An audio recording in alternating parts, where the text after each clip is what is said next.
Hi, everyone. I'm Mark Bonneville. Devin Harris will join me in a minute. I'm sorry if I look a little haggard today, like a lot of you. I didn't sleep very well last night. We're stunned. We're shocked. We're going through it. You all know what I'm talking about. The end of one era, the beginning of another. The news came down last night in reports, officially this morning at 10:05 Eastern, 9:05 Central Time. Luca Donic traded to the Los Angeles Lakers with Maxi Kleber and Markieff Morris for Anthony Davis, Max Christie, and a first-round pick in the future.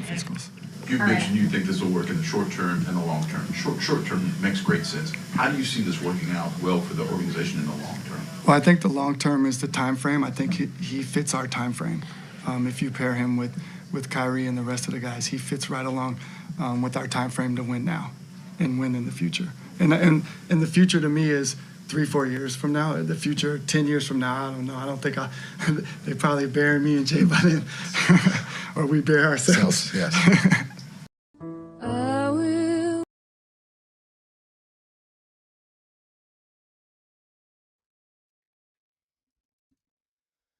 Yeah, I would love to jump on this morning and just start talking about the games from over the weekend. You know, the Avs look really good. The Nuggets sneak out a couple wins.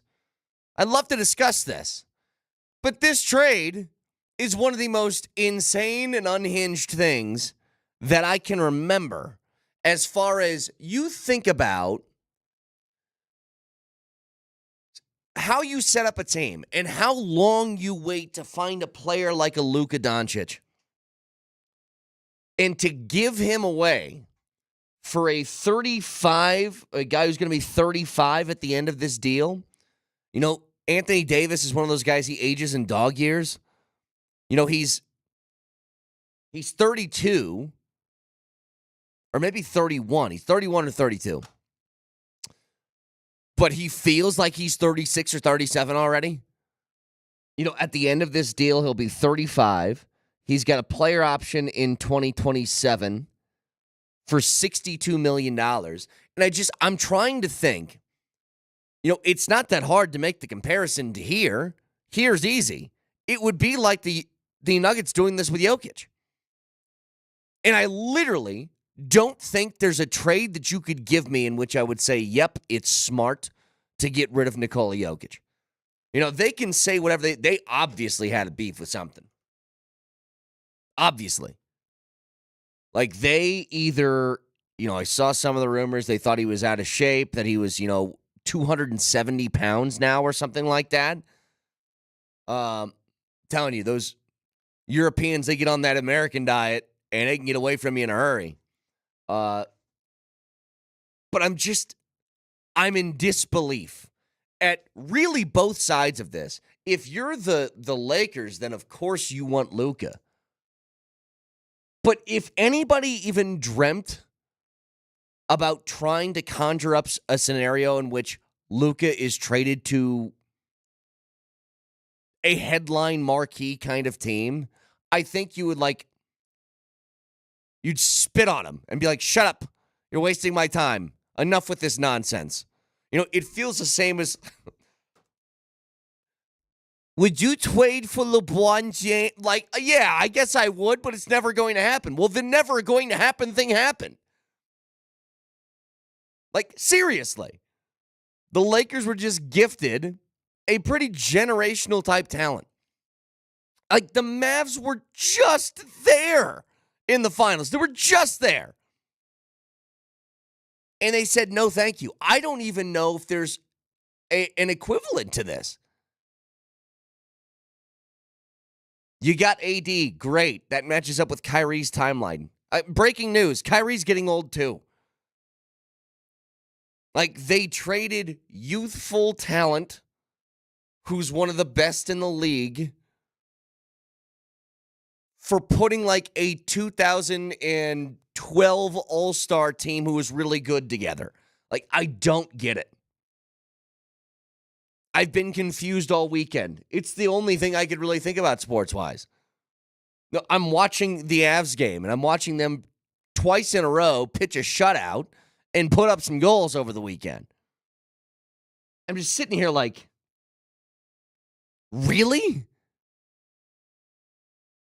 So I had I had this on Twitter. This from Eric Slater, who's a Nets beat reporter.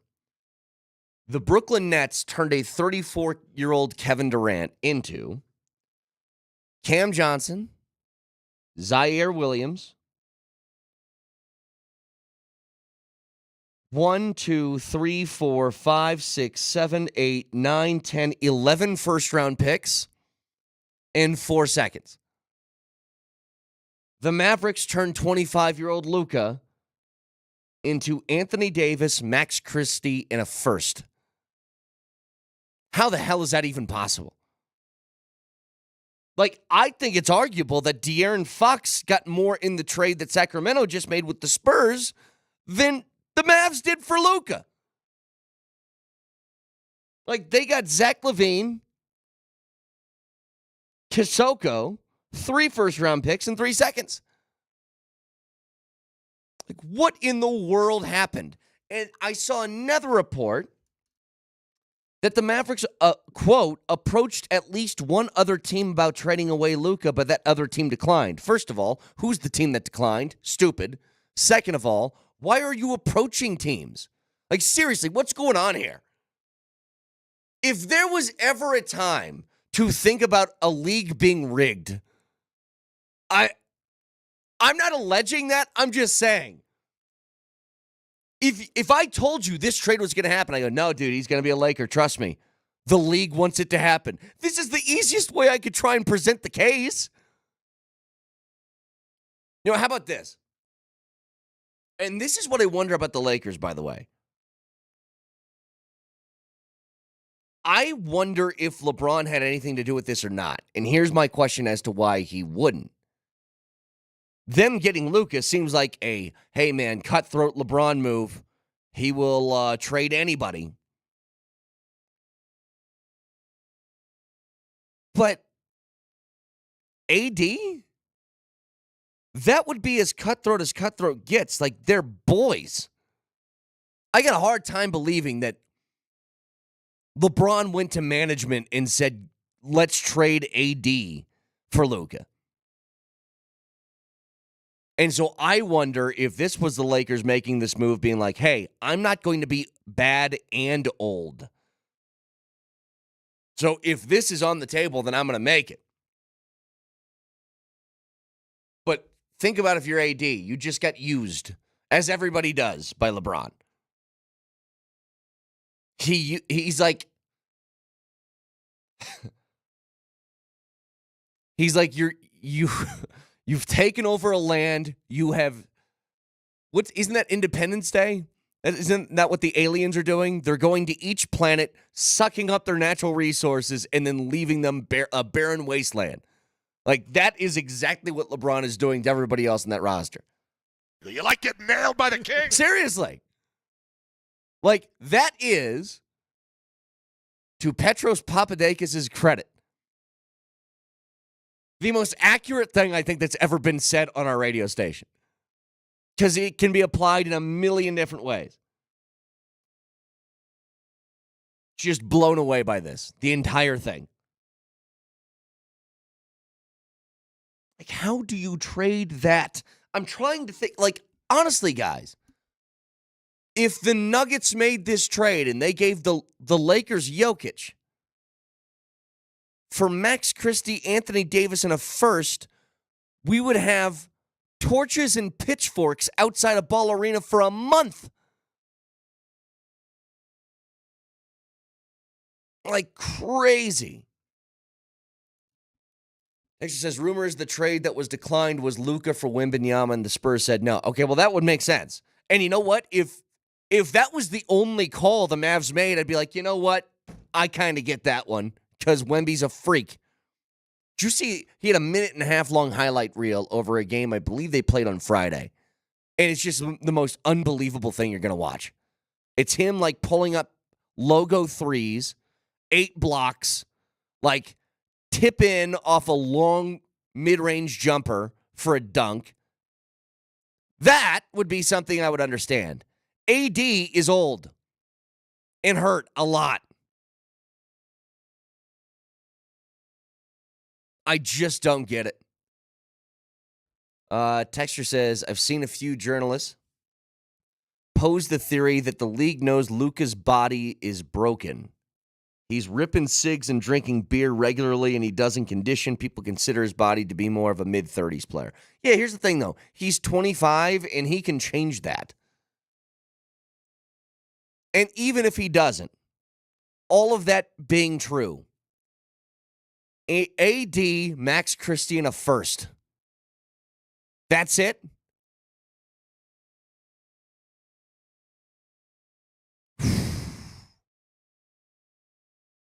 Okay. Telling you right now, I can't even think of an equivalent. Like we've seen, even for the teams that we love around here, there's been a few bad decisions that have been made. You know, there's a few that you wish you had back. You know, for the Nuggets right now, bet you didn't want to use that money on Sarge now. He doesn't even play. You know, for the Avs, maybe relying on Georgiev over a couple years was not the right move. You know, maybe the Johansson trade is something to be like, I wish I didn't do that. But those are that's small potatoes. That's, you know, you take a couple hacks, you're going to swing and miss occasionally. You've just changed what you felt like was going to be the next decade of your franchise. And I can't imagine what that room is like. Texter says, Brett, what do you do in response to this trade? I don't know. Call the Thunder and see if they want Shea for a couple of peanuts. Like, why not now? I don't think any trade that you came up with, if you're Calvin Booth calling GMs, you can't insult anybody anymore. Like, just take the biggest swing you can for nothing. Yeah, Zeke Naji and our 2031 first-round pick for Shea. How's that sound? And I've also been trying to think about, I can understand, obviously, why the Lakers would want a player like Luka. I genuinely can't understand what Dallas's logic is in not only getting rid of him, but replacing him with Anthony Davis. Well, they're not even comparable players. Setting aside the age thing, they're completely different players. They don't serve the same roles. They're different positions. Then you factor in the age, like you said, and Anthony Davis has a history of injury and having brittle bones. There's just no planet in which any part of this trade makes sense. Well, I'm just sitting here. I'm like, if they got AD in like 4 first, then it makes a little bit more sense because it's like, okay, at least you got something that you can validate for the future of your franchise. Like, this is what's crazy. They had Luca Doncic, Nelly. They had him. And they made a win-now trade. Huh? They got rid of Luka, and they're like, but we're still trying to win now because we don't really have a future.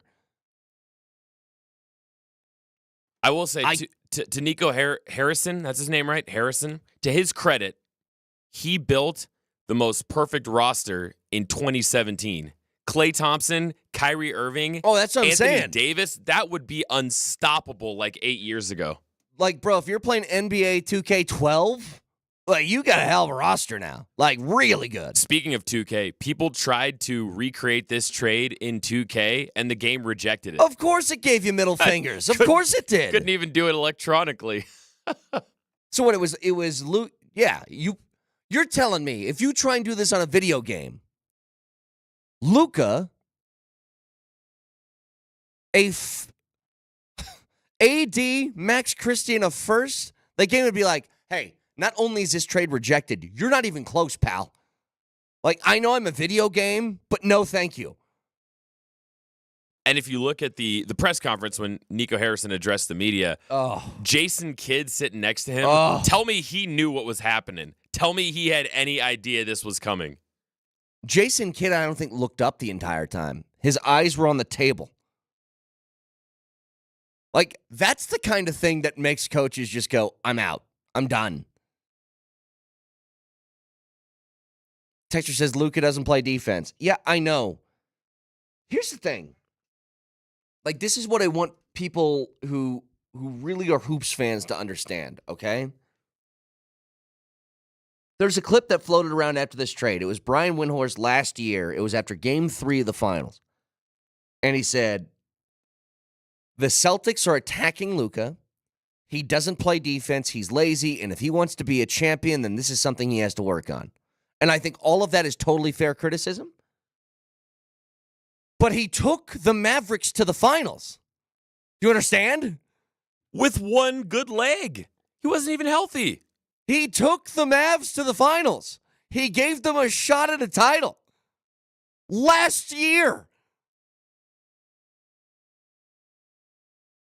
Like Texture says, something fishy about this trade. Most of the time I'd be like, guys, shut up. These things aren't rigged. It's not that. But I'm telling you, you can't tell a conspiracy theorist to shut up today because that's how bizarre this is. Like, do you remember when Chris Paul was going to get traded to the Lakers and David Stern rejected the trade on behalf of the league? He's like, no, we aren't doing this. Well, the Lakers, you can't ever complain about that again because this should have been, if somebody tried to do this in your fantasy, like, keeper basketball league, your commissioner of your league would be like, no. I don't know what sort of side deal you guys have. You gave him like $200 behind under the table. We aren't doing this. Text says, are the Lakers a real threat now again to the Nuggets? I mean, yeah. Yeah. Again, to remind you guys, the guy who just went to the finals in the Western Conference last year now has LeBron as a teammate. That is scary. 303-504-0925. So I want to talk about the Nuggets and the Avs, but you know what, guys? If you got anything on Luka that you want to get some thoughts out, Ramos Law Hotline. Car accident, you need Ramos Law, medical doctor and attorney, ramoslaw.com, 303-504-0925. Call, text, voice of the people, whatever you guys want to do. Because that's crazy. Insane. So a lot more to get to. The Avs pitching a shutout over the weekend in 2 different games. The Nuggets eking out 2 victories. Get to all of it next.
I'm just looking at ESPN, and Mavericks fans are crying over a fake coffin with Luca Doncic's jersey on it.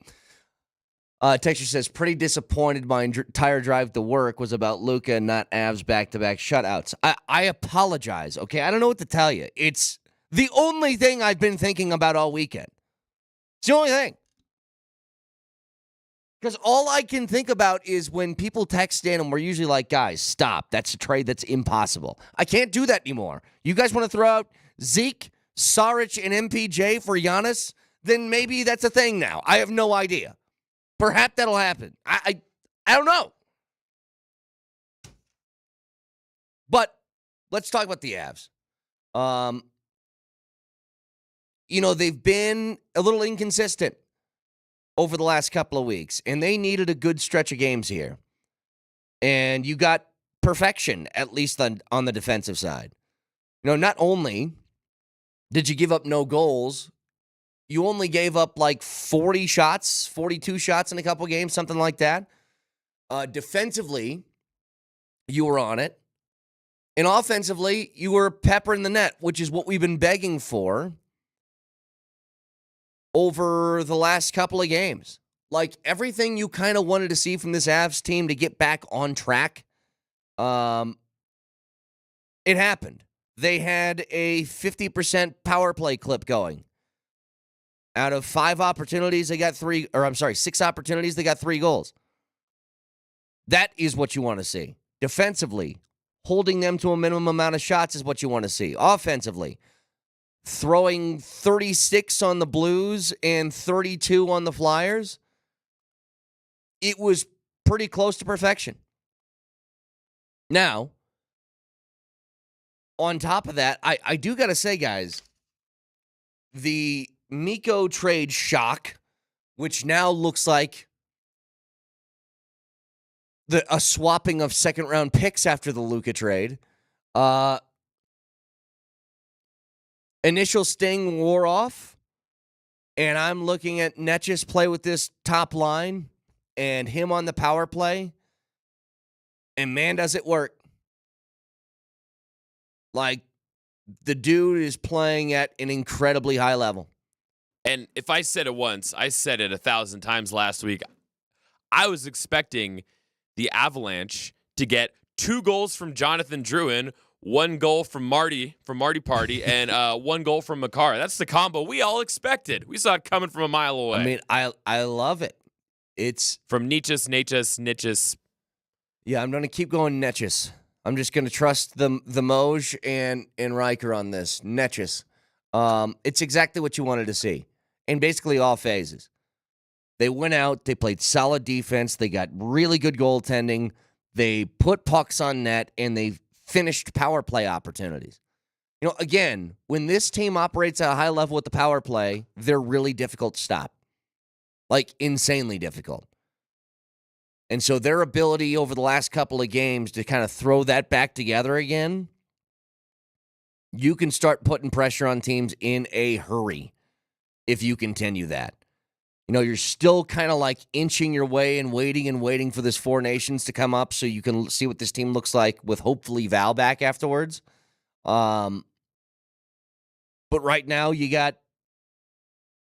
64 points, which, by the way, if that were I was talking to a Florida Panthers fan yesterday, 64 points is good enough for second in the Atlantic and fourth in the Central on the western side. But as long as you hum along at this clip again, you start to get this type of play back together, you put together a consistent stretch of games, you're going to be in great shape. Side note, did you see the jerseys for the Four Nations tournament? I did not see them. Maybe I'll have to bring up a picture. Is this a good reaction or bad reaction? Little bit of both, because the Canadian jerseys are sexy as hell. The McKinnon Four Nations jersey, Altitude Authentics shared it. It was, as Josh Dover once said on this station, it moved. He liked to say that. It moved a little bit. USA's jerseys, they are what they are. They're fine. The Sweden jerseys, the yellow jerseys with the blue crowns, sexy as hell too. Okay, I got a little look at them now. Yeah, Canada's pretty good. Pretty good. Yeah, the U.S. is just, it looks like every U.S. jersey. Yeah, Big, it's very bold generic. letters. Same red, white, and blue type of colors. Yeah, pretty nice. They're, again, I couldn't have asked for more from the Avs over the weekend with the way that they played. I thought they were fantastic. Now, the Nuggets, on the other hand, you got 2 wins. That's all I'll say. Because everything else was, not great. I mean, you're going against a very, very, very limited Philadelphia team and then playing against an awful Charlotte team, and you needed to win by the hair on your chinny chin. You scored at 66% of your field goals against Philly. You made 52% of your threes. You made 94% of your free throws, and you won by 3 points. Not great. I mean, that was just on Friday. Then you come back, you can say, hey, they're playing a back-to-back. I get it, but Charlotte is awful. And that game also turned into an incredibly nervous nail-biter.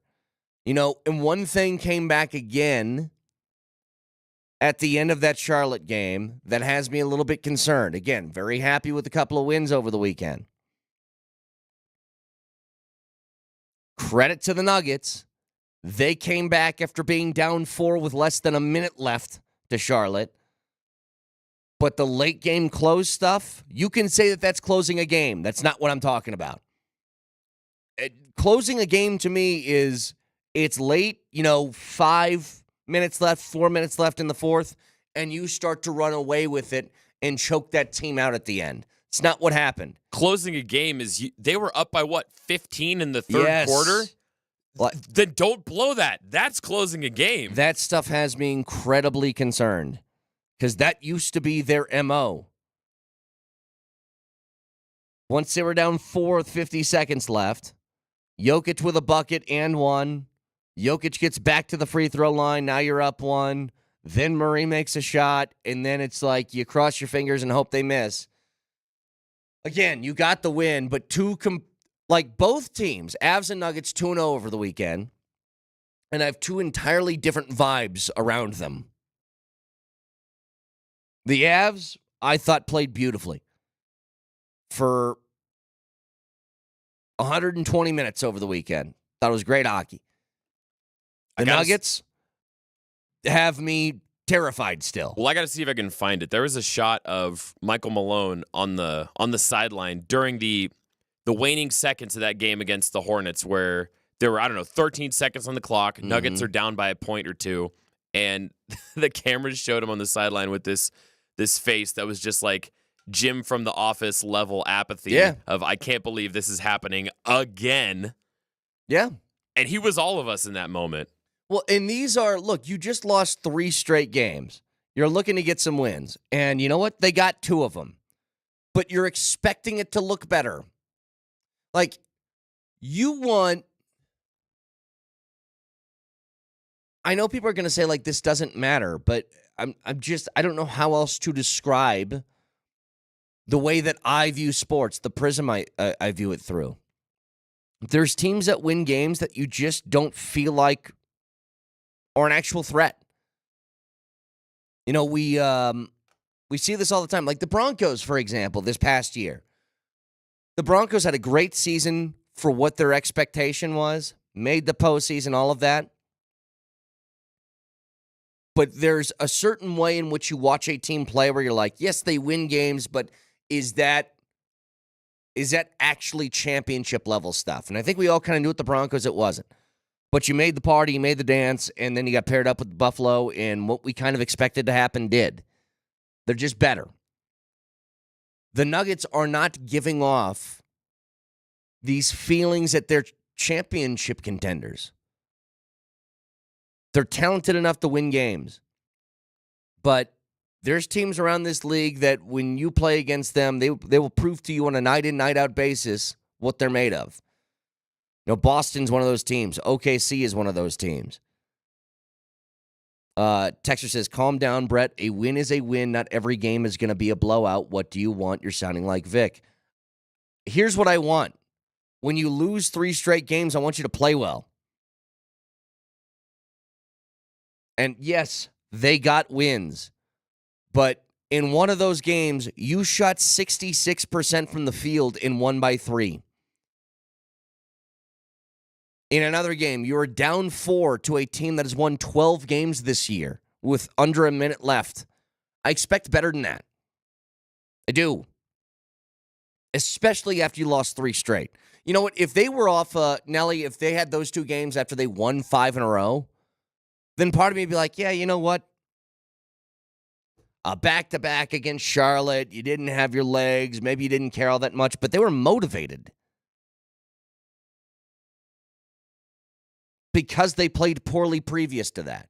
That's all I'm saying. I'm not asking for perfection, but I want this to look correct. That's all. 303-504-0925. Shop Mazda text line. Again, we can kind of bounce around some different stuff today. Luca trade, the games from over the weekend. You know, the Super Bowl is coming up this weekend, so a lot that we can kind of get to. Texture says, time to trade MPJ, weak rebounder, and even worse on defense. His scoring is inconsistent. Scoring is not the Nuggets' problem. Trade him for a really good defender or playable depth players. I think the idea of that is not crazy. I just would like to be assured if you trade somebody like MPJ, who has been a key part to winning a championship on this team, that you are guaranteeing me it's at least as good, if not better. That's my only concern. I do think that this team without KCP, it's been highlighted their perimeter defense is not great, and MPJ's perimeter defense is not good. If you can assure me you get something better, then I would understand it. But I'm telling you, that Luca trade was like a wake-up call. Everything should be on the table. Except for your star. Except for Jokic. You know, that's the part that the Mavs miss, Nelly. They took that approach of, hey, nobody's safe, everything's on the table. And somebody in that room should have said, except this one. Everything else outside of that, yes. 303-504-0925, broadcasting from the Backus and Shanker Studios. Serious lawyers for the seriously injured. Back after this.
I'll tell you what I do love from over the weekend.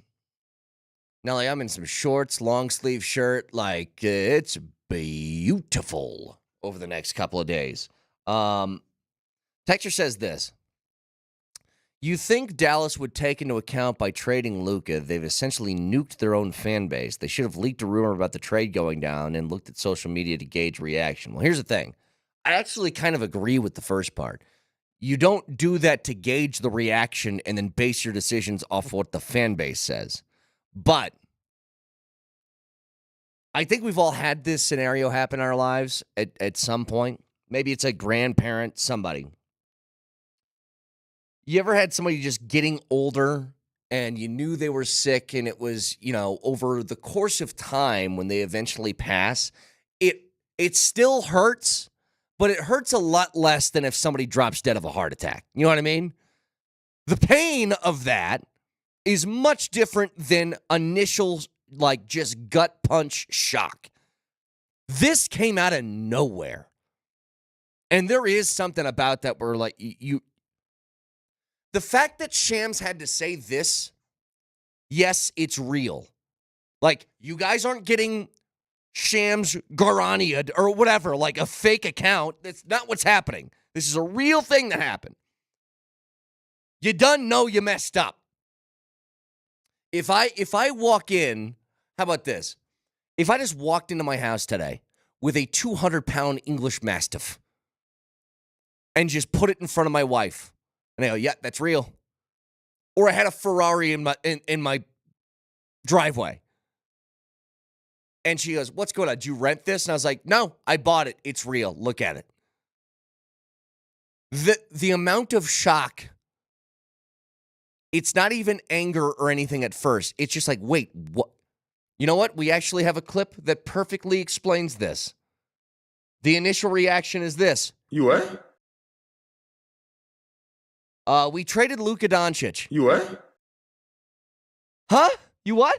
And to that texture's point, there are a lot of Mavericks fans who are hardcore ride-or-die Mavs fans that may even be able to weather this storm. But I look at, there are some fans like one of my cousins. He's a Mavericks fan, and he's from California like me, but he's a Mavs fan for two reasons. First of all, he was born in Texas because his dad was stationed in Texas with the Army.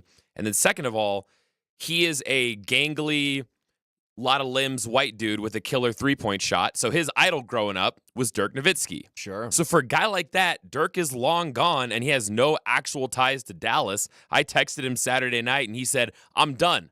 I'm never dedicating another minute of my life to this joke of a franchise. So you're going to lose some of those maybe fringe fans, even though he's been a fan for almost 30 years. Let me pull my best impression of Brian Windhorst from a couple years ago. Remember what's going on in Utah?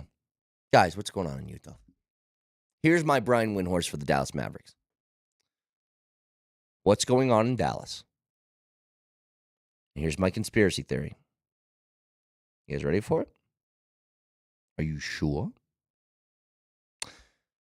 What happened very recently to ownership of that franchise? You guys remember? Remember when Mark Cuban just decided to sell his entire financial stake in that team, run off with some billions of dollars? But what happened in that sale? Do you remember? Mark Cuban took the cash, but he kept what? He's a minority owner still. The actual basketball decision-making are still in his power. Remember? He did not cede that. That is still his. So what does Mark Cuban now get to do? He gets to make a basketball move without dealing with financial ramifications of how the fan base reacts to things. So when, and trust me, this does turn into dollars, when they make the trade and it's reported that they lost 600,000 Instagram followers immediately afterwards, Mark Cuban doesn't feel any of that in his wallet. He'll have to take the wrath of the fan base. But again, maybe he can point over at the people owning the team right now and said they wanted to do this for some reason. I'm in charge of basketball decisions, but if the majority ownership stake wants to make a move, then I have to do that by them. I don't think that's a small detail. That Mark Cuban is no longer financially responsible for the decisions that are made now. Like, I remember when Mark Cuban sold off his stake, I thought he was like going to run for president or something like that. I'm like, why do you need this much money right now? Because I never thought he would sell his stake in that team, ever. But I've been seeing a lot of these on the text line. Who is going to guard Jokic on that Lakers team? Here's what I'm going to tell you. I don't think they care. You know what nobody in the league does? Stop Jokic. That's not the concern.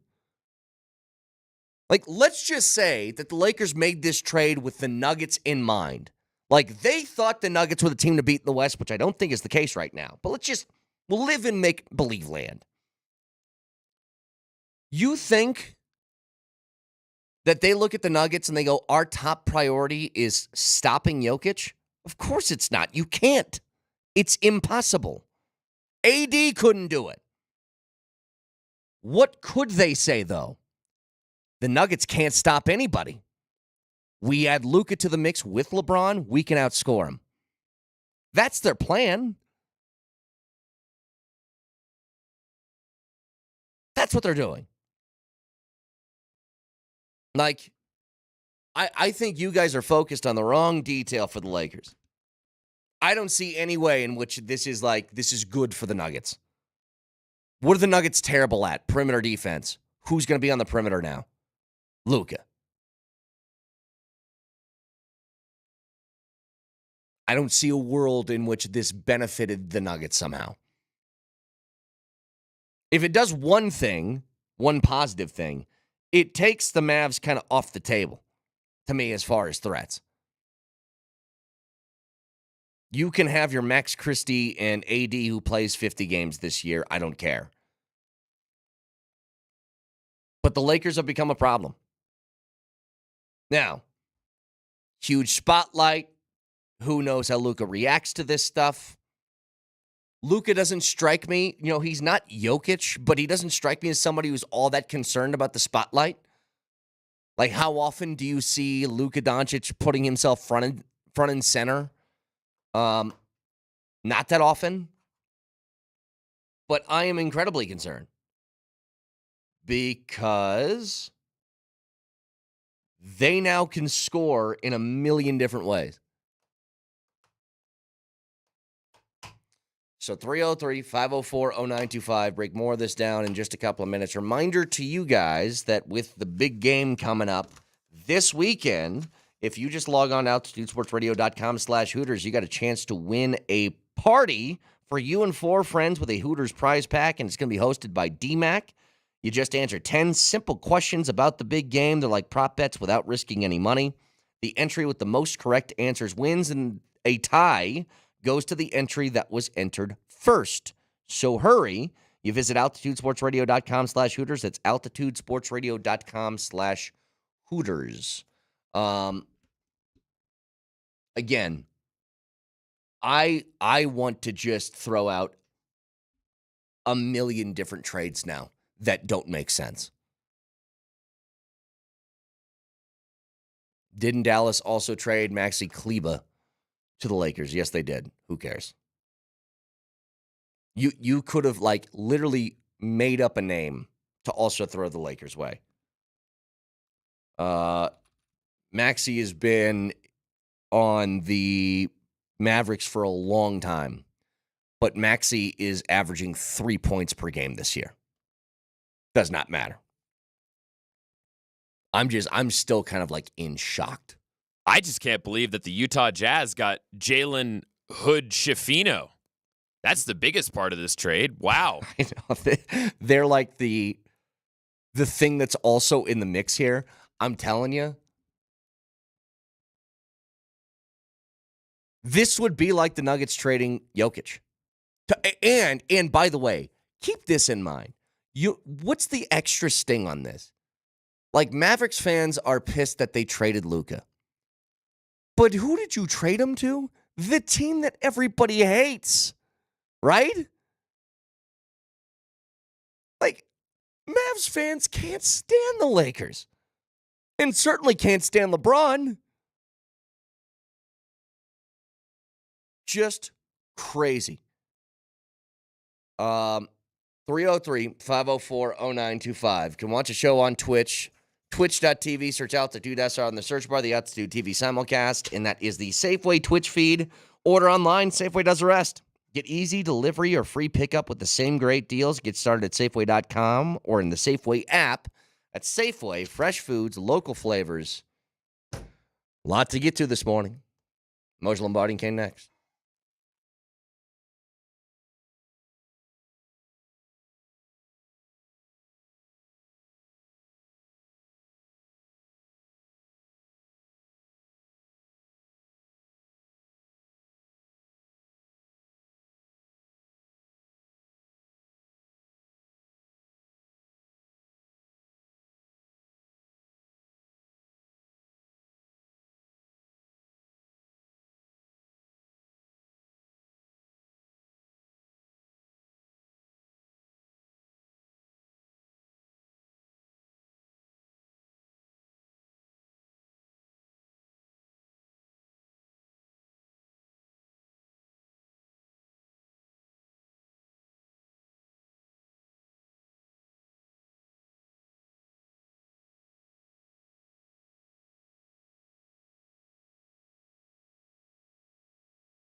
Hi, everyone. I'm Mark Followell. Devin Harris will join me in a minute. I'm sorry if I look a little haggard today, like a lot of you. I didn't sleep very well last night. We're stunned. We're shocked. We're going through it. You all know what I'm talking about. The end of one era, the beginning of another. The news came down last night in reports, officially this morning at 10:05 Eastern, 9:05 Central Time. Luca Donic traded to the Los Angeles Lakers with Maxi Kleber and Markieff Morris for Anthony Davis, Max Christie, and a first-round pick in the future. And I'm told Luca Donic, Anthony Davis, LeBron James, the players, coaches, a lot of people on both sides with the Mavericks and Lakers had no idea. I can assuredly tell you it's a fact. LeBron James had no idea this was coming. Anthony Davis had no idea this was coming. I'm told Luca Donic is still stunned about this trade. You mentioned you think this will work in the short term and the long term. Short term makes great sense. How do you see this working out well for the organization in the long term? Well, I think the long term is the time frame. I think he fits our time frame. If you pair him with Kyrie and the rest of the guys, he fits right along with our time frame to win now and win in the future. And the future to me is 3-4 years from now. The future 10 years from now, I don't know. I don't think they probably bury me and Jay by then, or we bury ourselves. Yes. Hello and welcome to the game tonight. I'm Mark Followell. I haven't slept in 48 hours. I yelled at my wife and kicked my dog. This is a bad day in Dallas. Guys, I'm that sorry. That was hilarious. By the way, Mark Followell is awesome, and that was the perfect. Mark Moser, would you agree as a play-by-play guy? 1,000%. That was the perfect tone to bring to the audience when you arrive at the start of a game after that kind of news. Hi, everyone. I'm Mark Followell. Devin Harris will join me in a minute. I'm sorry if I look a little haggard today, like a lot of you. I didn't sleep very well last night. We're stunned. We're shocked. We're going through it. I still have 3 bottles of whiskey that I'm waiting to get to when I get home. Listen. By the way, Followell's been there for about 20 years. He does a great job. He's really good. Well, let me say, look, guys, this is the exact same thing as if we jumped on the show this morning. We said the Nuggets just traded Jokic to the Lakers for AD and Max Christie in a first. We would be stunned. I mean, I would join the thousands that would be marching with pitchforks and torches standing outside a Ball Arena. Like, Mose, I'm watching the Avs over the weekend play just amazingly great hockey. Pitching 2 shutouts consecutively. Power play is rolling. They're 50% over the weekend. And all I was thinking about was, really? A first? AD and Max Christie? That's what you got in return for a generational talent. Like, I'm in shock still. A 25-year-old Yes. generational talent. Luka's not like 31 or 32. He's 25 years old, bro. Yeah. What I need to get off my chest is what you guys are feeling, what every Nuggets fan I know in this market is feeling, what every NBA fan, what every sports fan is feeling. Because this happened what time? This happened at what time Friday night? I don't know. I woke up Saturday. 9? It was there Saturday when I woke up. Something I don't like know. that, yeah. Happened like at 9 o'clock Friday night. This rarely happens, and I don't know if it affected you guys the same way it affected me. Since 9 o'clock Friday night, this is the only thing on my mind. A trade that doesn't even impact directly my team is the only thing on my mind. I lost sleep. Yeah.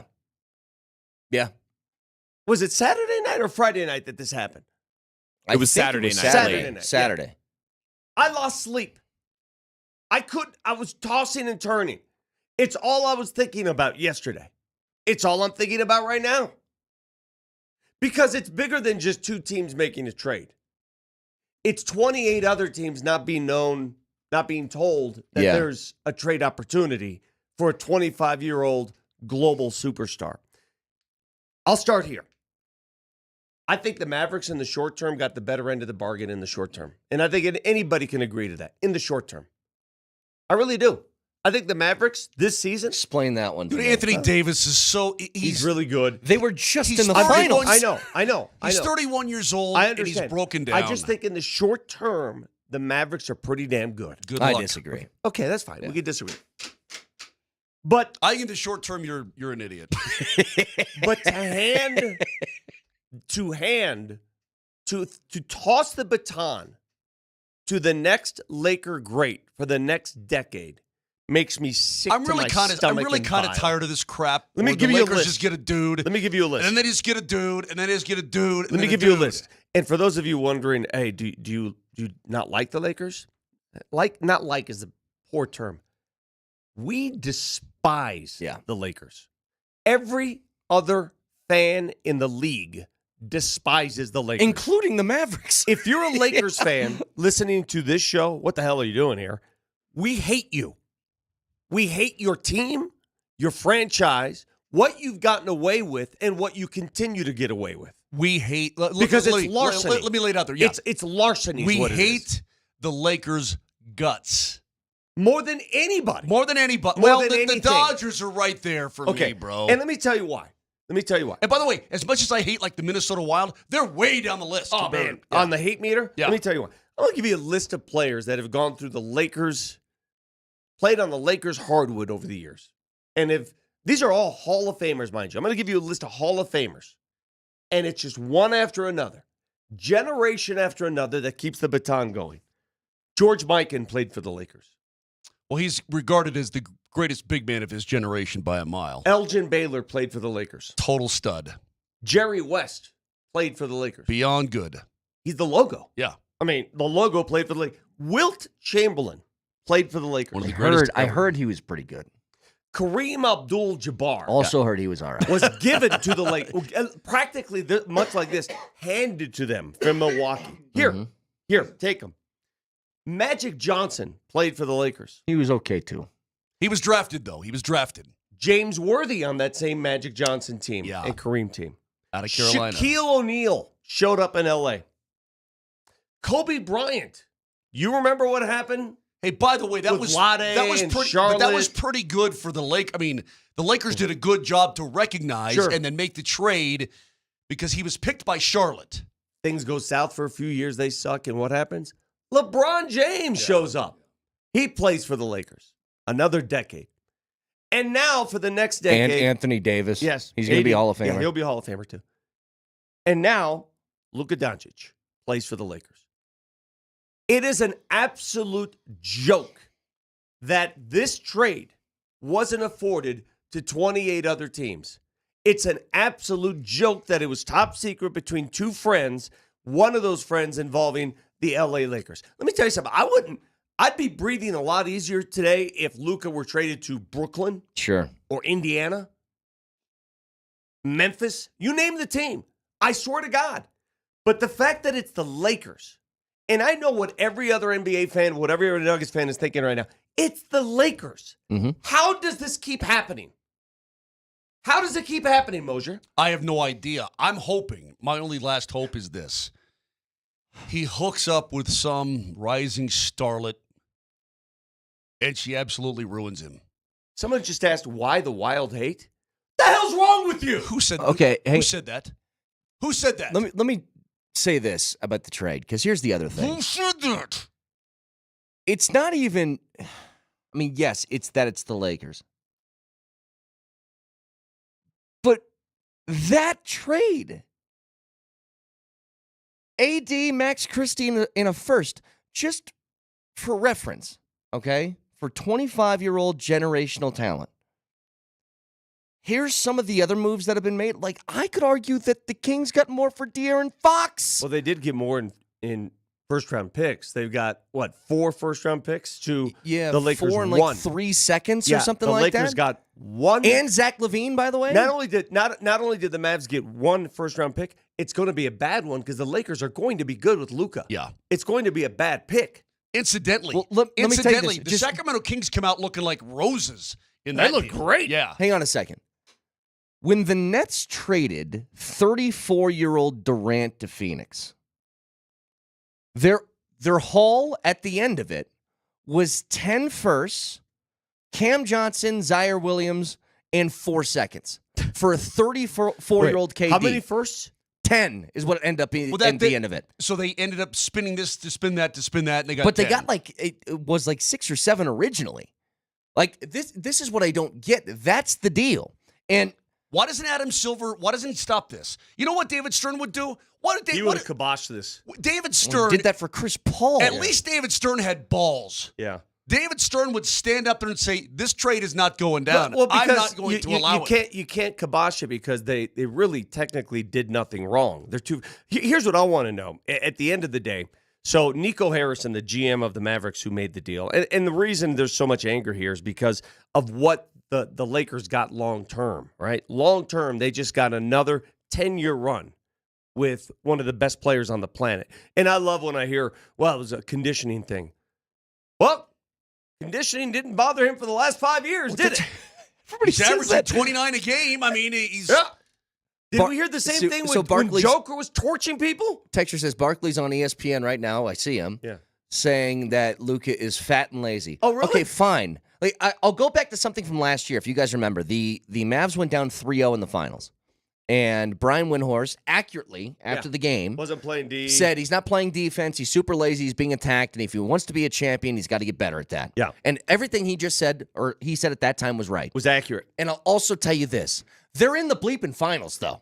Like, they got to the finals. See, you can fix that. Yeah. You can fix that. You can't fix not having that opportunity. Right. Do you know how many teams would love to have a guy who's, quote, fat and lazy, but he's a top 5 player on the globe? You get him a nutritionist and a trainer, and that's fixed now. And you fix it. Yeah. You don't think it's going to work out for him? Let me tell you the best possible scenario for Luca Doncic. Now that he's a Laker and he gets to live with LeBron James, and give LeBron credit here. What does he do better than most athletes? Cut his friends out of his life and get better. That too. Yeah, like he didn't know about this. Come on, man. Right. But AD was his boy. Yeah, I know. Hang on. And he just, but what does he do? There is something to that I want to get to But later. what does LeBron do better than most athletes? And the reason he's still playing at this level at the age of 40. Well, he trains well. I mean, he takes care of his body. Yeah, he's in perfect shape. So do you think, even through osmosis, that Luca Doncic is going to get better at doing exactly that? Just playing alongside LeBron James? He is. He has to. He's going to get better at that. He's going to get better. He's going to look better. This is a wake-up call for him. It's a wake-up call. At the end of the day, not opening this up to 28 other teams and saying, all right, Luka is on. Give us your best deal. Exactly. Luka's out there. Anybody want him? What do you got? You mean to tell me they couldn't beat the Lakers' offer?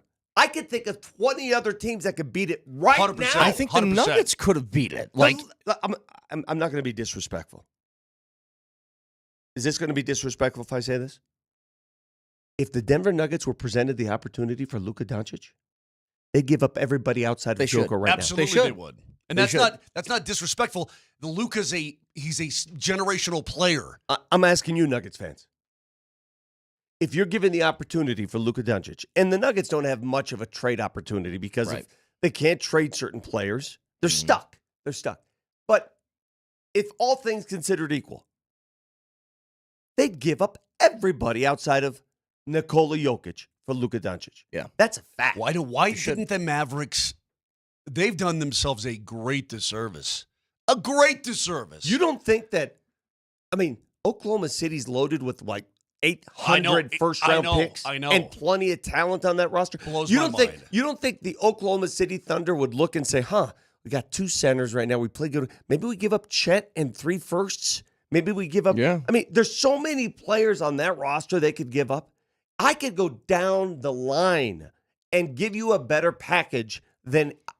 I'm not trying to dismiss AD. AD's a Hall of Fame player, but he's going to be 32 years old, and he's got a history of injury, and you don't know what his future he's 32 is. going on 45. Exactly. Hey, not only that. Exactly. Not only that. He's going to be incredibly bummed. He's going to be bumming. I keep looking at this press conference, by the way, Moj, of the GM Nico Harrison and Jason Kidd. Jason Kidd does not look up from the table once. Yeah. His head is right Harrison, here the entire Because he time. knows he knows that they're going to get killed over this. They already are. Yeah. Did you see what Mavericks fans did yesterday? They laid out a memorial as if Luka died. They had a fake casket. Yeah.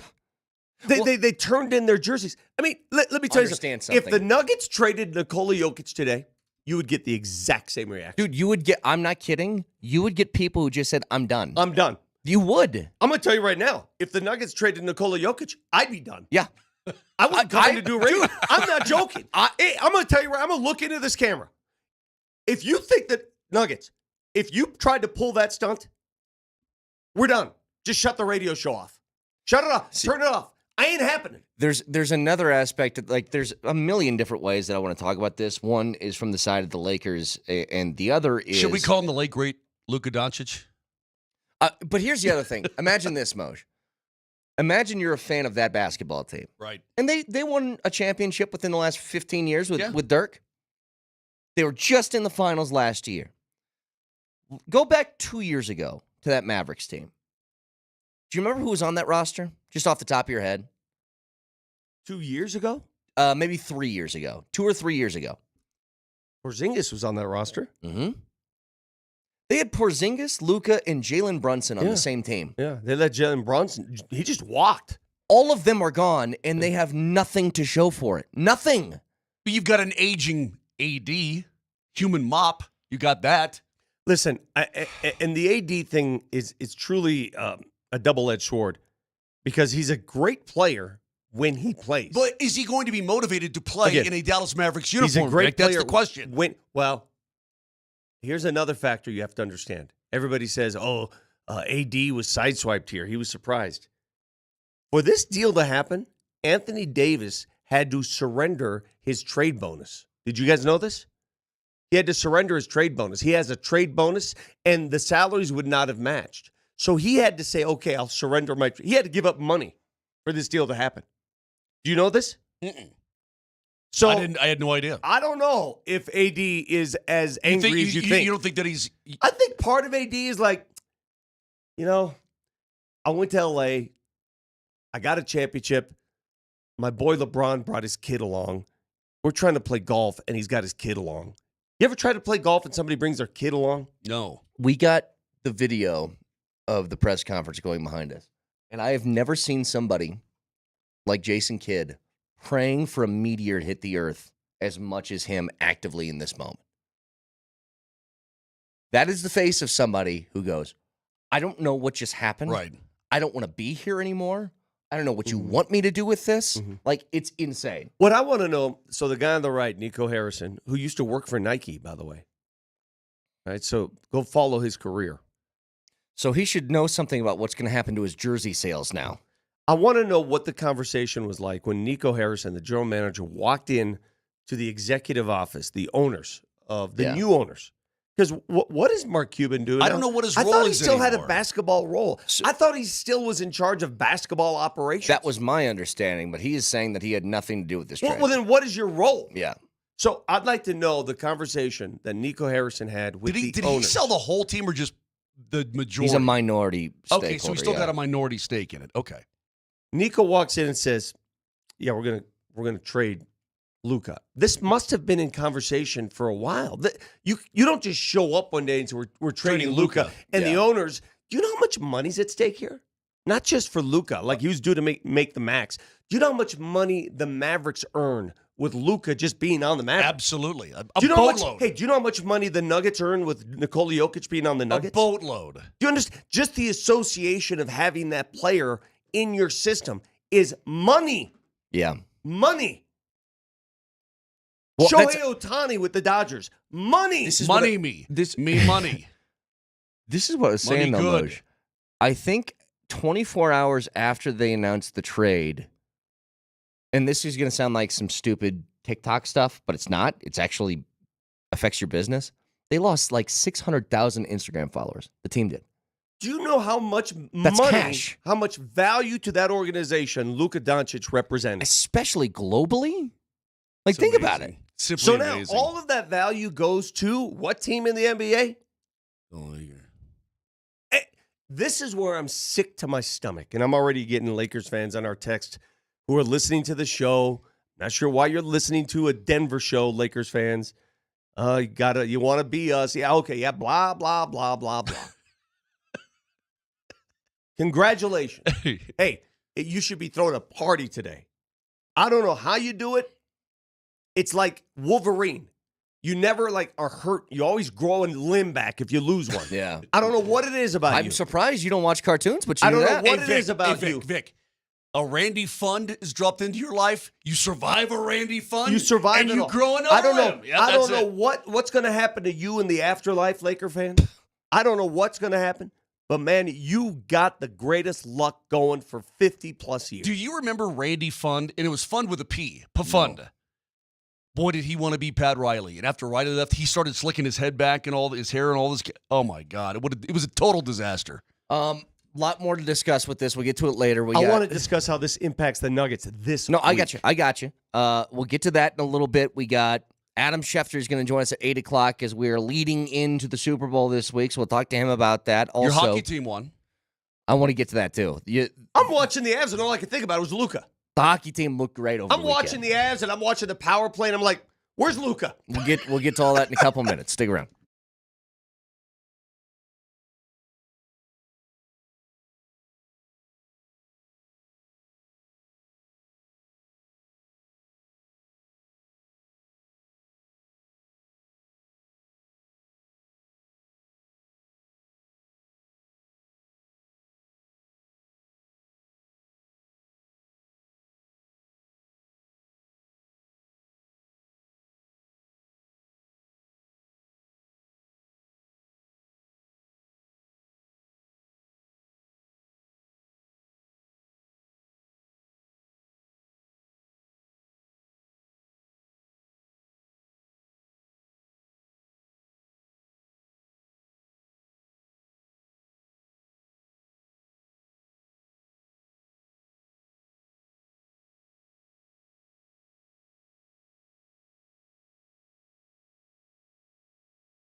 Nobody's safe. If a 5-time All-NBA first team, a 25-year-old, a guy that was just made it to the finals 7 months ago, a guy that led the league in scoring, a guy that finished, I think, second or third in MVP voting, a guy that scored 70-something points, I think, twice or one time, I don't know how many times, a guy that had a 60-point triple-double, a guy that knows how to play the game of basketball.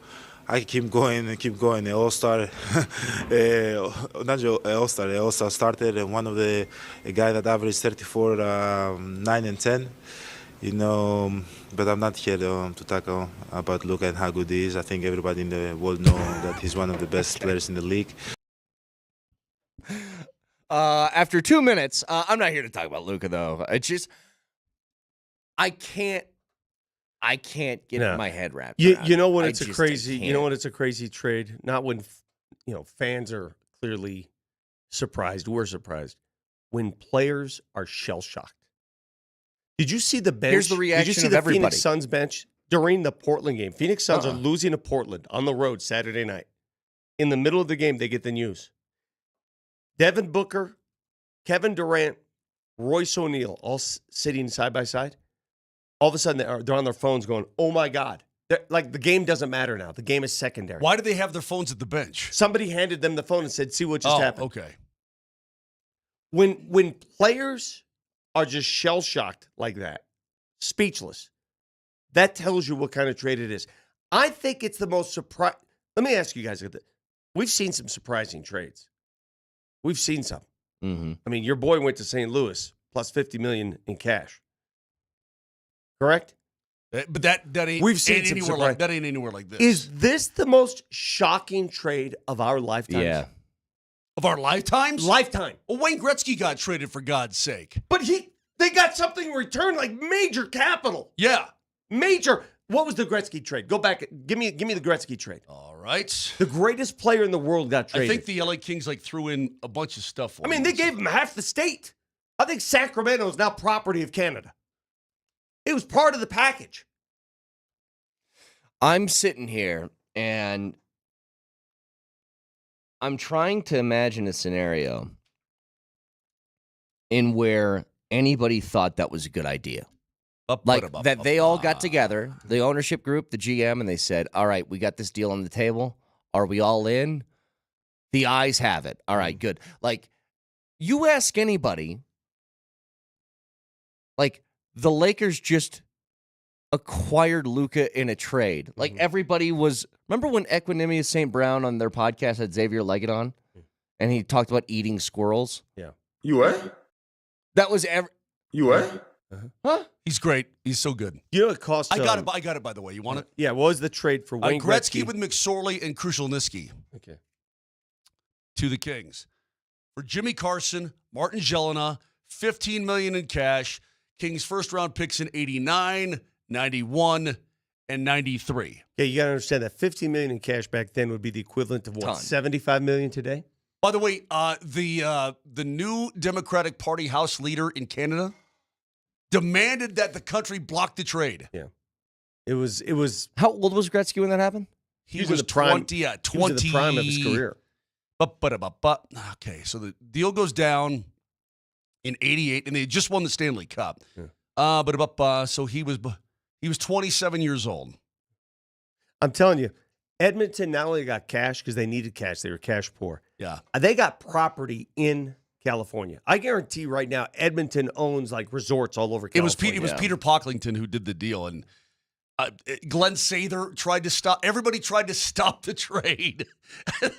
the government's like, shut it down. It's unbelievable. And isn't it ironic that a franchise in L.A. was involved? And by the way, Edmonton wanted Luc Robitaille, and the Kings said, no, you'll get Jimmy Carson. Los Angeles is going to be the epicenter of a lot of these trades because it's Los Angeles. It's the number 2 market in the country. I get it. But the fact that the Lakers continue to renew whatever whenever they go south, whenever something happens, they weren't going to win a title this year. We all knew that, right? They were playing better, but they weren't going to win a title. But now they're back in the picture. I remember for 10 years. when I was in. Do you know what a planarian is? Planetarium? Planarian. No idea. When I was Phlebotomist? when I was in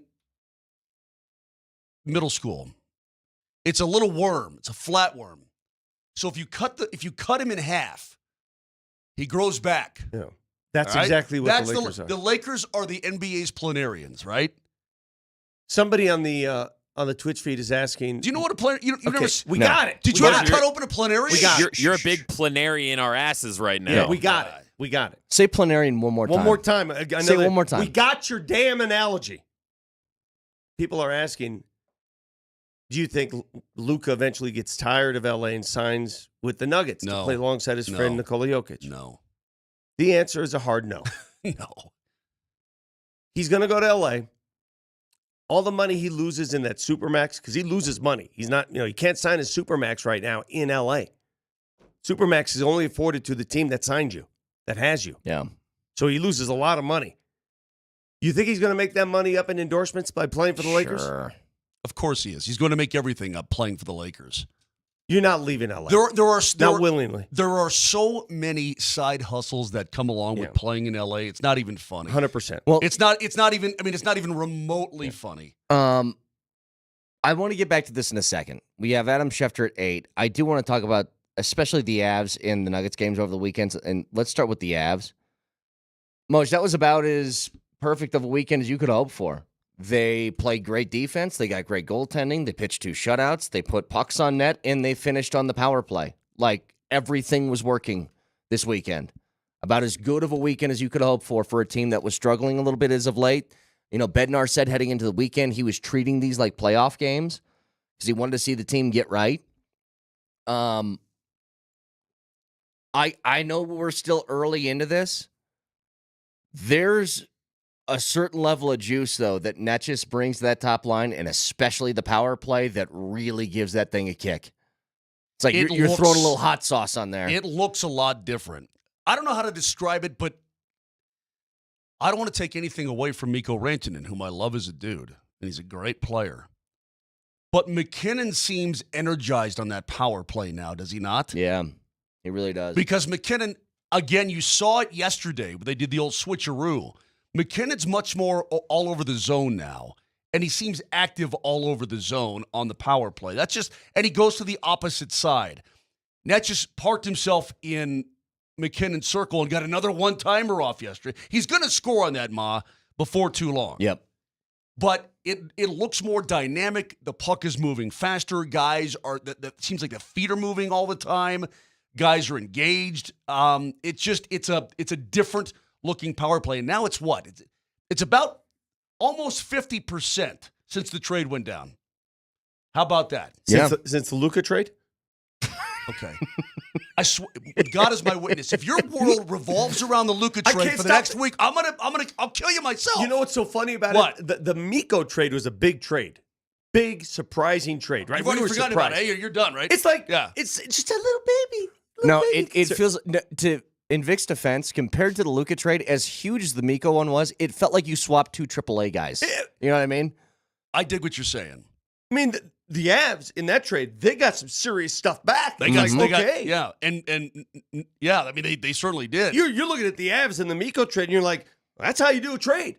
That's how you conduct a trade right there. Netchis is a player, is he not? Yes. Okay. So, and Drury, does Drury seem like a player to you? Yes. Okay, and then you got 2 picks. And Drury allows you to kind of move Logan O'Connor to a 4th line guy if you want to and have them kick ass. Some people, there's a little bit of I don't want to say a backlash going on right now, but I think some people are I say some people, I'm not going to name names. It has nothing to do with the team. I'm just talking to friends and whatnot. They're very interested to see what Rantanen does in Carolina. He scored his first goal the other night. A couple nights ago, though, he 0-0 and a -1 in 22 minutes of hockey.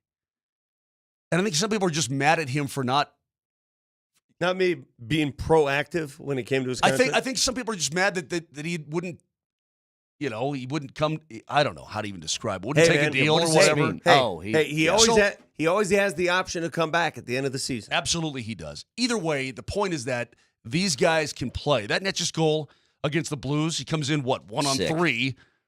And I can't even tell you how good that release is from a tight space because it's by his foot. Absolutely uses the defenseman as a screen and pops it inside the post. I mean, that was friggin' brilliant, One of bro. our texters writes in, since the Mikko trade, Netchus and Drury have combined for 7 points. Mikko has 2. Yeah. It's a great trade. Now, again, none of that to me is unexpected. To each their own, too. To each their own. Here we go. And every time he stays, Netchus has looked really good, but again, when you're playing alongside Nate McKinnon, you're going to have a chance to rack up some points. I talked to him yesterday on the bench, and I said, it looks pretty good. How are you feeling about playing with this guy? He says, you know what? We had instant chemistry. Who are you talking to, Netchus? Yeah, or Netchus Mac? on the bench. Okay. And he says, I think we kind of think the game the same way. I'm like, wow. Because it's not easy to play with. I said it a million times. It's not easy to play with that guy. Mm-hmm. But if you can, boy, you are going to be in a world of love. I mean, it's going to be an awesome ride. I'm most impressed with the Avs goalie throwing up back-to-back goose eggs. Well, he admitted against the Blues, he's like, look, it's probably the easiest shutout of my life. Well, yeah, they weren't allowing a lot of shots either. Yeah, 19 shots on goal. Now, he did have to make 2 huge saves in the first 12 seconds. I'm like, the hell's going on here, boys? I mean, they just dropped the puck and short side, then down the slot. Like, what the hell's going on? Then he didn't see the puck a whole lot after that. Okay, fine. Last night, Philly didn't get a boatload of shots, but they got some really good looks, and he made some really good saves. I'm watching him, Vic, and I'm trying to look at his angles. And again, what I know about goaltending in the NHL, you could put in a thimble. I've just watched it for 30 years. But his angles are good. His challenging is good, and he's just getting a piece with the top of his blocker, off his shoulder. I mean, he's looking really good. There's no rebounds out there for guys to jump all over and pound home. He's very, very calm in his crease. I'm just looking right through you because all I can think of is Luca. Is Luca coming off the private jet last night in L.A., and he turns to the camera and gives the L.A. sign. What is it, something like that? What the hell was it? Like this? This. He does this? And I honestly vomited in my mouth. Yeah. At that point when I saw it. I felt gross just doing that. I vomited in my mouth when I saw it. He comes off the plane, does that, vomit in the mouth, go to sleep, can't sleep because I'm thinking about the Luca trade. Wake up, watch more ESPN, watch more chatter about it, read a little bit more, vomit a little more, try to go back to sleep, more vomit. That's what my life has been for the last 2 days. Just puking? Just puking. Can you imagine if your entire existence consisted of vomit and polyps, what kind of life you'd be leading? I honestly feel bad for you, Vic, because that must be a miserable existence. I have right here in my hands the 4 most ridiculous trades in the history of sports that I just came up with. Please add to this. Okay, well, just hang on to it. We'll get to it in a second. We got Adam Schefter, 8 o'clock. Stick around.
I know that we're going to be talking about this for a while because it does affect the Denver Nuggets. I dig all of that. It has a deep impact on the does. Nuggets. It It's a does. Western Conference rival. It's a team you're going to face a lot. It's a team you face in the playoffs 2 years straight. We're just watching the Mavericks fans' reaction. Yeah, I'm going to have Nelly do a Dude, is supercut there for us. anything more precious in this world than fans who are just devastated and they're just rawly? Is that even Sad. a word? They're speaking into a microphone with raw emotion. It's sad. What would you say? It's unbelievable. What would you call the most devastating for the fans, devastating trade in Denver history? Like, who did Denver part with that left devastation behind? Navy Perez. The most devastating trade. I mean, Nolan's in Denver going to be pretty close. Nolan's up there. A lot of people jumped off the wagon as soon as Because that one, yeah, much similar to this, came out of nowhere. Like Yes. the Mellow stuff lingered for a while. And the this is what I Melo said stuff earlier. was different because Melo wanted out. But here's the other thing. I said this before, and I think we've all kind That of is a great question. What's the most devastating trade in Denver I got history? one, hang and on, it wasn't hang a on. trade. What I said earlier was we've all kind of been through this before, and no matter what, it's always painful. But if you've had like a grandparent that's like was just hanging on for a while, and you knew it was kind of, you know what I'm talking about, though, Mo. It's like they're sick, they're getting sicker. It's how we and see over Moser time. on a daily basis.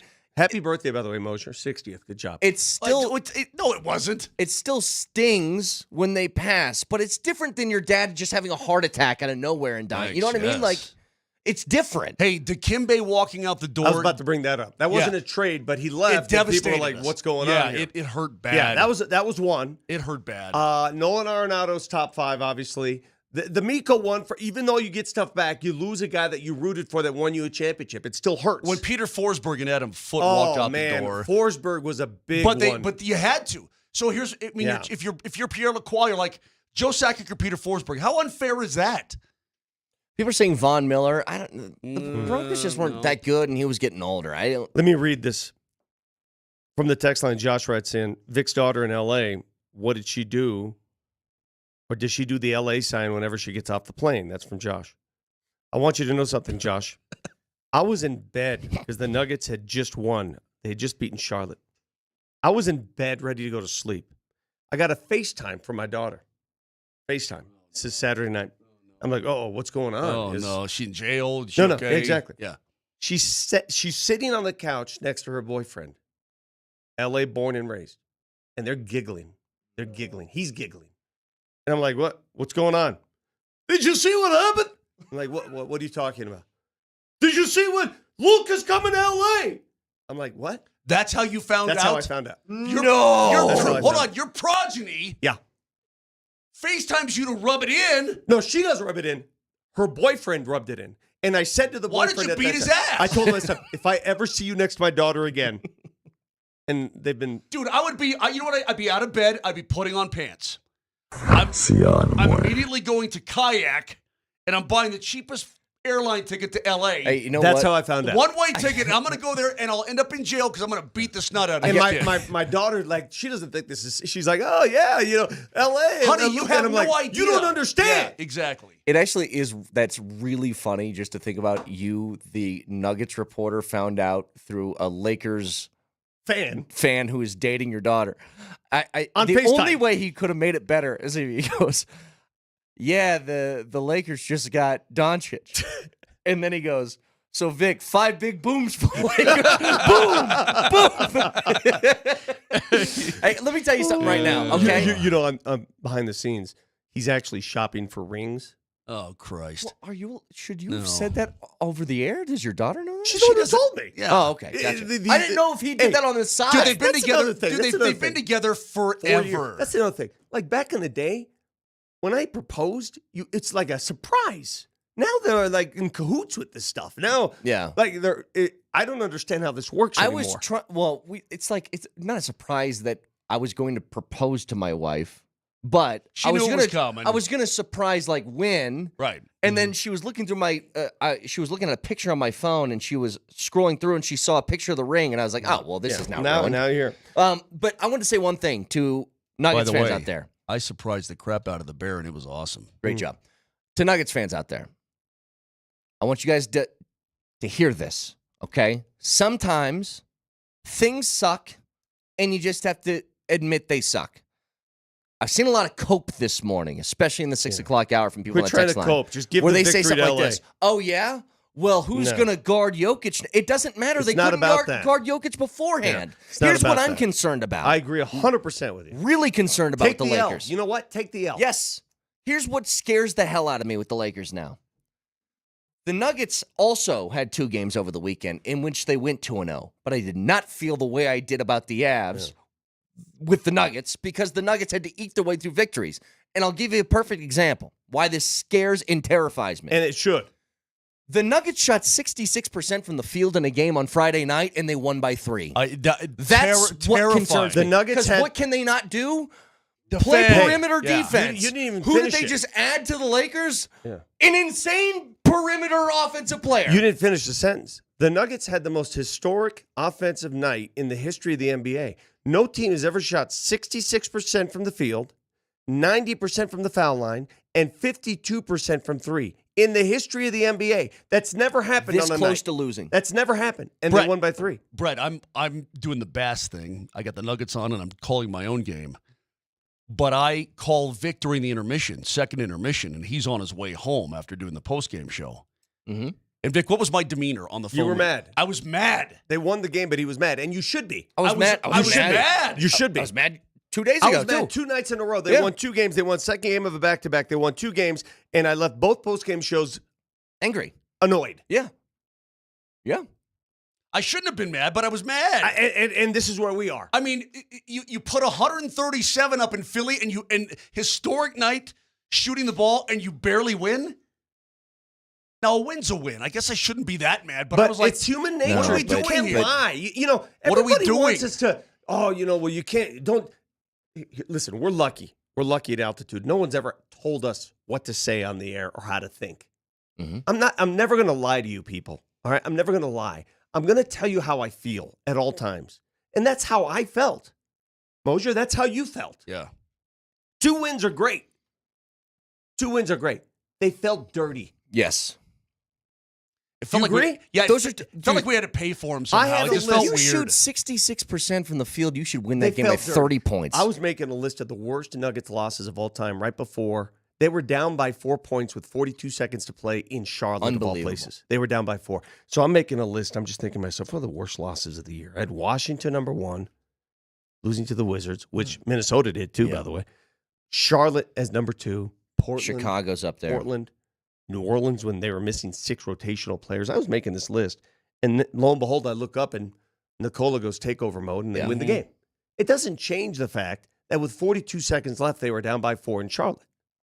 Doesn't change that. Yeah. And I can't help my demeanor. I can't help that.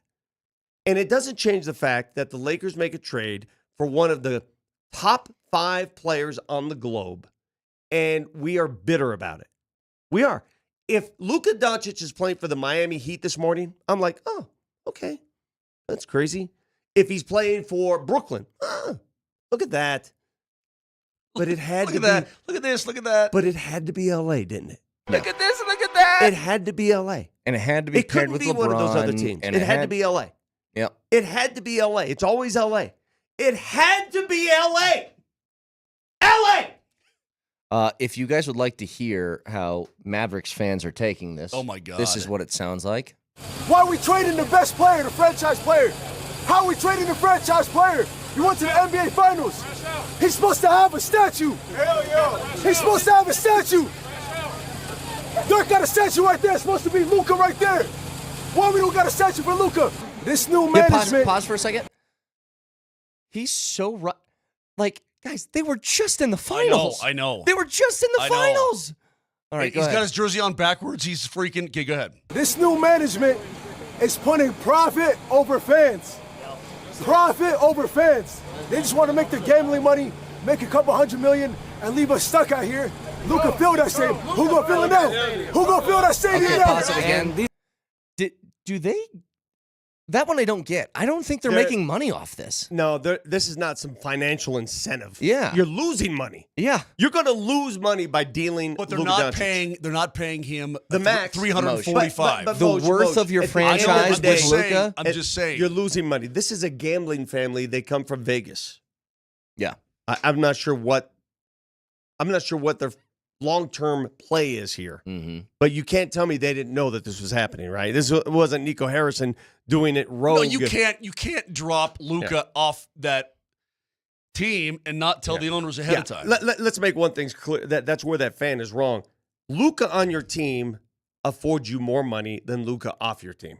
That's a fact. Yes. All right. That's a fact. Yeah, continue. This place, American Airlines, the Mavericks, this was my safe place. And now I have nothing. Basically, they screw up the best sport thing in Dallas. Mr. Luka, you were supposed to stay here for forever. We love you, Luka. My kids were supposed to watch you. My kids, this was supposed to be their childhood, Luka. We love you, Luka. Please come back to us. Once you don't re-sign to Los Angeles, please come back to us. We love you here, Luka. There's no precedent for this in the history of the NBA, that you don't trade a 25-year-old MVP candidate 25. in his prime for a 32-year-old made of glass and a single pick. So they We really just went to the finals last year. It's not like we missed the playoffs. It's not like we lost in the first round.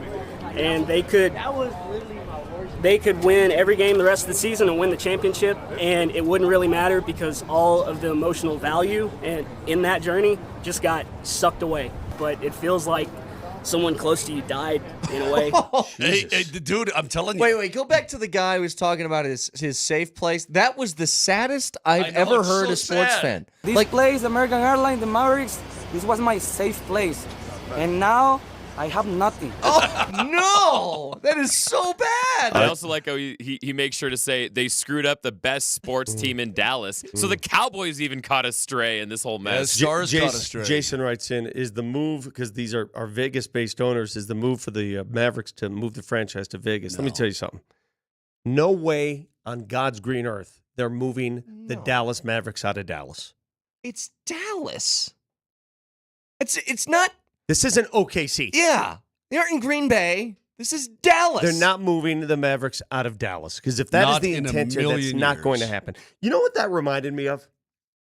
Guys, for those of you who've been around a while, do you remember back in the 90s when John Elway just couldn't win a Super Bowl? 3 times they tried, 3 times they got blown out, and they drafted Tommy Maddox. Oh, I remember. And there was talk. There were whispers when Dan Reeves was the coach that they were just going to give the keys to Tommy Maddox and basically deal John Elway. It was just talk, right? It never happened, but it was talk. That would be very much akin, because at that point, John was still in his prime. Right. And he would go on to win 2 Super Bowls. If the Broncos had dealt John Elway in his prime, you would have heard the same reaction in Denver that you just got in Dallas. You will make people not fans of your team. You with will moves lose like this. You will lose people for life.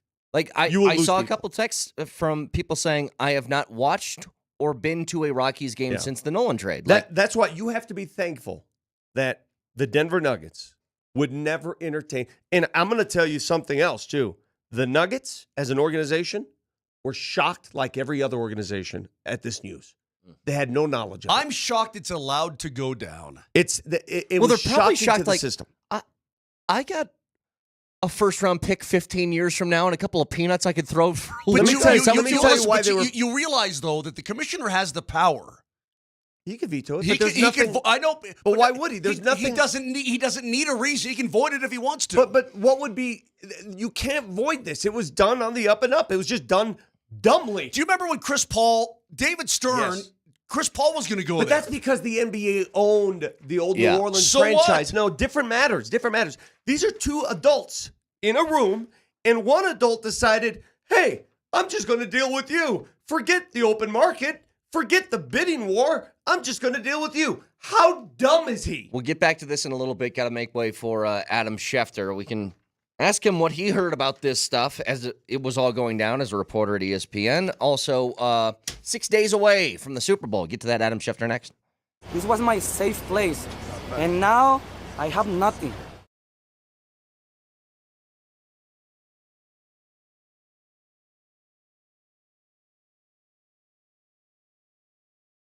Hey, guys, if you're dealing in 2025 with any form of erectile dysfunction, you're tired of the frustration and the embarrassment that it can cause, you should call the Rocky Mountain Men's Clinic, because there's not a better place to fix you and help you Don't worry about that stuff. There should be no embarrassment or anything of that nature. Get yourself taken care of because Rocky Mountain Men's Clinic treatments work when the pills and the herbals fail. They've got treatment success rates well over 90%, and they are absolutely awesome. They've served the Front Range for nearly a decade, successfully treated tens of thousands of dudes. Schedule a consult with the Rocky Mountain Men's Clinic today. Your initial visit, only $99, and that includes a medical consult with a Colorado licensed medical provider, a T and a PSA test, and if medically advised, a test dose right there in the office. Now, if it doesn't work, your appointment is absolutely free, but you know it's going to work. They've got an expert staff, and you could be back in action right away. They got 5 locations in Colorado to serve you from Fort Collins all the way down to Colorado Springs. So call them today. Don't wait. 720-440-7900. That's 720-440-7900. Or go to RockyMountainMen'sClinic.com.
We'll be joined by Adam Schefter in just a moment.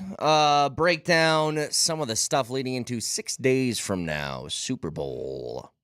The three-peat up for grabs. I've got a question about Adam's life. I'm curious about. Want to ask it. Great. Stay tuned. That'll get him. That'll draw the audience. It's hell of a tease. Hell of a tease. Anything specific about his life?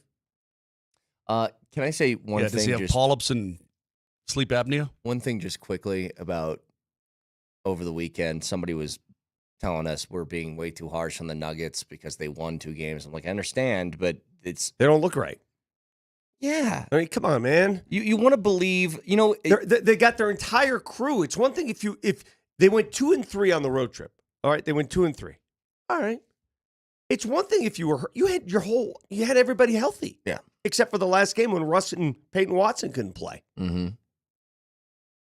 And it's like, hey, man, expectations. I'm not going to apologize for being hard on the Nuggets. Exactly. Expectations are a bitch, but it also means you're good. Whoa. Sorry. No, but Brett, by the way, Yabusele had a great game.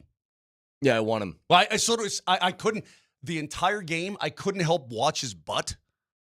See, but hang on. And go, I want that butt. I want that butt in Denver. To Vic's point. If you had the Avs at full staff, everybody was healthy, and you went on a road trip and lost 3 out of the 5, where games you probably should have won more, would you be upset? Absolutely. They were upset that they dropped 2 out of 3. What are we doing as fans then? On that road trip. If you're not allowed to have some sense of urgency, that's all. Like, you're supposed to have expectation. You're supposed to when your team is good. And I want to apologize for it. Like, I think this team, with Nikola Jokic, one of the greatest players who's ever lived, you should have the expectation that they should play well when they go out there. So we'll get back to that in a second. But now, out to the Ramos Law Hotline. Car accident, you need Ramos Law, medical doctor and attorney, ramoslaw.com. Adam Schefter joins us every Monday at 8 o'clock. First of all, welcome, Adam. Second of all, give me the NFL equivalent to the Luka trade we just saw. What would you say that is? I woke up, I saw the trade, and I floated out that the equivalent would be, what did I say? Joe Burrow for Lamar Jackson. And people reacted like, oh, you're out of your mind. Like, I think people are writing off Anthony Davis more than they should. Maybe that's not the exact right analogy. Maybe I'm making this up. Dak Prescott for Justin Herbert. Maybe it's some combination of an elite player. Like, I don't think that Burrow and Jackson is that far off. Like, middle of the season, a trade you didn't. I still think Anthony Davis is an elite player. Yeah, I don't think they're writing off the now. It's the future. It's the fact that Luka's 25 years old, and for the next decade, the Los Angeles Lakers are going to benefit from an interplanetary talent. That's what it is, and that's where. Well, by the way, think about this. Okay, so fun. So if we're going to come with NFL trade, I would say then Dak Prescott for Josh Allen. How about that? Sure. Yeah, that's pretty good. Yeah. Let me ask you this: have you ever? Because you live in this information on your phone, and you're in the world where every click of your phone impacts everybody. You ever tweeted something out and had everybody going, "Oh, you got hacked"? That's not true. That can't be true, because that's what everybody was looking at Shams and saying, "No, that's fake." That's fake he news. had to say this is real before you ever he had tweeted it out. Like that happen? Andrew Luck retired. Oh yeah. You're right. Hey, I'll never forget that one, because that came out of nowhere. Didn't you get burned one time by a darn Schefter? Oh, I got a darn. Yeah, he got a darn Schefter. What'd you get a darn on? I can't remember what it was, but it got me good. He got burned, yeah. So when you did did that Luck, when was that, and what kind of reaction did you get? It was, you just look up the year on Google right now that Andrew Luck retired. I'm going to guess it was 2019. But it was the preseason, right? It was a preseason game. It was a Saturday night. It was the last Saturday night of the preseason. It was the night of my mother-in-law's 75th surprise birthday dinner. I'll never forget it. Oh, no. I had walked in. He walked in. We yelled surprise. We sat down, and I got a text. Hey, got some information. And I'm like, great. I said, I appreciate you thinking of me. Just sat down at my mother-in-law's 75th birthday. Can I wait? Like, I think you want to know this. I'm like, I said to the table, excuse me. I literally sat at the table for about all of 30 seconds. and that was it. My night was over. That's crazy. And so, got to called a few people. Nobody was picking up to confirm it. But the way it was told and what it was, the people involved, like in my mind, I'm like, this is it. Like, it's done. So I posted.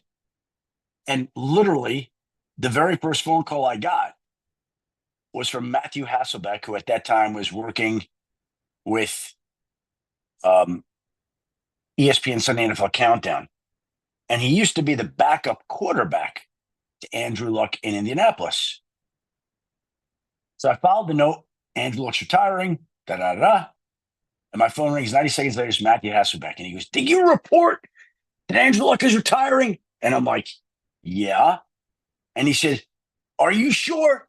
And I'm like, I wouldn't have posted it if I wasn't sure. Why? He goes, I was just with him all week in Indianapolis the last few days, and he never mentioned a word about it to me. I was like, oh, Yeah. Oh, so you were panicked like you were like, oh my God, maybe I got some bad info. Absolutely. Yeah. Absolutely. Because it's the middle of the game too, right? Like wasn't he getting booed off the field? I didn't realize, like, I didn't know that was going to happen. You know, if you feel that's not what you want and everything like that. Right. So it's you know, it's a, you know, unfortunately, here's the thing. And I think to this day he's probably mad. I understand, but you can't tell people on a Monday, have a call. They were going to do a press conference on Friday. I don't understand. To this day, I don't understand why they didn't do that. Like, they decided to push it back to Sunday. Like, you can't tell people and think it's going to hold up in this day and age 7 days. You just can't do that. Yeah. Am I wrong about that? No, you're right.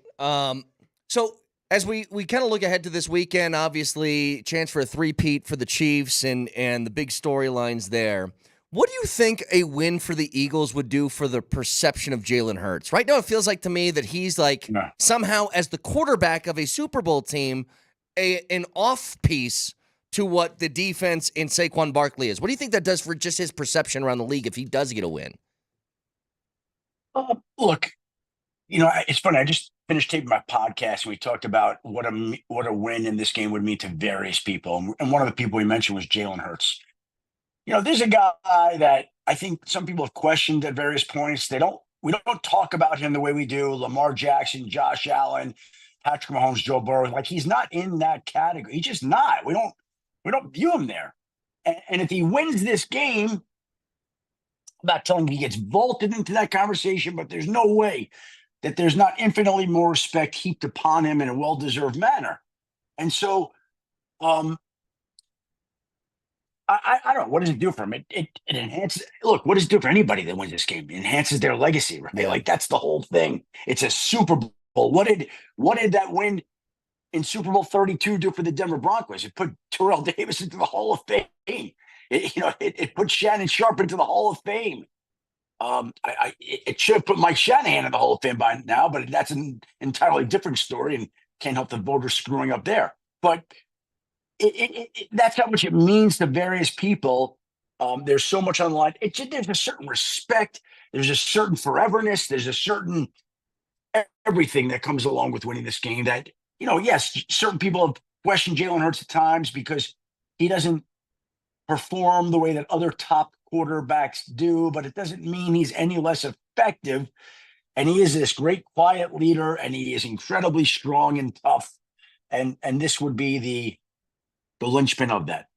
Adam, we talked about the new coaching hires in the National Football League, but it's interesting too because all of a sudden Pete Carroll now he's starting to assemble his staff, and he went and got Chip Kelly. That's big. Yeah. And what's the scuttlebutt going on around the league about what maybe the Raiders are doing? I mean, I feel like this could really work for them, and of course, I'm also concerned because they're in the AFC West. Yeah. Well, first and foremost, I don't care who they hire. I love the hire of Pete Carroll, and I love the hire of Chip Kelly, but they still need a quarterback. And it doesn't matter. It doesn't matter, you know, who you're hiring. If you don't have the quarterback, you're going to have a problem there. So that's going to be an issue. So they've got to solidify that position, but that'll be the focus of the offseason now, figuring out what they're going to do there. On the surface, like, yeah, Chip Kelly, to me, that's a great hire. Like, they were considering Darrell Bevel. Darrell Bevel worked with Pete Carroll in Seattle before. You know what you're getting there. To me, I like the idea of swinging big on Chip Kelly and making him the highest paid coordinator in the game. And I think what you're seeing here couple things. The Raiders added these limited owners, and these limited owners have a lot of money, and they're throwing around a lot of money. It doesn't matter. And again, there's a salary cap, so there's only so much you can do. But you know what? If you have to make Chip Kelly the highest paid coordinator in the game, you go do that. You go do that because you can, because it doesn't count against the cap, and because you got the people with the resources and the wherewithal to make that happen. So that's where I think the Raiders become a little bit more formidable than they've been in recent years. On top of that, Adam, you look at what's on the table for all these different teams with these new coaches. One team is still left without one. And I'm curious, does that mean that the Saints, they're tied to Kellen Moore? Are they just waiting for the season to end so they can hire them? Or is this kind of a problem of them finding somebody to take the job? Again, another topic I just addressed, so I can repeat the answer, but here's what I would say. The Saints saw what happened to the Arizona Cardinals, who hosted a Super Bowl the last time the Eagles played there. The Cardinals wanted Jonathan Gannon as their head coach. The Eagles found evidence of tampering. They turned it into the NFL, and there was draft pick penalties involved for Arizona. The Saints have been in the league's crosshairs before. And the Eagles owner, Jeffrey Lurie, already feels empowered to go after any organization that he believes improperly contacts any of his employees in the week of their biggest game. He's pissed off it happened before, and he's not going to stand for it now. So he finds any evidence, he's turning it in. And the Saints aren't exactly a favorite child of the league right now. So I can tell you this. The Saints aren't going to do anything that can be construed as illegal. They are going to go by the book, which means they can't contact Kellen Moore until after the game. Now, again, just look at this logically. It's Super Bowl week.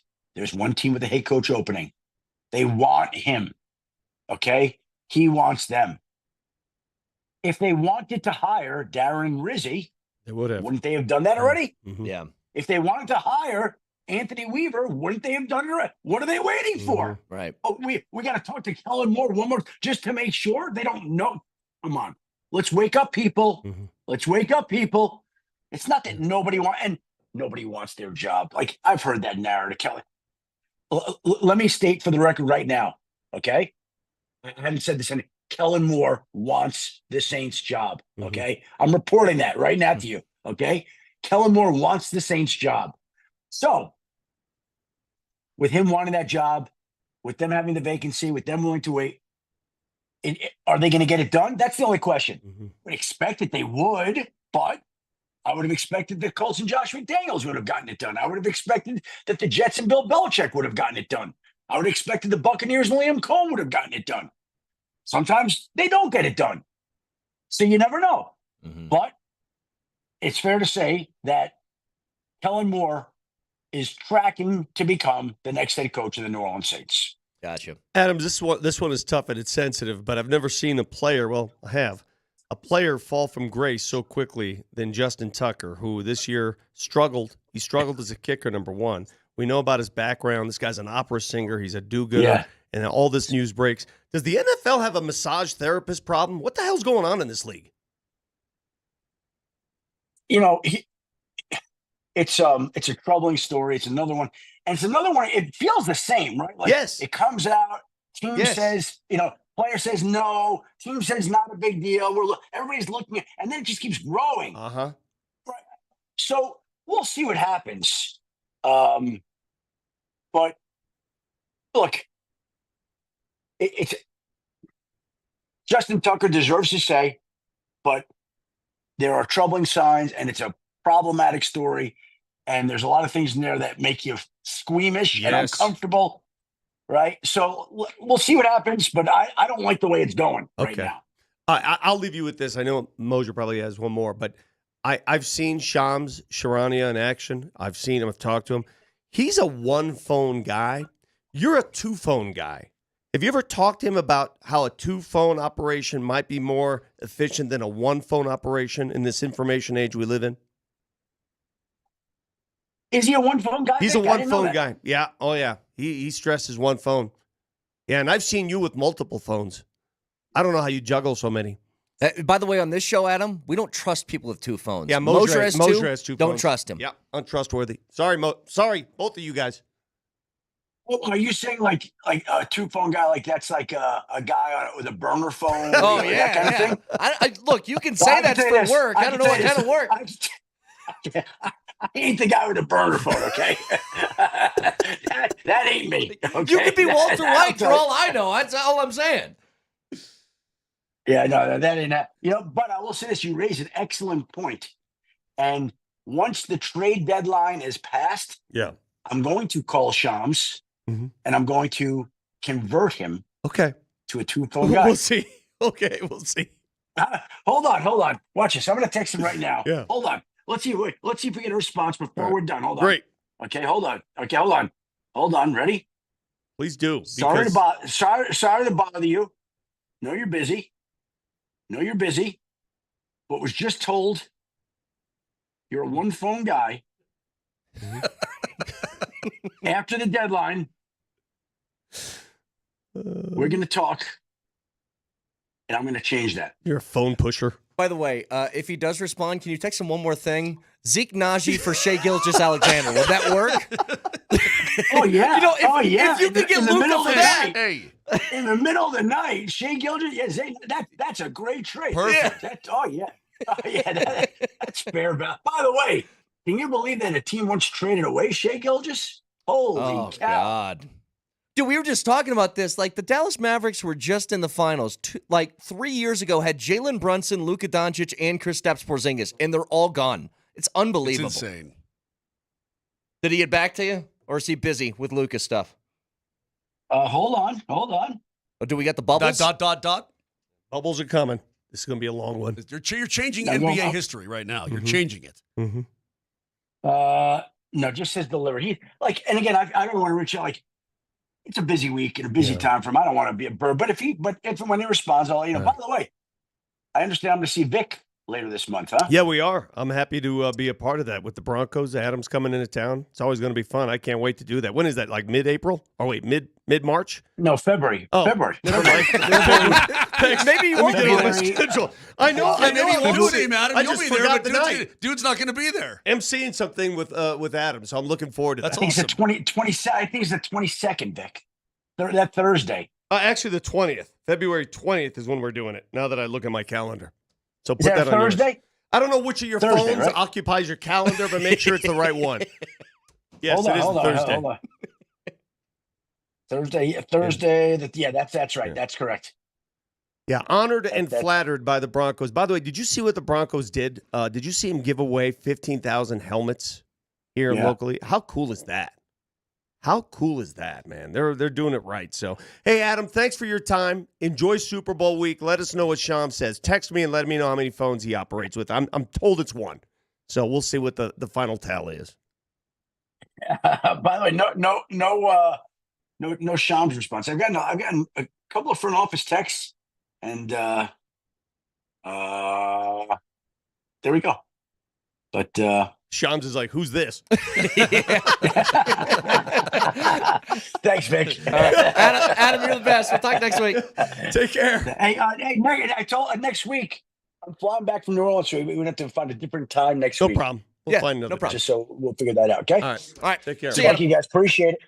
All conversations with Adam Schefter of ESPN are brought to you by Colorado Credit Union. Love where you live, love where you bank. Visit ccu.org to learn more. Bronco, not to be named, when I was working at Channel 4, came into the studio with 4 phones. Oh, my God. How long ago was this? This was 10 years ago. When you used to be on the news? Listen to me. Listen to my words. 4 phones. I'm like, what, are you selling them? Why would Aqib Talib do that? It wasn't a key. I thought maybe it would work. Good job. Yeah. Good job, Gretzky. All right, back after this.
All right, you want to catch that conversation with Adam Schefter? Check it out on the podcast shortly.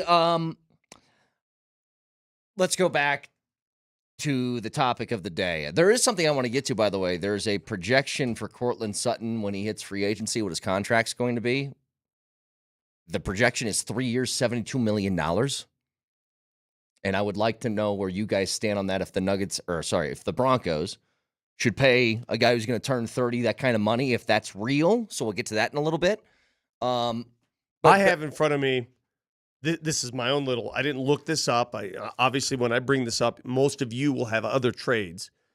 I have in front of me the 4 most surprising trades in the history of sports. In the history of sports. 4 most shocking trades. Okay. And I not guarantee, just Denver. Just sports. Okay. Sports. Okay, I want one clarification on the word shocking. Is it like just whoa, or is it stupid? Everybody talked about it for years. Okay, got it. And if you have one you can add to this, or several, please do. I mean, again, I'm just thinking out loud as we're doing a radio show. Babe Ruth to the Yankees was shocking. Yeah, but he wasn't. Shut up! I mean, for what he became, yes. For what he became. You should have read your Twitter back then. Benedict Arnold to the British was pretty shocking. No, too, that was Babe Ruth. Ruth. Way shocking. It's a pretty shocking trade. By the way, he never got captured. He just went over and lived in England the rest of his life. Let me finish this list. Should have been wasted. So that's one. Wayne Gretzky to the LA Kings. Huge. I mean, arguably the greatest player ever, like Michael Jordan getting traded. That's 2. Herschel Walker to the Vikings for an entire draft class. What that did was set the Cowboys up for 3 Super Bowls. It was a shocking trade. It was just, everybody was talking about it. Wait, you traded an entire draft class for one player? Yeah. Mm-hmm. And Luca to LA. Those are my 4. Those are my 4 most shocking trades I don't know ever. the Luca to LA. I don't know. What? Excuse me? I mean, it's shocking, but of all time? No, dude. Most, a 25-year-old superstar even before he begins the prime of his career. No, Moj. This trade is maybe the most shocking trade in NBA history. Give me one in the entirety of the league. Give me one that Kareem was traded to the Lakers from Milwaukee. Yeah. That's shocking. Did the Sixers traded Wilt for what? Listen, we've seen the NBA, by the way, is king of ridiculous trades, right? The NBA is the best at this, at ridiculous trades. Well, they're like the only sport that, for the most part, one of the best players in the league. If Jokic didn't exist, Luka is up there for best player in the world. The reason that would trade him at 25. Yeah, agreed. The reason why it's a shocking trade is this: it was handled ridiculously. Yes. It was handled on the down low without allowing 28 other teams to participate in what would have been one of the biggest hauls in NBA history. What did you say they got for Kevin Durant? What was the package for Kevin Durant? Ultimately, what it became? Yes. It became, again, this is a 34-year-old KD. This is what the Nets got. Cam Johnson, Zaire Williams, 10 first-round picks in 4 seconds. 10. Okay. So imagine what if you put Luka on the open market. And that's where this trade shocks me. It's not that it happened. It's how it happened. It's to who benefited. The one team that benefits all the time benefited because it was a closed bid. You ever go to an auction, Moj? Of course. So when you're an auctioneer up there, and I've done a lot of auctioneering it's open myself, to everybody. It's open to everybody that wants to participate, Just correct? originally was 5 first-rounders, though. Can you imagine doing an auction with just one person in an audience? No. Nobody else is allowed in this auction. Nope. It's just me and you. It's ridiculous. It is preposterous. But what the Mavericks could have gotten. Can we focus on that for a second? It's not even that it's just one team.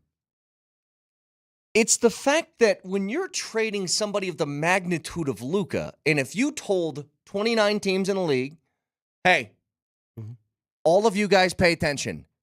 He's up for grabs. Give me the best thing you got in return. What you got? Possibly. Yeah. What do you have? Yeah. I'm going to tell you right now. There ain't a team in the NBA who wouldn't have offered So something. why is Nico Harrison not fired today? Because there's something fishy going on. Why is he not fired? And if I was the owner of the Dallas Mavericks, look at me. There's something fishy. Maybe they don't going know on. what they don't know. I'm talking about the owners of the Mavericks. If I own that basketball team and I say, wait, This is all we got back? Moj, this answer is simple.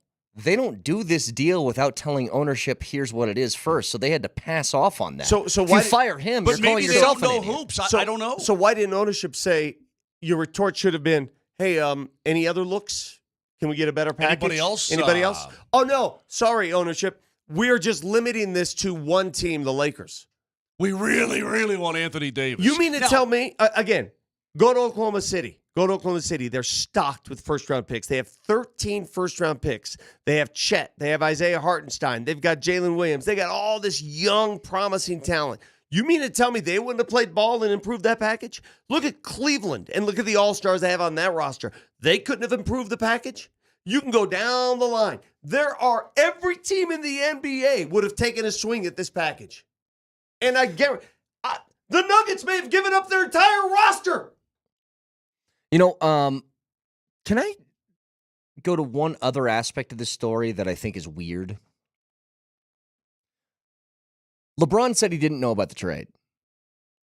And I know people are going to say, yeah, right. But let me just explain something here. Maybe he didn't. There's one thing that LeBron hasn't done. He has been willing to sell off every piece of every team he's ever been on, except for his second best players, because they're usually his best friends. He didn't want Kyrie to leave. If you remember in Cleveland, Kyrie wanted to leave. He didn't want him to. I don't think LeBron went to ownership and said, axe my boy for Luka. They're not. I think the Lakers might have just went, Time out. I see the end of the tunnel here for this current iteration of this team. Yeah. And I can get somebody who's 25 that's going to keep us relevant for another decade. I don't care what LeBron thinks. Okay, fine. But at the same time, if you say LeBron, we're trading AD. Oh, no. For what? Luka. Oh, he's fine with that. Yeah. But I'm saying, I mean, I'm sure LeBron would listen. LeBron would not nix that trade. Hey, There's no knew. doubt in my mind he was. but in I don't on think it. he was pulling strings on it. I know, is but what I'm Maybe he's saying. not pulling strings, but he had to know. Can we not be naive? Yeah, he knew about it. Well, knew let about me put it this way. Would you please tell not me be what the naive. odds have jumped to for the Lakers to win it all? Because they're not winning with the previous team.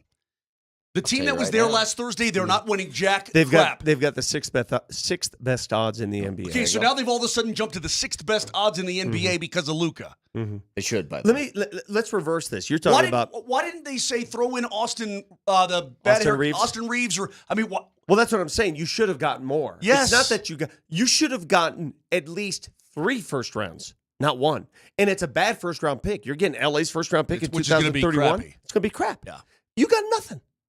You got nothing. It's You got amazing. and you gave up. All right. I know people are going to dismiss this. The Mavericks sent Maxi Kleber, who's a rotational player. He'd be in the rotation in Denver. Absolutely would. That's a rotational player you're giving up, along with Luka. Yeah. Averaging 3 points a game. He's a rotational player. That's fine. I'm telling you right now, he's going to play for the Lakers. Yeah. By the way, the 5077 says apparently AD unfollowed LeBron on social media. Whatever. That means that, and he says that means LeBron was definitely in on him. Yeah. That deal does not go. LeBron would say yes in a New York minute if he was He'd be presented dumb that not to. information. And let me tell you Yeah. something about LeBron James and AD. AD, if they were like simpatico about this, and they're like, we're never going to let go of each other till the very end, like Titanic. If that were the case, you know AD could have prevented this trade from happening. He had a trade bonus clause in his trade that would have given him more money if traded. He waived that clause for this trade to happen. He waived it. He gave up money to go to Dallas, which tells me he's probably tired of the act in LA. He's probably sitting there going, I was brought here by this guy. We won a championship.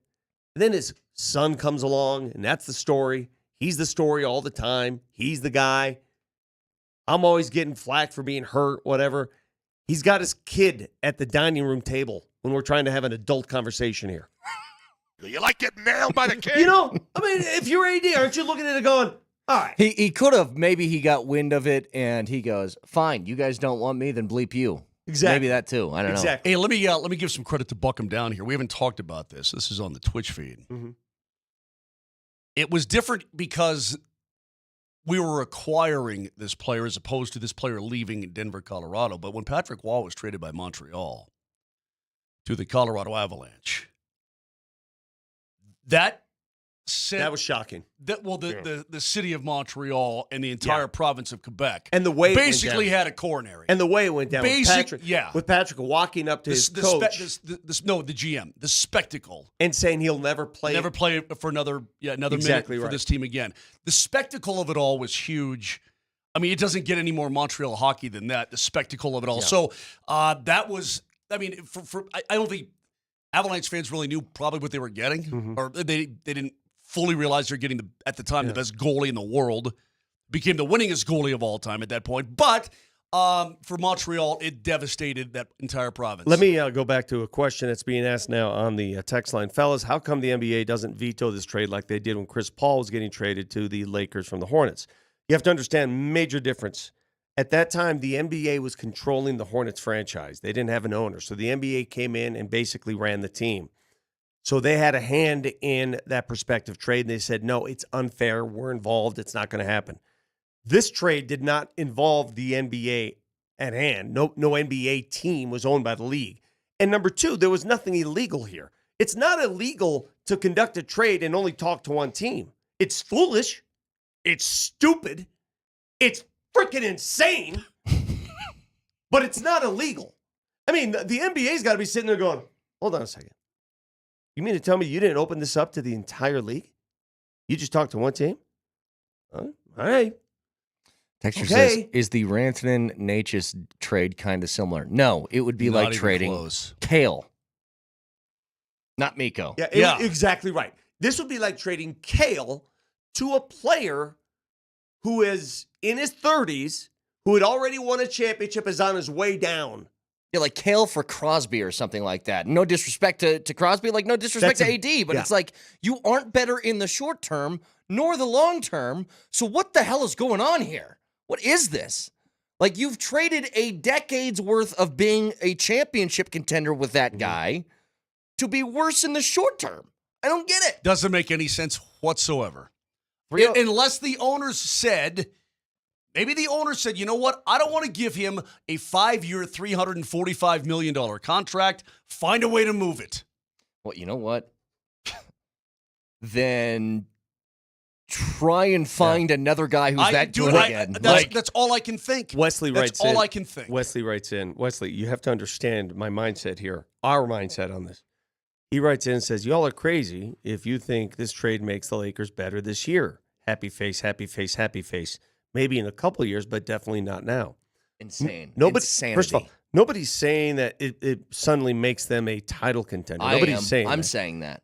If you think the Lakers aren't done, you're foolish. The trade deadline is Thursday. They're going to go get a big man. They're going to get a center. They are. And for everybody who says they don't have the assets to do it, they'll find the assets because this is what the Lakers do. This is what they do. So even if they're not a title contender this year, they got a guy that's going to represent their team for the next decade, who is the next great one. Can somebody explain why? Are you kidding me? Hang on a second. Can somebody explain to me? Actually, we'll come back. I'm gonna read. Hold on, Wesley. I'm gonna read this to you again, Wesley. You missed the first part of the show. Here's why I'm ticked off. Here's why. George Mikan, Elgin Baylor, Jerry West, Will Chamberlain, Kareem, Magic Johnson, Shaquille O'Neal, Kobe Bryant, LeBron James, Luca Doncic. You can go all the way back to the 50s and 60s and 70s. Every freaking year, it's a different player in LA carrying the flag. I want to get back to something. And again, guys, this isn't the day for copium, okay? It might make you feel better, but it's not true. And I'm not going to lie to you. There's not a world that exists that if you wanted the Lakers out of your entire ether, where this is a good thing for the Nuggets. It does not exist. That world does not exist, and I'll explain next.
All right, listen.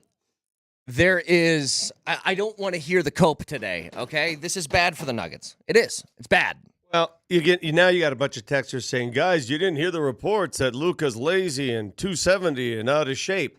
Layla was putting up. Layla, goodness gracious, Luka. Layla's my dog. Luka was putting up 30 points a game, being fat and out of shape. Okay. Remember when Joker was given that same definition? How did he respond? I'm just curious. I would rather be fat and Luca Donic than most players in the NBA. Than in shape and not that good. Yes.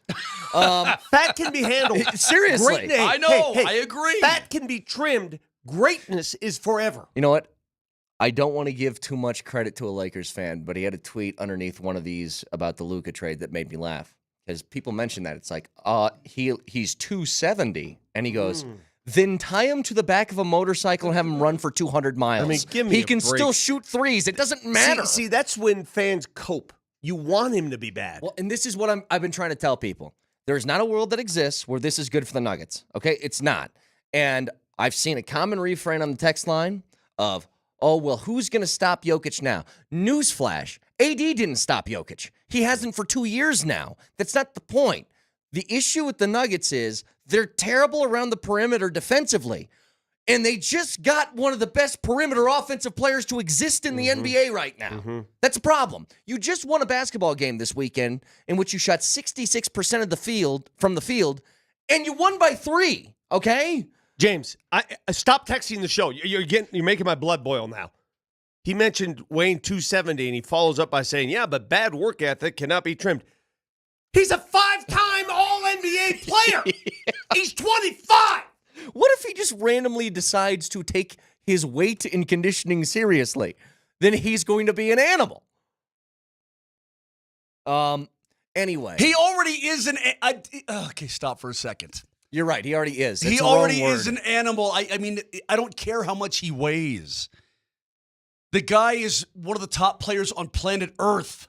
Let me make this very simple for Nuggets fans. So what if he sheds 25 pounds, he's the best player on planet Earth? I mean, I don't know, dude. Come on, man. Here, why don't we just say this earlier? Here's how I'll put it to you. The Mavericks didn't trade Luka to the Lakers. They traded him to the Nuggets. Are you winning a championship? Yeah. Are you winning a championship? Would you be texting that same crap? That same coping mechanism. Did you say championship? I did because Vic was talking and then I couldn't hear myself say the words. Championship. If that happened, if that wasn't the Lakers and he was traded to the Nuggets for Michael Porter Jr., Zeke Naji, and a first, would you think the Nuggets aren't in prime championship better watch contention? Out. He's got a bad work ethic. Which begs the question, what do the Nuggets do about this? And here's my thoughts, Vic. I don't think they're doing anything because I don't know if they can do anything. And if they can do something, it's not going to be anything that I guess would be of substance. You remember when they made a trade for Bryn Forbes a few years ago at the trade deadline? Oh, my God, I forgot about that name. And it's like, I forgot all about that name. Like, I feel like if you make a trade, it's going to be something like that. It's not going to be incredibly... Why are you pulling Bryn Forbes out of your tailpipe? Because I think that's the only type of move you can do where it's not, like, impactful enough to make a difference. Amato writes in, hey, Moser's 270. He's still one of the best play-by-play guys in the NHL.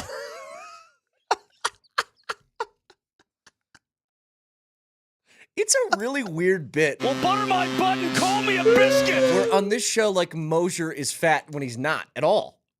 It is really bizarre. I know. You are actually in pretty good shape for being... happy birthday on your 60th. For being a 60-year-old play-by-play guy, you're in great shape. Oh, you know what? Happy birthday to my beautiful mom. My beautiful mom. I couldn't say baby mama because that's a different thing. That would be my wife. My mother. Happy birthday, Mom. Happy birthday, Lori. All right, so what did the Nuggets do this week? By the way, I was walking with my lovely wife to dinner last night after the game. The parking lot was so packed we couldn't get out. So, let's just walk over here and have some dinner. Okay, great. And some lady shouts out the window out of the truck at me and says, butter my butt, call me a biscuit. That's awesome. I said, thank you. That was very nice of you. Thank you. Love you too. Let me ask you guys a question. Can I just do one thing real quick? Sure. You go and do your one thing. Let me do my one thing. And it's just reading a text. Because I did notice this. Zeke got extended playing time over the weekend. That's where I was going. What do you think the reason was behind him playing in a lot?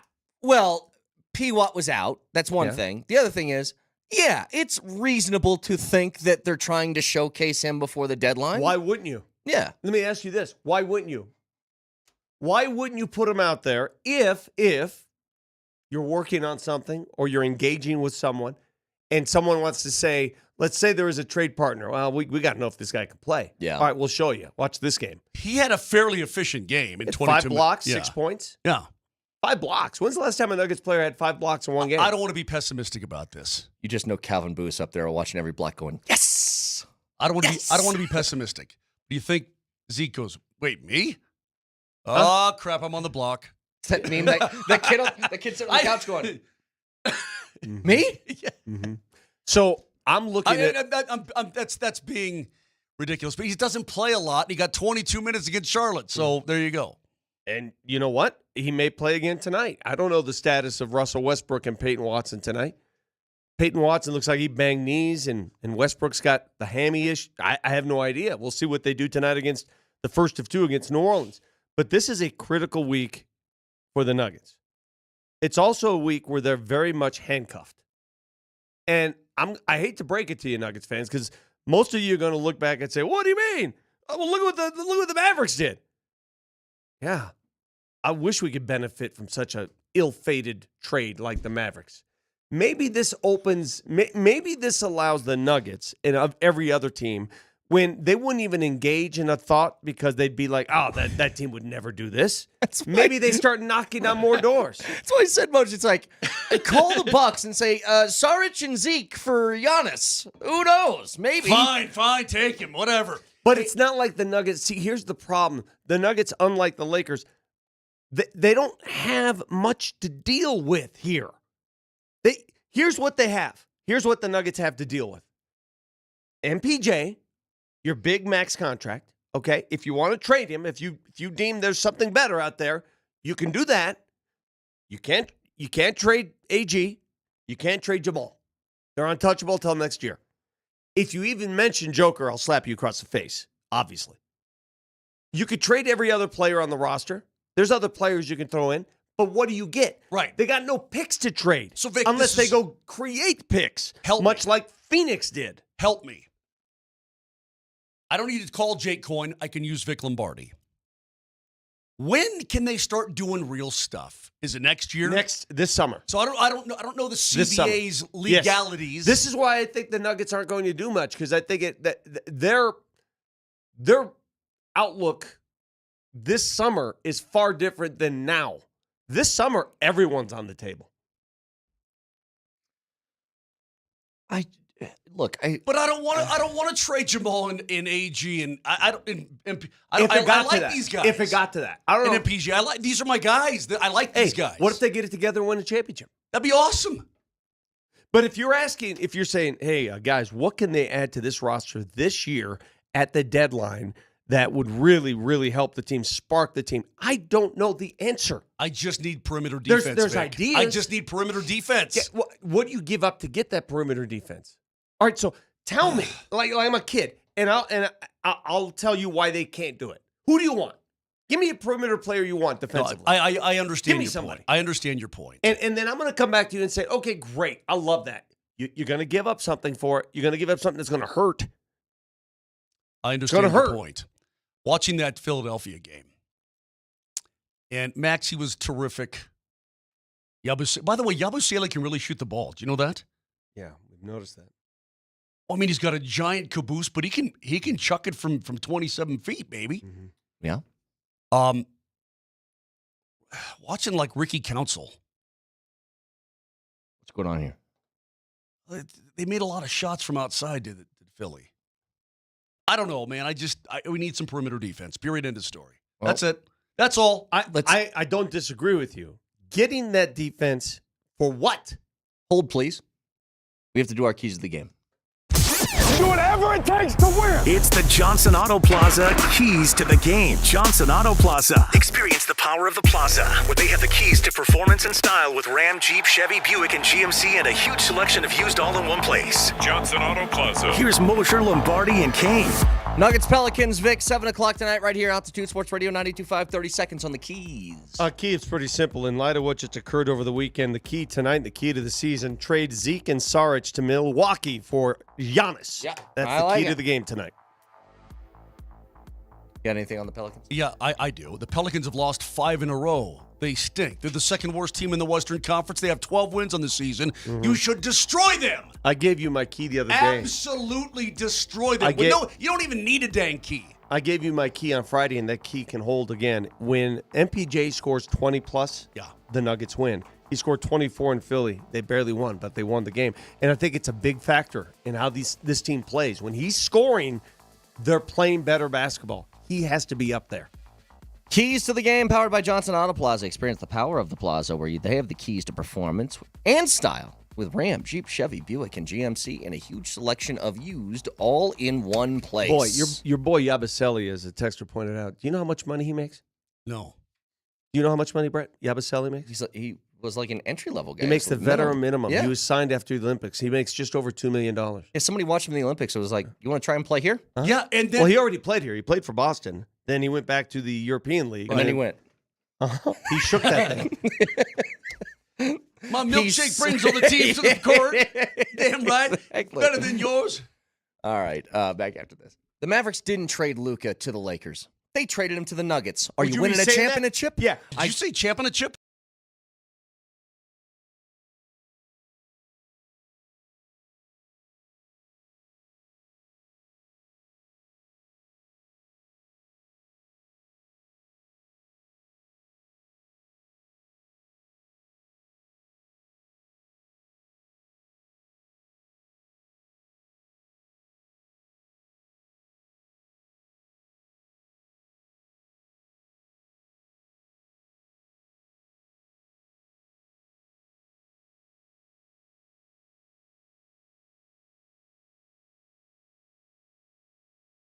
Circus Sportsbook available in Colorado right now. And if you want to talk about some championships, well, there's going to be one this weekend in the NFL. And Circus Sports has all that you need, whether that is the Circus Squares contest. You guys know how that works.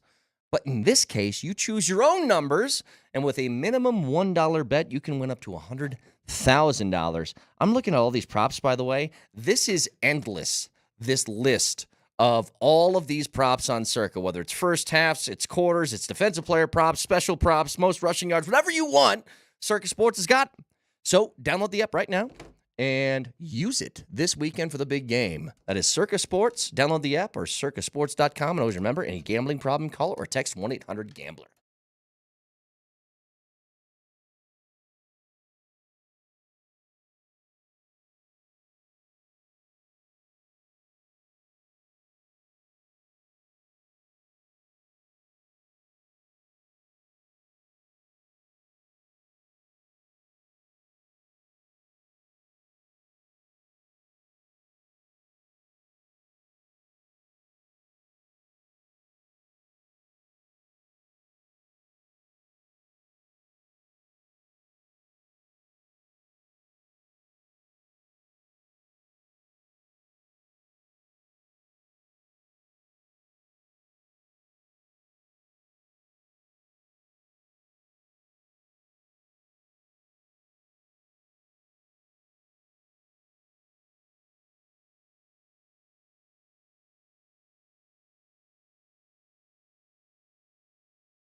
I forgot to tell you. Guess what I got for my birthday from my lovely wife? Happy birthday to my beautiful baby co-host, Mark Moser. What do you think I got? You got... This is the Commodores, by the way. You said from the Bear? You're going to love it. It was your birthday. No, not that. Oh. She got me killer ticket. Well, us. Killer tickets to Earth, Wind, and Fire. Oh. Philip Bailey still with him? Yeah. And he sings like an angel. I know. I saw him 10 years ago. We saw him a couple years ago in Vegas. Was it last year in Vegas? When was that? They were still so good. It's unbelievable. It'll blow your mind. It's one of the greatest bands that's ever lived. Ever existed in the history of the world, Earth, Wind, and Fire. You want to go? Yeah, I do want to go. Yes. Grab a couple ducks. Now, you're not going to be sitting with me. I want to go. It's at Fiddler's. You're going to be up on the lawn. I'm very important. Whatever. I want to go. Moser, your birthday is Groundhog Day. So, did you see your shadow? You know what? I got some we bad... didn't go through our... I ain't we seen didn't do nothing. our thing. We didn't do our thing. Or hear ye, those nerds up that's there. Right, that's right. I got a bigger thing that I I'd saw like to a meme discuss. with an Italian. What are they called? Those little animals? Groundhog? Groundhog. I'm about to call it a greyhound. I saw an Italian. Dude, my greyhound saw a shadow. I saw an Italian meme with an Italian. I don't greyhound. understand anything that you said. Italian greyhound comes out and goes, "I ain't seen nothing." I have a very important question here. Because look, there's been a lot of talk that, like, all these professional sports are rigged. People are saying about the Chiefs being back in the Super Bowl rigged. I'm always like, dude, stop. You could make a really strong argument for the NBA being rigged after this. I'm just saying you could. I'm not saying it is, but it's easy. But here's the thing, Vic. There's more than just coincidence here. You know, I'm reading Swipa, who's on Twitter, who's a big Nuggets fan, and he makes such a great point. I said this earlier. I gave you the list of all the great Lakers players that have carried this team from the 50s on, right? And they carried the torch for them. All these players that are listed, only Magic Johnson was drafted by the Lakers. Wilt Chamberlain wasn't. He was traded there. Kareem Abdul-Jabbar was given to him. Shaquille O'Neal, free agent. What about George Mikan and all those guys? Kobe Bryant? Kobe Bryant was a trade day swap. That's correct. Charlotte picked him, and they traded. LeBron James was a free agent. Luca Donic was traded there. I mean, what? Why does the whole league bend over backwards? Why does the league do this? James Worthy was... Why does the league give them these gifts? Hold on a second. By the way, just breaking news from Schefter that Myles Garrett has requested a trade from the Browns. So, really? To the Lakers? To the Lakers. We'll get to that in a second. Here's my thing, though. Like, I don't think the sport is rigged. But you could make a very easy one-to-one with this thing and be like, if it's not, then how does this happen? And here's why. Nico Harrison, the GM of the Mavs, he stands nothing to gain from this trade. Nothing. He looks like an idiot no matter what. And people are talking about he couldn't leak the news because if he leaked the rumor, then people would say that he's stupid and that would nix the trade somehow based on fan reaction. I go, why is it any different than if he just does the deal? It's the same thing. I guess his impression would be just rip the Band-Aid on after the fact and you don't have to talk about it. But we're all sitting here saying, what's the purpose for the Mavs? I'm forcing you now, okay? We are now in a debate and you are forced to take the side. Unless you really covet Anthony Davis? You're forced to take the side of the Mavs in this and argue for them. Give me your best. You love Anthony Davis more than any other player on planet Earth, and you're absolutely willing to only talk to the Lakers because you can only get Anthony Davis from them, and that's it. Let me ask you this, I don't know how many GMs around the league right now are sitting around going, hell, I would have given more. Let me throw you a bottom line. I would have given this, and this. I would call Adam Silver and say, you know what? I would have done a better deal than that. Why did you allow this to go down? This is just brought up. Let me give you a bottom line. And then just think about this for a second. Maybe the ownership group in Dallas, maybe they didn't want to pay that max. Maybe they, even though I think that the value of Luca Donic in your franchise increases the value of your franchise. And you make money off. But here's something I want you to consider. And tell me if this is, say, Vic, you're an idiot if I say this. There's a new television landscape right now, new television deals that are happening. Local revenues are not near what they used to be, except for the Lakers. Their local television market and what they get locally for television is greater than the entire Northwest Division combined. Did you hear what I just said? Yeah. Okay. In Dallas, they have struggled this year. They lost their local television package. They're streaming. They're doing a lot of things, and they're struggling in television revenue locally. I wonder if they just looked at the bottom line and said, I don't know, do we want to invest in this? Okay, fine. But it still doesn't explain the return that you Yeah, got. You're right. But it still doesn't explain that you could have had a better deal from 20 other teams. I tried to look at this from every angle. Like, short term, the Mavs are worse today than they were yesterday. Long term, they're worse off today than they were yesterday. Financially, they're worse off today than they were yesterday. Like, I can't find a single reason as to why you would go out and do this unless they really know something about Luka that we don't. And I don't that's know what I'm that trying is. to get to. What is it? All right, don't give me the conditioning thing because you can fix that. That's fixed with a nutritionist and a trainer. And I guarantee when he starts playing alongside LeBron and sees how LeBron takes care of his body to play until he's 75 years old, he's going to change his habits. You watch. I think so too. He's going to see it firsthand. That can be fixed. Is there something else we're not aware of? But okay, let's say there is. Let's say that Is there? he's. There's let's say gotta he's be. Let's say Has to. There's got to be something else. But nobody else knows that. Yeah, but then why is the rest of the league so perplexed by it? Right. So nobody else Because knows Intel, it. let me tell you something about this league. Everybody knows Word everything gets, about word everybody. gets around. Yes. Does he have a Moser Achilles or something like that they Okay. know about? Well, hang on. But my point is that, but other teams don't know that. So you could still get more from somebody else rather than dealing one-on-one with the LA Lakers. I don't get it. I don't understand. Even if he went into he said, ownership, I want to have a sit down. You sit down with Nico and the owners, you walk in and go, you know what? You're an MF. You're an MF.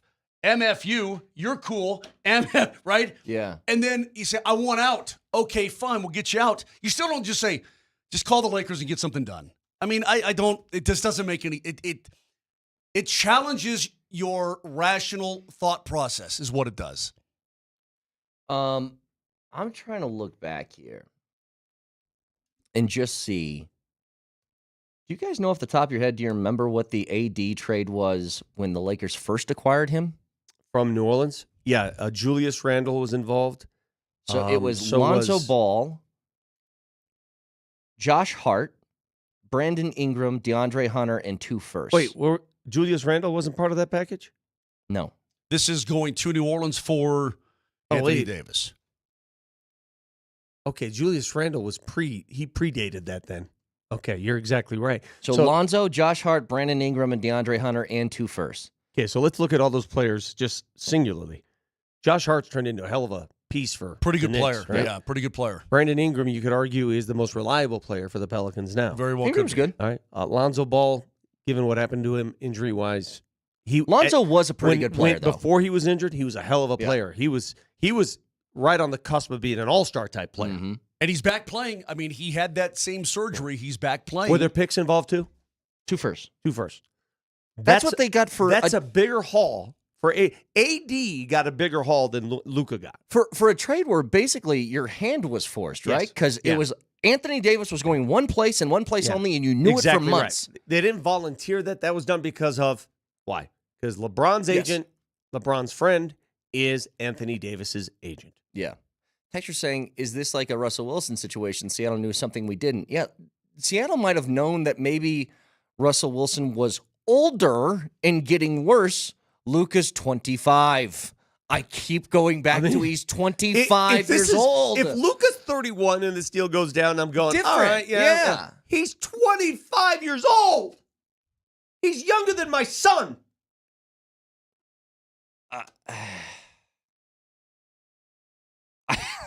Like, between the GM, between ownership, again, I think Jason Kidd's face at that press conference told it all. Says it all. Like, he's sitting there like us, like, did his expression what are we doing? Did his expression ever change the entire news conference? You could have Hello Darkness mild friended him for 30 minutes during that. Somebody, where's Kevin in Illinois? Kevin, where are you? We got to do that. They got to zoom in on his face. Hello, darkness, my old friend. It would have been, you could have done that the entire press conference. I've come to talk with you again. Texture also, because this news is just breaking, we're going to do a couple minutes on this. What do we have to do to get Myles Garrett? You aren't, okay? Because the Broncos finally have their full draft class. They aren't trading two first rounders for that. We aren't doing that. Use your picks for a couple years. Let's go ahead and. I mean, it's been proven in the NFL, especially if you can build through the draft and do some good if you keep your picks. Yes. Maybe it's a Deshaun thing they don't know. I'm telling you, dude, there's no way this deal gets done where somebody doesn't know. No way. What are we looking at now? Jason Kidd's face. He had that same face. What's he looking at? Nothing. Vic, he's looking at nothing. He is looking at the void. Do you believe when Nico Harrison said it? He's staring into a cosmic wormhole and sees nothing. Moser, do you believe Nico Harrison, the GM, when he says that Jason Kidd knew nothing about the trade until it happened? Do you believe him? If I'm Jason Kidd and I get wind of the trade, I say, no. Look at him. He's not moving. I mean, it's crazy. And now he's looking down. Now he looks down and stares at a piece of paper. I will say this about Dallas. I mean, you could throw out the players they have right now on the court, and they'll be one of the best defensive teams in the NBA. Right. Dude, their front court, think about Dallas's front court right now. You've got Gafford, you got Lively, and you got AD. And you got a host of, you got PJ Washington. You got some players on the defensive end and the front court. Wow. Right. You know what they don't have anymore is Luca Donic. I get it. Hey, by the way, Myles Garrett, I mean, all he does is rack up double-digit sacks every single year, getting double-teamed to the hilt. I know that the Rockies traded Nolan, but Chuck Nasty still out there in right field. Look at him. It's pretty. Swinging the stick. Hey, you don't get Myles Garrett. The return's going to be large. It's going to be at least very large. Yeah, very large. Well, the Browns would be left with a dead cap hit of $36 million if they trade him. So why would they want to? Because you pay $36 million for 2 or 3 first rounders. I think that's a fair trade. For. Pretty much. And they're terrible right now anyway. So, yeah, I think for them that makes sense. I'm surprised they didn't do it at the deadline last year, honestly. Because they traded, Zadarius Smith. They traded him, who was on the opposite side. God, man, Cleveland's a mess. They've been a mess for so many years. I'm looking at this picture of Myles Garrett, and every time I see him, I'm like, that's a human? Are we sure he's a human? Are we, look, Vic. I know. Remember when Raj said to you? His torso is just not. Raj said to you earlier, because you were asking about the Whoop thing, or whatever these wristbands are that people wear now. Yeah, by the way, for those of you out there with the Whoop or the ring, which is better? He said, wear a ring. He goes, do you work out? And then Vic showed him his bicep. And I go, yeah, but look at Myles Garrett's biceps. Dude, his torso is not real. What is that? Yeah. Brett, if I can bring this. Look, Brett, look at this. Yeah, I know. That's not, look. We need to stop. Gene pool.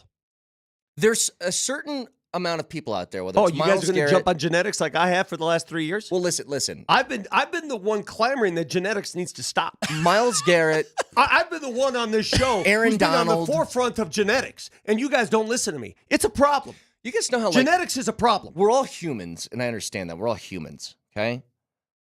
But for people as big as Myles Garrett and Aaron Donald and people like that, we need to start having a special qualification of human. You know, like there's dogs. So I have a Shih Tzu Bichon, and I have a German Shepherd mix. They're dogs, but they're different. There needs to be some word for people as ripped as Myles Garrett and Aaron Donald, because those aren't humans, okay? I don't know what they are, but we're not the same. Did you do it, Ellie? See if we can do it. Yeah. Yeah. Just a nice little slow zoom on him. Yeah. Yeah, I'm all over genetics because I think what's happening now in the world is couples are purposely getting together for that purpose. They're doing this, and it's not right. Dude, do you guys remember from Hard Knocks a couple years ago? Remember when the St. Brown dad was on there, the former Mr. What was he, Mr. Universe or whatever that thing was? He was a bodybuilder. He said to St. Brown, his son, he goes, "You just so you know, if you marry the girl that you're dating right now, he's not going to be an athlete." And he goes, "Why?" And he said to his son, because she's not black. That's what he said to him. Like on a podcast, his father said that to him. And I'm like, that's a pretty wild thing to say to your kid. But look, at the end of the day, about this Maverick stuff, I can't fathom if that was here. Guys, again, just imagine that was Jokic in the trade. I can't. Won't. I really think, Vic, you would quit, wouldn't you? I'd quit life. Yeah. I mean, if they traded come on. Nikola Jokic. You're gifted something. Like the Mavericks and the Nuggets were both gifted something. The Nuggets a bigger gift than all because you got him in the second round and nobody knew what he was. We knew what Luca was. We knew that he was a normal talent, that he was, when he was playing in the Spanish league and you saw him at the age of 18 play with older guys and dominate, you knew he was going to be special. The Nuggets got Joker out of thin air. A gift from the gods to give this city a championship. A gift. It was. That's exactly what it was. What It was a gift from the basketball gods for all the years of pain. Why would you? Have we ever been gifted something like that? I want a gift. We've always been the givers. We've given things away. Why can't I get a gift? The Avs have been gifted a lot. That's true. The Avs were gifted Cale Makar, Nathan McKinnon. Yeah, but they drafted them. Yeah, but you remember when you don't remember this? No, these were already great players. You knew they were going to be great players. You don't remember this. Cale Makar was the subject. There was a lot of stuff going on. The Avs were supposed to have a better draft choice. They're damn it, we lost. I know the story. Remember that? Well, they lost it 2 years in a row. They went from first to fourth. Yeah. And guess what happened? They got the better player. But what I'm saying is, it's different when you just get, I guess, lucky enough that he was still on the board when you were drafting, but you drafted him. Luka's an established all-NBA player. They just said, here. Yeah, but Joker, no, there's not outside of those guys who scouted him could never envision that he would become the best player on planet Earth. You get to take credit for that because you helped cultivate that talent. Here's what we have to stop cultivating. A texter makes a great point. Go to any club volleyball tournament these days. It's all the tall people getting together, making tall volleyball players and basketball players. We have to put a stop to this. You see me laughing? So any woman over 6 foot has to marry a 5'2" guy. Okay. Yes. All right. We have to even this out. Okay. Or the world, this is going to get ridiculous. Athletics is going to get ridiculous. Short kings out there. You get a 6-footer. This is not fair. This is not right. It's not right. So what's my limit? What's the highest my potential mate would have to be? I'm 6'3", so what's my height? We're doing genetic sequencing right now. So I got to find like somebody who's 5'2" to marry? Is that what you're saying? Your wife isn't that short. No, my wife's like 5'6". Okay, so 5'7". Okay, she played softball. You got an athlete. Yeah. Okay, so you can't procreate anymore with your wife. Now you got to do the step down. Honey, sorry, new rules. I need to make babies with these other women who are shorter now. 1-800-CARRY-STRUG. Let me read this one. I'm 5'9". My wife is 5'5". Our 18-year-old daughter is listed at 5'11" on our college basketball team. I got some news for you. I don't think that's your daughter. Oh my God! Come on! Just go, dude. Just go, Nelly.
Is it Randy Newman, right? Yeah, you want know to what? talk, Nelly. You're not exactly a giant. I know, Vic. I'm in there. I'm in the trenches with you, brother. Yeah. At the very bottom of the trenches. Yeah, my dad's 5'6", my mom's 4'11". The fact that I got to this, it's a freaking miracle. You know what? We don't have 6'3" volleyball players like that one texter. I know it's kind of cheesy. I'm a Randy Newman guy, though. I like this. I don't know what this style is, but I like it. Well, I mean, you've heard us. I love L.A. Oh yeah, yeah. And he did the Toy Story song. Too. Yeah, you got a friend in me. You got a, Yeah. Certified banger. friend in me. You got a friend in me. You know what you should do, Vic? I know every time I show you a Will Sasso clip, you laugh. Mm-hmm. Look up Will Sasso playing Randy Newman. It's hysterical. Is it? Okay. You got a friend in me. What'd you say, Nelly? Sorry. No, please. That Will Sasso impression of him impersonating Randy Newman was spot on. But I was going to say, so Giannis, remember he spoke to the media yesterday, and he had a lot to say about that Luka trade as one European player to another. And I isolated a part of what he said, and I want you guys to offer your thoughts on this. I want Luka to the Lakers. I want Jokic to the Knicks. I want all the Europeans to go to all the big markets, to see something incredible. This is what I want. This is my dream. What? He was joking. Oh. It was a joke. It was like, what's your reaction to the Luka trade? But the mere mention of that's what gives you pause when it comes to the NBA. I thought that was AI. No, that's what gives you pause. That was him talking. That was him. He was joking. It was obviously a big joke. But therein lies the issue, is how do these teams, how do the Lakers for the past 50 years keep reinventing themselves with the help of other teams? Here's the thing. This is the Mavericks doing something stupid. But why with the Lakers? I understand stupidity, but why with them? That I don't. They're in. See, there's the burn for anybody who grew up here hating the Lakers like I do. That's the slow burn. And you have to understand something. We're not the only one who hates the Lakers. The entire league hates the Lakers. The entire league hates the Lakers. They're the most hated team in the league, even more than Boston. They're the most hated team in the league for this kind of tomfoolery, this crap. I don't know. That one. See, there's so many things that you make a decision like that. There's no way to explain this in a way that I'm going to understand, I think. Like, they could give that GM, Nico Harrison, right? Mm-hmm. They could give him 5 days where he doesn't sleep. He's just in front of the microphone answering all these questions. And I would still at the end be like, yeah, I don't get it, bro. I don't understand. There's literally nothing he could say other than, I was doing a solid for my guy in L.A. If he said that, then I'd be like, that would be the only thing that would make me understand how this went down. Like, take Jokic, take McCarr, take McKinnon, take all these superstars that we have here in town. And imagine this. They were just in the championship. Didn't win, but just there last year. And on a whim, we just wake up to news that they're gone. And then you look at what you got in return, you're like, huh? And it's just getting started. Trade deadline is Thursday, 2:00 Eastern, and it's just getting started because the one guy that we know wants out is Jimmy Butler. He must be sitting back going, hey, I'm ready. We haven't even talked about De'Aaron Fox to San Antonio. I know. And Chicago is all in on reconstruction there. They got nothing. Jimmy Butler's looking at Pat Riley with 2 donuts in his mouth like, dude, I'll get so fat for you. Whatever if you need. Me to get fat, I'll get so fat for you. This week is buckle up. Yeah. Buckle up this week. Hey, listen, the second by the way, San Antonio. Oh my God. That's freaky. Yeah, that's freaky. Maybe not this year because it's a little late in the process, but for the next 10 years, you give me De'Aaron Fox and Wemby on the same team. Let me tell you something about Wemby. I watched somebody. And that just goes to show you that those windows that we talk about, they close so fast. Ow, look at windows. Still my favorite John Elway drop. Do you agree with me? Oh, sure. Yeah. But here's the thing. I saw a minute and a half. I don't look at windows. I still just imagine John Elway talking about an actual window, saying I just don't look at them. I don't believe in windows.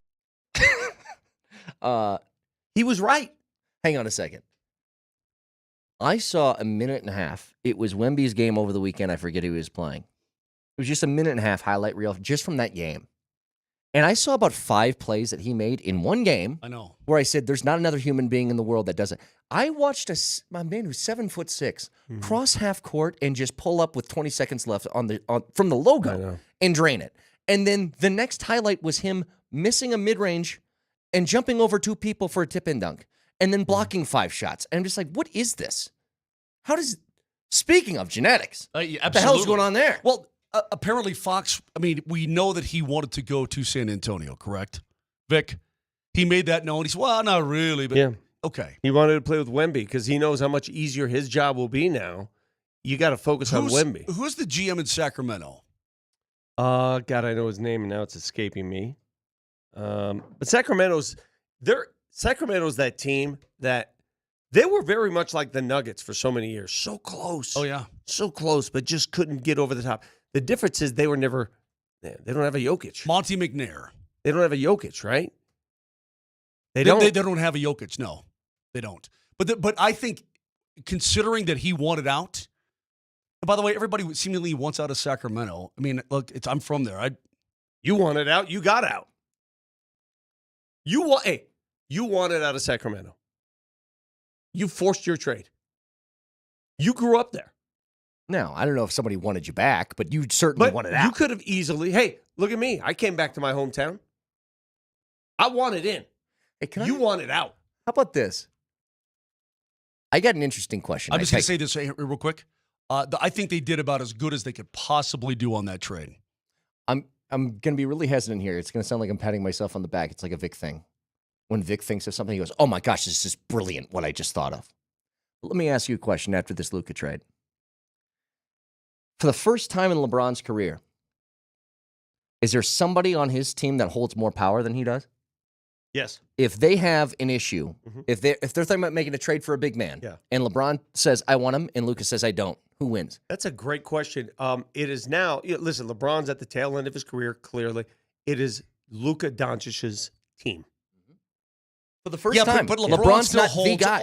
He's still LeBron James, for crying out loud. I understand that. I know he's 40 years old. I get all of that. But, dude, he's still... I understand he's still LeBron James. I understand. But you know well, going forward, the future rests on the shoulders of Luka, not LeBron. And you couldn't say that before. And that's the biggest difference between AD and Luka. I know AD's a great player. I know AD. He's a Hall of Famer. He's still a bit player next to LeBron. Correct. He's the Robin. That's not Luka. Nope. That's the difference between these two players. Luka's the player. Yeah. LeBron, you're secondary to Luka now. That was not the case. They tried to make that the case. Remember how many times did we hear, we want to make AD the centerpiece and LeBron, it just wasn't going to be that way. It wasn't. If LeBron James truly wants to win, if he truly wants to win again, he will absolutely defer to this. You know what I mean? He will make it work. I don't. He doesn't seem unhappy. Like he's going to be unhappy to me because he knows that this guy gives him a better opportunity to win. By the way, I bet you anything that Jimmy Butler ends up with the Phoenix Suns by Thursday. Great. I'm just telling you that's where it's headed, and and the Suns are desperately searching for help right now. They're locked into it like the Nuggets. They don't have much room. They did acquire 3 first-rounders. They made that trade with Utah. That gave them 3 first-rounders, so they have many more assets right now than the Nuggets do to trade. Yeah. But they're trying to work with other teams, and that's where I want to go back to the Nuggets, all right? What can the Nuggets do on Thursday? Well, they can be that other team. They can be that other team. You always need another team. Look at the Luka trade. What other team was involved in the Luka trade? Utah. Yeah, but the Jazz are just they're ancillary little fleas. But they're not a real team. But Moshe, to facilitate these big trades, to facilitate them, you have to have other teams involved. I like facilitate. I need you absolutely facilitate. That's how you facilitate a trade. You facilitate. I need you to juxtapose that versus Brett's earlier. Yeah, what did I say for championship? I don't know what. Oh, by the way, as he tries to figure that out, just quickly before you get to a break. Chip and a dip? Can I say something real quick? Because I'm scrolling through Twitter right now, and I got KJ sitting behind me. Can Kanye not have his wife totally nude in pictures that pop up on my Twitter feed while I'm at work? Because it's making me very weirded out. They traded him to the Nuggets. Are Would you you winning be a saying championship? Yeah. Not championship. They traded him to the Nuggets. Are Would you you be winning a saying that? championship? Yeah. Now facilitate. You got to facilitate the championship, Brett. You got to do it. Any deal will help you facilitate a championship. You got over here again, Nelly. That's great.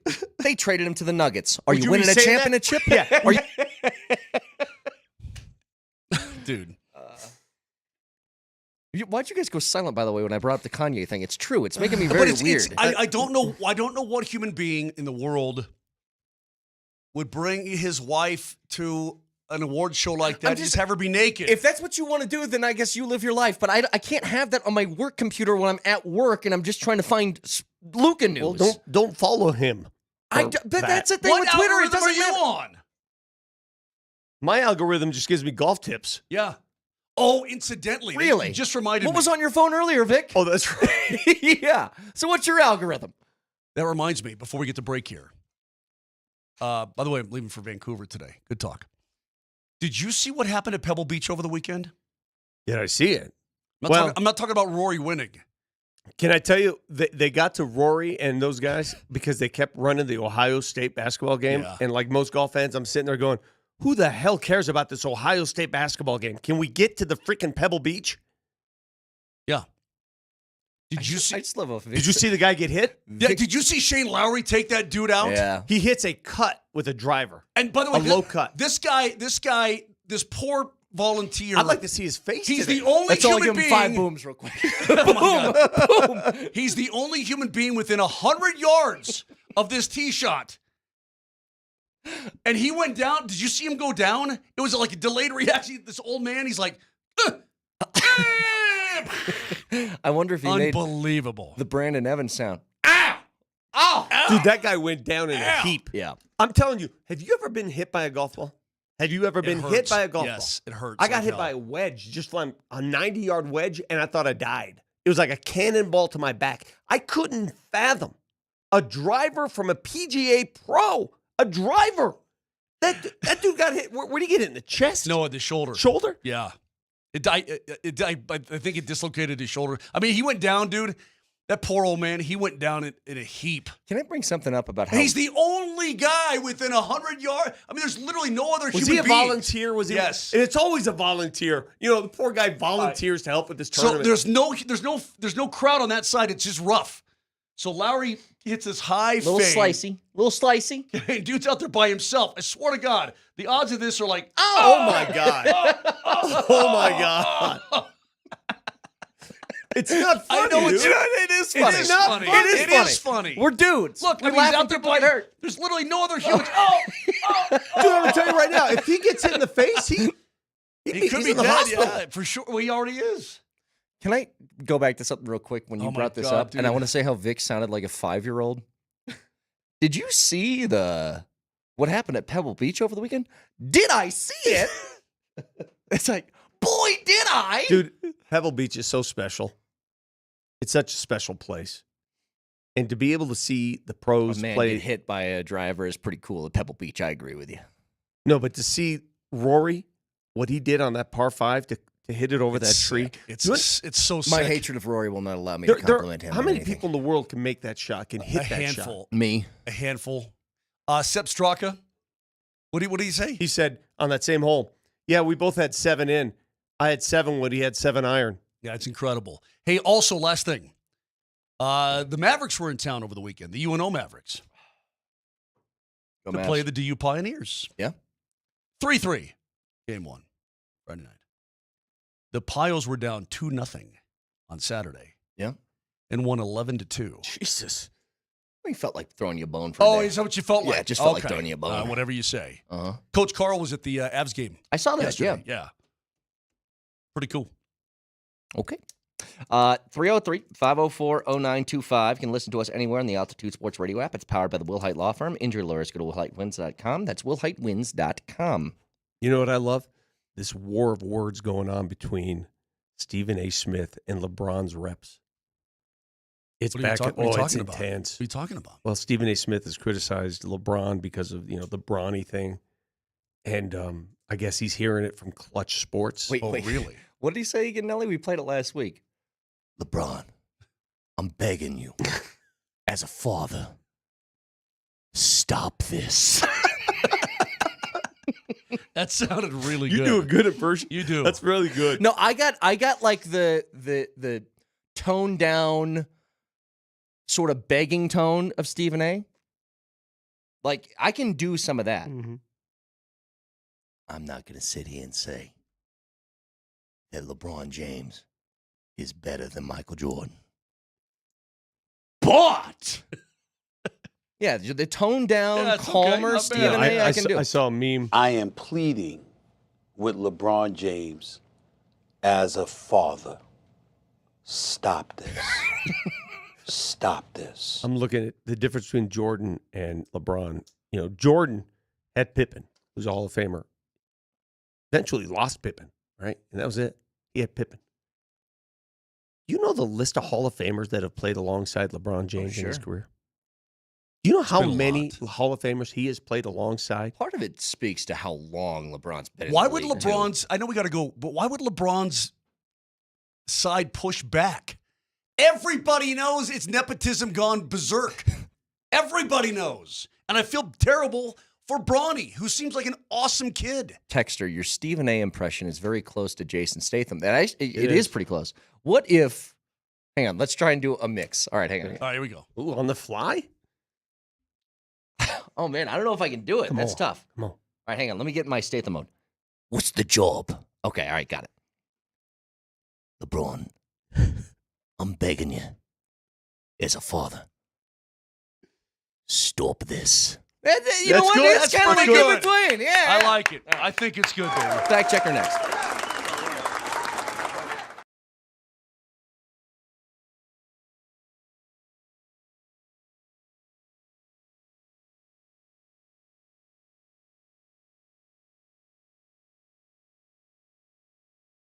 Guys, if you're dealing in 2025 with any form of erectile dysfunction, you're tired of the frustration and the embarrassment that it can cause, you should call the Rocky Mountain Men's Clinic because there's not a better place to fix you and help you. Don't worry about that stuff. There should be no embarrassment or anything of that nature. Get yourself taken care of because Rocky Mountain Men's Clinic treatments work when the pills and the herbals fail. They've got treatment success rates well over 90%. And they are absolutely awesome. They've served the Front Range for nearly a decade, successfully treated tens of thousands of dudes. Schedule a consult with the Rocky Mountain Men's Clinic today. Your initial visit, only $99, and that includes a medical consult with a Colorado licensed medical provider, a T and a PSA test, and if medically advised, a test dose right there in the office. Now, if it doesn't work, your appointment is absolutely free, but you know it's going to work. They've got an expert staff. And you could be back in action right away. They got 5 locations in Colorado to serve you from Fort Collins all the way down to Colorado Springs. So call them today. Don't wait. 720-440-7900. That's 720-440-7900. Or go to RockyMountainMen'sClinic.com.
All right, listen, I got a game to prepare for tonight, Nuggets, and I call this Get Right Week for the Nuggets.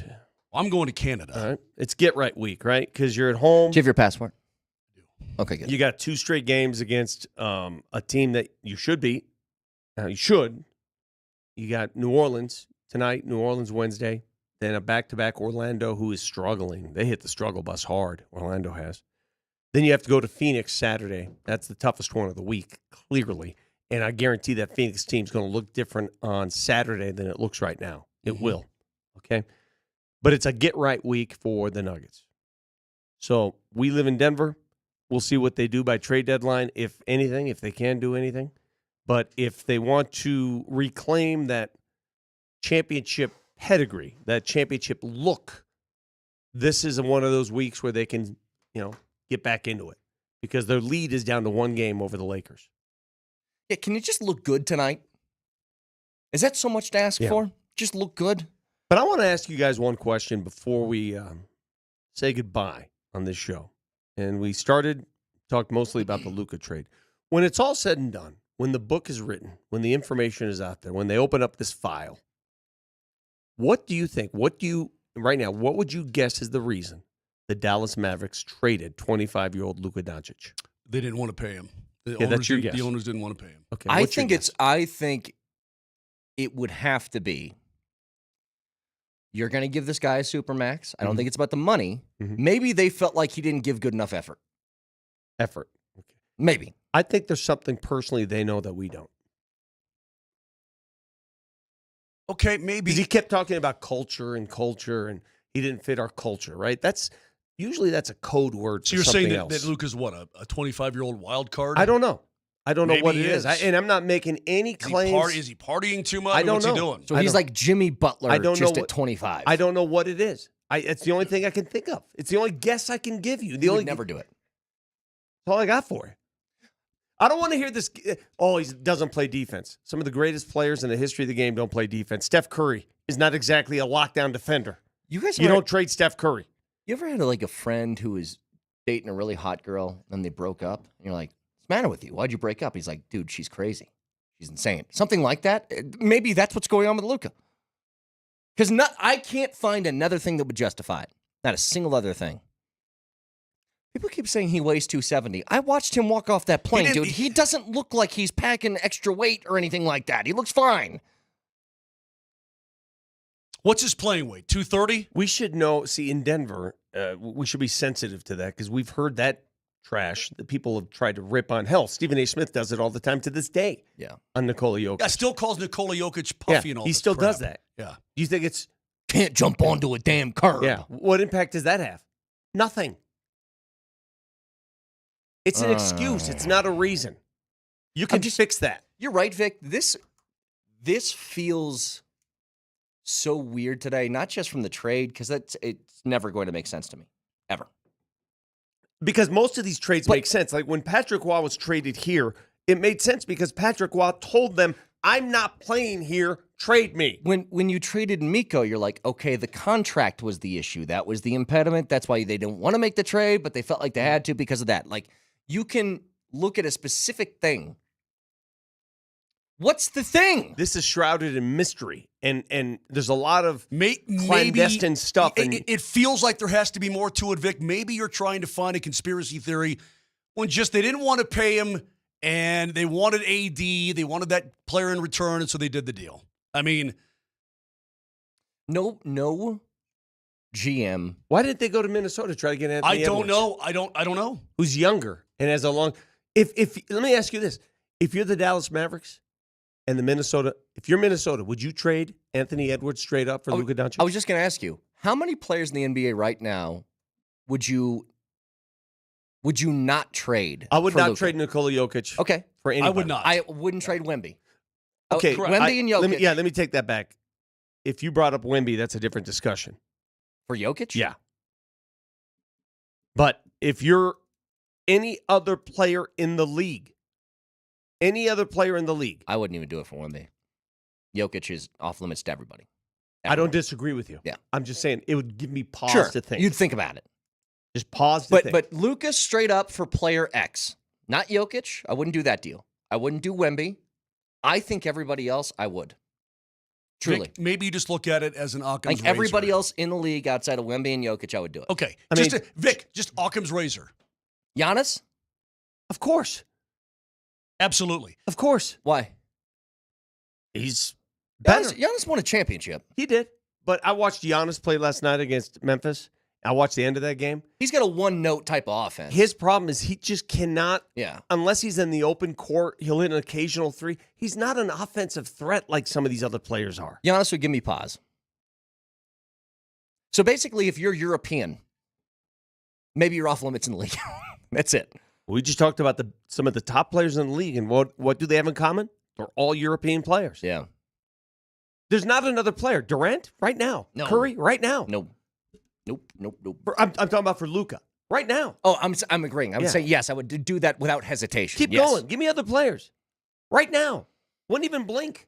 Anthony Edwards, right now. Shea? That's a great one. He's also not from this country. Yeah. He's so exciting, though. Shea is Hey, just pure excitement. Give it time. Canada might be soon. Oh, jeez. Shea would give me pause. I'd say that. Just crazy, man. Again, by the way, guys, we're trying to hook you up with a Hooters prize pack hosted by DMac for a party for you and 4 friends. You answer 10 simple questions about the big game that like prop bets without risking any money. The most correct answers wins, and the tie goes to the entry that was first, so hurry. AltitudeSportsRadio.com/Hooters. AltitudeSportsRadio.com/Hooters. Fact checker, please, Nelly. Nelly monitors the mistakes in today's Fact Checker. Today's Fact Checker. Presented by Rock Plumbing, Heating, and Air Conditioning. Your local home comfort specialists. RockHeating.com. Rock, bringing comfort home and simplifying your life. You guys had a couple good slips of the tongue today, so let's play a good old-fashioned round of who wore it better. Yeah. Feels in line with the Grammys that happened last night. So, first up, we have this entry from Brett. The Mavericks didn't trade Luka to the Lakers. They traded him to the Nuggets. Are Would you you winning be a saying that? championship? Yeah. Are you winning a championship?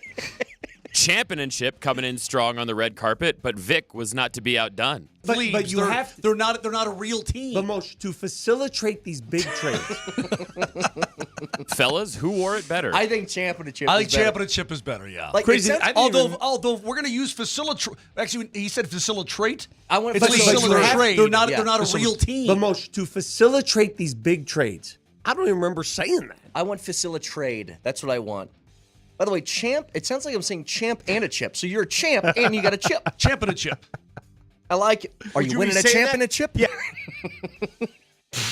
I'm going to say that forever now. Good stuff. Moshe, both are really Moshe, good. if the Avs play like they did over the weekend, can they win a champ and a They chip? can win a championship. Yeah. I Can think we so get too. a championship windows? Yeah. 7 o'clock tonight. Nuggets, Pelicans. Pelicans are awful. Just get the damn win. What are we doing here? Get the win. Don't worry about it. Okay? And that's back-to-back here in town, right, Vic? Yeah. Monday, Wednesday. Yeah, and then Thursday against Orlando. So you can hear it right here, Altitude Sports Radio 92.5. Talked to Adam Schefter earlier in the program as well. You can check that out on the podcast, iTunes, Spotify, wherever the hell you get your podcasts. You search Moser, Lombardi, and Kane. Read that. What's happening? Something we were talking about earlier. Oh, not show-related? Kinda. Again, 7 o'clock right here, Altitude Sports Radio 92.5 as the Nuggets trying to make their way to a championship. I'm off to Time Canada. to turn the table. Wish me luck. Good luck. Get your passport. All right. Talk to you guys tomorrow. Have a great Monday. Love you. Bye.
just receiving word of a massive trade in the NBA. The Lakers have traded Anthony Davis to the Dallas Mavericks in exchange for Luca Donic. What? Absolutely the worst day in Dallas Mavericks history.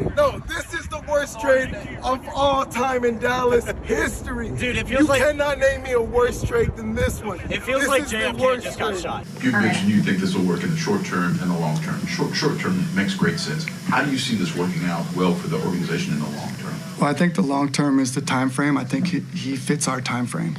If you pair him with Kyrie and the rest of the guys, he fits right along with our time frame to win now and win in the future. And the future to me is 3-4 years from now. The future 10 years from now, I don't know. I don't think they probably bury me and Jay by then, or we bury ourselves. Yes.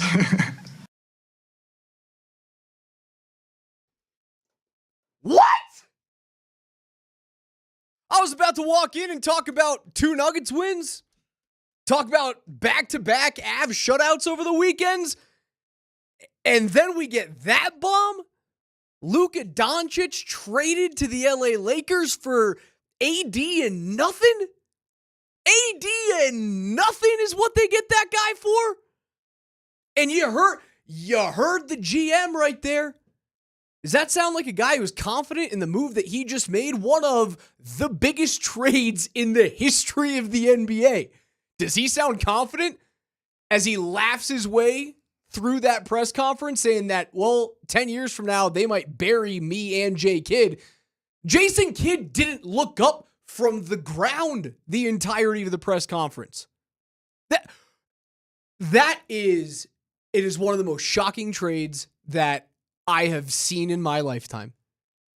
That you trade away a 5-time first All-NBA player, first team All-NBA player, who is only 25 years of age. You trade away that guy, and you get an aging star who can't stay healthy, who's 31, and will be 35 by the end of his current deal, and a single, solo, first-round pick. What has Luka Doncic done for your franchise, for the Mavericks? He's gotten you to an NBA final. Yep. What, has he won one? No, but he got damn close. In 2022, talk about a generational fumble. You realize who Luka Doncic was surrounded by on that Mavericks roster? Kristaps Porzingis, Correct. Jalen Brunson. Yep, that's right. Those 2 guys right now, one just won a title, not as the key piece, but as a very, very important piece. And Jalen Brunson walked all over the Nuggets a couple of days ago. Jalen Brunson may be in position to do something that the New York Knicks haven't done in forever, and that's win a title. Luka Doncic, this might be a addition by subtraction for the Dallas Mavericks. They know something. That's the only logical excuse for why they would do this. Because Anthony Davis, aging, not healthy, it's not going to get it done. And AD's still great. But let's also talk about when he's on the floor. Let's talk about it from the Lakers' perspective. What are the Lakers doing? Oh, I think it's an amazing deal from LA. Okay, so what's the long game with LeBron James in the next 2 years? Well, LeBron's going to retire within the next 2 years. So what LA's doing, the Lakers made a remarkable trade here. Are they guaranteeing that they will re-sign Luka Doncic? Have they guaranteed that? Do we know that for a fact? I mean, I think that's the plan. You've trade for a 25-year-old superstar. What if this doesn't go well, Raj, in the first, this year? What if it doesn't go well? Hold on. What is not going well for Luka Doncic? They don't do anything. They don't make it to the Western Conference Finals. They're not going to make it to the Western Conference Finals. Have you seen their bigs? They don't have it, but they have 6 days. Okay, it's cool. When's the trade deadline? The 6th? It's the 6th. They've got 3 days. You can find a way to get a big there. They found a way to fleece Dallas to get Luka there. Can we give them? Don't tell me that LA is worse today than they were yesterday. Can they please take Dario Saric and Zeke Naji from us? Yeah, you can have the bigs. And then we'll take... Zeke played 22 minutes. And then I'll take Yabusele. I want my man, Gershon Kabusele from the Philadelphia 76ers. It That's makes what I LA want, scary, Raj. Coach. It does. It makes LA scary. Luka Doncic does not scare me as a... Yeah. What? Regular season merchant, buddy. Has Luka Doncic been regular season merchant? Did you watch Hold on. Stop right there. Has Luka Doncic ever Coach, been a thorn stop right in there. the Nikola Jokic-led Denver Nuggets? Has it ever been a thorn in the side? Did you watch a who's the single thorn in minute side? of the playoffs Anthony last year? Edwards. Did you Anthony watch Edwards a single is. minute of the playoffs last year? Yeah, I did watch the Luka playoffs. Doncic is the reason why the Dallas Mavericks were in the final. He is the reason why they were in the final. I don't know, And man. you're telling me you're not scared of that player? Not with the Where head-to-head did of the Denver Nuggets. go last year? Where'd they go last year? The They head- get to the Western Conference Final? No. So if it's all about wins and because getting, guess oh my God. Guess who's the thorn in the side of the Denver Nuggets, Raj? What? Not Luka Doncic. It's the Minnesota Timberwolves and Ant Edwards and all of their role players. That's who's been The disrespect. The disrespect is unbelievable. all right. I just think Why? Because he's a little pudgy? I We don't have a pudgy superstar? I don't think that Luka Doncic will ever win a championship in his career. Ever.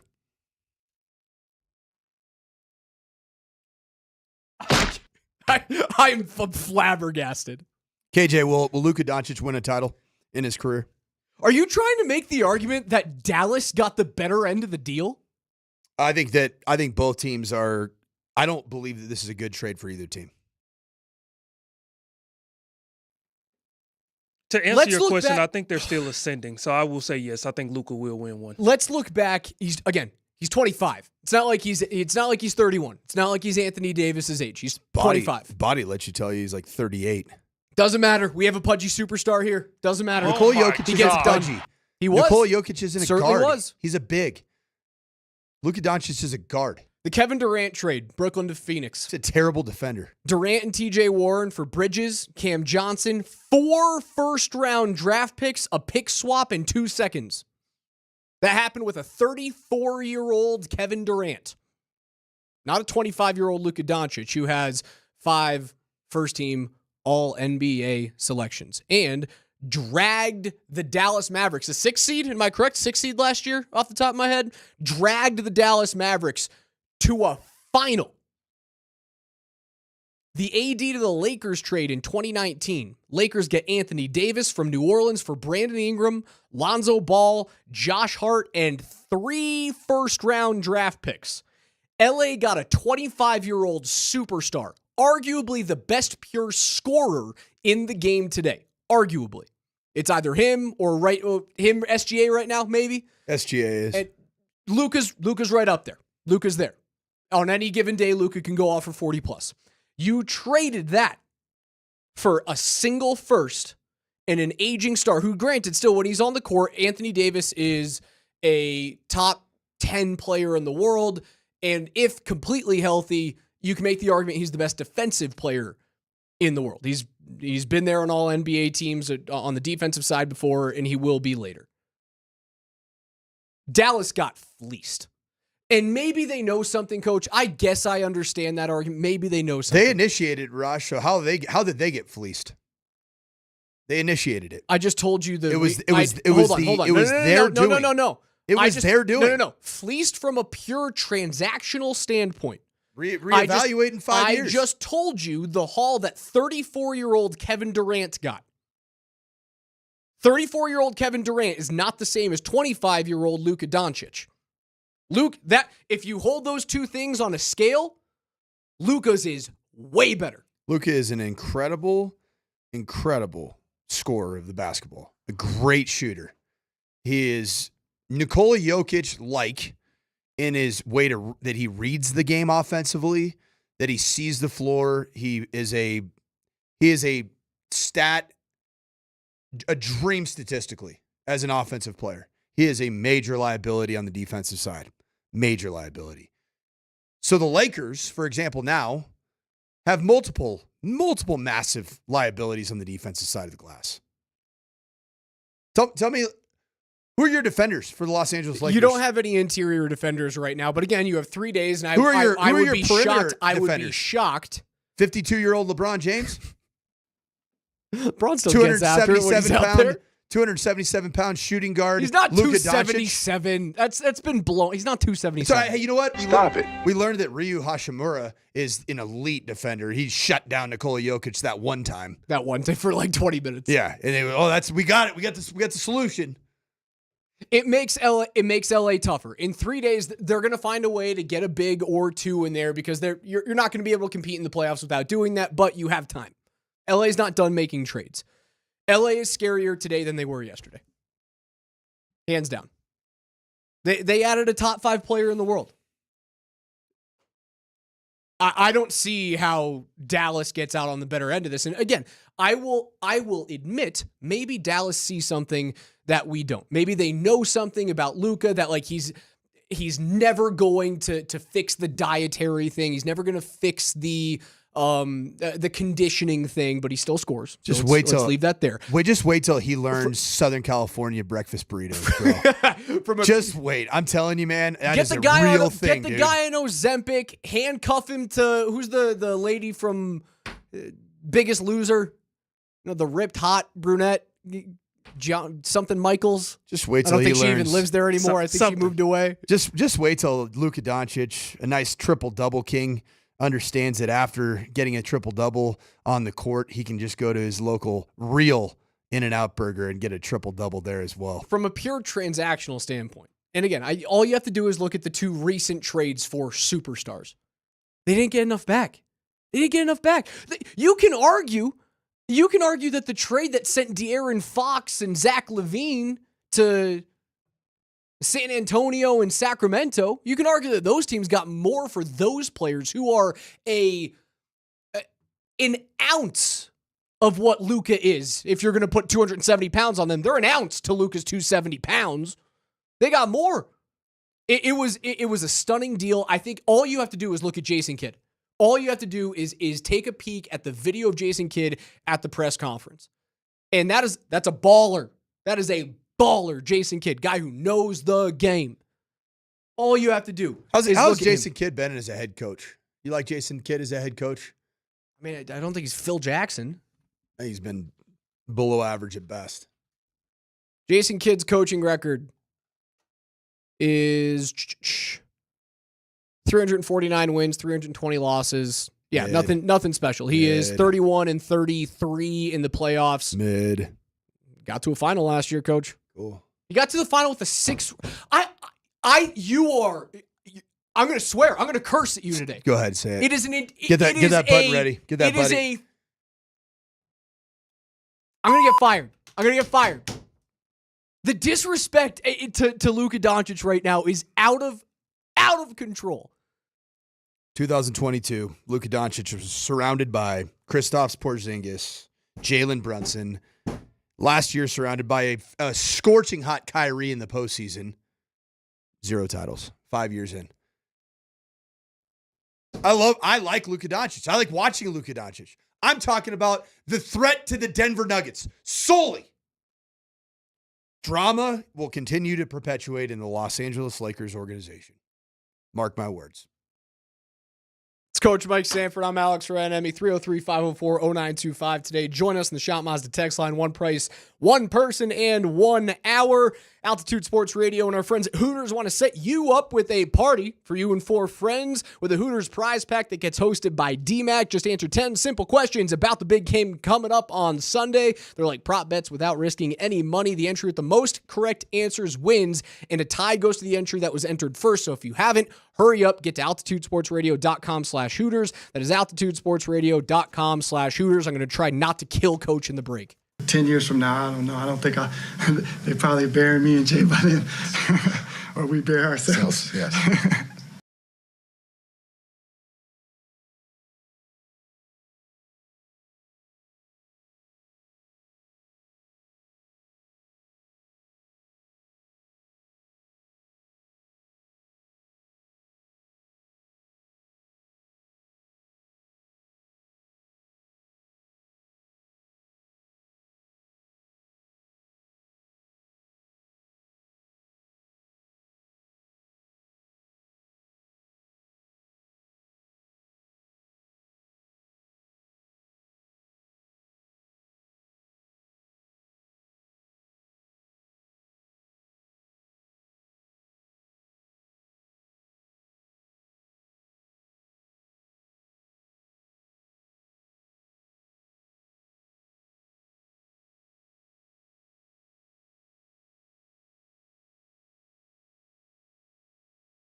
Altitude Sports Radio 92.5. It's the morning sprint. Alex Ryan-Emmy alongside Coach Mike Sanford. He and I have hugged it out.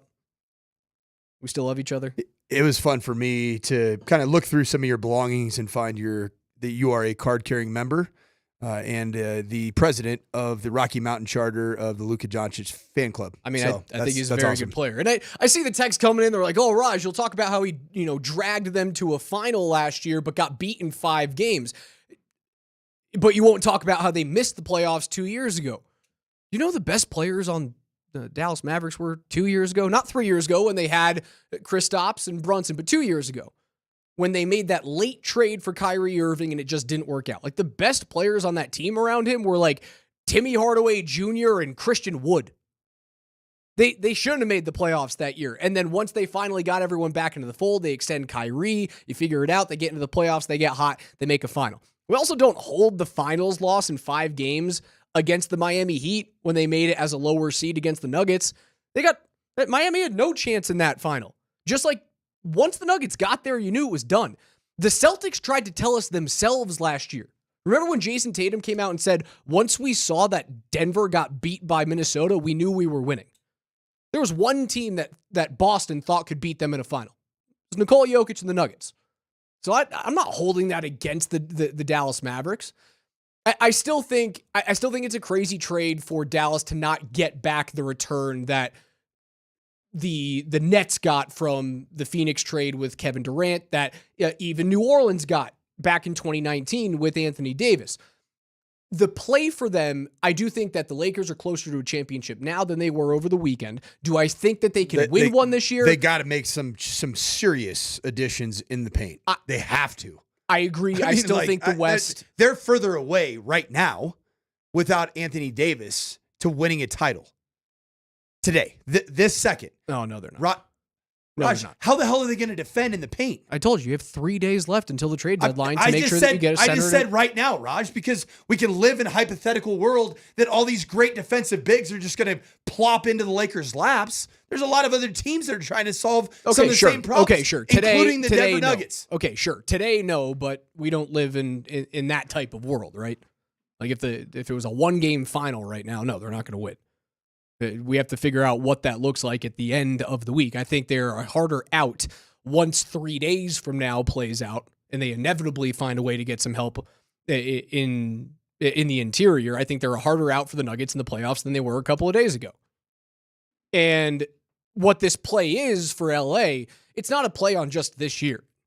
It's not a play on just next year. They're looking at LeBron James and realizing the sports mortality of that player and going, what do we do in 2 years? Who do we have to build around in 2 years? The answer wasn't going to be a 33-year-old Anthony Davis. The answer is now a 27-year-old at that time. Let's say Bron plays 1 more year. The answer is now a 27-year-old Luca Donic, who over the course of his career is, since 2018, 2019, when he won the Rookie of the Year, how many players do you think have scored more points than Luca Donic? Not 1. Who was it? 1. Giannis. 1 player. He's one of, if not the best pure scorer in the league. I think it was a good trade for LA. Agree with that. But if you're the Los Angeles Lakers, you already had the next superstar on your roster. The next young superstar. What are you going to do to me? What are you going to do? Don't do We this. all know. Don't do this. That this young man just got his first and one in the National Basketball This Association. poor kid, he doesn't deserve this. And his name's Bronny James. I mean, why would you not build around that superstar? The budding superstar. You're He got so the mean. MVP chance on the road already. You're so mean. How good is that? Who else gets MVP chance when they're playing on the road? Oh, only you, Coach. Good weekend though from both of the teams. Even though, okay, so real quick, can I go back real quick? Of course. How long is LeBron James gonna be in Los Angeles with Luca Donic? He said that the LeBron James camp came out right after the trade and went, "Hey, we're going to be here through the deadline." So at least this year. At least this year. I'm saying it's this year and next year, and then LeBron retires. And then it's Luka's team. And they're way less hateable in 2 years from now. They're still They're still very Come hateable, on, but they're way less hateable without LeBron. Because you know who will still be on that team? One of my most punchable faces. Just a terrible haircut.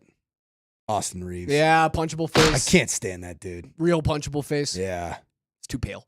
Yeah, I mean, you got team pasty, man. You can't be that pasty in LA. How does that you happen? got Luca and Austin Reeves, they're super pasty, man. That's a What real... happens if Luca just goes to LA and he gets like the Hollywood body? He gets with Chris Evans and just starts pumping out the chest presses and running on the beach for 8 miles a day. Tony Robbins gives him like a personalized motivational life speech every morning.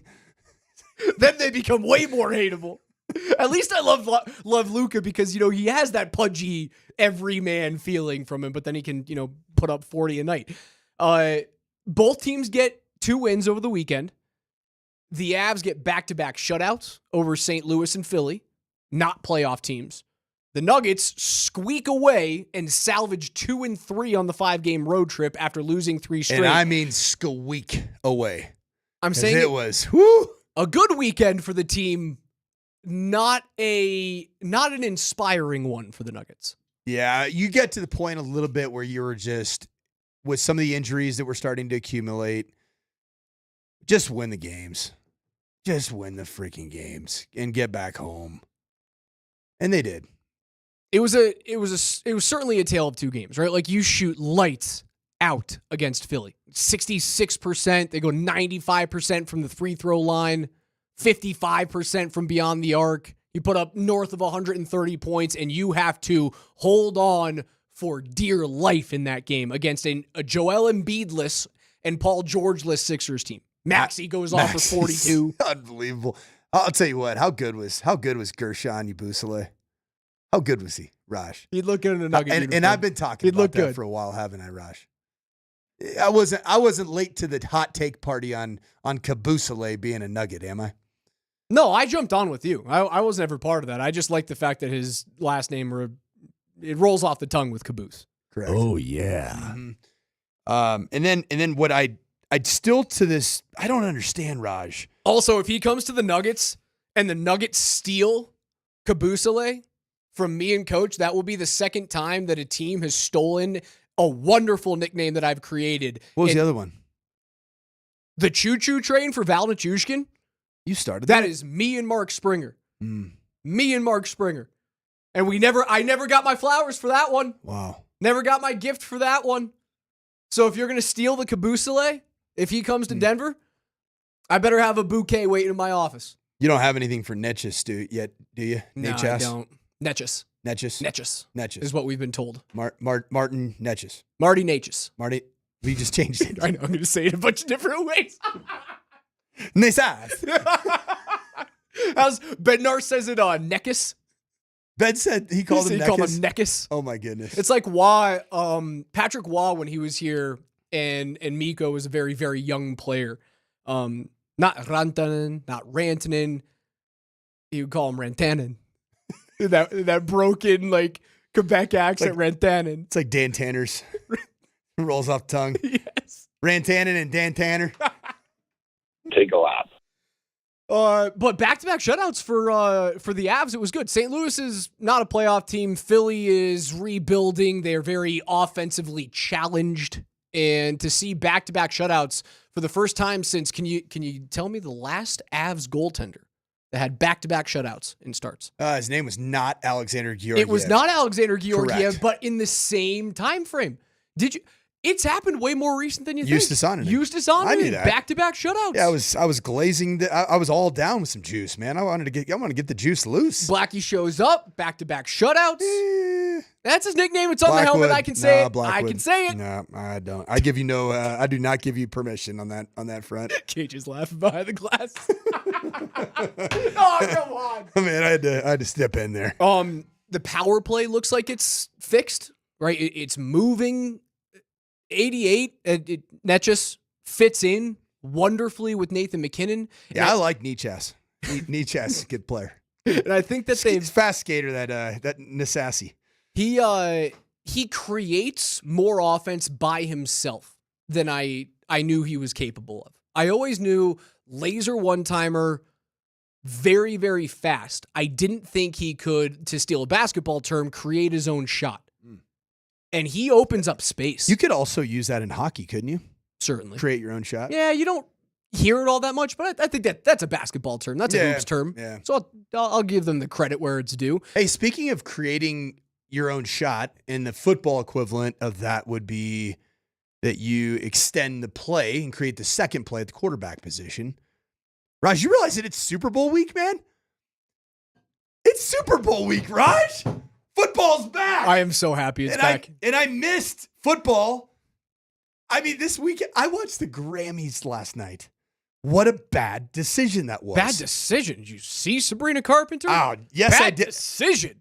What is up with... Dude, music is in a weird place right now. Well, Beyonce won Best Country Album of the Year. Just all of it, man. Like, the only thing that I enjoyed... Cowboy Carter was a banger, though. It was bop after bop after bop. Dude, it was... Did you watch the Grammys? A little bit. It was Again, terrible. I saw Sabrina. It was great. It was the weirdest event. Like, my daughter is obsessed. 15-year-old daughter. Obsessed. And I looked at her and I go, is this your generation of humanity? It's just a different crew, man. Like one of the only normal musical things that happened with an acceptance speech was Kendrick Lamar. He just seemed like a human being. Kendrick cleaned up. Everybody else seemed like they were some type of circus act. Like, why can't we just be normal? Like, Kendrick Lamar is my guy. From Compton, man.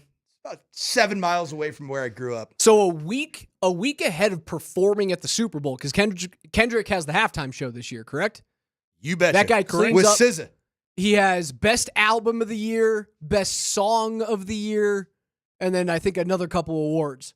Also, like, is rap gone? Because the only person that really represented at the Grammys was Kendrick Lamar. Like, there was nobody else. I don't know that. Who's that lady? Doechii? Doechii. She raps hard. Yeah, she kind of Doechii goes hard. You like Doechii, KJ? A little bit. I'm with you, man. I haven't really gotten to music like that. It's hard, man. You like Kendrick, though, right? Oh, big fan of Kendrick, as a matter of fact. You know what I'm saying? Okay. Come on. Yep. This is record of the year, right? Yep. Record of the year, baby. And I'll say this. The morning show, PhD, Kreckman and Lindahl, they can't see us. Not the morning sprint. We got too much drip. Swagged out. We hold on to a lot of Lil Wayne on this show. I can mix this into the rotation. This got me going. I got that little hip drop right now. I'm not a big dancer, but I can stay on beat every now and again. Big white guy dancer where you just stay in your own little box and you kind of don't go outside. Just, what you got to do, Raj? You stay in that box and you make sure that you use your teeth to grab that upper lip. Teeth. Yeah, you got to get. I don't know if I'm a lip biter. Oh, you're a lip biting dancer. I can tell. Yeah, I can see you. If someone's snapping stills and you're a lip biter, you're looking a little pedophilic. I don't think it's pedophilic. I think it's just you're leaning into a life and a like career of being a. I got you. You know I wasn't gonna miss that one. Were we talking about sports? Mm-hmm. Oh, speaking about football. Did you watch any of the Pro Bowl? So bad. I watched 2 snaps of it and I can't do it. I can't do it. Who won? Who won the Pro Bowl? No clue, but I do. Jared Goff MVP? I know that. I think so. Yeah. I saw that headline. I don't know who won. The NFC won. I saw a Jahmyr Gibbs interception, and that was it. Okay. And it didn't grab me afterwards. Mm-hmm. How do you fix it? Do you bring it back to Honolulu and do it the week after the Super Bowl so that everyone can play? You actually bring back a game where people are tackling. It's just gone. It's gone. It's so it's gone. never coming back. And it's I think NFL football fans should just stop tuning into it. It's not worth watching. It really isn't. I think they should just do away with it altogether. Just have all pro teams and an award show. Sweet. Cool. And make the award show actually bring about like exciting musicians that play good music and make it like take over the Grammys. Go head to head with the award show and bring back like Dre and Snoop and have them Grammys X NFL awards. Correct. A collab, as the kids call it. No, I want nothing to do with the version of the Grammys I watched last night. That was so weird. What are we doing? Does anybody dress normal anymore? No, Will Smith's kid walked in with a foam house on his head. There's a house. Yeah. Yep. Apparently, Kanye West's wife didn't. She wore a weird dress. She came in clad in black furs, correct, and then took the black furs off and was in a dress, but it had no. It was like translucent. Was it the Emperor's New Clothes? It was translucent. It was the Emperor's New Clothes. We just call that Sunday for her because Kanye has her on a different outfit wearing world right now. They got quickly escorted out. What happened to Kanye the Preacher Man? He was a preacher man like 3 years ago. Is that gone? Yeah. Yeah, he got sued by his choir and then he gave up. Sports news. This coming from the Nuggets. Peyton Watson is out at least 4 weeks with a knee sprain. So what we saw last game, 22 minutes of Zeke Naji, the Peyton Watson knee sprain, let's put it very clearly, not good for the Nuggets. But if it was going to happen at any time, right now, in trade deadline week, with a couple of games left before you can bring something in, and knowing that the Nuggets kind of have both hands tied behind their backs in terms of what you can and can't trade, it now forces you to play Zeke Naji at least, 15 minutes over the course of the next 2 games to try and get his name out there. Hey, can you do something with this? Can we entice you to take this contract off our hands? We should all be rooting so hard for Zeke Naji. Yes. I want to see... Hit 5 blocks, man. Oh, man. Come on, Zeke. We believe in you, man. We believe that you can go out and look like a great Denver Nugget for these next couple days. Oh, we need some help. We just need some help. And the best way to help it, just go play great basketball for somebody else, Zeke. We need it. 303-504-0925. Watch us on twitch.tv/AltitudeSR. Also on YouTube at Altitude Sports Radio. KJ Granderson behind the glass. Mike Sanford, Alex Ryan, Emmy hanging out with you guys until noon.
We'll get back into the news of the weekend. Luca Donic traded from Dallas to the LA Lakers after the Zach LaVine, De'Aaron Fox trade.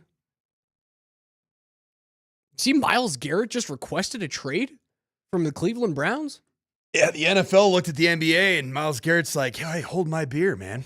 It's so funny how it started to it's climbed the ladder from sports, like from smallest to biggest. Hockey started off with the Rantanen trade and then the JT Miller trade that happened on Friday. And then the NBA goes, just wait here, guys. You sit down for a second. We got some other things happening.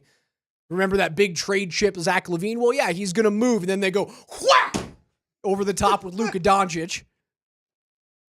Now Myles Garrett's requesting trades in the NFL. Couple of first-round draft picks is rumored to what is going to cost to get the edge rusher out of Cleveland. I'm not giving that up if I'm Denver. I'm not in this camp right now of the Broncos needing to be involved in the Myles Garrett conversation. Man, there's a lot of other needs this roster has. When you had a revelation of a pass rushing year from 3 players, You got one of them under contract. Zach Allen. Yep. Jonathan Cooper. I don't know. I mean, one's extended. Allen's got one more year left on his deal, and then you got to pony up and pay Nick Bonino here this offseason. Bonito's going to make so much money, dude. He should. Guy's awesome. He's going to sniff. Bendy. He's going to sniff the Myles Garrett contract. I mean, get off the line of scrimmage and then get under somebody's pads and drive them into a quarterback and then spin move off. Boom.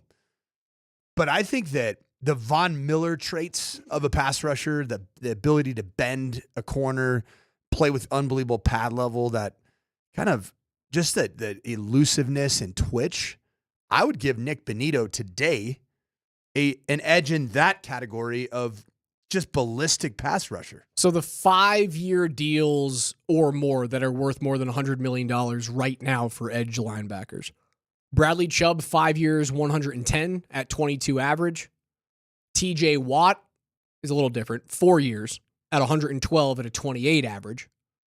Vaughn, 6 years at 120. I can't believe they signed him to a 6-year deal at 32 years of age. He'll be 38 when that thing's done. Myles Garrett, 5 years, 125 at 25 per. He probably fits somewhere in there where they get him over like the Max Crosby's making 94. Is Nick Bonito a $100 million player? Not yet. No? Higher paid than Max Crosby already. Jonathan Cooper is the 15th highest paid edge rusher in the league right now. 4 years, $60 million at 15 per. Is he worth $10 million more than Jonathan Cooper on an annual basis? Yes. That gets him. There's the $100 million conversation right there. I guess he was a $100 million guy. Guess he is. I wouldn't trade for Myles Garrett. If you're going to move When draft did Crosby picks, sign that deal, though? Crosby signed that deal in 2022 at age 24. So, understandably so, because market value shifts. It's just hard for me to say that Bonito has achieved at the Crosby level of pass rusher yet, reputation-wise, that he should be paid higher than Max Crosby. Montez Sweat signed a 4-year, $98 million deal in 2023. And I'd put him right there with Sweat. Am I wrong? I'd put him right there with Rashawn Gary. Yep. I like him better than both those players. He's right in that same conversation. That's $24 million. He was more productive this year than both those dudes. I mean, his production was fairly, kind of on par, if I'm not mistaken, with Max Crosby this year. You take him over Bradley Chubb right now, right? Bradley Chubb is a $110 million linebacker, and he only signed that deal 2 years ago. Yeah, you take him over Bradley Chubb for sure. He's getting paid, man. And I would not, because you have a glut of pass rushing talent right now, there's no reason to trade for Myles Garrett. If you're going to move on from your picks the first time that you've had your full complement in 4 years, right? Yeah, 4 years, something like that. If you're going to move on from a pick, it is either to move up in the draft to get a guy who you desperately want, or if there's a position player, let's call it wide receiver, running back, maybe safety safety or inside linebacker that comes available on the trade market, then I would entertain moving on from one of those picks. Like if Garrett Wilson is truly available, I'd kick the tires on that player. I saw the most recent ESPN mock draft coach has the Broncos being in a position to select from 3 players who I think you would love here in Denver. While the number 1 tight end prospect goes off the board, again, just a mock, goes off the board a handful of picks earlier in Tyler Warren out of Penn State. At 20, ESPN thinks that you'll have the ability to choose between Colston Loveland, Emeka Egbuka, and Ashton Genty at number 20. Huh. Who do you select if that's the situation? Genty, for sure. Emeka Egbuka is probably going to end up being a late first rounder anyway. He's a good player. The RB1 conversation is a whole lot stronger today than it was 5 years ago. And the Broncos, with the build of Bo Nix, good player, solid player, good athlete. Similar to that of Jalen Hurts, if you put a superstar running back right next to Bo Nix, I feel a whole heck of a lot better about my ability to compete at a high level. If that trio is there, you're in a wonderful spot. I think that 2 of those 3 will be there. Egbuka and Loveland will be there. You think someone's going to jump on Genty? Yes. Or someone's going to trade for Genty? You know what it's going to be? It's going to be the Dallas freaking Cowboys. Okay. Did you see who the Dallas Cowboys with new head coach Brian Schottenheimer hired as their offensive coordinator? I didn't, but there's other OC news as well that we'll get to. My former college roommate, Clayton Adams, former offensive line coach for the University of Colorado Buffaloes about 7-8 years ago. He was the offensive line coach and run game guy for the Arizona Cardinals. That's what his job was. He's not going to be the play caller. That'll be Schottenheimer. But Brian Schottenheimer wanted to go out and hire the best run game guy he can and give him the OC title. And he did it with a guy they are going to run the rock. And the Dallas Cowboys pick at 12.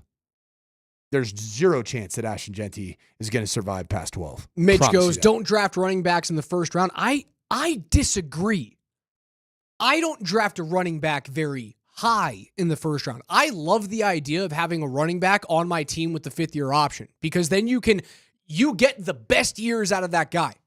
I love the idea of a 5th-year option on a running back because then I don't have to marry myself to him after a second contract. I can just recycle that guy back in and out. At 4 years with a younger running back, if he's 21, then you look at, is he currently in his prime right now? That extra year gives you a little bit more runway.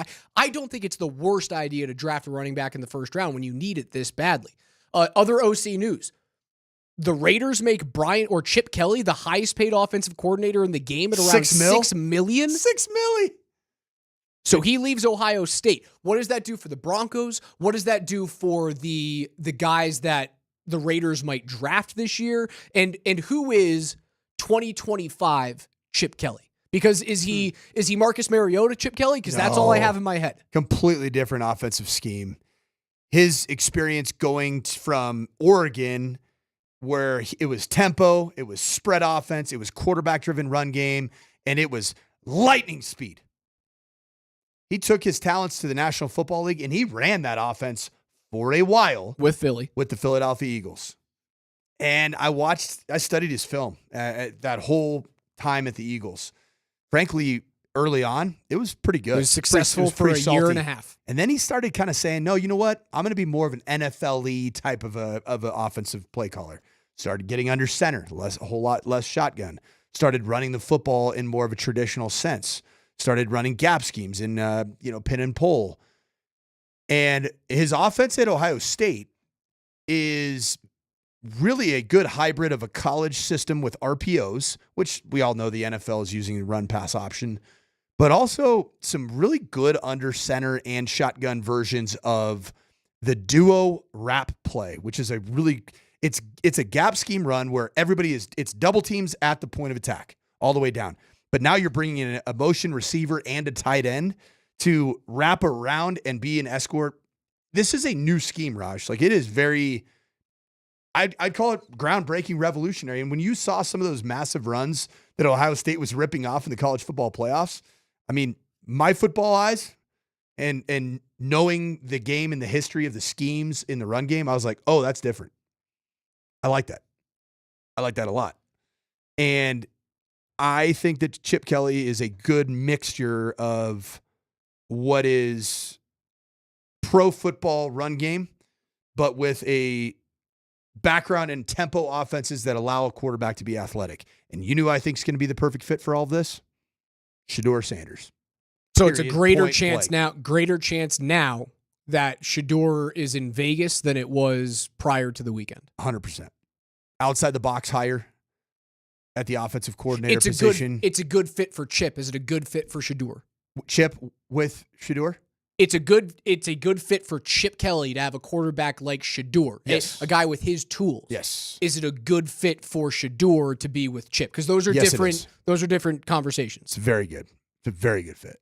As a Broncos follower, I don't root for this, but as a football fan and a buff and a fan of Shedeur Sanders' game, I would be a big fan of that for Shedeur Sanders' future. I'm not a big fan, for whatever reason, of Shedeur Sanders in Tennessee Titans land, in New York Giants, or in Cleveland. I think that will be not an ideal situation.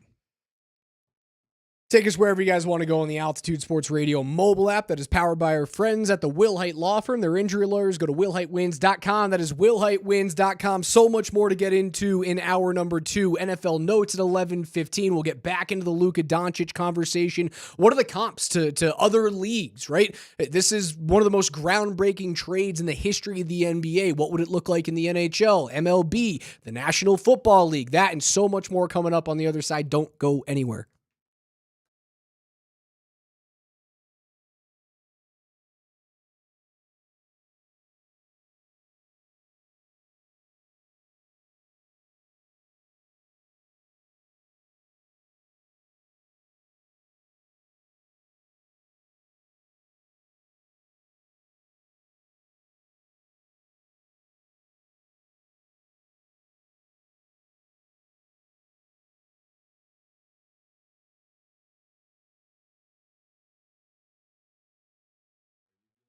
The Circus Sports Colorado app is live with Circus Squares for the big game this Sunday. If you're like me and my guy Raj here, we've had mixed results with picking squares. But the great thing about this particular app is that the pain of pulling terrible numbers isn't the case, because Circus Squares, you don't just randomly get pulled numbers. You get to choose your square and choose which numbers you get. Each square has its own odds, with a minimum bet of $1 and a maximum win of $100,000. You heard that, $100,000. It's easier than ever to win. Download the Circus Sports Colorado app to place your Circus Squares bet. Must be 21 or older. Gambling problem? Call 1-800-GAMBLER.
Luca Doncic, this might be a addition by subtraction for the Dallas Mavericks. They know something. That's the only logical excuse for why they would do this. You have to understand how much this was family business, okay? Nico Harrison, who is the general manager of the Dallas Mavericks, was Kobe Bryant's Nike rep when Kobe was at Nike. This was one of his biggest deals, was bringing Kobe from Adidas to Nike. Now, he's the general manager of the Mavericks. Rob Pelinka was Kobe Bryant's agent. Those two have done millions of deals together. They've had a lot of conversations and a long relationship. Is Ramona Shelburne throwing on the Reynolds rap? Is that a conspiracy theory take? Pretty good. It's not. She's connecting dots, man. Because it doesn't make sense. Like, the trade doesn't really make sense in terms of Dallas didn't shop Luka anywhere else. Because if you shop Luka to most of the teams around the league that would have been able to make a trade, don't you think that a lot of guys would have been like, yeah, I'll trade you a max contract, a first-round pick, and another guy for him? I'll do that. I mean, would the Nuggets have given up Jamal Murray, Aaron Gordon, Michael Porter Jr., Christian Brown, and Peyton Watson for Luka Doncic? I mean, maybe, but you wouldn't have had to. You wouldn't have had to. You would have had to have given up either Jamal, and you couldn't trade Jamal, obviously, until the offseason. But, like, in this situation, you could have traded a first-round pick, Michael Porter Jr., and maybe you had to throw in, because MPJ is not Anthony Davis, you would have had to throw in Julian Strawther or something like that. I don't know how the actual trade machine would have worked out, but that's kind of the ballpark that we're talking about here. One of the conversations we had during the break about this what I believe is going to be an awkward transitional time in reality, nuts and bolts. Luka Doncic is a Los Angeles Laker. With Luka Doncic being an incredible reader of the court, a guy that averages, like you said, his career averages are around 28 points, 8 assists, 8 rebounds. It's kind of that's his jam. That's about where he even last year's postseason, that's right where he was at. This year, 22 games, 28, 8 and 8, 47% shooting, 35% from three, and those are basically his career numbers too. All right, and then let's talk about LeBron James and his career numbers, which are fairly similar because they do almost occupy with different style, similar role of being the guy that reads the court really well, brings the basketball up with a lot of volume, and or the offense goes through them. How's this going to work? How is this going to work, Raj? It's a good question because you know who the number one most used player in the NBA was last year? Luca Doncic. Mm-hmm. His usage rate was higher than any player in the league. So what that tells you is Luka, who is not only a wonderful scorer, but by his career averages, is the guy distributes really well. He is a backcourt version of Nikola Jokic. Yes. Oh yeah. I think that's on the head. He lacks defensively. I think Joker is a better defensive player than Luka is. I think so too. I think that Nikola Jokic might be. I think he's underrated as a defensive player. Anybody who says that he's a net negative as a defender, I totally disagree. It's the deflections, it's reading the plays, it's those types of things that I think give Nikola Jokic a lot of value as a defender. The reason why you don't get or you get those types of comments about how Nikola Jokic isn't a good defensive player is because, well, what he's not is a rim protector. Like he's not going to sit there. AD. He's not AD. He's not Wemby. He's not a rim protector. He is a lane protector. He's not a rim protector. Luka needs the ball in his hands. It's a really good point. He needs the ball in his hands. And are you going to run LeBron as an off-ball player at the 3 at 40 years of age? Those are a lot of miles on that guy. And then let's talk You'd rather him handle the cadence of the offense. And now you're going to put, I know he's not 270, and that's but you're going to put a guy who's historically struggled with his conditioning off ball and having to run through screens and get open when his biggest strength is creating his own shot. And then you look at the rest of the Lakers roster, and the player that I feel like is going to get very much lost in this, Luka versus LeBron, who's bringing the ball up, where's the offense going to run through? Who's it going to run through? The guy that I'm wondering about his future is Austin Reeves, because he is a guy that creates. He is a guy that is a shooter. where's the volume going to come for Austin Reeves and his continued development? I think you look at Austin Reeves and you go, we'll deal with you later. Okay, then who else is on this team? Like, not much. And that's your argument about how well are the Lakers actually Dalton a bigger Connect? threat today. Young, still developing. That goes to your point. Are the Lakers truly a threat right now? No, but talk to me in 3 days. Let's see if they're able to move something and bring some defensive pressure to the 4 or the 5. It's hard for me to say when you bring in a legit top 5 player and a legit top 3 scorer in the league, if not the number 1 scorer in the league, that they don't scare you. He scares me. He can go off for 40. You saw what he did in the playoffs last year. It is a play for the Lakers. What this screams is, and it does feel as though that they should have given up more for this player. 2 years from now, they realize LeBron's probably not here. And we need to start a build around, and what better than a 27-year-old guy that if we can get him in the LeBron James orbit, look at how he's taken care of his body all of these years. You can argue it's the greatest asset that LeBron James has is I'm always on the floor because he takes incredible care of his body. Maybe getting Luka in that orbit then creates a different version of Luca Donic. And for that, I unfortunately applaud the Lakers organization for making the deal. Are you predicting Luka Doncic, you'll see a tricep muscle break through his fleshy arms? I don't know. Maybe it doesn't work out in LA, and then he comes to Denver and he plays with his buddy Nikola Jokic, and they're both pudgy and they score 1 billion points, and you win 4 championships. I'd love that. And drink a ton of cold beers. A bunch of Malort. Did you see? I don't even think that's like a Slovenia. It feels like it should be a Central European drink, but it ain't. Have you seen any of the tweets or social media posts of the moment it all ended for the Dallas Mavericks and Luka Doncic? It was when he was celebrating, just kind of hanging out, chilling in the locker room, and one of the coaches for the Dallas Mavericks took a cold beer out of his hands, like, hey, you're not drinking. How dare you? That was it. It was during last year's. How dare you? It was during last year's playoffs. Like the Western Conference Finals MVP. How dare you? I want a cold beer, and I want to rip some calories, man, some saturated fat. If that's okay with you. What's the equivalent in other sports here? I heard Schefter say with the morning show, it's like trading Dak Prescott for Josh Allen. Yeah. So Josh Allen is Luka Josh Doncic. Allen is Luka in this situation. Yeah. I think it's pretty close. Dak, while not an MVP, has been in conversations for the MVP, much like Anthony Davis. Never an MVP, but always a bridesmaid. Does a few things exceptionally well. Josh Allen has maybe an MVP this year, but has never won a championship, much like Luka. Is young, is kind of a charging bull in his offense. It's a decent comp in the NFL. Major League Baseball, I saw a few names, Juan Soto or Bobby Witt for a guy like Mike Trout. I do think that comparing Mike Trout to Anthony Davis is Mike Trout's a way better player than Anthony Davis ever was. Trout, though, hasn't played in the playoffs. He's not a postseason baseball performer. He's one of the greatest baseball players we've ever seen. Bobby Witt and Juan Soto feel kind of like that. AD's won 1 or 2.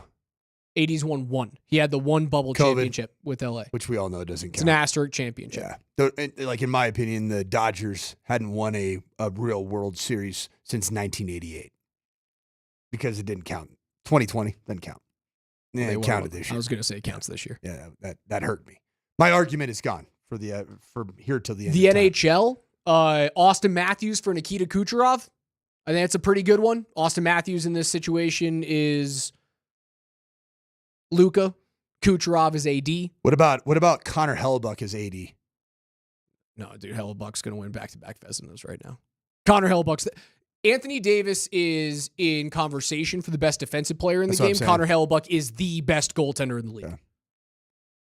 For Colorado sports, for the Avs, I would say it's like Cale Makar for Victor Hedman or Erik Karlsson. Probably Erik Karlsson is the one that I'd throw around there. Would you trade Cale for Erik Karlsson right now? Hell no, you would not. Guys, would you trade MPJ straight up for Anthony Davis? Yes. Yeah, I would, because it feels... Heck yes, you would. I would, yeah. Dude, that's the thing right now for me, man. I like MPJ's game. He's having a good offensive season. Man, I'm just seeing, for whatever reason, it's becoming more abundantly clear to me the deficiencies of Michael Porter Jr. as a defender especially out on the perimeter, man. How often does he just get blown by? He goes to close out on a three-pointer, and it's just automatically he's blown by. That's the argument against Luka, but Luka's a walking bucket, and MPJ is not at that level. MPJ is one of the best pure shooters in the game, but Luca Doncic, he is not. Right. And Luka's defensive game, while it's certainly not ballistic in terms of tracking elite scores, outside of the 3-point line and outside the perimeter, there's a place for kind of bigger backcourt players that try to back down. Like he's a big physical specimen in playing more physical guards, and Luka can do that and will do that. But right now, man, I mean, MPJ's gift as a defender, length. But dude, quickness right now, man, it's bad. He's not going to get quicker. It's bad. MPJ's not going to get quicker. Well, you're likely walking. I mean, it's an unfortunate deal, man. When you have drop foot, like it's a miracle. Like I have so much respect for Michael Porter Jr. for being able to play the way he does with drop foot. I've coached guys in college football that end up having drop foot as a result of knee injuries, Achilles injuries, whatever it might be, where the nerve ending never really connects, and you have to wear it quicker. You have to wear like a corrective brace essentially just to even function. Otherwise, that literally just your foot's dropping.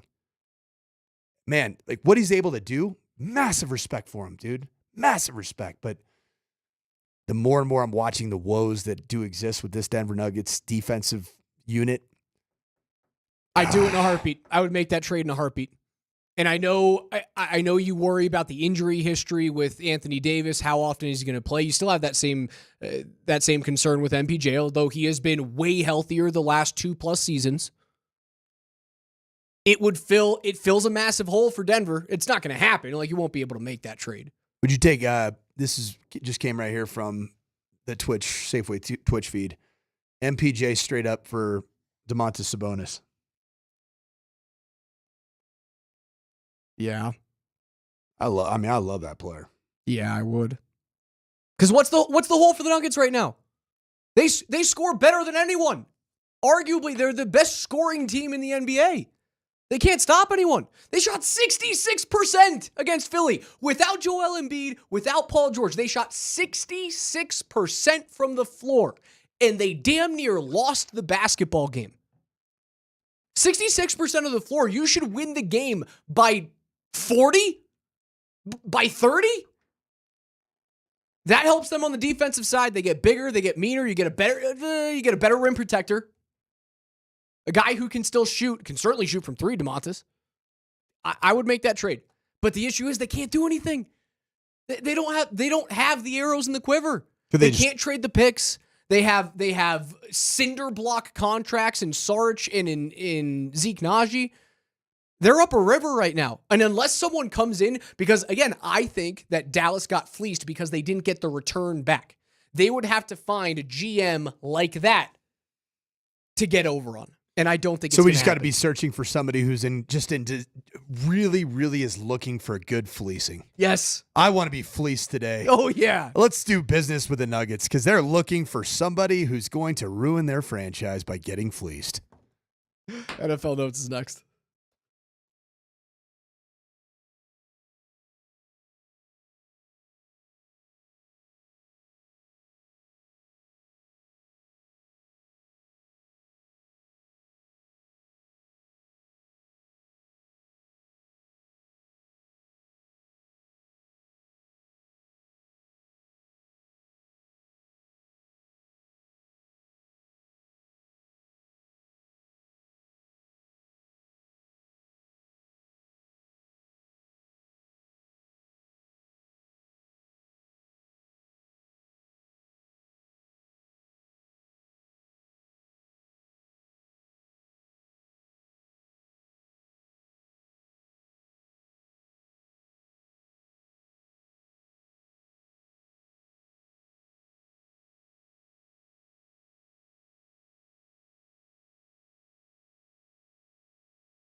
Altitude Sports Radio 92.5 presents KJ's NFL Notes. Why are you smiling? Because I love football. Football's fun. Fun, sir. Fun, sir. It's fun. Brought to you by Mountain High Appliance. Locally owned and operated since 1993. Colorado's most complete appliance store. All right, listen up. Morning Sprint, Altitude Sports Radio 92.5. Alex Ryan-Emmy alongside Mike Sanford. Every day here we go through the biggest stories in the NFL with KJ's NFL Notes. Mr. Granderson, take it away. Courtland Sutton has 1 year left on his current contract, and it will include a $20.2 million cap hit for the 2025 season. ML Football, whatever you think of the site, is doing their offseason projections, and Courtland Sutton's name came up. They believe Sutton is due for a 3-year, $72 million extension this offseason from the Broncos. Statistically, Sutton had his best year since 2019. He had 81 receptions for 1,081 receiving yards and 8 receiving touchdowns on a career-high 135 targets. If you're the Broncos, would you rather pay Sutton this offseason or pay T. Higgins and let Sutton walk after this season? T. Higgins. How much is T going to get, though? Is T a $30 million wide receiver? Well, we're talking about, this ML football projection would take it for what it is. 3 years, $72 million. That's an average of 24 for Sutton. That's steep. It actually isn't. We've had this conversation before where I brought up those average annual basis. And when you get into the 24 conversation, here are the wide receivers that you talk about.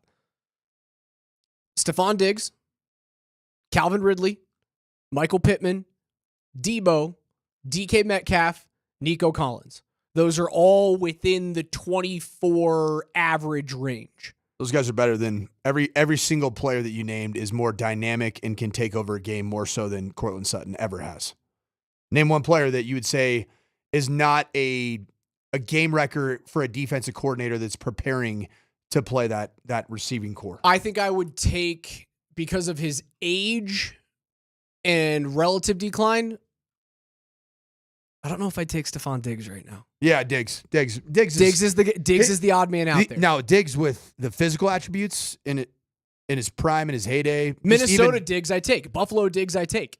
There's a lot of other issues with Diggs. McLaurin, way better wide out. Pittman, better wide out. Debo, better. DK, better. Nico, better. So how far do we have to go down? Do you go to Chris Godwin at 20? Yeah. Godwin's also battled some. It's a big cut. Yeah. So that's 3 years, $60 million that you're talking about. Can you get it up to 3 years, 66, 22? Godwin and Courtland Sutton, totally different body types, totally different skill sets. I would say that Sutton is a slightly lesser wide receiver historically in his career than Godwin has been. All right, I'll bring it down. 3 years, 20 sheets. Yeah.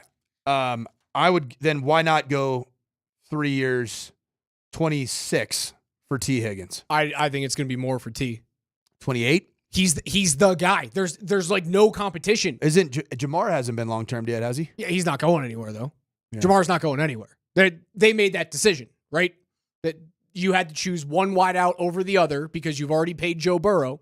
There's a reason why your defense sucks so bad is because you're already paying him that money. You have to make sure that you have the cash in the bank to pay Jamar Chase. I think you're looking at a $28 million floor for. I'm blanking on his name. T. Higgins. Thank you. But I was looking at a bunch of different wide receivers. And I was like, I can't believe I'm losing it. But don't Higgins. forget last offseason, Brandon Ayuk, 4 years, $120 million at $30 per year. So Brandon Ayuk, he didn't reset the market, obviously, but he at least kind of gave the juxtaposition of what a number one could get this offseason. If you're going to pay Courtland 24, I would pay T 28. I'd pay T 28. Yes. Yes, without question. If that's the number, I do get that done. If that's the number, I do it. So T. Higgins, Jeremy Fowler spoke to those around the league. Jeremy Fowler of ESPN. They do believe that Higgins is going to land a deal that pays him north of $30 million per. Because he's the only guy. Yeah. There's no competition on the market for him. He gets to hold the league by the gonads. You don't You don't pay 30, 32. No, I don't. For T. Higgins. 28's my number. If you can get him at 28, you can get him. That's probably a pipe dream. If not, say sayonara, re-sign Cortland to something at, 22 per over 3 years, and go draft your next guy. Where'd T play college ball? Clemson. He's a Clemson guy. Mm-hmm. Clemson guy. Huh. Part of that group. Yeah, he was the number one for Trevor Lawrence. It's a good pedigree. KJ, what's next? Hey, he's a I'm Clemson not guy. talking to Chip. He can't call me. He can't shake my hand.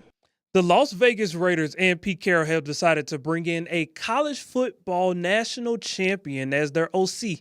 Chip Kelly has agreed to jump on with the Raiders and attempt to revive their offense and help them find their quarterback of the future. The AFC West offensive philosophers, as they stay in Kansas City, Andy Reid, Chargers, Jim Harbaugh, Denver Broncos, Sean Payton, and now the Las Vegas Raiders, Chip Kelly.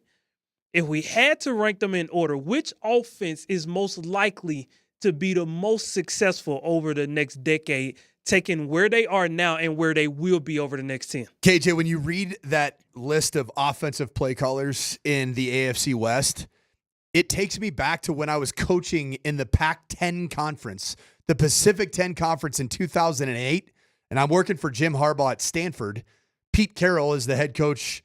And I know Pete Carroll's not going to be the offensive play caller, but Pete Carroll's at USC and Chip Kelly is at Oregon. I mean, you look around the AFC West has turned into 2008 Pac-10 football. It's wild.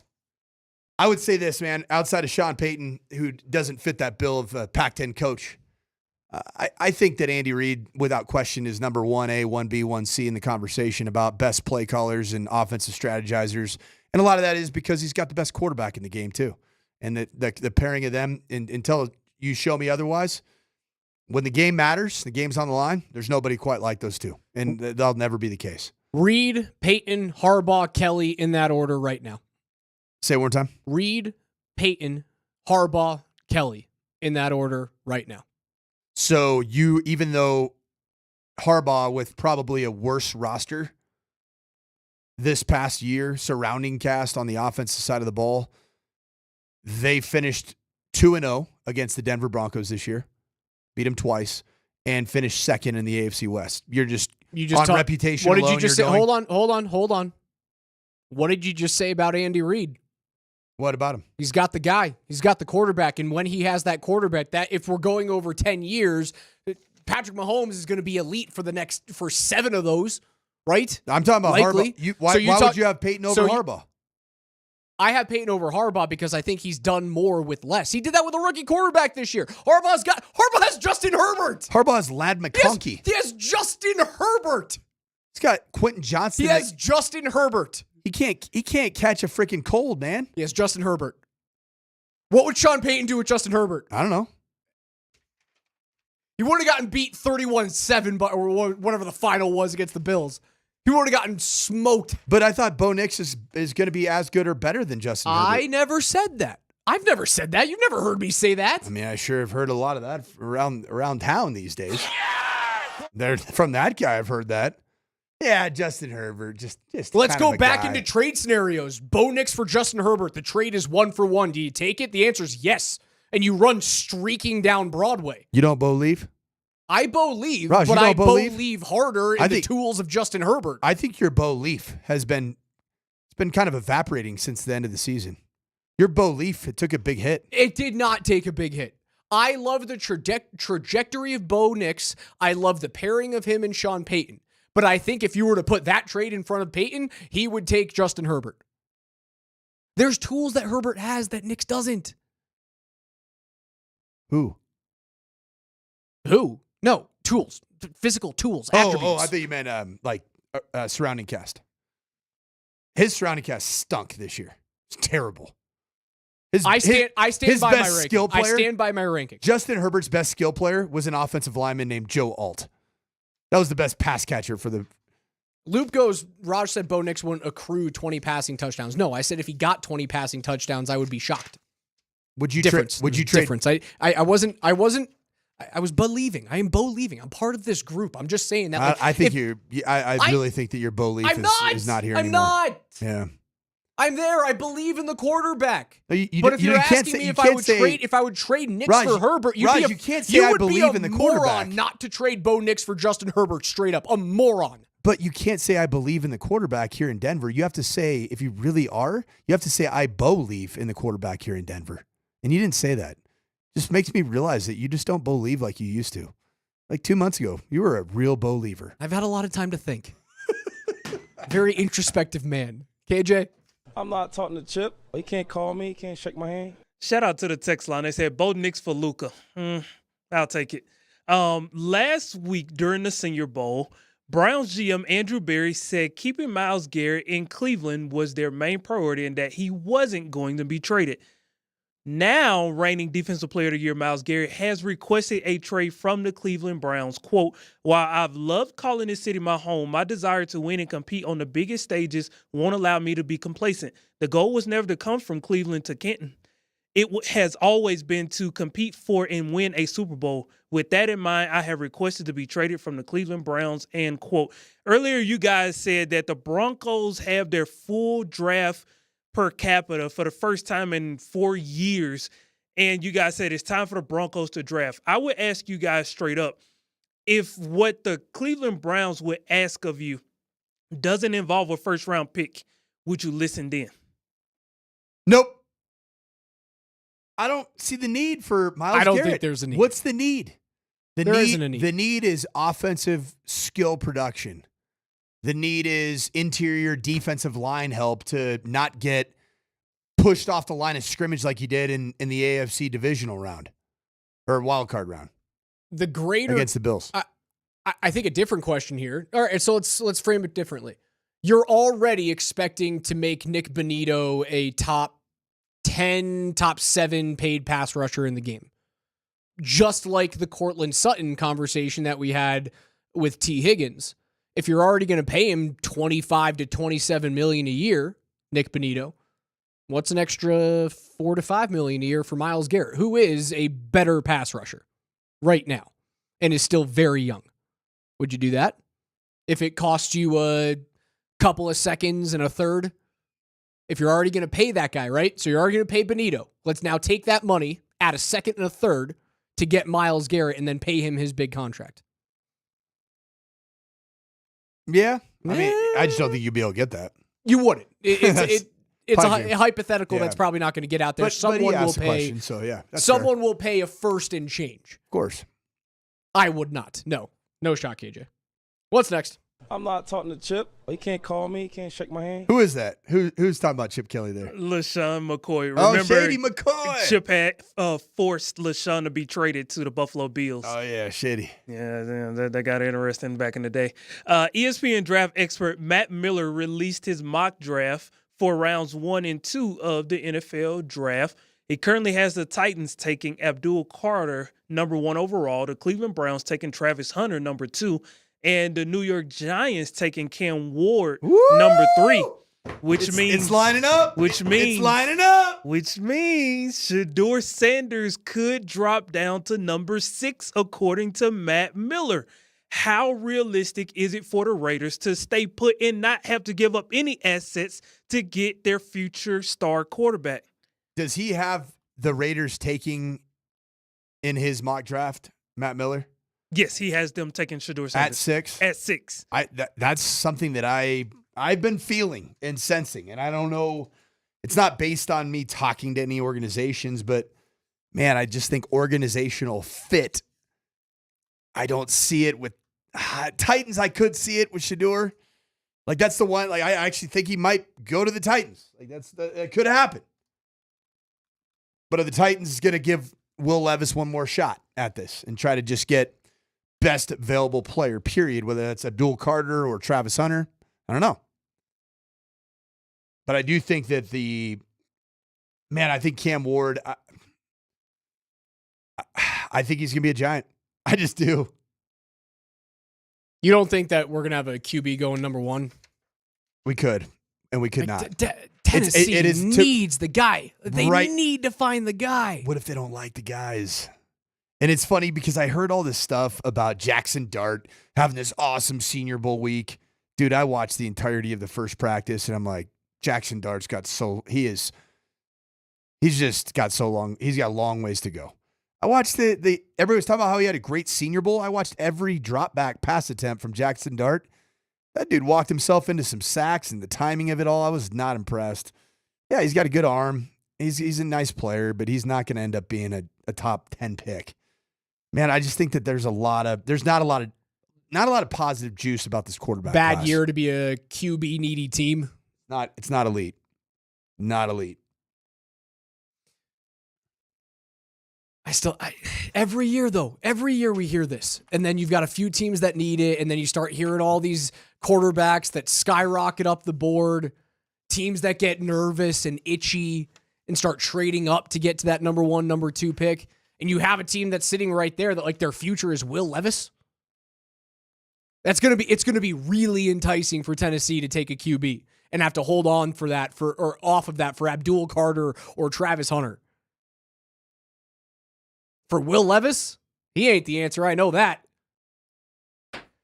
KJ's NFL Notes are brought to you by our friends at Mountain High Appliance, Colorado's most complete local appliance store with locations in Denver, Louisville, Littleton, Colorado Springs, and Glenwood Springs. They offer every major appliance line and brand. You can find them at mountainhighappliance.com. That is mountainhighappliance.com.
Get in touch with us, the voice of the people on the Altitude Sports Radio mobile app. It's powered by the Fricky Law Firm. They're in your corner. Just go to the ASR app, scroll to the bottom, hit the little microphone. Tell me how much of an idiot I am for liking good athletes, apparently. Oh, you have I've just been a fan of, arguably the greatest scorer in the NBA right now, got obliterated for liking Luca Donic. And then I talked about how I would trade Bo Nix straight up for Justin Herbert. I just like quarterbacks who have a 23-3 touchdown to interception ratio and are also just 2 years removed from a 5,000-yard season. Oh, I'm the idiot. Yeah, hop on there. Let me know how much of an idiot I am. We'll have KJ play it. Well, I'll tell you what, man. Justin Herbert in his 5th year, 6th year? How many years is he into this thing? 5? 4? 5? I think this is year. He just played his 5th season. Because I'll tell you what, his postseason record is just immaculate, man. He's done a great job of keeping coaches around. It might be a coach killer, but you know what? It's just because you have allowed the separation of watching Bo Nix. You have allowed that to get in the way of your Bo Leaf. And you're not a true Denver market, media superstar. It's like you gotta believe, or you're just not a real one, man. And so I'm just saying, Raj, man, someone's keeping a receipt right now. There's a receipt that's been kept. Yeah, I from day one, I was just all in on the Bo Leaf. When I saw him at the combine, and he was about the 4th best arm talent of the guys that even threw, not including the top 4 guys that were drafted, or 3. There's no Caleb Williams, no Jaden Daniels, no Drake May.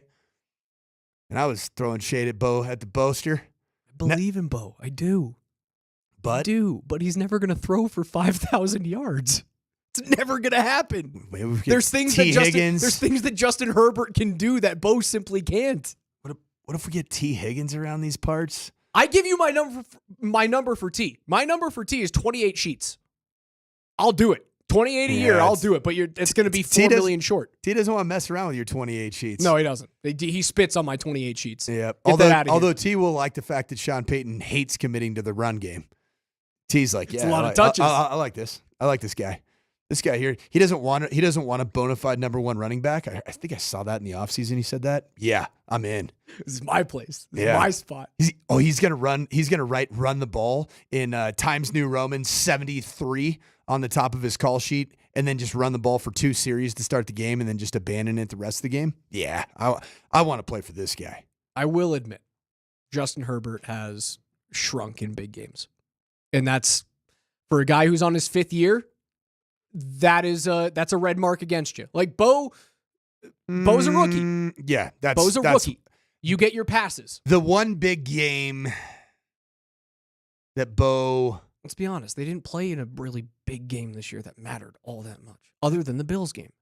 The Bills game was real. It was real on real, like real good team on a playoff team. And the 2 weeks that they needed to win prior to the Kansas City game that technically got them into the playoffs. I think Sean Payton shrunk in the Chargers game as a play caller and a decision maker, and I think Bo shrunk in overtime against the Bengals on the road. He's a rookie. You get a pass. You're fine. I still believe in the guy. Bo's his best performance was down the stretch against the Witch in Kansas City. Period.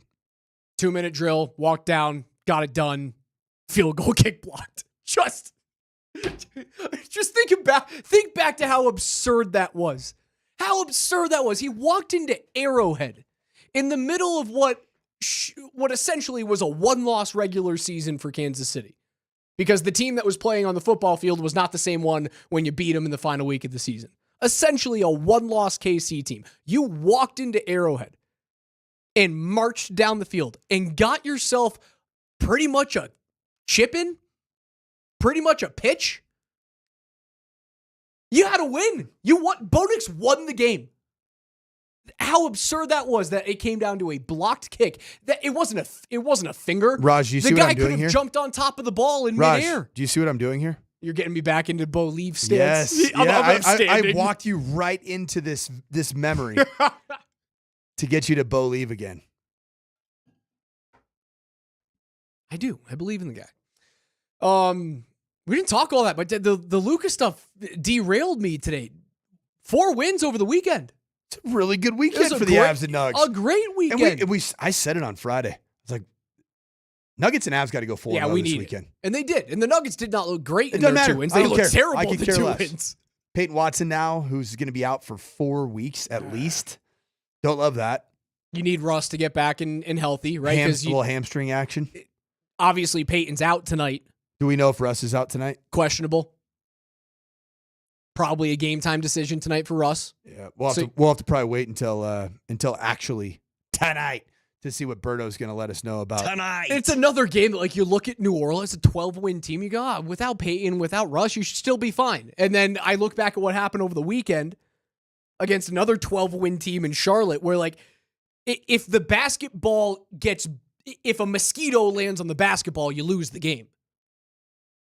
You had to hang on and get 11 out of your final 15 from Nikola a couple of nights previous with Philadelphia to win that thing against a team that had no one but Tyrese Maxey playing for them, 42.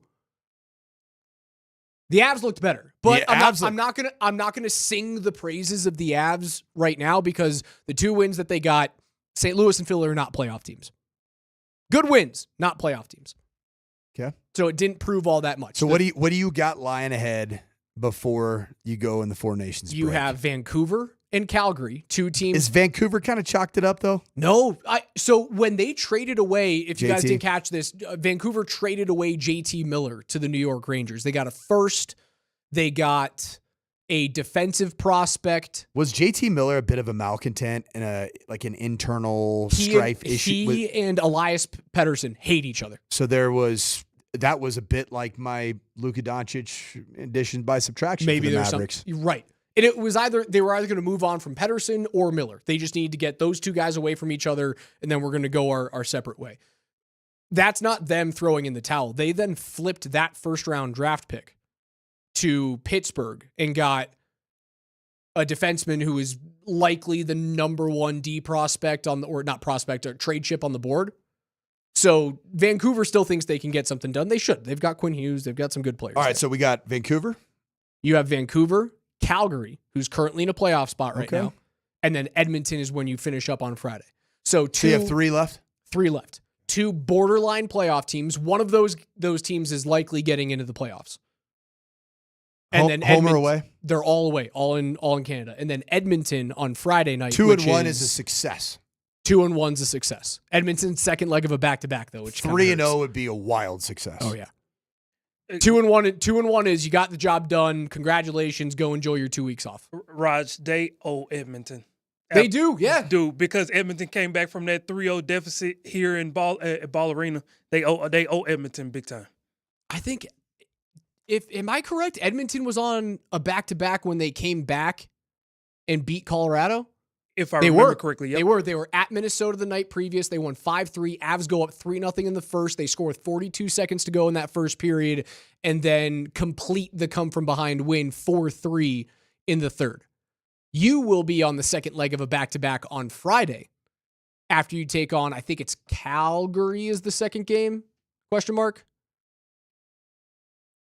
Calgary's the second game. Yep. You'll see Calgary that night, and then you go Friday night, Edmonton. So you have a chance to do Pretty exactly fun. what they did to you. Pretty fun little trip up there. Also, there's an injury. Did you see Scott Wedgwood out with it in Yeah, a I saw UBI? Little Trent Miner So appearance. Miner. If I'm the Avs man, Came up from the Eags, babe. I look at Scotty Wedgwood and I go, your 2-week vacation that you already had planned, add another week to it. Mm-hmm. Either you can go out with the family or you can come with us on this Western Canadian road trip, but you're just a locker room guy. Yep. You're just one of the homies. You're setting He's up a good dinners. locker room guy, by the Great way. locker room guy. I love watching. You see where he ends up watching every game from when he's not starting? He's in that perfect, he's going to end up being coach. He's going to be a ball coach, a puck coach. Yeah, you can Extend your time. Like you see somebody in football, you go like, hey, how you doing, ball coach? What do you say in hockey? Would you just coach? Just coach. God, there's no puck coach. No, stick coach. No, there isn't. Hey, how you doing? Okay, Raj, real quick.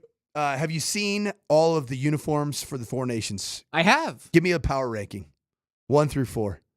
Canada 1. It's so good. Sweden 2. It's really good. USA 3. Yep, agreed. Finland 4. Finland's kind of weird. which is crap because Finland's jerseys are historically great. The ones that they came up with this year, not ideal. No, and the USA jerseys is are Lucky like playing? Lucky's playing. Okay. The USA jerseys are meh. I like them kind of. They have the perfect jersey though. Like the USA jersey that the World Junior team wears, the white and the blue ones. Just do that. You don't have to screw around with it. The Canadian jersey. Canadian jersey's a good jersey. Is it un-American for me to buy a Team Canada McKinnon jersey? No. Are you sure? It is not. It's because it's not the Olympics. It's different. It's not. KJ, do you give me America stamp that I can buy a Team Canada? You can. You can. I'll let it slide. This is not the NHL, so we'll allow it. What about a McCarr? I might get a McCarr. McCarr has an A on it, so you get a little patch too. Yeah, I get a little bonus A. I'll give you that. I like- McCarr! Yeah, I'm going to do it, Raj. Nuggets tonight, 6:30 p.m. pregame show on 92.5. Don't miss it. PhD's coming up next. See you tomorrow at 10. I made a joke and I said, oh yeah, me for rent and 1 for 1, laughing.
Okay. Well, I am looking forward to digging into this one today. Thank you to AAA Home Improvements, AAAHomeImprovements.com. Read some really interesting things about the Luca deal. We welcome back our guy, Scott Hastings. He's been on the road for, feels like forever. Although, we see every day, so it's not like, you're still here, but now you're here. You're in person. Yeah. Well, you can never trust Mark Moser right before Canadian road trips. So, because he's the only other one that sits over there, I think. Andy sits there. Vic sits where Tyler's sitting. Mike sits here. Mike sits there. The only other person, it's just you and Moser. I mean, going back in time, when I chose this seat, I thought I was deferring to my elder, giving him the best seat in the room. Turns out no. I actually was getting the better seat of the two. Well, you also thought that the big TV was going to be on like all the time. That's also true. I do not have a TV. You can watch highlights. I don't have a TV, but my neck doesn't hurt as bad as yours has to in the middle of the show. Well, I always try to always put that car show from England. What's that called? The car Top show Gear, from England. Yeah, Top Gear. Always usually put a basketball and a football thing on. I mean, and then couldn't find a football thing, so I put a Hallmark movie on for DMac. Looks like times are rough in the Appalachia path. I think it's Ireland. Boy, it's really the same thing, isn't it? Anywho, yeah. Welcome back. Potato here, potato there. Let's talk about the deal. And I did read something really interesting about a motivation, but I want to get you guys, and it's not just that deal either, is it? I mean, as Levine is gone too with De'Aaron Fox. But let's start with Luca. What do you think? We were on the airplane heading back, and I sit in front of Cody Wise, one of the PR honks for the Nuggets, and all of a sudden, this is fake. I'm hearing him say, this is fake. And also, there was a couple other people that had Wi-Fi on, and all of a sudden, the notifications start hitting. He actually brought it to the coaches, and again, they started looking, but it was shams, and it was a verified account.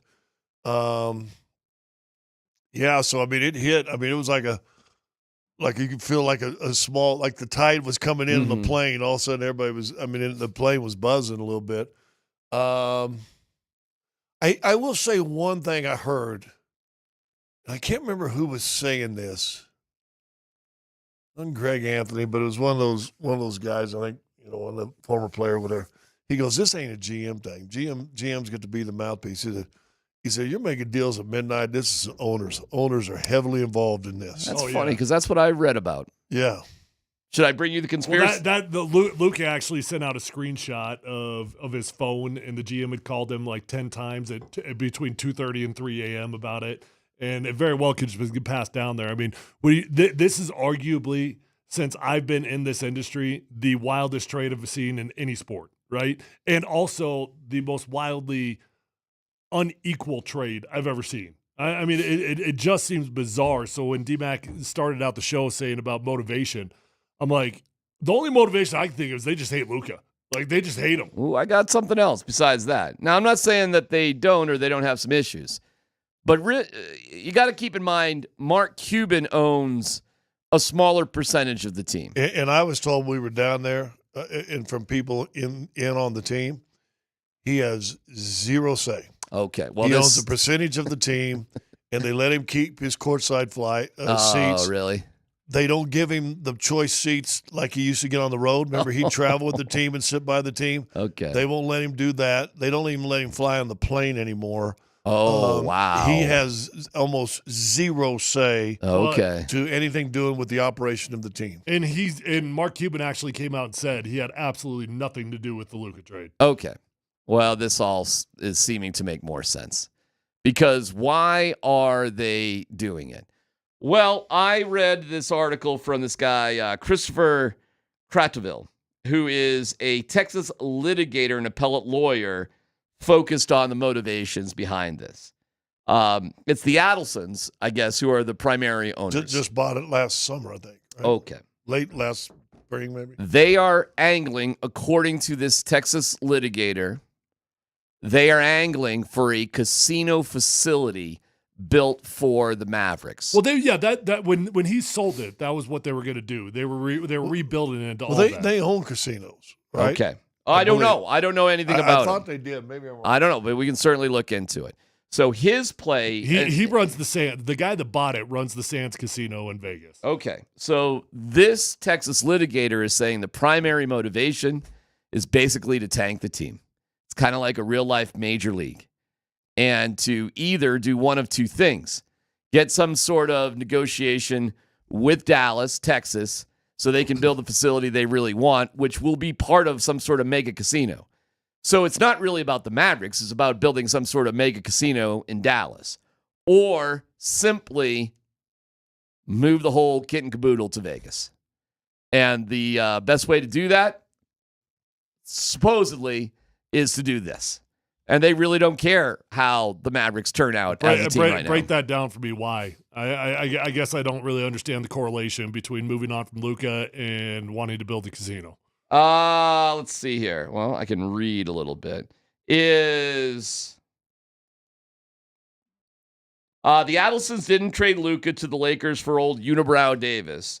They traded Luka for a gun they can hold to the head of the Texas legislator. Authorize our Mavs Center Casino or off to Vegas, baby, and the NBA won't say no. The NBA won't say no. So this may just be a play to get either this big casino going there in Dallas or to actually, maybe easier, just move the team to Vegas. Well, do you buy that? No. I mean, I think there's going to be pieces of probably truth that you can pull from a little bit everywhere. Do I think the owners probably want to do the facility where they like to build a major complex that would have, Cleveland, for example, has a casino, and then there's like a strip mall, but you can walk from the casino indoors to the mall to the basketball facility. DMac knows that one. You know that one well. So are they looking for something of that big Ritz-Carlton in the middle of it, right? So teams can stay, blah, blah, blah. All right, but help me out here because I really don't understand what Luka has anything to do with any of that. Well, I'll read it. The Texas legislator apparently has been saying no to a new facility. If Plan B is the Vegas Mavericks, the unhealthy nature of the post-Luka Mavs makes Plan V more viable. If the team just blows and nobody's showing up at the games and it's just not doing great at all, nobody will mind if they just over to Vegas. They're looking to this theory is they're really literally looking to tank the team. And when you look at it, Klay Thompson, Anthony Davis, Kyrie Irving, Jason. Talk about the geriatric league. Jason Kidd had no idea about this. The Mavericks didn't negotiate with anybody else. Nobody else came into play for this. They initiated the deal, and we're just supposed to buy that Luka's fat, and that's the only reason? Come on now. Give me a break. We can't be that naive. Or maybe you are naive. I don't feel okay. Well, let me ask you this. I'll stand corrected. But when I read that this is a plot and a play to build a mega casino, you and read move this the as team a to plot and a Vegas, ploy from one guy's opinion. that is correct. Yeah. Well, but it makes the most sense to me because how else do you make sense out of this? Well, what's preventing the owner from just moving the team to Vegas with Luka on it? Yeah. I don't understand that. I actually don't buy that theory. I can have Luka on here and it's my team. I can do whatever the hell I want to do. I don't need anybody's help. I don't need any Can I say something? Their justification. If I want to facility- go to Vegas, I'm going to Vegas. Their facility doesn't have a casino and probably not land to put one around it. But their facility, the United Center, I think is what it's called, or American Airlines Center, it's fantastic. I mean, it's an unbelievable arena. I would say in the top 10. Well, I think it's fair to say their first choice wasn't to move the team to Vegas because you're right. Why not move there with Luka? I think their whole play was to, get something going on in Texas. But perhaps that's reached a crossroads and it's just not going to happen. There's still a whole lot of information, a whole lot of other conspiracy theories in all this. One article I read today, why did Rick Carlisle, who's a pretty good coach and had success there, won an NBA championship there, refuse an extension and just move on after they offered him more years? Some surmise it because you just couldn't say anything to Luka anyway. He was kind of controlling everything, and it's, he wouldn't condition, wouldn't whatever. Okay. That's one. Two, another one I read that, they listed him at 230 and he came in the league and he said it was more like 267 that he came into training camp with. And they worry and question his drive to be in shape and be a professional conditioned athlete. And now he's having all these lower leg and lower body soft tissue injuries, and they're relating it a little bit to the injury.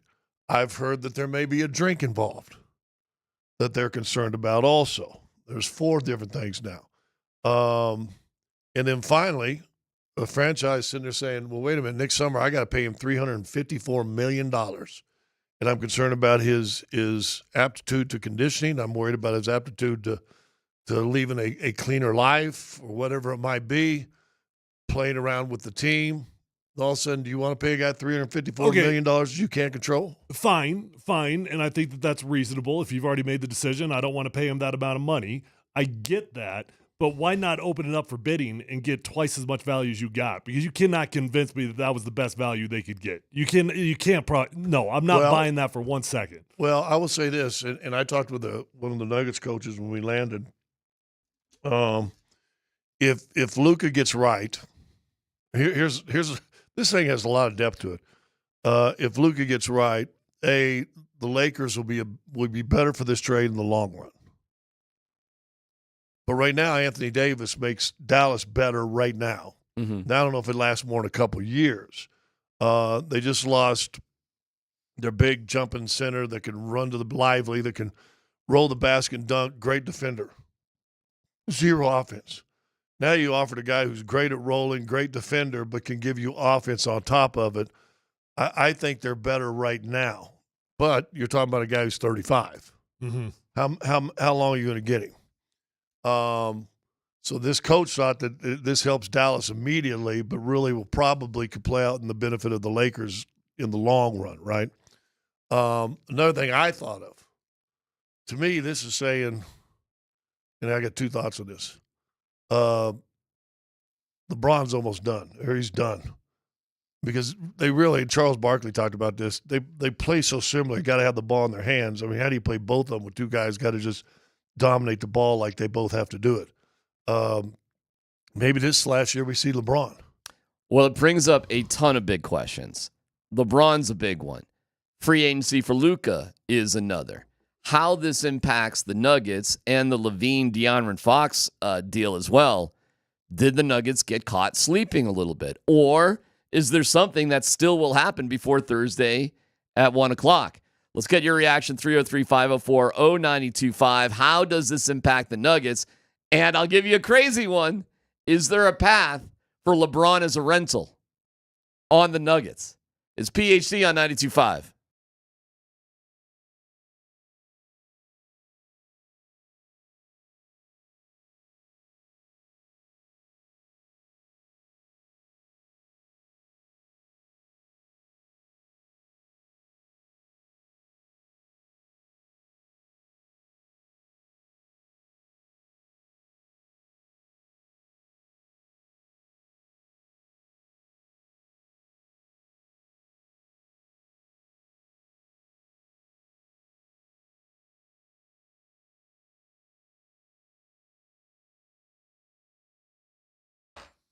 Hey, guys, if you're in the market for a new vehicle, do yourself a favor. Go check out the best car dealership in Colorado. That's my friends over at Phil Long Ford. You're going to love your experience there. I've been a customer at Phil Long Ford since my rookie year in the NFL, and I keep going back because I know these guys, I trust these guys, and they respect me.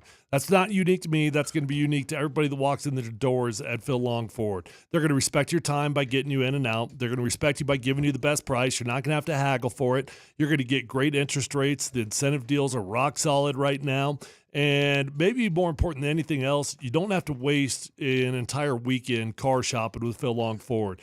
Go to one dealership, Phil Long. You're going to find the vehicle of your dreams, whether you're looking for new or pre-owned. They've got over 8,000 cars, trucks, vans, SUVs, electric vehicles, even commercial fleet vehicles on their lot right now. And if you've not given a test drive to one of those electric vehicles, you're missing out. The F-150 Lightning, the Ford Mach-E Mustang, incredible vehicles. They've got an award-winning service department, so remember, once you buy your first vehicle from Phil Long Ford, keep it serviced at Phil Long Ford, and you're going to have a beautiful ride for a very long time. Let them know that your friend Tyler sent you on over, and feel free to shop from the comfort of your own home at phillongdenver.com.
All right, we welcome our pal Vic Lombardi. This is a little bit of an Altitude TV summit because I'm sure you guys will be talking about it. But Vic is outraged by this whole thing. All right, give me the outrage, Vic. And Scott, I don't know if you're feeling outraged by it, but Vic is. So what is the outrage to this deal? Yeah, I'm ticked off. I'm completely ticked off because it just underscores something that happens every 5-10 years in the NBA. And that something is pretty simple. The Lakers always land a Hall of Fame player in their laps to take the baton to the next decade. They did it with Kareem. They did it with Wilt. They did it every year. Kobe in that crazy trade that happened on draft day. They did it with LeBron as a free agent. They're doing it now. They're doing it now with Luca Donic. This is the scam in this whole thing. It's not that the Mavericks are trading Luka. I understand why you might want to trade him. I get it. You may not like his conditioning. You may think he's fat. You may think he's not part of your culture. I don't care what you think. But the fact that the Mavericks did not include all 28 other teams, every other team in the league in this deal is criminal activity. Listen, I'm Italian. I know a little something about organized crime. There's some organized crime going on right now. Okay. Scott, how do you feel? Are you outraged? Do you think there's organized crime going on now? I think it's good to have friends and people that know people, and so they don't have to include everybody in the league.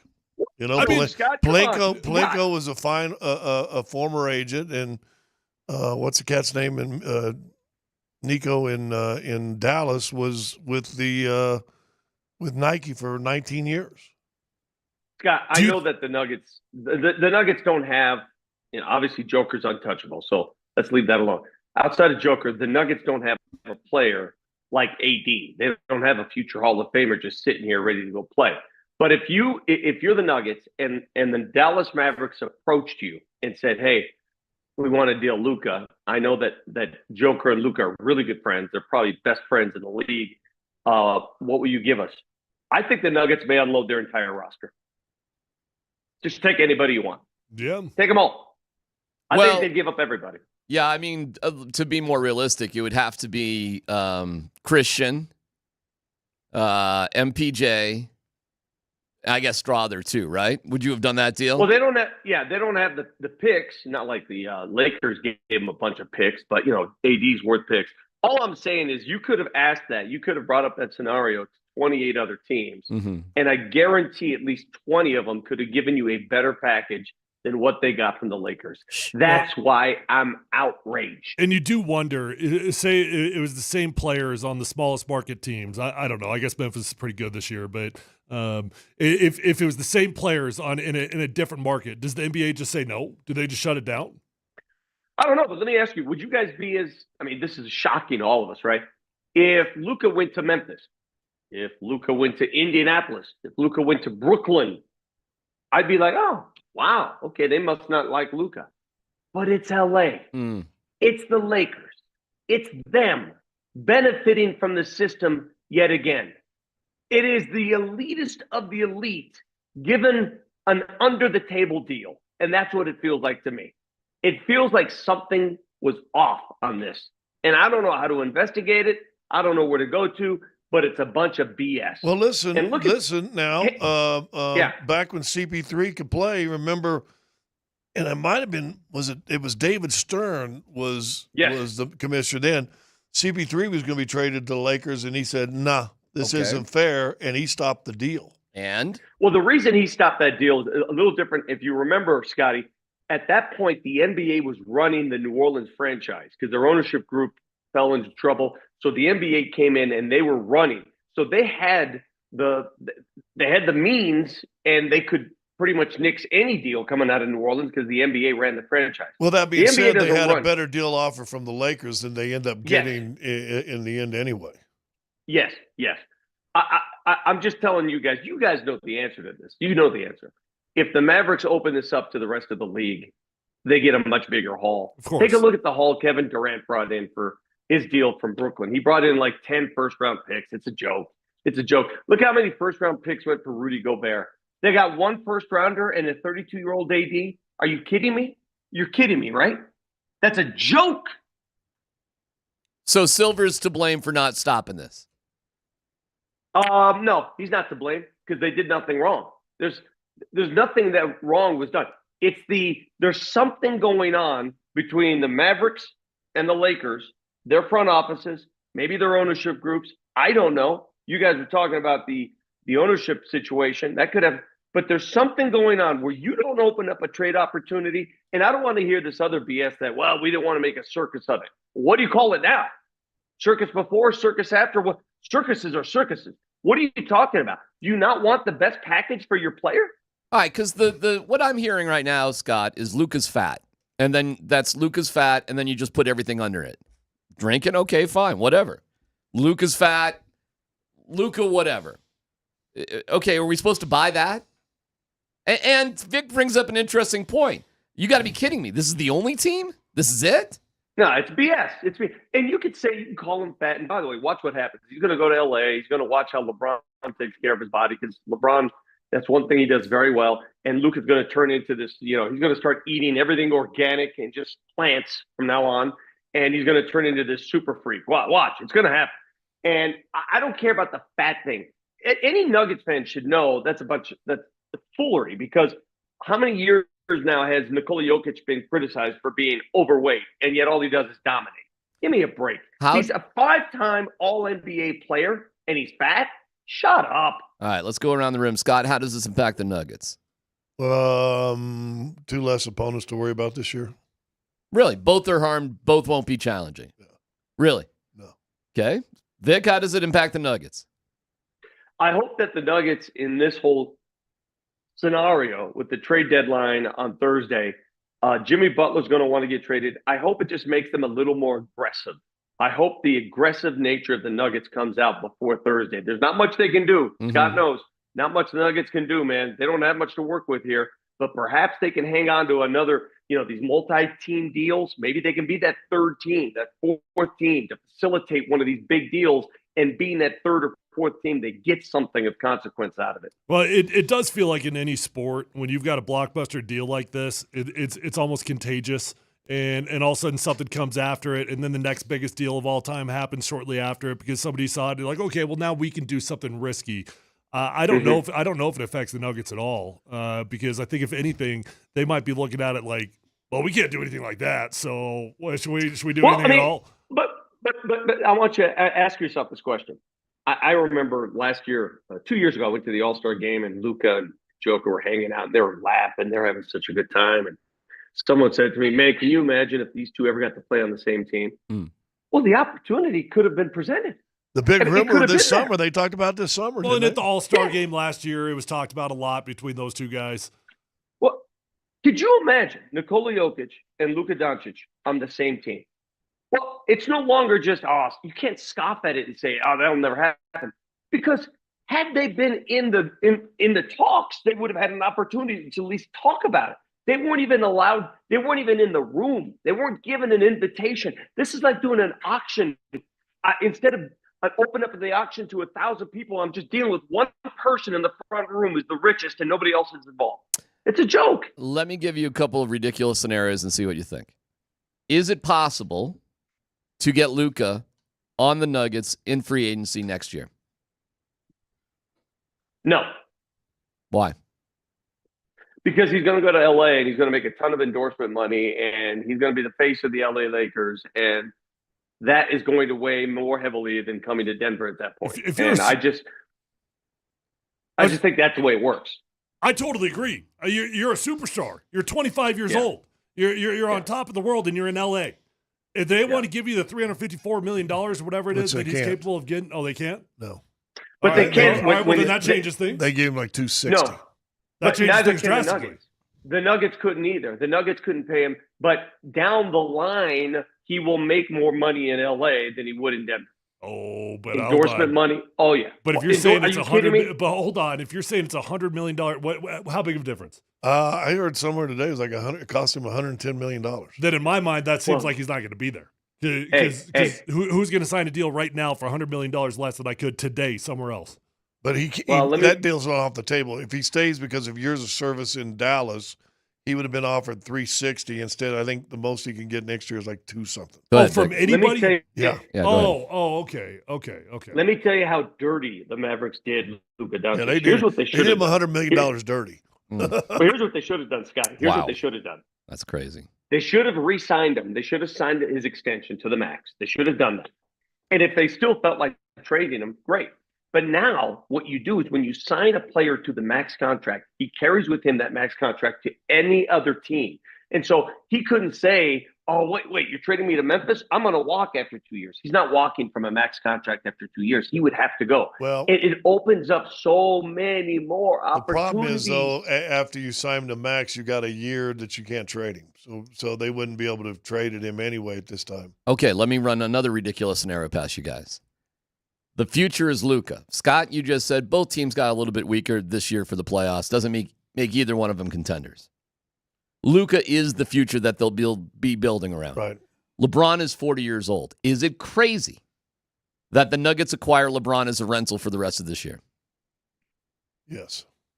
Yes. It's flat He out ain't crazy. coming here. Yes. I think he ain't would coming. mind on one hand, but I don't see how Lakers or Denver could swing it. What? Yeah, and Money-wise. that you're exactly right, Scott.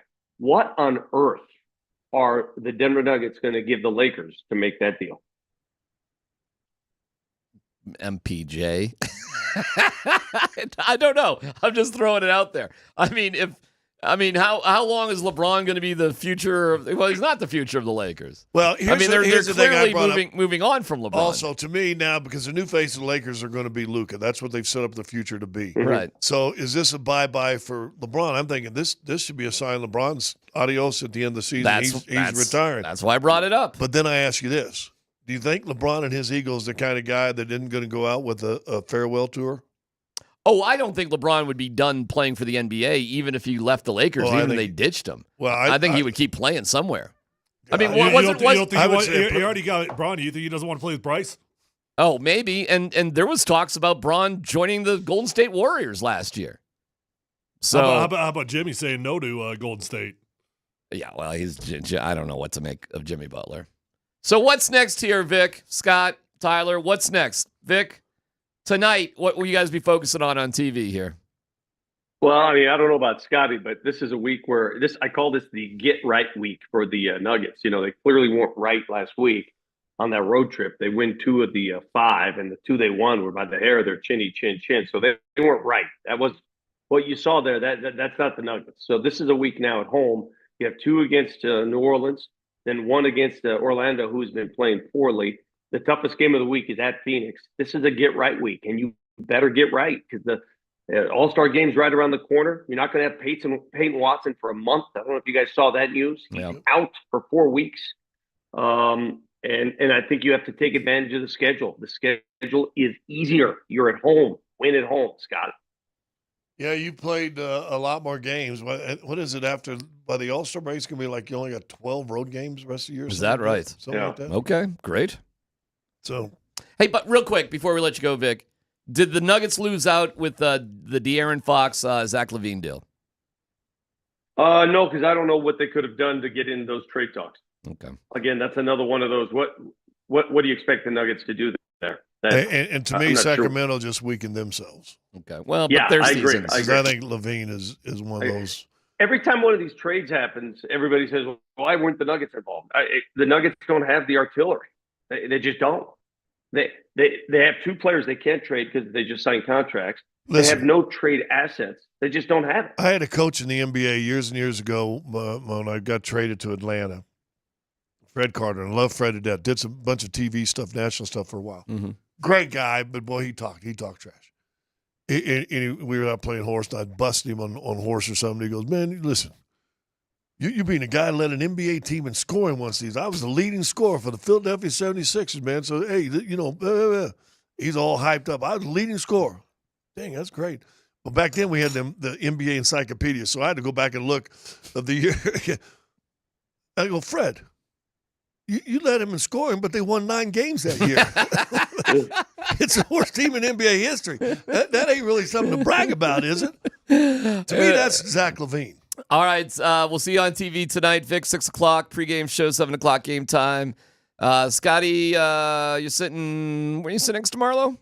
Keeping Chris company tonight? Yep. Okay, Vic, you're in the studio. Vic's coming to Phoenix with us. Oh, you're on a roadie, I am. Vic. Is that right? Very nice. Very I nice. am going to Phoenix. Phoenix Open on Saturday. If you All right. want to go, Scotty. We'll see you at Colorado Social. And a reminder, people can just go on up to Colorado Social after the game. It doesn't matter if you got a ticket there or not. Go see Vic and Demps. And you got any superstars? When are you inviting Tyler on, buddy? When are you getting Tyler on the show, Vic? I don't do the invitations. That's one of our producers that you DMac can do every last one of them. Don't worry Oh, about it. I'm not the favorite son. The favorite son is Brett Kane. You guys didn't know that? Oh, Brett. Well, I banned Brett. Too many appearances. It's like, come on. Brett's done it like 10 times. Well, but you have been invited, right? I have been invited. You've been invited? Yes. Yes. I ain't even been invited. You're on the Scott, broadcast. You can walk up anytime you I've want. never been invited. Scott, they don't want Scott. talent and truth. Scott, it's we always look at your laborious 3 hours that you have to deal with Marlo, and we figure you're too tired by the time the game is over. So it's a different don't kind you of worry fatigue. about it. I'm always up for humor. Okay. All right, Vic. We'll see you on TV tonight. We'll see. Thank you, Vic. All right. He makes a point. He's so emotional, but his point is he hates the Lakers. I appreciate it. But it does, I appreciate it. It does have a little like the NFL's rigged because the refs love Kansas City vibe to it. It's got some of that for sure. Let's go over the greatest people that have ever played for the Lakers that we kind of know of. Chamberlain would be one, right? Okay. Trade. Jabbar would be one. Trade. Yep. Magic Johnson was a draft. I think Jerry West was a draft. Technically, Kobe was a trade. Yep. Now they had to gamble on. They didn't know he was going to be as great as he was. And he was not the overall number one pick. No. And LeBron, trade. Shaq was not drafted there. Shaq, trade. Mm-hmm. I mean, guys other than Magic and I guess Jerry. I don't know if Jerry has a trophy there yet or a statue. They trade people. I guess you say Kobe was developed. However, they did trade him on draft. Their credit on that because he was not the number one overall pick. He was a high school kid. Where was he drafted? Like 6 or 7 or something in that draft? Oh yeah, something in that line. Remember. But it was by Carolina, who then I think traded him. But that goes to Jerry West. Jerry West was one of the greatest. He should be a Hall of Famer just as a general manager. Kobe was 13th overall. Yeah. And the Lakers He made came a out trade of high to get school, him. but he came out of high school. I get it, but that was back in the day when you could do that. There were a lot of kids that came out of high school. Yeah, not a lot of them didn't make it too. That is a hell of a draft pick by the Lakers. That's some Trade. that's pretty incredible. But again, that's Jerry West. But there was nothing nefarious about this. What Vic's angry about is that this just But this look, is fishy Jabbar AF. was nefarious. Chamberlain was nefarious. But the one Shaq was nefarious, I guess. I mean, they've pulled faces of their franchises off the J line, so we can be mad at them, or we could say, and it's still the Bus ownership, who I think have been around on all of those. I don't know if they were around during the. But the Chamberlain conspiracy Jabbar. theory and why Vic's upset, and I sort of get it, is that the league inherently wants the Lakers to be it's a the great Kansas team. City Chiefs Okay, deal. now- That's exactly what it is. And again, why I say they're not a big threat. Who guards Joker in the postseason? They don't have a center. So Hachimura, that's what I'm saying. And Davis could at least make some noise. No, they cannot be done. They must be looking for something else before Thursday at 1 o'clock. Yeah. However, it's positionless basketball. Yeah. Until you play. I mean, who's until their- you play a 280 pound Okay. Serbian basketball god. I get it. And he's going to destroy your team by himself if you don't have somebody. Does this make the Lakers more difficult against the Nuggets as it stands right now? In the long run, hell yeah. No. In the long run. No. Luka's turning 26 years old. Do you think this is just going to implode on the Lakers? I'm not sold. And I like Luka. So you may be buying into Luka's fat. Assuming the Lakers keep Luka long term, which I think is a reasonably fair expectation out of this deal, then I don't think that's awesome for the Nuggets in the long run at all. All right, well, the comments are flooding in, so let's get to some of your feedback on this. And when's Nichushkin back? He is. How good are the Avs with him? He will be after the Four Nations face-off thing. He is not coming back anytime soon. He's back though. He's working out and stuff. That's good. Yeah, Benzie was pretty funny last night. He was asked, "Do you feel confident about the team now?" He was like, "I don't know." It's like, I don't know, 16. I don't know. We win, and they just shut out their last two Vancouver, opponents. right? They're Vancouver, Calgary, Edmonton. So they got 3 games before the 2-week break, which is wild. They have that much time off. So we'll see how they do here on the road. Blackwood was asked. He goes, "Hey, do things feel better since this Mikko deal's done?" Last night in the locker room, he goes, "Not really." So we have 2 teams that feel like they're at somewhat of a crossroads. We'll get to your feedback coming up next.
I'm seeing some text because the listeners are, far smarter than me, that's for sure. I did not know certain things about Texas, Tyler. For example, I did not know Texas is only one of 12 states where there is no sports betting. Mm-hmm. And that I don't think there's any casinos at all. Okay. And that there was just a House Resolution 102 that was shot down relatively recently. And so, hey, Scott, how you doing? Well, I didn't have a mic. Sit over there. Sit over there. Your mic is ready, buddy. Yeah. I don't have a mic. It's right there. Your throne is ready for you. I don't have a chair. Here you go. I'm going. That's a chair. Not that I don't like being close to you. Now, are we banking on this working? Yes. I've seen Cole and Jason. They were busy bees. I mean, is it working? Dan, is it on? I'm going to tell you it's working, but I think it needs a blue pill. I don't know. I don't think you should throttle it. Thank you, Dan. Hey, this. Be gentle. This reworking of our microphone is brought to you by Rocky Mountain Men's Clinic. Well, there you go. Or Revitalized Health. Either way, get you going. Gets things in order. You know what? I feel like Cole does a great job. Came in and fixed it. He and Jason. Mm-hmm. But I felt like my little brother who became a mechanic. And he would break his car down. He had an old, I don't even know what kind of, but I mean an older car. Parked out in the front yard and basically just took the whole engine out himself. Taught himself how to be a mechanic. Yeah. But there was always a few parts left. Well, that's the best part. I'm picking parts up off the floor. That's right. Like, don't worry about the extra washer or two. You really didn't need that anyways. We had a blue wire and a red wire, and I don't have a camera anymore, Cole. Well, we'll get that straightened out. Can we just get Scott comfortable? Can we just get him whenever he's ready? It's been on the road for a while. Yeah. Come back. Hey, it's now. Shoulder massage with Cole. Get some back work. Cole, be careful. Don't go Justin Tucker there. Yeah. Hey. Yeah. Although I might. Hey, well, just be quiet about it. I didn't say no. Don't get banned from a place. Anyway, so I got my seat back. We're all happy. So what are we talking about? I think this deal is so shady. The fact that there's no sports gambling betting thing in Texas, and the owner of the Mavericks owns the Sands company. That all adds up. But I'm not putting it on you. At least I know you're just reading an article. But I'm just saying, I do not understand what Luka has to do with any of that. If they want to bounce to Vegas with Luka. No problem. The thought is, though, from this article, tell me if I'm wrong, is that it will be easier from a fan PO'd state to do it if they suck, and they'll be able to suck without Luka. Whereas if they got Luka, they're going to be right in the mix. I think it's a message. Whatever. They're going to be ticked off no matter what. Here's what I think. True. You leave, you're the bad guy. If you're worried, I will say this. If you own a franchise, as Mark Davis is, I'm not trying to steal Mark Davis' thunder. If you worry about a fan base being mad at you because you move. Well, I think this is different. I think this is to put pressure on the state legislature. How's that going to put pressure? Because they're going to hear from their constituents. Where's Houston at now? Wait. So because Houston? So because they're tanking the team, now all the local taxpayers are going to be like, yeah, now we want a casino because they're tanking the team. We're going to lose the team. The ownership. Do you think Houston cares? Houston, Texas? I don't know. Yeah, well, they got a friend. You think they care what's going down? I'm San Antonio. You think San Antonio cares? That threat stands. All it takes is an owner saying, I'll bounce if you don't build what I want. Well, they're proving it, aren't they? I mean, they're making a significant move. Frankly, why would he want to stay in Texas? Luka or the owner? The owner. If he could build a casino, I'm sure he would love to. Okay. Because then he's gonna have the one non-Indian reservation casino in all of Texas. You don't even have gambling legal in the state. You couldn't do it if you wanted to. You got to pass another resolution. That's what I'm saying. Why this article is a little foolish. Well, I'm on to a different article here. If he wants to move it, just move it. And you aren't, because your franchise is tanking, you aren't going to just pass an entire state law because Dallas franchise. my logic meter, I don't have inside information. My logic meter is going off when there's no gambling and the owner of the team is tied directly into gambling. Well, but we knew that the day that they bought the team. They made it clear that was their intention. When they bought it from Mark Cuban, that was out in the public that day. All right, so it's been a year or so. And this thing got shot down, which would have helped him. And who knows what's going on behind the scenes. I'm just putting one and one together here. And I can't tell you the exact specific reasons why. But I think it's naive to think that this isn't a bigger play based on something else. Is the Raiders making more money right now than they were in Oakland? They got it. Yes. As a matter of fact, I don't know if you guys watched what happened over the weekend, but they got a major cash inflow that they're now spending, and they brought in Chip Kelly from Ohio State, made him the highest paid offensive coordinator in the NFL. Chip Kelly's going to be making $6 million coaching for the Raiders right now because they just poured a bunch of money in, which proves just how cash poor they actually were. Right. So it's been a good for the franchise. I think Dallas probably making good money. And I will say we were just down there for 3 days, right? 4 days. The city of Dallas and the Maverick fans of Dallas love that franchise. Mm-hmm. I mean, love that franchise. So this isn't like, and it was a packed house, 2 straight nights, one on a Monday afternoon and one on a Wednesday evening or something like that, or late Monday. It was late Monday and a Wednesday.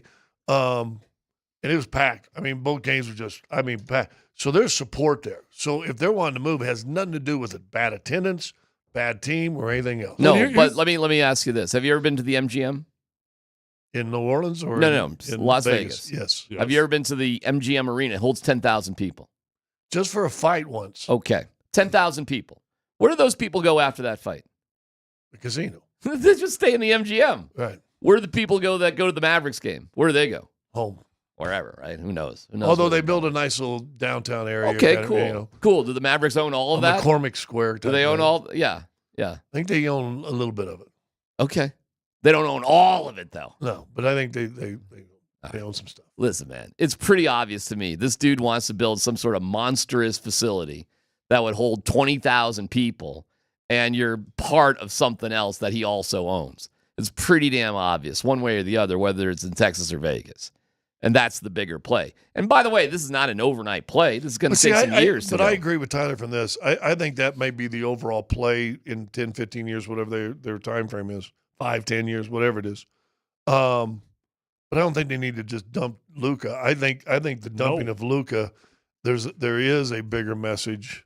If you do, I mean, when the Nico guy's sitting there going, listen, we're trying to build a chemistry the right way, or and then what he said in the locker room, our culture, trying to have a certain culture. That right there is a call out of Luca Donic. All right, well, let's get to that because that's the most. That's definitely part of the big spin. I mean, that's a big statement. We'll get to it coming up next.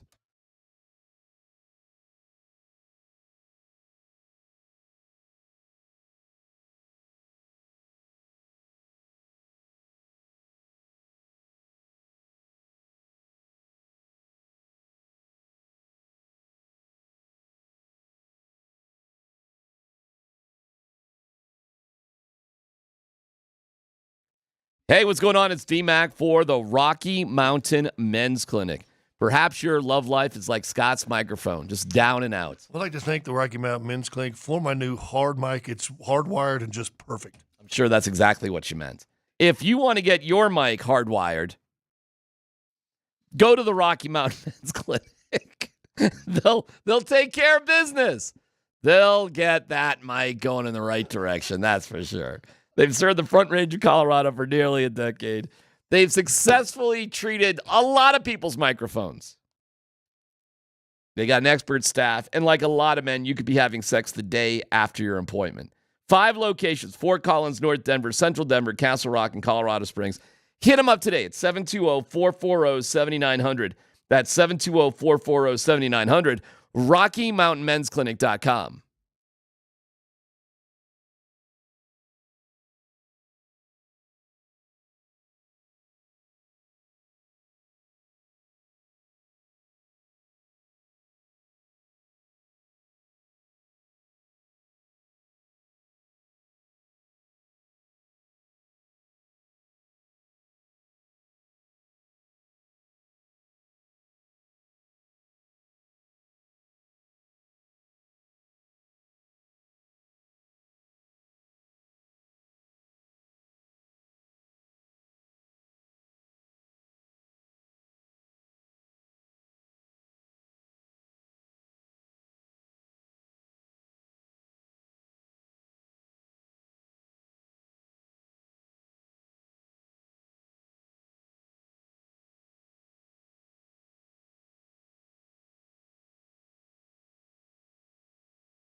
All right, welcome to it.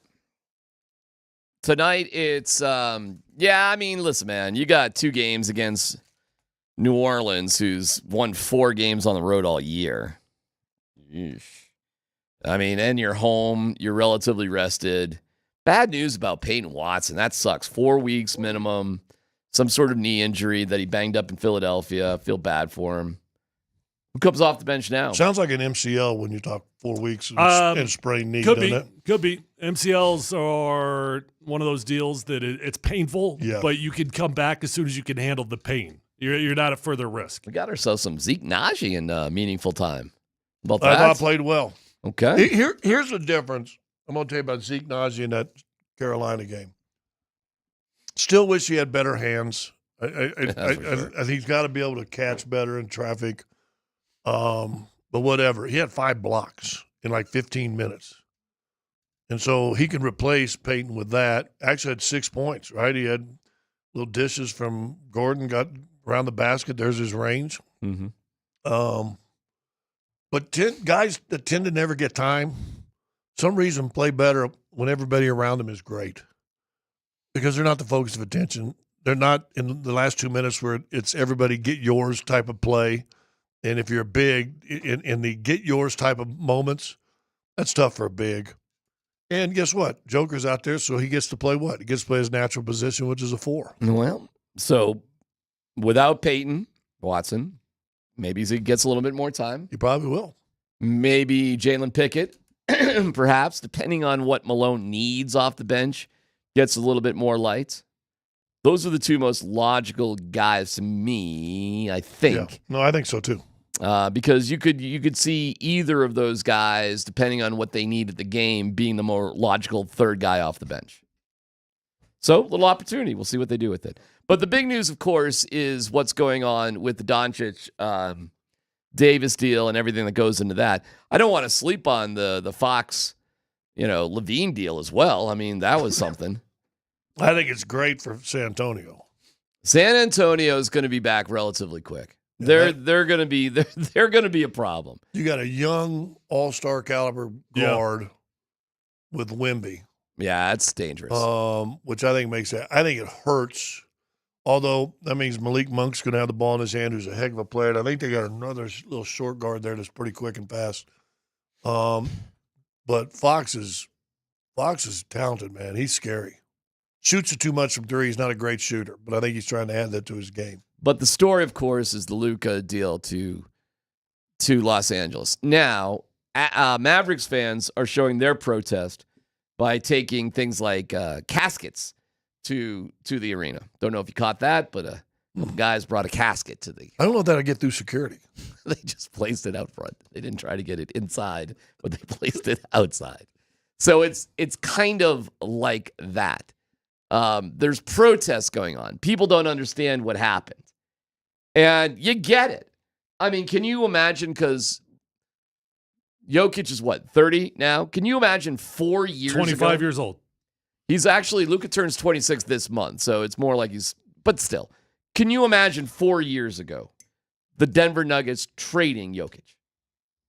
How about if Denver would have traded Jokic instead of Nurkic? Well, that at the time. We wouldn't have cared then. That at the time felt like you could have made a compelling argument either way. Maybe you were close enough to it that you had a very strong opinion to it. I did not early on, right? And you probably could have convinced me either way. Jokic has been an all-star how many years in a row? 7? 7. Okay. So if we go back 4 years, he would have been a 3-time all-star, an MVP, wouldn't have won a championship, but would have been right there. 4 years ago. Yeah. 4 years. But like, we're going in that direction. On the precipice. Oh, but see, all that is why I really buy just the angle that the Mavs, they really were just done with him more than anything else. All right, let's talk about that angle. That's the Luka is fat angle. Yeah, for sure. And you put everything under that bucket. Yeah, I mean they're frustrated with him. So whether it's he's fat, they don't like the attitude, they think he's going to burn out, whatever it might be. That, to me, makes a whole lot more sense to move on from a guy that you're about to have to give $354 million to and make the decision ahead of time. rather than some sort of move to Vegas and all the correlation with it. Because I just think if you want to go to Vegas, you just go to Vegas. It's just as simple as that. And if you do go to Vegas, it'd be pretty nice to have Luka leading the charge as you move to Vegas, quite frankly, for your fan base, right? And when I say Luka is fat, that could be other personal behavior, whatever. I'm just putting an umbrella. So you buy Luka is fat. I buy that they're fed up with Luka. Yes. Okay. You're specifying. You just say however you want to say. I'm just saying because it's funny. Luka's fat and everything goes under it. You don't like him. He's got a drinking problem. But what he's still a jerk. whatever he's hard. Whatever it is. What still does not make sense, even if you don't like him, even if Luka is fat. What does not make sense is that you didn't open this up to the league. Because you cannot convince me that that's the best. And then you go into somebody put it out. I forget who it was, but there was an anonymous NFL GM that tried to compare it to an NFL trade, and they said it would be like trading Jamar Chase for Mike Evans and giving up a second round pick at the same time, right? Like that's the part that you can't make sense out of. The opening up, I agree. I think they could have got more. But it goes back to this is what you get when you start hiring, and I say this in a quotation mark term. I think Pelinko's over his head, and I've thought this since they hired him, but they keep letting him do what he wants to do. GM of the Lakers. GM of the Lakers. But he's been an agent forever. I think he was Kobe's agent. And this Miko guy worked for Nike for 19 years. I think he's had negotiations with this guy, pretty good friends with, knows and trusts him. So he said, "Hey, what do you think?" And he did get he got a Hall of Famer for a future Hall of Famer, right? Mm-hmm. I don't know. I think this is who I know. This is who my boys are. This is what I want to take.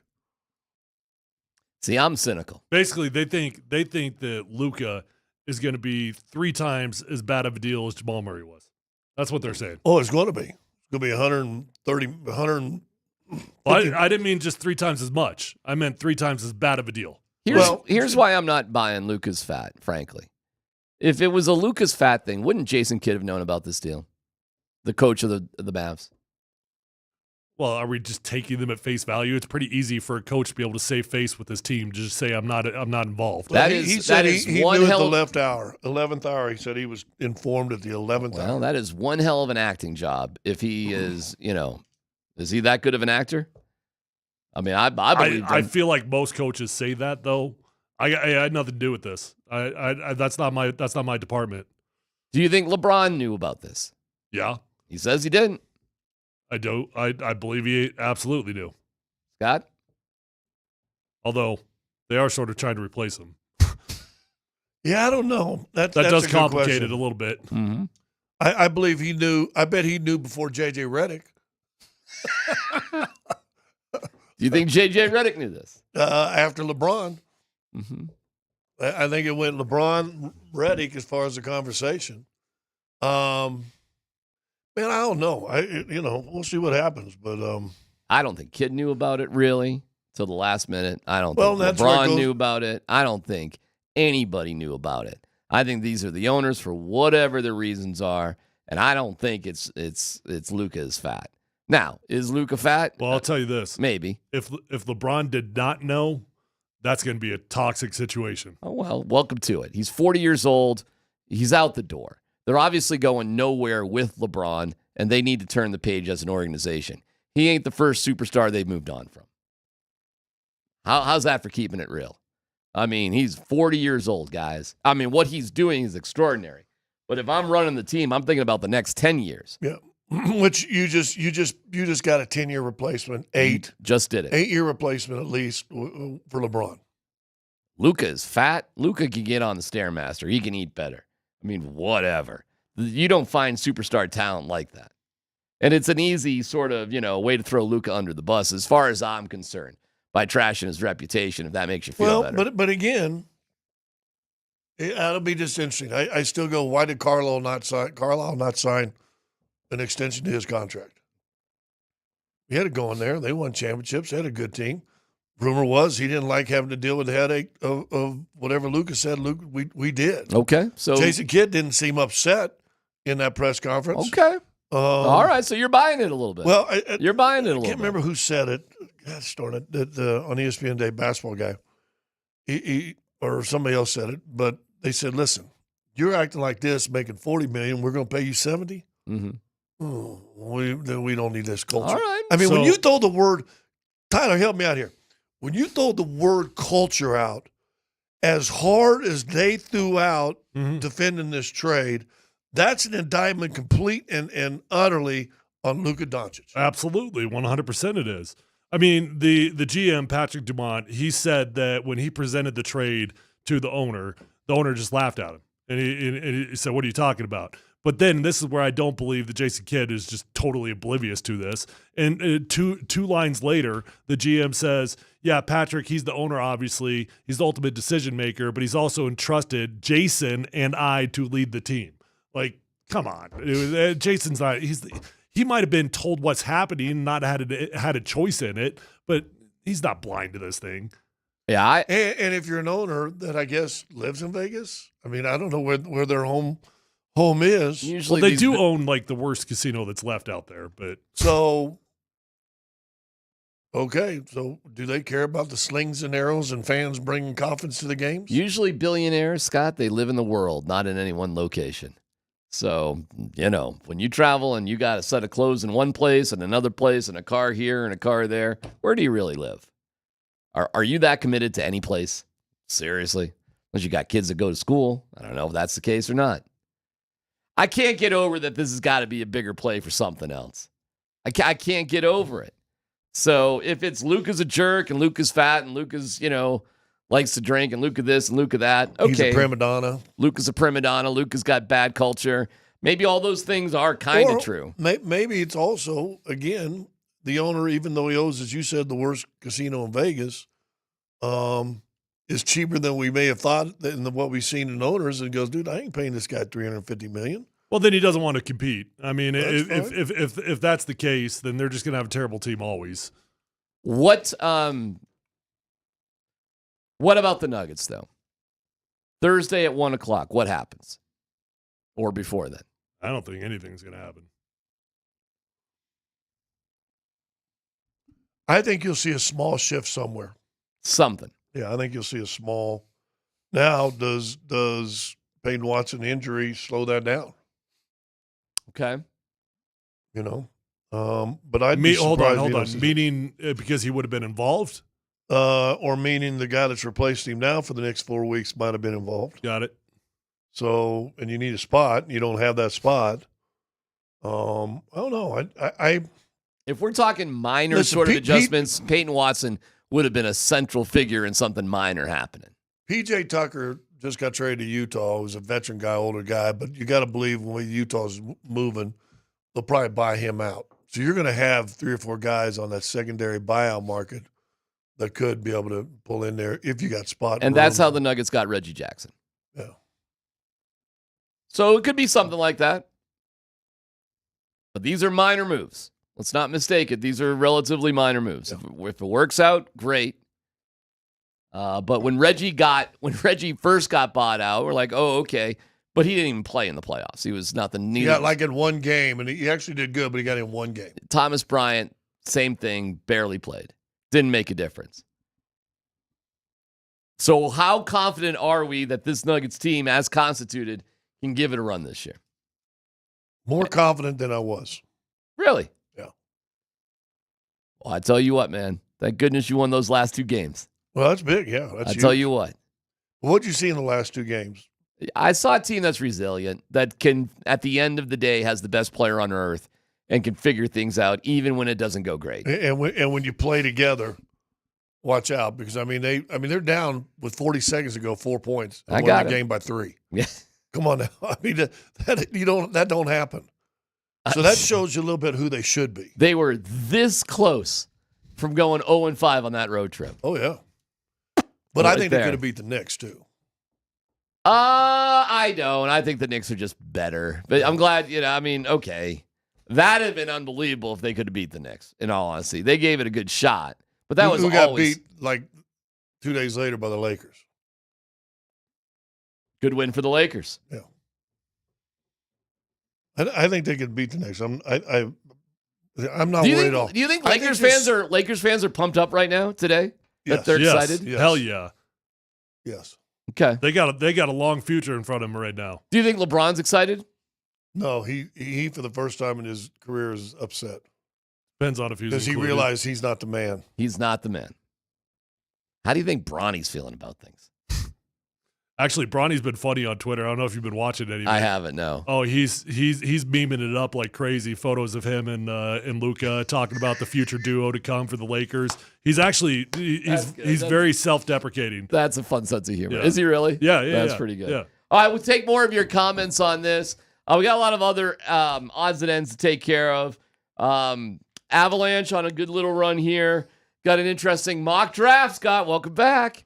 Got an interesting thing about where Shedeur is going to fall and the ethical dilemma the Broncos would have. Plus, no dumb questions on the way. It's PhD on 92.5.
If you want to throw in your 2 cents about the Luca deal, where the Nuggets sit, how you're feeling about life, Voice of the People on the Altitude Sports Radio app is powered by the Fricky Law Firm. They are in your corner. No dumb questions. That was kind of quick how you did that. Are you doing that a lot now? No. I think you did a good job with Did that one, though. Is today the kind of day you wish? You know, I had a great dumb question. I forgot it. We got it coming up in 6 minutes. I know, and I forgot. I had a Write it great down. one. Write yourself I down. had it this morning. Okay. I'm glad you had something cool for the show this morning. It was awesome. But it's gone now. But my mind's a sieve. No kidding. I'm glad you're back, though. My mind is a sieve. I remember stuff, and then it's out. That must make life very exciting for you. Ooh. Squirrel! Oh, look at that. Shiny object. No, but I took tests like that. They called that a regurgitator. Like, Sorry. I need to remember it, get out, and then once I got out, boom, done. It was over. Star Wars music. You didn't think mock drafts are going to go away, did you? I actually read one today, and I was so anti what they got. What'd you read? 20. Talk to me. What'd you say? I think it was ESPN's. That's what I'm looking at. It's two rounds. That's what I'm looking. That's what I got. I read it today. Talk to me. All right. I do not. Do I want to break your thunder? No, hell no. Go for it. It's the same one I'm looking at. I don't disagree. They're top 6 or 7 though. I think that could break out like that. Let me go. And this is the. Oh shoot! I went past it. It goes with you gotta buy that the Titans want a generational player, and that Cam Ward and Shedeur Sanders are not. Everybody's generational players. buying that now, according to the mock drafts. Okay. Every mock draft is buying the Titans drafting Abdul Carter specifically, and if it's not him, it's Travis Hunter. And that's what they've got. Abdul Carter going number 1. They got Travis going 2 to the Browns. So that's saying we just can't get out of this Deshaun Watson deal. You know, it is what it is. And we really like Travis Hunter, too. We're not going to trade the pick. 3 has Cam Ward going to the Giants. 4 has a defensive tackle going to Michigan. A cornerback, Will Johnson, going to Michigan to Jacksonville.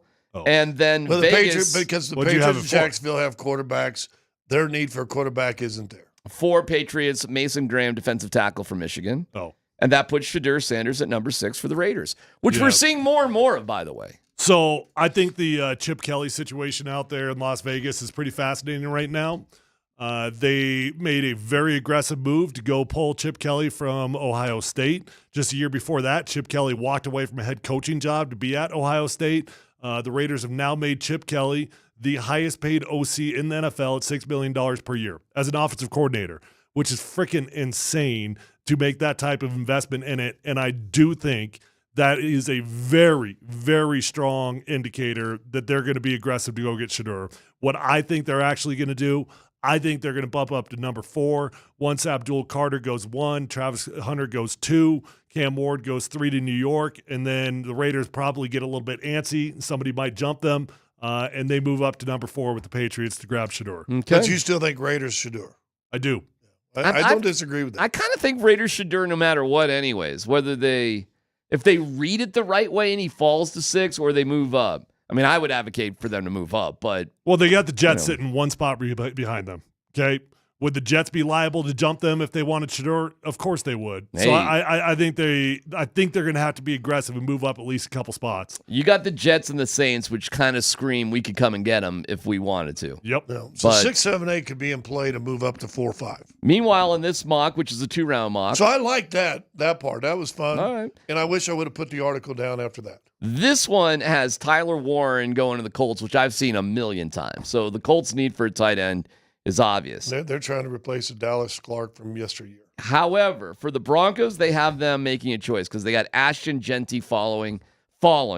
They've got Egbuka, wide receiver, also available, and Colson Loveland. See, the one I saw, both those guys are taken before him. Really? Well, this is the one from today. Well, the one I read today had both of them going before them. Well, they've got Genty. Genty was like at 14 or 16. Not on this one. This one, he's there. Burden is gone. Luther Burden is gone. But Genty is there. So, on this one, they take Colson Loveland over Ashton Genty. Yeah, and I over think Egbuka. that's crazy. That's crazy. Yeah. Look, if Ashton Genty falls, you got to do it. It's such... it's such a more immediate need. I know we need a tight end. I understand. But you cannot function as a football team without a running game. You can't function without a running game. You can function without a tight end. That you can absolutely win a lot of games. And if Ashton Genty sits there and falls all the way there, you'd be nuts to not pick him up. Then in the second round, it has the Broncos taking Caleb Johnson, running back out of Iowa, who I'm not familiar with whatsoever, but, just want to throw that name out there. Yeah, once I got to second, I said I don't care. The one I saw today had, and I've seen this on a number, was the Michigan tight end going at 20 to the Broncos. And the first line, it started off, son that may have dropped, has dealt with injuries the past year or so, blah, blah, blah. And I went,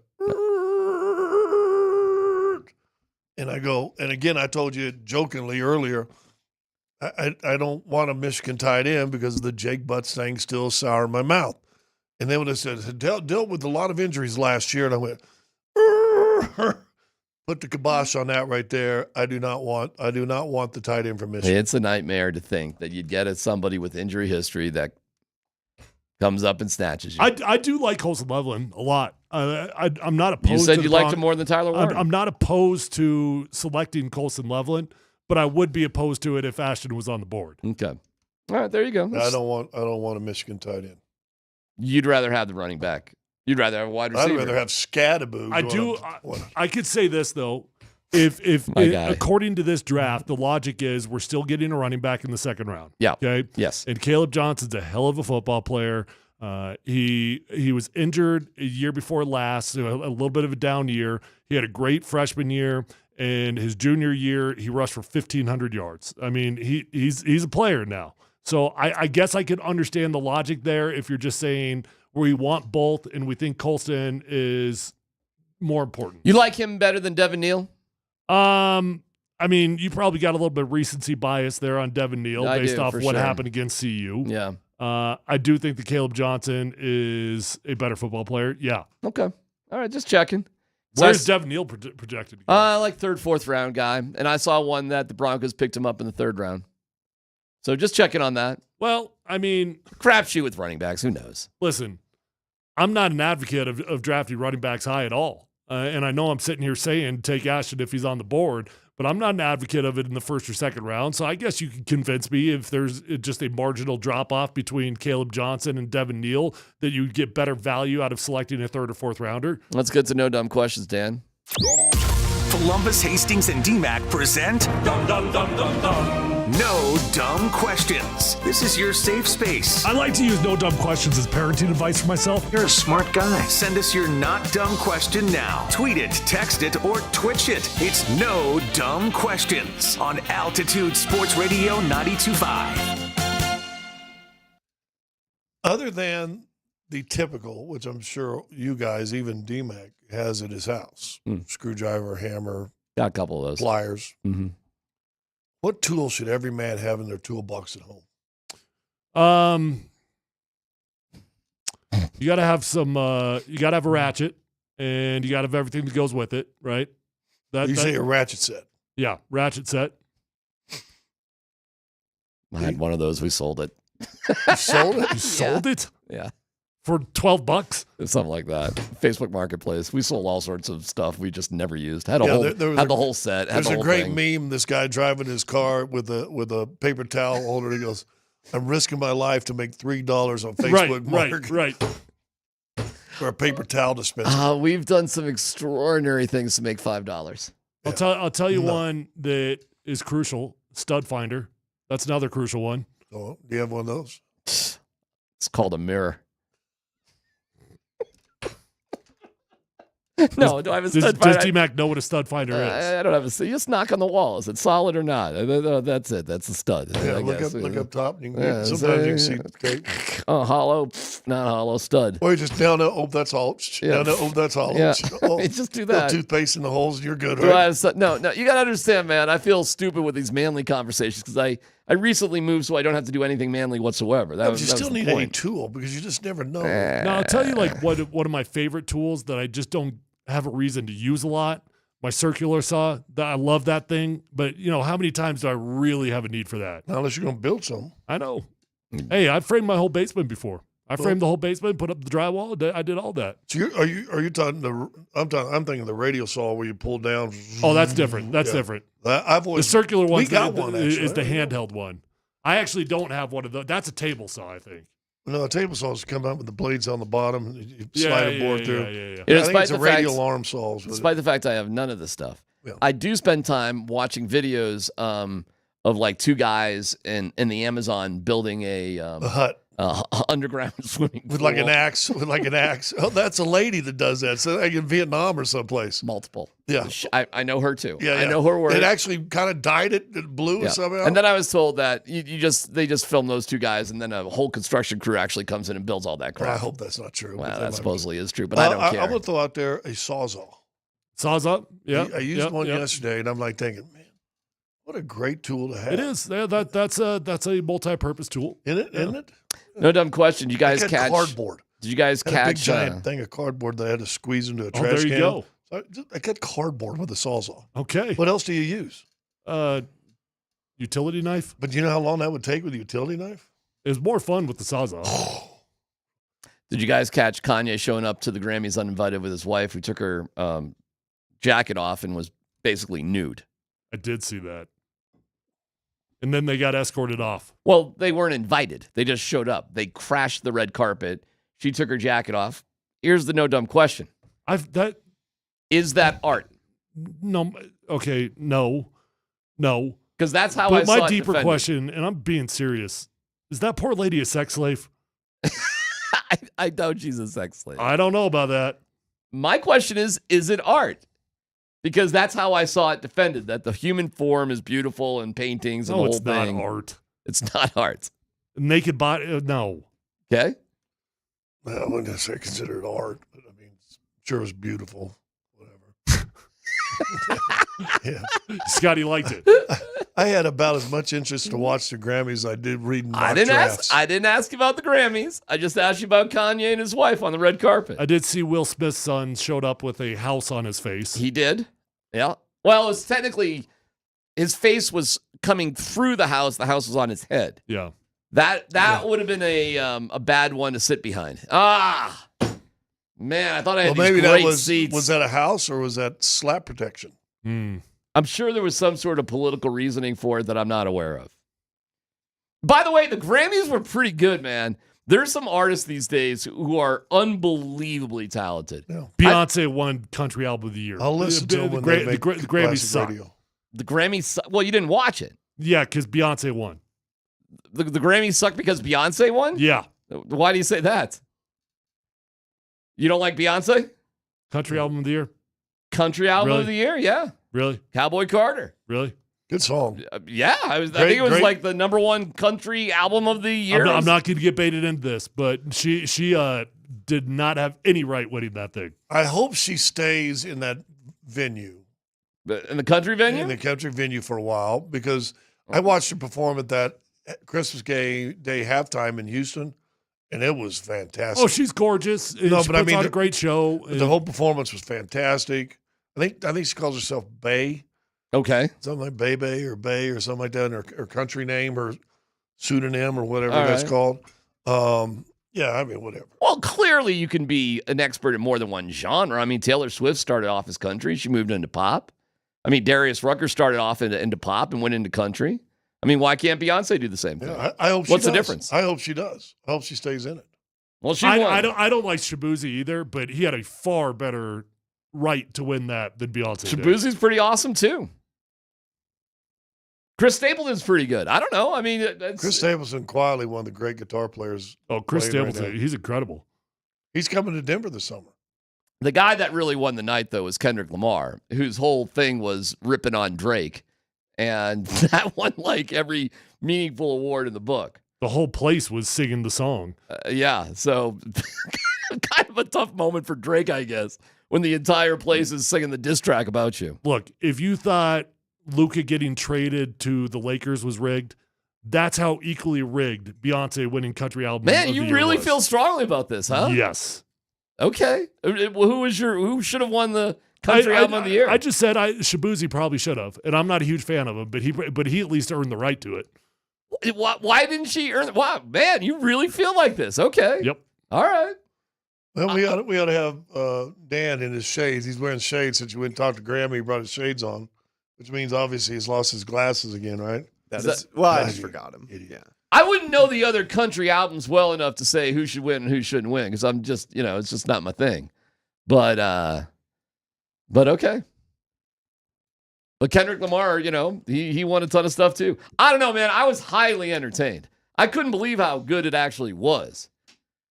Really, it raised millions of dollars for the LA wildfires, that whole thing. And I went into the Grammys not having much expectations of it whatsoever and ended up watching the whole thing. You know what's good about the Grammys, though? They don't really care about the awards. They don't get hung up in that. It's just like, what can we do that's entertaining? The end. And then we'll throw in some awards as they go. Well, what was the acting thing that just came out recently? Oh, man, I'm not sure. It's kind of a predecessor of the Academy Awards. Well, you got the Screen Actors Guild. You got the Golden Globes. Golden Globes. Golden Globes already came out? I like the Golden Globes because they're not pompous. Ah, they're all getting hammered. Everybody's doing funny stuff, and it's all about humor. And so I dig the Golden Globes. If it makes you feel any better, Tyler, Taylor Swift lost every award she was nominated for. Really? She didn't win anything. Well, that's probably some BS. That's like Patrick Mahomes not making the Pro Bowl. She was nominated for every damn award. That actually doesn't make me feel any better. She probably should have won them. She was nominated for Best Duo with Post Malone and lost that. She lost everything.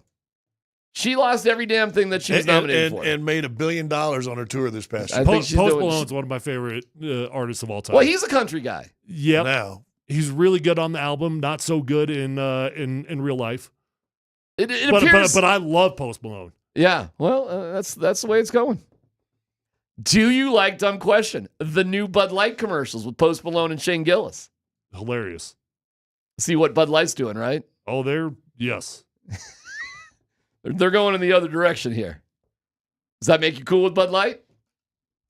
I mean, Peyton Manning's in it. Shane Gillis is in it. Who's Shane Gillis?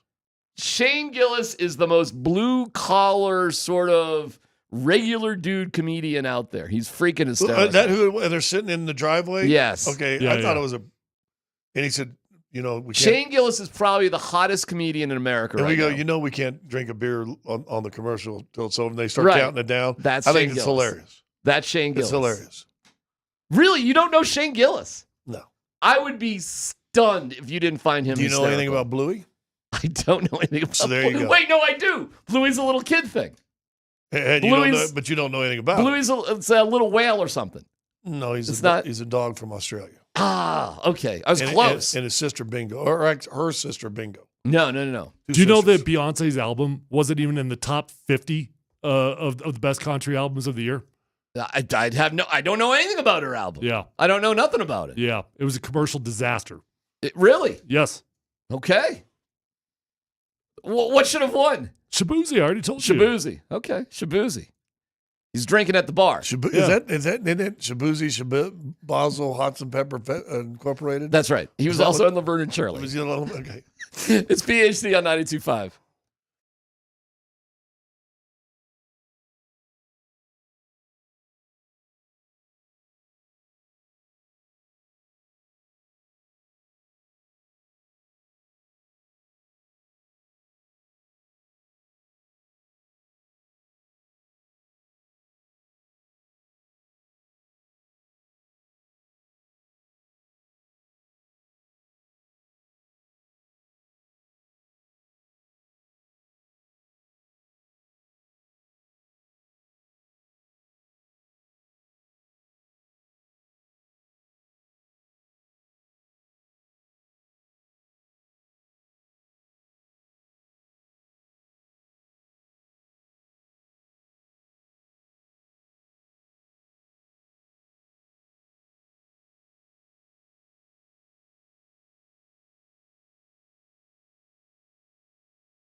All right, tonight it is the Nuggets going against the Pelicans. They are terrible. I mean, I was just doing some basic little scouting on the Pelicans, and it's like, whoa, what happened to them? Didn't they used to be kind of okay? They've had injuries, tons of boy. injuries, and now tons of people's names to be traded. Well, although they did put up a good fight the other night and lost, but I think against like the Celtics or somebody. But everybody's talking about this trade. So what do you think the fallout's going to be? What are we likely to see here this week? The fallouts are by, and if we count the Sacramento-Chicago trade, probably 26, 25, or 26 other teams going, hey, what about us? That'll be the biggest fallout. Everybody wanting to go, well, if they can do that, why can't we do that? That's what's going to be interesting. Yeah, but what does that mean? Exactly. I mean, I don't know that there's actually any fallout from it. there might be a bunch of ticked off teams about it, but I don't think anything comes about from it. Well, I don't know if anything comes about with it. I don't know if you were on the text line. I guarantee you there's a bunch of people, though, going, what can our team do? Why aren't we doing, you're one of those. Yeah. No doubt FOMO is real. See, I think for the Nuggets, if anything, like I do think that blockbuster trades are contagious. And you see it in the NFL all the time. Once you get one big trade, all of a sudden you got 2 or 3 more in the same category. We had it with quarterbacks a few years back, wide receivers before that. And so maybe this is a contagious deal in the NBA. I just don't know for the Nuggets. They're still sitting at this thing. They're as handcuffed as they've ever been. And I don't know what changes for them. Yeah, well, most teams. But everybody thought the Lakers might be a little handcuffed, too. And they Well, went and that's did true. stuff. I mean, I guess if the Nuggets could find some stupid trade partner to do something stupid, that'd be cool. Vic was upset, and I'm seeing this text that Dan's sending us, too, that there weren't more teams that had the option to solicit for Luka. Why should teams feel the need to go to one more suitor? I mean, isn't it within the teams should not, but the league should make that a necessity because whatever is going on behind the scenes right now, it absolutely was a buddy-buddy deal. I'm not sure how it was helping both of them. I'm not sure, but I know this. It was not a proper trade in what a traditional commissioner would look at and be like, yeah, that's a fair trade, and I'm going to sign off on that. What's wrong with that? Why is it unfair? Haves and have-nots is basically what it would come down to, right? And a lack of parity across the rest of the league. I'll make the devil's advocate argument to this. We knew who we wanted to deal with, and if we went to more than the Lakers, this would have got out, and we didn't want that kind of distraction. So screw it. Well, I think a lot of teams are scared of that. Yeah, I don't want 3 or if I tell 3 or 4 other teams everything's going to get out that Luka's on the block, and everything gets more pricey. There you go. Which is Vic's argument. But that's a good thing. Dallas. Well, it's a good thing for Dallas. Yeah, not a good thing for LA, or wouldn't have been a good thing for Utah or whoever else might have been in there with the gamble. Can you think of a trade this big where there was no rumors about it ahead of time? No. It's mind-blowing, right? Even DeAndre Fox, there was talk about them moving Definitely. on DeAndre We Fox. talked about it. Yeah. We talked about that. We talked about Zach LaVine. We talked about it. Yeah, there was noise of that. I'm not predicting it, but if Michael Porter Jr. gets traded, nobody's going to be shocked by it. No. We would be shocked if we traded Nikola Jokic, though. Yeah, that would be pretty surprising. Right? I mean, can you imagine being a Mavs fan like that? Like you've got things that are on your radar. Never was Luka on your radar. I am trying to think when the generational best player, he's your guy, has been traded before this in their prime. I mean, in any sport. So in football, you would have to pick specifically a quarterback, right? Because that would be the only position that would be the equivalent of what an NBA superstar is. Give me one. I don't have one. Name a franchise quarterback. He's just a bona fide dude. Can't do it. That they gave up on. The only thing that to me, it's not a quarterback, but like the Herschel Walker deal. You know, Herschel's in his prime. They gave up a million things. Like we're going pretty far back on that. We're going pretty far back. I don't know, man. I don't know if there's ever been a trade quite like this. I can't really think of one. Well, there was a thing I read today. The first time in the NBA history that 4 dudes averaging over 20 all were traded. I mean, think about it. I mean, every team on paper got pieces. The Gretzky trade on the text line, that's pretty good right there. Edmonton That's pretty to good. LA. Yeah, because that is a good one. The Wayne Gretzky one is a good one. He was in his prime. He was the centerpiece of the Oilers. They had a cheap owner who just was trying to get out from under. They just had a cheap guy. That's what it was all about. The Gretzky one's pretty damn close. That one probably has this beat. And I don't know if that was a stunning surprise. Maybe. Maybe it was. That's a good one right there. Gretzky, I'm looking at the text line. They're suggesting Matthew Stafford. Was that a shocking trade that Stafford got dealt? That one actually was pretty surprising. It was. But that was rumored too, though. That was coming out, wasn't it? I don't think so. Not that I recall. I mean, Matt Stafford was a freaking god out there in Detroit. I don't think it was rumored either. See, I thought there was talk about would Denver be able to get in on Stafford. You know what? You Now know that you what? say that, That's I do remember that conversation. That's ringing a bell. I do remember that conversation. That is actually ringing a bell. You're right about that. So that wasn't even quiet. It wasn't, no, not like this. You're right about that. It was shocking, but maybe not as quiet. Right. It probably was shocking as to who it went to. And the story is great about Sean McVay just being hammered at 3 o'clock in the morning talking to Josh Kroenke about, like, we got to just get this done. It's pretty wild, that whole thing. Well, and that big trade won them a Super Bowl. It won them a Super Bowl, and it reset the Lions to where they are today. It worked out for both teams. Yeah. So does this reset one of these two teams to win or one of these four teams to win a championship in the next year or two? Well, I certainly think it gives LeBron the best chance he's ever had if he would buy into it to win in another championship. How did the Lakers do this without a legit 5? They don't. Okay. Can they still get one? No. Not this year. Yeah, I don't necessarily think this made them better.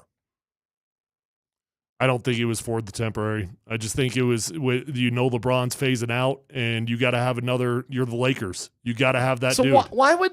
All right. Well, let me ask the question on the other side then.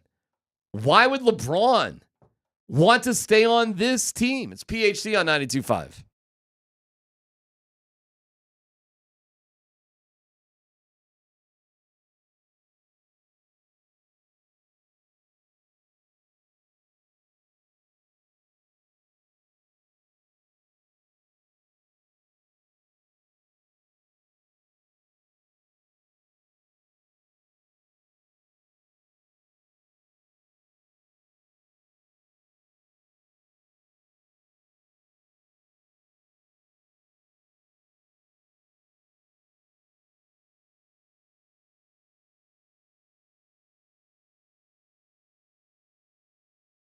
Hey guys, Tyler Polumbus here, my friends over at Advanced Hair Restoration. If you're looking for a simple one-day hair loss solution that's guaranteed to regrow your own natural hair, the one that you get to choose how much and where that hair is going to grow, well, then you need to call my friends over at Advanced Hair Restoration and let them do the rest, because it's going to be a quick and easy one-day hair loss solution from Dr. Tanya Pauls. She is absolutely incredible. The entire staff at Advanced Hair Restoration is the best of the best.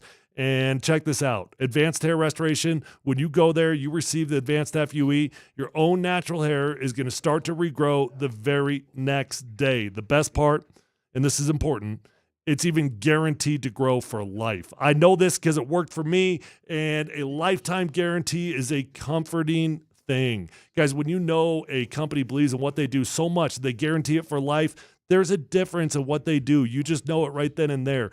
I'm telling you, when I went to Advanced Hair Restoration, I was in a calm, relaxed environment with the most experienced professionals, and I felt confident that the experience was going to work. So whether you got a bald spot, receding hairline, or thinning hair, Advanced Hair can help you. Call today, get 250 free hair grafts and $250 off. Start with your free consultation today by calling 720-459-HAIR or advancedhair.com.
You know, it's not like I'm pro LeBron here or anything, but with the Luca deal, what does it say about LeBron and why would he be interested in this now?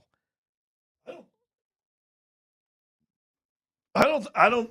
You tell me. I don't see it. I don't see it either. But you guys quickly dismissed the concept of LeBron coming to the Nuggets, and I'd assume you'd sweep that under the rug for any championship contending team. But if I'm LeBron and I'm 40, and you say we don't have a 5, where are we going with this thing? But at the same time, and maybe there's a case to be made that he had a better chance with Anthony Davis than he does with Luka. But a lot of people might argue the opposite of that, right? And I don't think that LeBron is going to be thrilled about the trade simply because it's clear that he's not the guy anymore.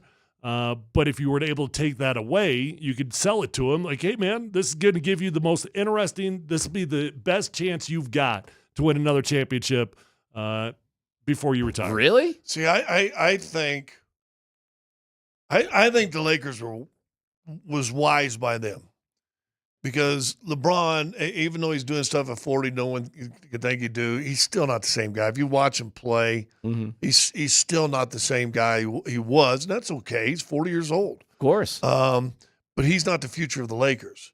And the Lakers saw a chance to get the future and not have a giant dip. We aren't in the rebuild mold. So now when LeBron hangs it up, whether it's this year or next, guess what we got? We got the future here. We traded for the future. Anthony Davis at 35, he's not the future.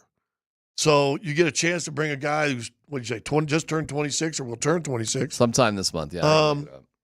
You jumped at that trade. It's a wise trade by the Lakers. Okay. And you know what? They'll still be at the very worst, probably in a play-in. You know, they'll get into the postseason, and yet you've got your future taken care of. Luka, when do you turn 26, my man? February 28th. So at the end of this month, he'll be 26. Okay. What does this do for the Nuggets? Where should the Nuggets' head be with all of this that happened? I told KJ a while ago, and it just hit me today. And I know there's been some ups and downs, and he came in and gave us some numbers and stuff like that as far as wins in January, February, which I think Denver can get right back where they were the last couple of years. This, to me, is feeling like 22-23. I'll explain why. I think they go through they're going through a family that's been around a lot together, and they're just tired of seeing your face every day. You know, and you can either do one thing, implode the team, blow it up, and start all over, or let it kind of wear itself thin and go, you know what, I realize playing with my brother right here is a heck of a lot better than going to Charlotte and playing with LaMelo Ball or whatever it might be. Right. So I think they'll turn that around. I really, really, really do. But if you go back 22-23, what was everybody saying? It's a nice team. They don't really got a shot. They're a good team. They're fine. They really, you know, Joker's having a MVP year. Yeah, and that's the year he didn't win it. And he's not going to win it this year. They're going to give it to Shai Gilgeous. And he's yet having the best numbers of his entire career, including the 3 previous MVP years. And I just think it's setting itself up that, okay, everybody's going to forget about Denver completely. And then I think, and again, you're doing it against Philadelphia and Carolina who struggled. But they showed you in 2-3 minute stretches how dangerous they really are when they decide to play the right way. They got after it defensively. I mean, if you go back and look, and I know Dan Hyatt did this stat after the Philly game, their clutch minutes, and that's because games are going to be close, especially in the playoffs. You're going to have to win close games to win the playoffs. Their clutch minutes performance is off the chart. And they still got that. I tell you. The Nuggets are kind of poised right now. I told you. To go on a crazy run. Let me point it to you. New Orleans. It's one of them playoff things. Homes. Okay. New Orleans sucks. Got to win 2. Then you host Orlando, who's fighting a lot of injuries. Be nice to have KCP back. We'll see a nice tribute video. They should win that one by 20. They should win it. At Phoenix, where are they in the season? Where are they in their lives? They're a scary good team, but that Beal thing has been the Beal and Nurkic thing is a giant distraction. But it's only one road game, and it's a Saturday. That's a weird one, huh? Are you going on that one? Yeah, Friday. That's an odd one. You should leave the morning of on that one, but whatever. Then you have another home against Portland. And then the All-Star break. Who's terrible? And then the All-Star break. But when you get back from the All-Star break, it gets a little bit more interesting when you get back from the All-Star break. But you start at home. Charlotte, don't you? And then we see the Luca and the Lakers. That will be a banger. Saturday night, primetime TV. Circle your calendars for that one. Hey, that's by going the to be way, a fun one. You think you're sick of the Lakers being on TV and dominate? hey, the last 27 games of the season, guess what, boys? It's going to be Lakers Central. But the last 20-some games a year. You've won 2 in a row. 1, 2, 3. Phoenix. 4, 5. You really should win 5 of your next 6, if not all 6. And then what will your record be? Okay, so let's say you want to win 6 in a row, or you want to win 5 out of 6? 5 and 1. 5 and 1. Your record will be, after going 5 and 1, you will be 35 and 20. Sounds pretty good. That's pretty good. 35 and 20. You're kind of in this weird mid place right now. You're 2.5 games behind the Rockets, 3 games behind Memphis for second and third. Forget about Oklahoma City. Nobody's catching Oklahoma City. Yeah, forget Oklahoma City, or yeah. You're a game ahead of the Lakers, 2 games ahead of the Clippers, 3 games ahead of Minnesota. You kind of need this right now to sort of make sure we're going in the right direction. See if we can get a little separation. Yeah. But, good news, I don't know if you could have an easier schedule. Suns game on the road, I mean, all right, even if you drop that one. Let's go. And that would mean you have won 7 of your last 8 going into the All-Star break, because you just won 2 in a row. Yeah, we could have some good vibes going on here. And you know what? You're right. It's going to be quiet. That will be quiet, because none of these games are high-profile games. No one's talking about them. Yeah. Nobody will be talking about you. Okay. See where I'm leaning? Well, you're leaning towards really not doing anything and leaning into the family. That's well, where you're but I still think there will be a piece added. But not necessarily at the trade deadline, because you could add a piece like you did with Reggie Jackson. What is that? After the buyout period. And when is that? It's right after. Yeah, I think it's right after. Okay, so it doesn't even have to come by Thursday. It could come a little bit later on we'll see. Well, everybody who's going to buy out people are going to try to trade those people to get something from them. So it's the PJ, between now and Thursday. The PJ Tuckers of the world. Yeah. It's the Reggie Jacksons of the world. Well, that's a snoozer, but, still, there you go. And now with Peyton Watson out for the next month, are you looking for somebody that has that sort of role? Again, Tyler, this ain't going to, Look, even if you do make a move, it's just going to feel so small in nature. The identity of your basketball team is not going to feel any different. It is not. And you may be moving on from Zeke. I don't know. We'll see. Jalen Pickett. I mean, you could make the argument you're showcasing both these guys a little bit right now. Ain't the worst thing to do. Something like that. That's whatever. So maybe the best thing is just to chill and just be okay with what it is. I don't know if it's the best thing, but it's the reality.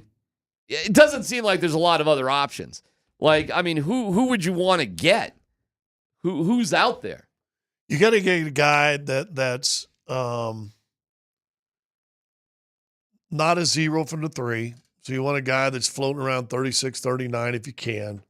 And if he can play his position and make some threes, but also defend that position, that'll be a guy you're looking for. Could you have put a deal together to get Luka if you wanted to? No. No, because the Mavericks only had one goal, sending them to Los Angeles. Let me ask you this. Could you, and that's a fair question. I think people should be asking that. Could you put a deal together to get you Anthony Davis? Like a 3-team sort of deal. Like the Kings and... Well, could you still do it right now? Could you do it right now? I don't think Dallas would. What's Dallas's play in this whole thing? They might. I mean, I think we all more or less feel like it just really had more about getting rid of Luka than anything else. I don't think it really had that much to do with AD. Here's the funny thing. Dallas made a big trade and dumped some people at the end of the year, or the All-Star, the trade deadline last year, and everybody goes, what are you guys doing? What are you doing? And all of a sudden they got to the NBA Finals. Okay, if you're Dallas, you're going like the reunion tour. It's, you're getting the band back together on this one because you're going Clay, Kyrie, AD. I mean, this band doesn't have a lot of juice left in it. But if we're only talking about another, how many games? 30 games left in the season? And then the playoff run? And the stars of this band are Clay, AD, and Kyrie? I mean, those, in their day, you'd say they have three of the best guys in the NBA. Clay can still shoot, but he can't move. I get it. Kyrie's still a beast. The PJ Anderson, I think they picked up, is a nice player. Okay. It makes it easier to get rid of Luka because he can score inside, knock some shots down, and he plays faster. Here's the other thing. Dallas got faster. They got quicker. Dallas had a tough time, but they didn't have everybody in place. But boy, did they get whacked by the Cavs. 144-101 or something, right? Yes.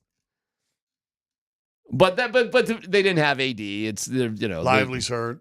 Is that how bad is his injury? I think at least a month and a half left. Oh my gosh, that long? I think so. Oh dear.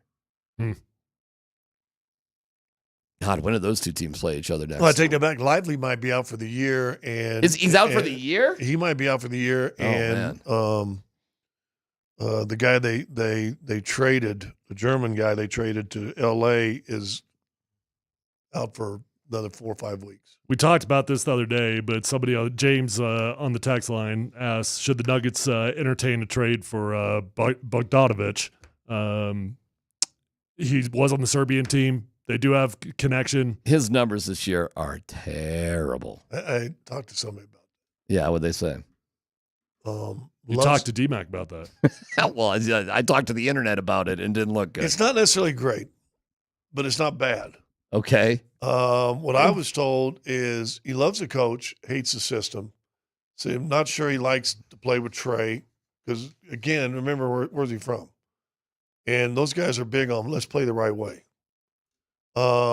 And so I was told, because he's missed some games with the injury. He goes, yeah, I think he's a guy that right now, because he's not happy where he's at, he's got a little boo-boo on his knee and goes, oh, yeah, I can't go to well, it's like that, and it's kind of like that. Because I was like, because I said, what about him? I said, he's kind of hurt on, and that's what he said. Yeah, I don't think he's real happy right there, right now. I said, could he still be a guy that could help a team? He goes, oh, yeah. Wow. So that's just what I was told. There you go. That could be a buyout guy, too. Who knows? I think if the Nuggets do anything, it's going to be on the buyout market, just like it was with Reggie. I don't see him making any big deals. I think perhaps it's an opportunity with Peyton being out that they can play Pickett, play Zeke. I don't know who else there is to play that would have any interest. Hunter Tyson doesn't have any interest. PJ Hall, nobody knows. Who cares? Saric, no. DeAndre, of course not. Who else is there? Am I missing anybody? Peyton Watson. Well, he's hurt. So Strawther and Christian Brown. Oh, well, okay, sure. I'm assuming you're kind of keeping those elements. You'd probably want to. Christian going to be coming off the bench again tonight? He'll probably start. Really?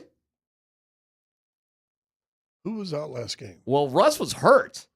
Well, I don't think Westbrook's going to come back tonight. In the Philly game. Yeah, what's going on? What's his injury? Knee, 4 weeks. No. Russell Westbrook. Hamstring. Okay. Oh, so he might. Oh, really? And that happened in the Charlotte game early. No. He wasn't dressed in the Charlotte game. Oh, so then it happened in Philadelphia. Philadelphia. Yeah. They both got hurt in Philly. Yeah. All right. So, hamstring, Yeah, that could be. That could be another. That could be a week or little so, too. bit. Yeah. Okay. So Christian would be starting. You know what's kind of cool? I will say this: they introduced starting lineups, and I was doing sideline, so I'm right there on the baseline. Mm-hmm. Guys, even the bench guys, he was coming out, and they were all like happy for him. I mean, they were.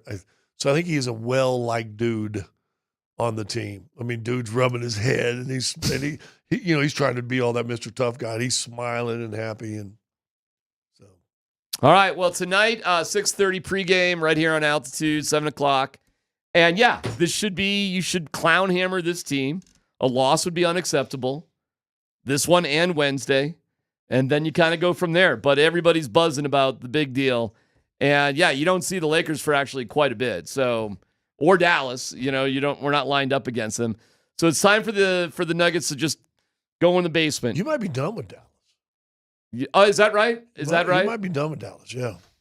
Well, hold on a second. Hold on. You played them once or twice a year and twice I can look that up.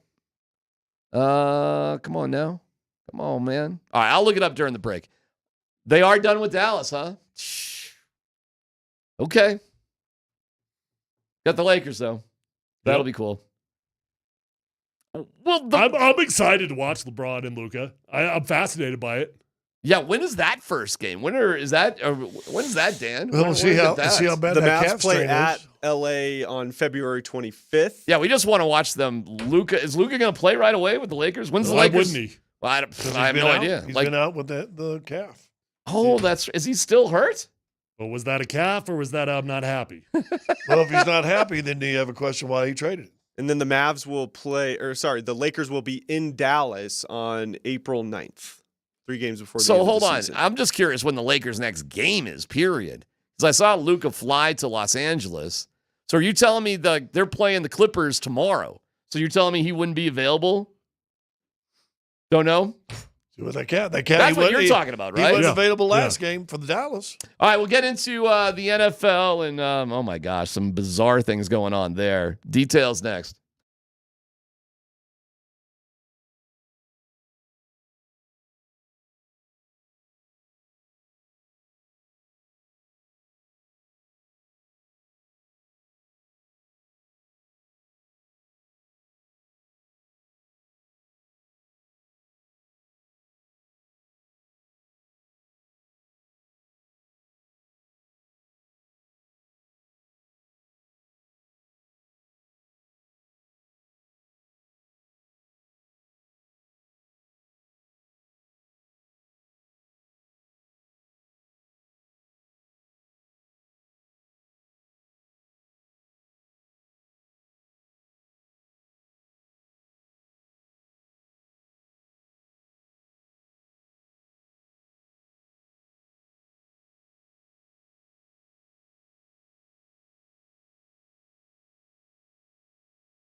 All right, here we go. Thank you, Mountain High Appliance. You can find them at mountainhighappliance.com. Dan Bud Squints Tanner with no glass. So you lost your glasses? No, I just forgot them. How do you just forget your glasses? I had a lot going on this morning. Yeah, but like, how do you see? I feel like we have that conversation with him every time he forgets his glasses. About once a month. Once a month, DMac is flabbergasted about how he forgets his glasses. But DMac, it comes from experience because he wears glasses every day. I couldn't leave a room without my glasses. You got to do the segments without your glasses. This segment. I wouldn't be able to do it. I'd get sick to my stomach. My sight is that bad. Focusing on anything, it's not like I'm blind, but everything is blurry. I literally couldn't read anything. It would be too hard. But for me that's to why get he's got through the it. prescription. That's why it happens, because he puts the sunglasses on and he thinks he has his glasses on. These are the exact prescription of my normal No, glasses. I get it. I have prescription sunglasses too, but you don't put your sunglasses on in the house, do you? No. But you commonly will walk out of the house without your glasses? No, not commonly. See, I don't get the in between. I'm sorry. No dumb question. I'm sorry to interrupt here. I just don't understand it. Either you need glasses or not. Right. Like, at what point can you walk out of the house? Like, you can't see Dan at all. I got right nighttime there. glasses. I only need it at night. But I never see Dan not wearing his glasses. He's not like, hey, let me put on my readers. Like, you just wear, like, readers sometimes. Like, you don't have... Oh, I don't need them unless I'm reading. Exactly. Tyler, you don't wear glasses at all. You Hardly ever. Oh, you have some? Like reader sort of... Well, I wear them every night. You wear glasses every night? Yeah. I don't understand. I have a stigmatism that it's really hard to drive without my glasses. Oh, okay. All right. Get those bright, shiny lights at you and everything? Yep. But Dan, you wear your glasses all the time, don't you? Yeah, well, here's what happens, DMac. I'll clear up the confusion. Okay. I rock the shade. I put the shades on as I'm walking out the door because I need them for driving. They're for the sun because they're sunglasses. And today I put on the shades in the house, and I just forgot to grab my other glasses. But don't most people leave their shades in the car? Thank you, Tyler. Yes. Thank you. That's bad for your glasses. If you leave them in your car, it can mess with the lenses. The heat and the cold can mess them up. Really? Says who? All right. I've literally had glasses that's happened to by doing that. Well, I do not. Spend some money and get some good glasses. I wake up, I put my clothes on, I go downstairs, I don't have my glasses on. My glasses are on my nightstand. I put on my sunglasses, and I forgot my glasses. That to me, do you understand where I'm coming from? I'm with you like on how unbelievable that is to me. You know, the lost, I know I got to get over it, but it is mind blowing. The lost point in that you didn't really mention, but that is a no dumb question. It goes, does Kim wait to put her glasses on until after you're dressed? Right. Oh, bada bing, bada boom. Let's go. Let's football go, dude. All right, fellas, we'll start with the Broncos. Got a couple of things here real quick with the Broncos. First, we'll start with Courtland Sutton. Had a career year with Bo Nix as his starting quarterback. 81 catches, 1,081 receiving yards, 8 receiving touchdowns. He's 29 years old. He has 1 year left on his deal. Now, this is nothing official here, but ML Football on Twitter has a projection for what Courtland's next contract should be. So they're projecting Courtland Sutton to sign a 3-year, $72 million contract extension. Too low, too high, just right. How much value do you think he provides for the Broncos production-wise and money-wise? I think that sounds about right. I mean, that's keeping you under $20 million. Right? 72 for 3? That's not good math. Yeah, it's that's 26, over 26, yeah, that's 26 not good per, math. 26 That's a per. lot of money. That's a whole lot of money. 4 years? I would love to get Courtland Sutton locked up at about $22 to $24 million. And I guess it's not that far off from it. I think the going rate for an elite wide receiver is now $30 million plus. And Courtland's not an elite wide receiver. I would be fine with getting him locked up. But I think that probably means if you do that, you're no longer interested in a guy like T. Higgins, and you're probably just going to lock up Courtland Sutton, and then you're going to draft a player as well. I think 26 way too much. I'm sorry. What are you man. okay with? I want T. Higgins. I want or Godwin. I want a number one. Well, Higgins is about 30. Well, T. Higgins is not a number one to a lot of people. Well, to me, he would be. And Godwin would be too. But I don't know, man. That seems ridiculous but Godwin to me. is more intriguing because I think you can get him at a much cheaper rate than you would have to pay for T. Higgins and probably get very similar production out of the two guys. But it feels weird to have this conversation because it feels like I'm down talking Courtland Sutton, and I don't mean to do that because I think he's incredible. But it just is like, I don't think he's one of those guys. I don't think he breaks games open. But I'm glad he's on the team. 26 per? I don't know, man.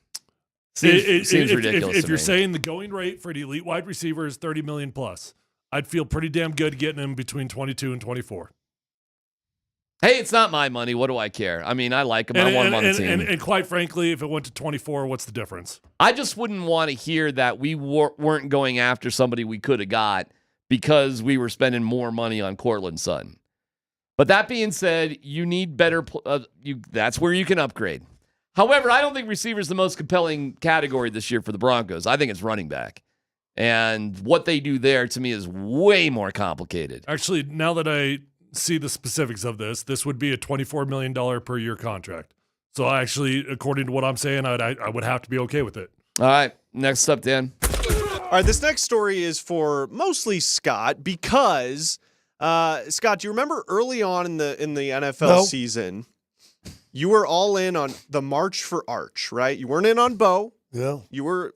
And after the Pro Bowl, I'm in for waiting for Peyton's son. Well, that's where I'm going with this. Yeah, there you go. So how about this plan? I just looked this up. Marshall Manning, Peyton Manning's son, was throwing dimes to Jamar Chase at the Pro Bowl. So he's 13 years old, okay? So, Scott, would you like the plan of a decade of Bo Nix? Okay, maybe a couple Super Bowls in there. And then the Broncos, instead of Arch Manning, they go get Peyton's son, not nephew, Marshall Manning. What do you think about that plan? What are we doing? But he's 13, A. B, now I know why your team couldn't beat his team this year. Watch that kid throw the football. Wait, you didn't play? No. I was going to say. I never played his team. Yeah, I was going to say. We were not in that echelon. No. We were in the low tier. I understand. But you see why he's on the high tier. Yes. He can throw I coached with, I shouldn't say I coached. I helped out Peyton's youth team 2 years ago. I went to a few 11. Could he throw it at 11? Well, that would have been 12, but yeah. Well, 2 years ago, if he's 13, that's 11, right? The year before last year, I should say. Oh, 2 seasons ago. Okay. So either way, 12. Okay. He could throw it then too? His technique was crazy. Like footwork, all that. He's got all the great he's looking off the safeties, and at that level, you don't need to do that, you know. He was still a kid though, you know, still a kid that he's going to mature, but with the foundation he's got, it's probably going to be pretty scary. Will he be a freshman in high school next fall? Yeah, he should be. Gotcha. By the way, people on Twitch are saying, great, we're doing 2035 mock drafts now. Yeah, thank you. 2035 Thank you. You know what? Marshall's probably just a pinch too young for us to be talking about it in detail.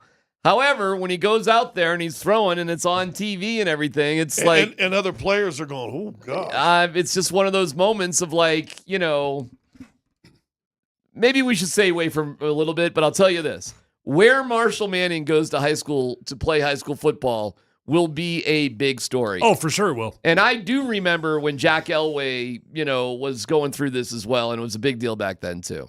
So we'll see where it goes. But right now he's just a little kid, so we probably should leave it alone and just be happy that he's having a fun day. He is a Manning. He's got his dad as his father. He's got his own personal quarterback coach. He's going to be damn good. Okay. Next story. All right, hold on. Will there be a Marshall Manning watch when he's in high school the same that there was the Arch Manning watch when he was in high school? I think so 8 years, right? 8, 9 years probably. What do you mean? Before we have a Marshall Manning watch? No, 2. No, he's saying from high school to college. Oh, when Arch Manning went to high school, it was like boom. Like there was a lot of attention on him in high school. There's not been many high school kids that can sit there and have a LeBron James type of press conference. I'm taking my talents to Mullen, you know, but he could probably have a press conference like that. Yes. just name factor alone, Yeah. it will absolutely be a huge story. Do you think it will be as big as when Arch Manning was in high school? I do. Yeah. Ooh. Just name alone. Okay. But Arch Manning he started getting props too about 9th, 10th grade too. When Arch Manning was a sophomore, and I think he started as a freshman, but I do recall when he was a sophomore in high school, his highlights were on SportsCenter. Yeah. It was like that, so we'll see. Okay, sorry, Dan, go ahead. But yeah, we should go ahead and try to get in the Arch Manning. By the way, Arch is the favorite to win the Heisman next year. Yes. All right, fellas. Packers president Mark Murphy wants the NFL to ban the tush push because he says there is no skill involved and it is an automatic first down. He said, I'm not a fan of this play. There's no skill involved, and it's almost an automatic first down on plays of a yard or less. The series of plays with the Commanders jumping off sides in the NFC Championship game to try to stop that play was ridiculous. The referee even threatened to give the Eagles an automatic touchdown if the Commanders did not stop it. I would like to see the league prohibit pushing or aiding the runner, in this case a quarterback, on this play. Do you guys think they should ban it? I think that's two different questions right there. Should you outlaw pushing somebody into the end zone, right? Versus should you outlaw the tush push itself? I think those are two different things. And it used to always be a rule. Even when I was playing, I wasn't supposed to be able to slingshot a dude into the end zone. Guys did it all the time, and it never got called, but it was technically an illegal maneuver, right? So if you want to ban the tush push, that's what you have to do. You just have to emphasize that you are not allowed to push. Like Dalton Reisner used to do it all the time. Was the king of it. Yeah. Yes, he was great at it. But that you would have to outlaw all of that if you want to get rid of the tush push. And me personally, for them to say there's no skill involved I think that's just flat out wrong. We've seen all these teams try to replicate it to very little success. I like the tush push because it encourages teams to go for it on fourth down more often. And I think football is just inherently better when you go for it on fourth down. So I think you bring in your fifth lineman and have him take the snap and do it safer like that. You could do that if you could find somebody that you trust with those hands. I've seen other people do the tush push.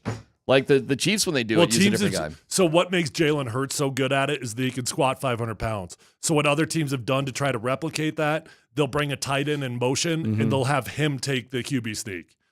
I've seen Tyler Warren take stuff under center there for Penn State. And I don't know. There's all sorts of ways to do it. I don't know. I don't know why you can't carry a guy.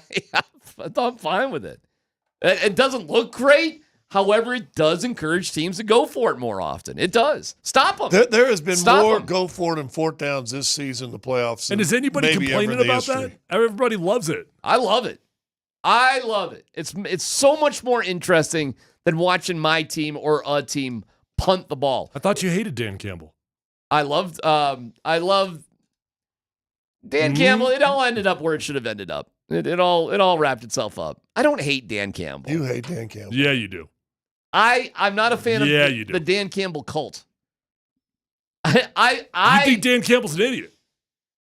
I think that's a fact. I think he's got something to be desired when it comes to game management. I think there's times where it's great to coach with your heart, but your head matters. You're kind of walking on. But do you have less of a problem with a coach who does it with his heart and has made some mistakes, or some guy that's sitting over there just reading 40 minutes of a play call and then mismanages the clock? Who was Mike Shanahan? He wasn't Dan Campbell. Who was he? Well, the game was different, though. I don't think it's fair to even try to compare him. Who's Gary Kubiak? The game was different. Yeah, same guy. But the game was different. The game's evolved. Dan Quinn didn't used to be like this. Dan Quinn, even when he was coaching in Atlanta, was a relatively conservative coach. And now he's going for more fourth downs than anybody else because the game's evolving. Although I will say this, and it's not apples to apples. It's like the three-point line. There's a big, and that's where I was going. There's a big complaint right now that teams are shooting way too many threes. Well, I agree with that, and I would limit that. Nobody's brought this up, by the way, to just limit the amount of three-pointers you're allowed to take in a game. I think that's a pretty simple thing. It's like the home run rule in softball. Many? I don't know. You figure it out.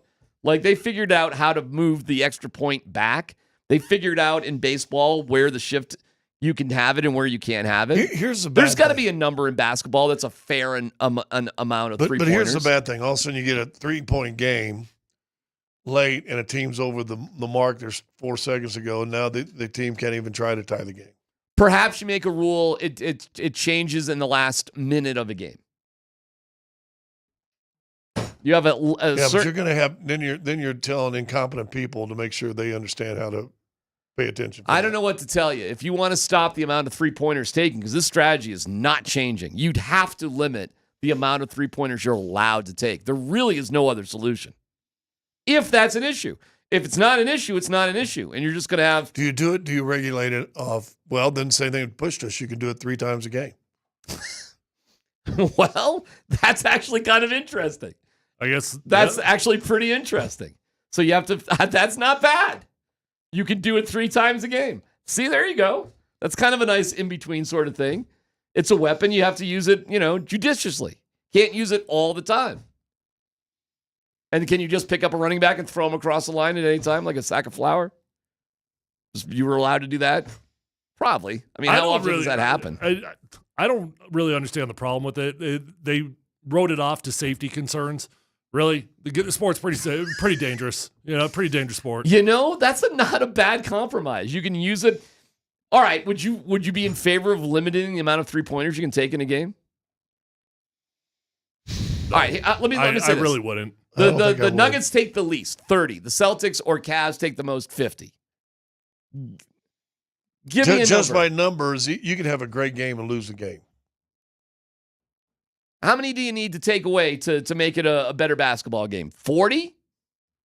Man, if you can't get it done with 43 pointers in a game, what are we doing? But do you do it in the number you take or the number you make? Number you take. That's the issue. See, I think, yeah. That's the issue. It's the attempts, not the makes. Plenty of teams huck up 42 and only hit 6. I mean, that does happen sometimes. It's the only way to control it. I can't think of it. What are you going to do? A 4-pointer? That's what they've talked about. Well, that's pretty dumb, don't you think? I do. I do too. That's pretty stupid. There's only one way to curtail it, and nobody talks about it. And that's putting a limit on it. Could you imagine changing betting and what it would do to the betting world? Like, say every 10 feet after the 3-point line, it goes 4, 5, 6. Here's what's scary. Joker would have had an 8-pointer. Here's what's scary. These guys are so good. A jumper from half court for these guys, you know what that is? It's a friggin' jumper. It's a jump shot. If anybody's curious, go watch Jamal Murray's warm-up. And I don't know if he does the same exact thing, but he used to go out, out, out. He'd hit one from beyond the baseline, behind the backboard, from like the 3-point line. Then he would go out to mid-court. And if he needed more than 3 shots to hit a mid-court shot, it was a miracle. And a lot of times it's just 1 or 2 and he just drains it. And it's a jump shot. See, everybody else, the normal people would have to, throw in the craziness and, Vic 60 attempts to do the Jokic shot. Oh, I took 10 shots the other night at basketball. Did you try it? I took 10 shots. I hit the backboard every single time, okay, but I didn't make it.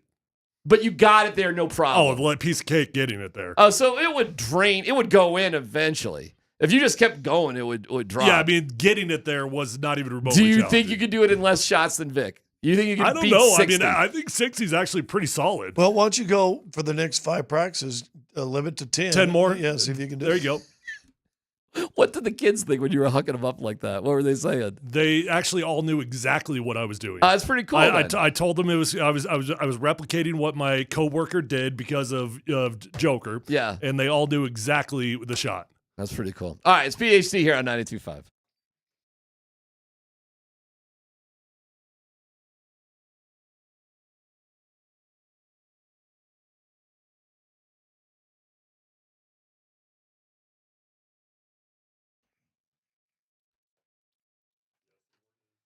What's going on? It's your guy, DMac. All right, guys, generally we hear talk about medicine and effective treatments for erectile dysfunction and other men's sexual health issues. Today, I want to talk about love. Love is the best reason to get treated for your ED. It can cause major relationship issues. In fact, men often push their partners away when ED becomes a problem. The condition can cause depression, arguments, breakups, and contribute to divorce. No good. So this is the answer for you, the Rocky Mountain Men's Clinic. Their treatments work where the pills or herbals fail, with success rates well over 90%. Rocky Mountain Men's Clinic served the Front Range of Colorado for nearly a decade, successfully treating tens of thousands of men, and you could be next. The initial visit's only $99. Includes a medical consult, a T and PSA test. If advised, the test does. Hey, if it doesn't work in the office, the visit is free. They've got 5 locations to serve you. Fort Collins, North Denver, Central Denver, Castle Rock, and Colorado Springs. So hit them up today at 720-440-7900. RockyMountainMen'sClinic.com.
Altitude Sports Radio and our friends at Hooters want to set you up for a party for you and 4 friends, the Hooters Prize Pack. So the concept here is you answer 10 questions about the big game. It's like prop bets, you know, how long's the anthem, stuff like that. The entry with the most correct answer wins. A tie goes to the entry that was entered first. So a sense of urgency here. Got to get it in, obviously, as soon as possible, but certainly before Sunday. Visit altitudesportsradio.com/Hooters, and I'll be out there hosting the dinner with you guys wherever you guys want to go at whatever Hooters you want to go to. So that's altitudesportsradio.com/Hooters. I see Roger Goodell doing his press conference. They've changed things dramatically in Super Bowl week. We're in Super Bowl week. How about that? Mm-hmm. You guys missing the fact that we're not in New Orleans right now for Super Bowl week? Kind of bummed that we're not there for Super Bowl week? I'm not a huge fan of Super Bowl week. Why aren't you a fan of Super Bowl week? It's just a lot of circumstance going on. It's difficult to get around. I don't think it's as cool as a lot of people think it is. Okay. Yeah. How many Super Bowl weeks have you done? 3. Scotty, you ever do a Super Bowl week? Yep, done a bunch of them. Bunch of them. I've done quite a few too. In general, one of the things I used to love was the commissioner's press conference because it used to be open to the entire media. Like there'd be like 1,000 people there and you could ask questions. And I got a few off overtime to Roger Goodell that were kind of fun. Asked him if he tested for marijuana. Asked him if there'd be any circumstances where he'd fire himself. There was all sorts of controversy with him back in the day. Would you let your kids play football? He's got 2 and now daughters. you know why they limit who gets to come in there and ask Kind questions. of. I mean, that's kind of what happens.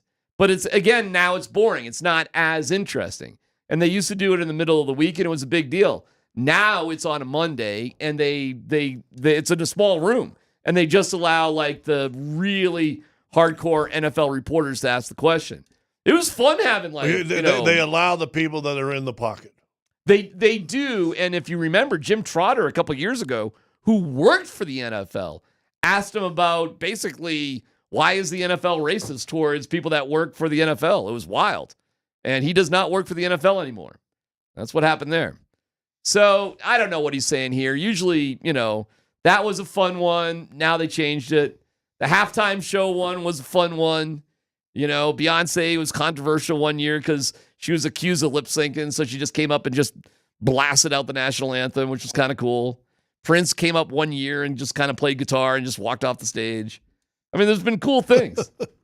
I don't know. I kind of dug Super Bowl week. But plus, it's like a convention. It's a Super Bowl convention. It's a big Muggle convention. Muggle. Oh, it's crazy Muggle. Yeah, Muggle-mania. That's what it's for. It's just for the media people to go socialize with other media people. It would be fun. And then on Thursday, anybody who... Radio Row used to be really cool. It used to be really cool. Yeah. Now it's just a bunch of C-listers that are hawking their CBD. I think... Yeah, well, that's true. Yeah. I think the media night would be tonight then, because that used to be during the day, like on Tuesday, but now they moved it. I think it's tonight. Dan, anybody know? Anybody care? See, here's what's happening. We are not that. Tell you guys. Let me know when you get excited about the Super Bowl this week. Let me know. I promise you, I will have zero less interest in the Super Bowl than any other Super Bowl, because the Super Bowl to me, it's just an event that you watch no matter who's in it. And you're there, you're entertained by it. It does not matter who's playing. You're watching the Super Bowl start to finish every single year. But the hype on it this year has got to be less. Well, you keep saying that. Well, you tell me if you're excited about it. Let me know. I mean, I'm looking at this week. We got 3 Nuggets games. You got the Avs on the road. I mean, that's kind of interesting. We got a big trade with Doncic and all that stuff. The biggest question I always ask is this the 2 best teams in football? I think Pretty today, close. yes. Feels I think like they that. are. Yeah. Yeah. The Eagles peaked at the right time, and the Chiefs were always the best team. So I'll click in on Sunday. Yeah. And that's that. Yeah. I don't know, man. I love New Orleans, too. New Orleans was the greatest, man. Everything was close. French Quarter is awesome. Jackson Square is just filled with life. I think the Super Bowl weeks have actually been watered down. I think they were a lot more interesting. As much as I hate the Kansas City Chiefs, I respect the hell out about what they're trying to do. And I do think it's a fascinating storyline. They're about to be the first team ever to try to win the 3-peat. So you're rooting for the Chiefs? No, I did not say that, but I think it's fascinating as hell. So you are, well, who are you rooting for? I'm rooting for the Eagles. So you want to walk up to that amazing storyline and then have it just shattered? I think it's just a fascinating storyline either way. If they don't win it, Ha ha! You couldn't pull it off. You arrogant sons of guns. If they do win it, they're the first team that's ever done it. When New England went in there 19-0, were you kind of going, "Hey, they're about ready to do something that nobody"? I was. So you say, "Let's go for that undefeated season." I definitely was. I hated New England. I'm with you. I was rude. Well, I think I felt about it similarly to how I do now. Like Patriots were can't miss television for me. That's how the Kansas City Chiefs are. I'm not telling you I like them, but I will watch every game the Kansas City Chiefs are on because it is fun football to watch. All right, tonight, Scotty back in the saddle on TV, playing the Pelicans. Yep. I'm dying Big win to start this week because you need to get these 3 home games. I'm fascinated to hear what Michael Malone around 5:15 or so is going to say. I'm sure somebody will ask him about it. What do you think he'll say about the What did you see what Boston guy did? No. He goes, "No question about the trade. I don't care about him. It has nothing to do with us." Yeah, but that dude's boring as hell. Michael Malone's like 10,000 more. I'm forgetting that dude's name. That dude's a donut. That dude's like dry paint. It was 2 Western Conference teams. 3 of the 4 have been West Conference teams. So There how's that is affecting? no chance Coach Malone misses a chance to comment on this one. I don't think. What's he going to say? I don't know. That's why I'm curious How do you about it. evaluate the trade that was made between LA and Dallas? Simple. Stupid ass questions. Well, that's a little bit later tonight. Dan Tanner in the paint afterwards on the old digital. Nate and Andy coming up next right here on Altitude Sports Radio 92.5. Times are rough in the Appalachia path. I think it's Ireland. Boy, it's really the same thing, isn't it? Anywho.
Denver, Colorado. Altitude Sports Radio 92.5. It's Kreckman and Lindahl. Multiple sources saying the Mavericks are trading Luca Donic, Maxi Kleber, and Markieff Morris to the Lakers for Anthony Davis, Max Christie, and a 2029 first-round pick. Why? Here's Nate and Andy, driven by Colorado Off-Road.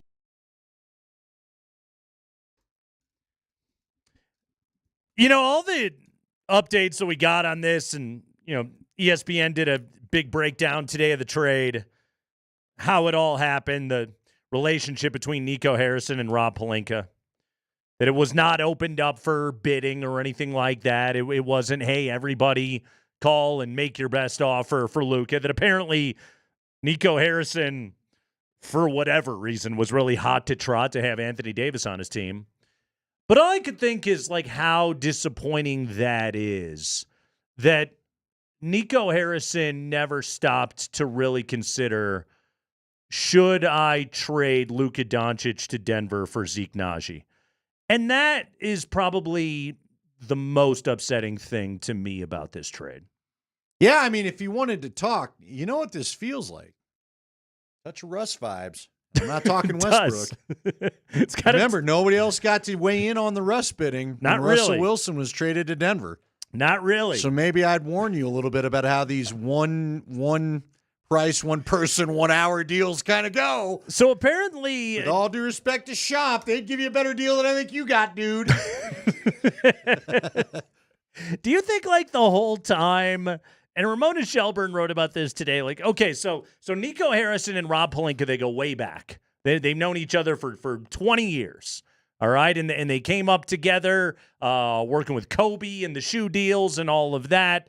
Pelinka was Kobe's agent. Nico was working at Nike. This is how they created and fostered this relationship that led to the trade that happened late Saturday night. And it's so funny because, you know, Ramona describes in this story a month ago and the two of them sitting in a coffee shop together in Dallas, waiting on their signature Japanese ice-dripped coffee to be prepared for them. And, like, what is going through Rob Pelinka's head that whole time of just, like, is this guy going to sober up? Like, what is he? Is this guy going to realize what he's offering me? He had to have, the whole time, he must have just been like, this is not real, right? He's not actually trying to trade me a 25-year-old generational superstar who hasn't even entered his prime yet for 32-year-old always injured Anthony Davis. He really, really is going to do this for me. Like, that's one of those, at some point he had to be thinking, like, man, I don't know how many drinks this guy has had. Eventually he's going to sober up, right? He never did. Really, like, this dude, Nico Harrison, we're going to hear the audio from him in a moment here, Andy, the trade that shook the sports world. This guy must have just really hated Luka Doncic. Yeah, there's got to be something personal there. Yeah. Now, allegedly... Can't just be that Luka's fat, right? They alleged there was one other team that was not interested in doing the deal. Did you see that tweet? No. That was thrown out there that one other team was approached about this, but they weren't interested. And was it Denver? Well, if you're asking for Jokic, then yeah, we're not interested. I don't know. Because I don't know why it would be. That's the only offer that you could. He was just scouting big men. Is that it? Who else has got another big man? Do they call Milwaukee for a little Giannis action? Which I would think Giannis. I would think Milwaukee would have done that deal. Yeah, I don't know. Because I don't know how much longer Giannis wants to be there. And Giannis could be a Golden State Warrior. Hell, he could be a Laker next year. Who knows? Is it the weight thing? Is it everybody keeps asking, why don't you like Luka Doncic? Right. It's like clear, okay, so he's out of shape. You're worried about his weight ballooning up to 260. Do you think the number of the contract just scared them? Is this just where you let dollars and your new ownership and you just let dollars cloud your judgment thinking we'll never make that back? You're too new to the game. How? Everything you've done, like I'm just asking, Nate. I'm trying to figure out where you come from. Your I don't know. organization is constructed around this one Like in all seriousness, Andy, I was thinking about this, okay? If you were to take every NBA player and just throw them into a draft pool right now, okay? What I'm assuming is Wemby would go number 1, Jokic would go 2, Luka would go 3, right? Yeah. Who else would go above him? I can't think of another player. Again, age, talent, and everything combined, that's the guy you would take. A dude who has already been to an NBA Finals, a guy that is 5-time first-team All-NBA, a guy that's an MVP candidate every single year, a guy that can do everything on the basketball court. Hey, he's fat, all right. Think about that. And I was thinking about this in Denver, Andy. Like, what if the Nuggets 5 years ago would have done this to Jokic? 6 years ago, when Joker was showing up to training camp, he was a play himself into season shape by Christmas guy. We've seen the photos. You know, we remember what he looked like, and he would have some of his early season frustrations, and he'd have those games where he just wouldn't shoot the ball, criticisms of his weight, and eventually, you know, he's told by his coach and dear friend Ogi Stojakovic, you can be one of the all-time greats when you decide you want to commit yourself to it and get in shape. Like, I'll risk it that Luca Donic is going to have that dawn upon him of like, it might be hard to win an NBA championship playing at 255. That maybe, just maybe, an extra commitment to conditioning could help you get to that place. I'd take that risk with that guy. I've seen him play before. I think he's pretty special. Again, for all the dude, you're complaining that Doncic is fat and you're trading for Anthony Davis, who is always hurt. So what have you just accomplished for yourself other than you're getting tall? You're getting very tall. Dallas is very big. I will give them that. They are tall now. All right, cool. Cool. Oh, no. We need other scoring, though. Yeah. You know what this reminds me of? The way you just laid all that out. I had a buddy once that, and this was a long time ago. This was before I was in the media. Okay. Came home with a current member of the Bronco cheerleading squad. We couldn't wait to hear about how the date and everything went. You know, we were like, oh my gosh. Yeah. Her feet were a little funny, so that's why he didn't want to continue. And she seemed interested. We got it confirmed. She was interested. But that was his thing. And we were like, he had his thing. There's a funky toe in there, and you got a problem? Yeah, he's got his thing. What are you doing? What is your issue? So what? You're going to kick Jennifer Aniston out of bed because the hair got a little off? I mean, what is your deal? Nah, he's got a thing. I respect it. Hey. Well, then you know what? That's what you're looking at with Luka. That's all I can give you. That is all I can give you. He's got a thing. Very clearly, Nico Harrison has got a thing. Yeah. And he doesn't appreciate the muffin tops in the basketball shorts just hit him the wrong way. It is so funny, too, whenever we talk about pro athletes being overweight. I know. Trust me. As my knees are killing me from 5 straight days of walking the dogs 2 miles. With their version of it. But I'm on here to tell you about, well, he's not fast enough. You sure? Because I don't feel great right now. Right. Like, yeah. Luca likes beer. Luca's a good time Eastern European, all right? Yeah. Guess what? You know what?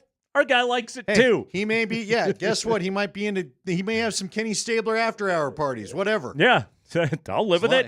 Allen Iverson never seemed to have a problem showing up and scoring plenty. He didn't show up till the rooster was crowing. That meant it was time to go to bed for Allen Iverson. And that's okay. And then here was the thing, though. When Allen Iverson, when that behavior wore thin in Denver and George Karl had enough of it, he traded him and he brought in Chauncey Billups and he improved while Iverson was falling off of a cliff.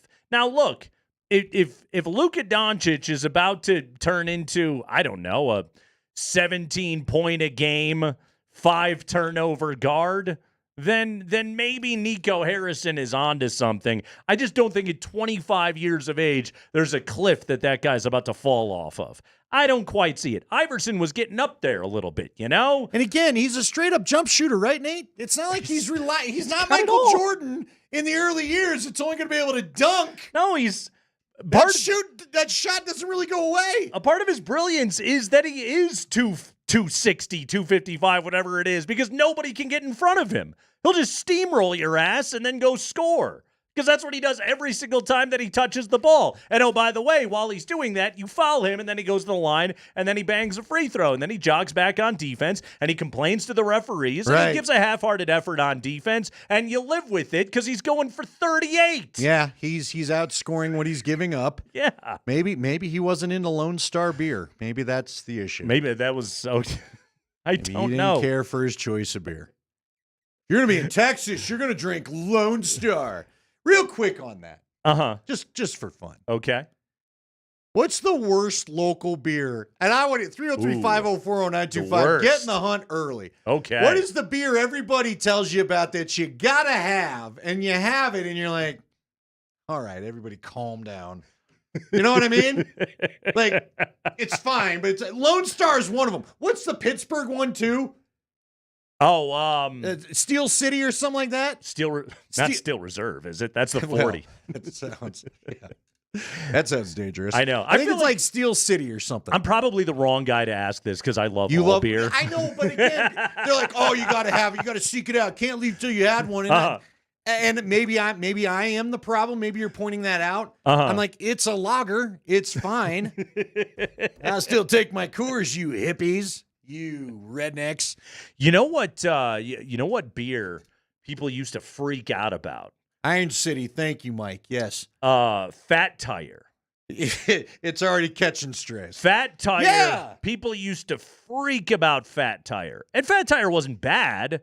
It's just like it's a solid beer. Yeah, we have so many other offerings, though. But once upon a time, it was very special. It was. It still is. It was. You know what? The hell with all you. Fat Tire's just fine. I love New Belgium. Well, they redid the recipe. It's completely different than it even used to be. But people used to love that stuff. Someone's talking about Rolling Rock. Rolling Rock that stuff's like 2% alcohol. My neighbor Scott says Spotted Cow in Wisconsin. You ever had that? Oh, I like a Spotted Cow, yeah. But he said it's just fine. A lot of these things are just fine. It's not over the top. It's just like it's beer. What? Well, you know what else goes off in cheese curds in Wisconsin? I'm like, okay, it's the solid cheese. What but flavor orgasm do these people think is going to happen in their mouth when they're drinking beer? Yeah, I need to move here if I can't get this across state lines. Right. Although I do remember my parents always having to ship people Coors once upon a time Really? in the 80s because they couldn't get it everywhere. Sending illicit Coors out in the mail? Maybe that's why my dad moved to Texas. Maybe that's ultimately what happened. We've got proof of you sending Coors out of here. Yeah. Oh, Rob doesn't like Coors Extra Gold. I used to like the old Extra Gold. I don't remember the Extra Gold. Extra Gold. Gold can. Really good. Is all right. Yeah, it's beer. It's good. It's all good. It's a lager. See, again, maybe I'm the problem because it's all fine. But I'm not. I will say this. I like a Stranahan's compared to like a Jack Daniels. I'm not sure all my friends can tell the difference. Take that, Jack. Yeah, what do you think of that, Jack Daniels? You suck. Tennessee whiskey. I got Toronto hat pissed off at me. Come at me too, Tennessee. Let's go. I got all time today. By the way, quick note, serious note, all tariffs are paused. So I can resume being the sole focus of Toronto 8. Yes. Apparently mispronounced the tough guy's name, and they all hate me now. Okay, so let's discuss this when we come back. We know U.S.-Canadian relations. They've been strained over the weekend. They got a little frosty. But surprise, surprise, everything's on pause today now. Turns out our own Andy Lindall, major part of the problem. We'll tell you about that next.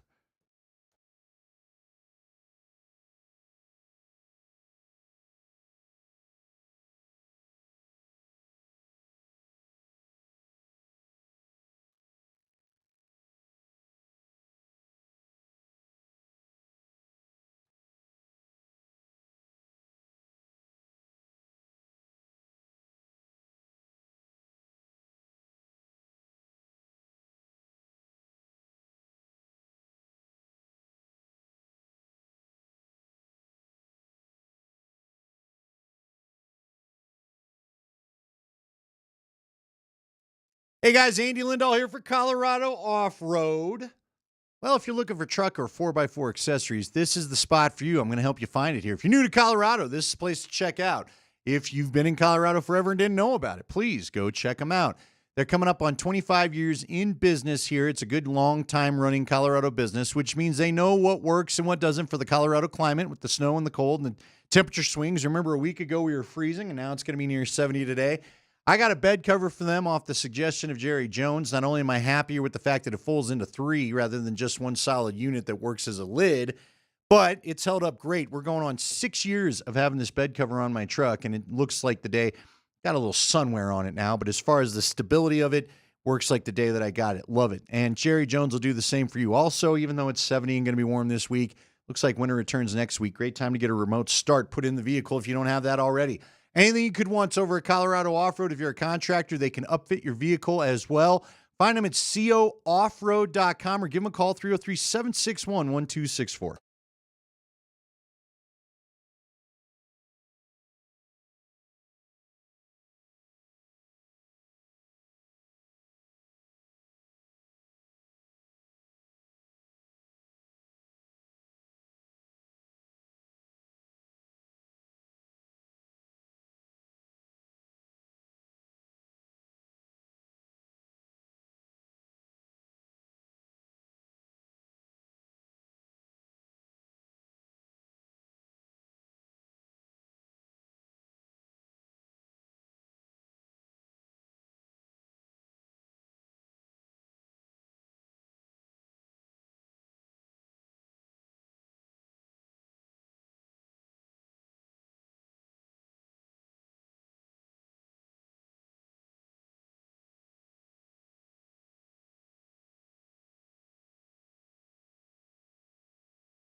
After review, the crew had doubt as to whether or not it was interference or goaltend. The first illegal contact is by Jokic at the rim.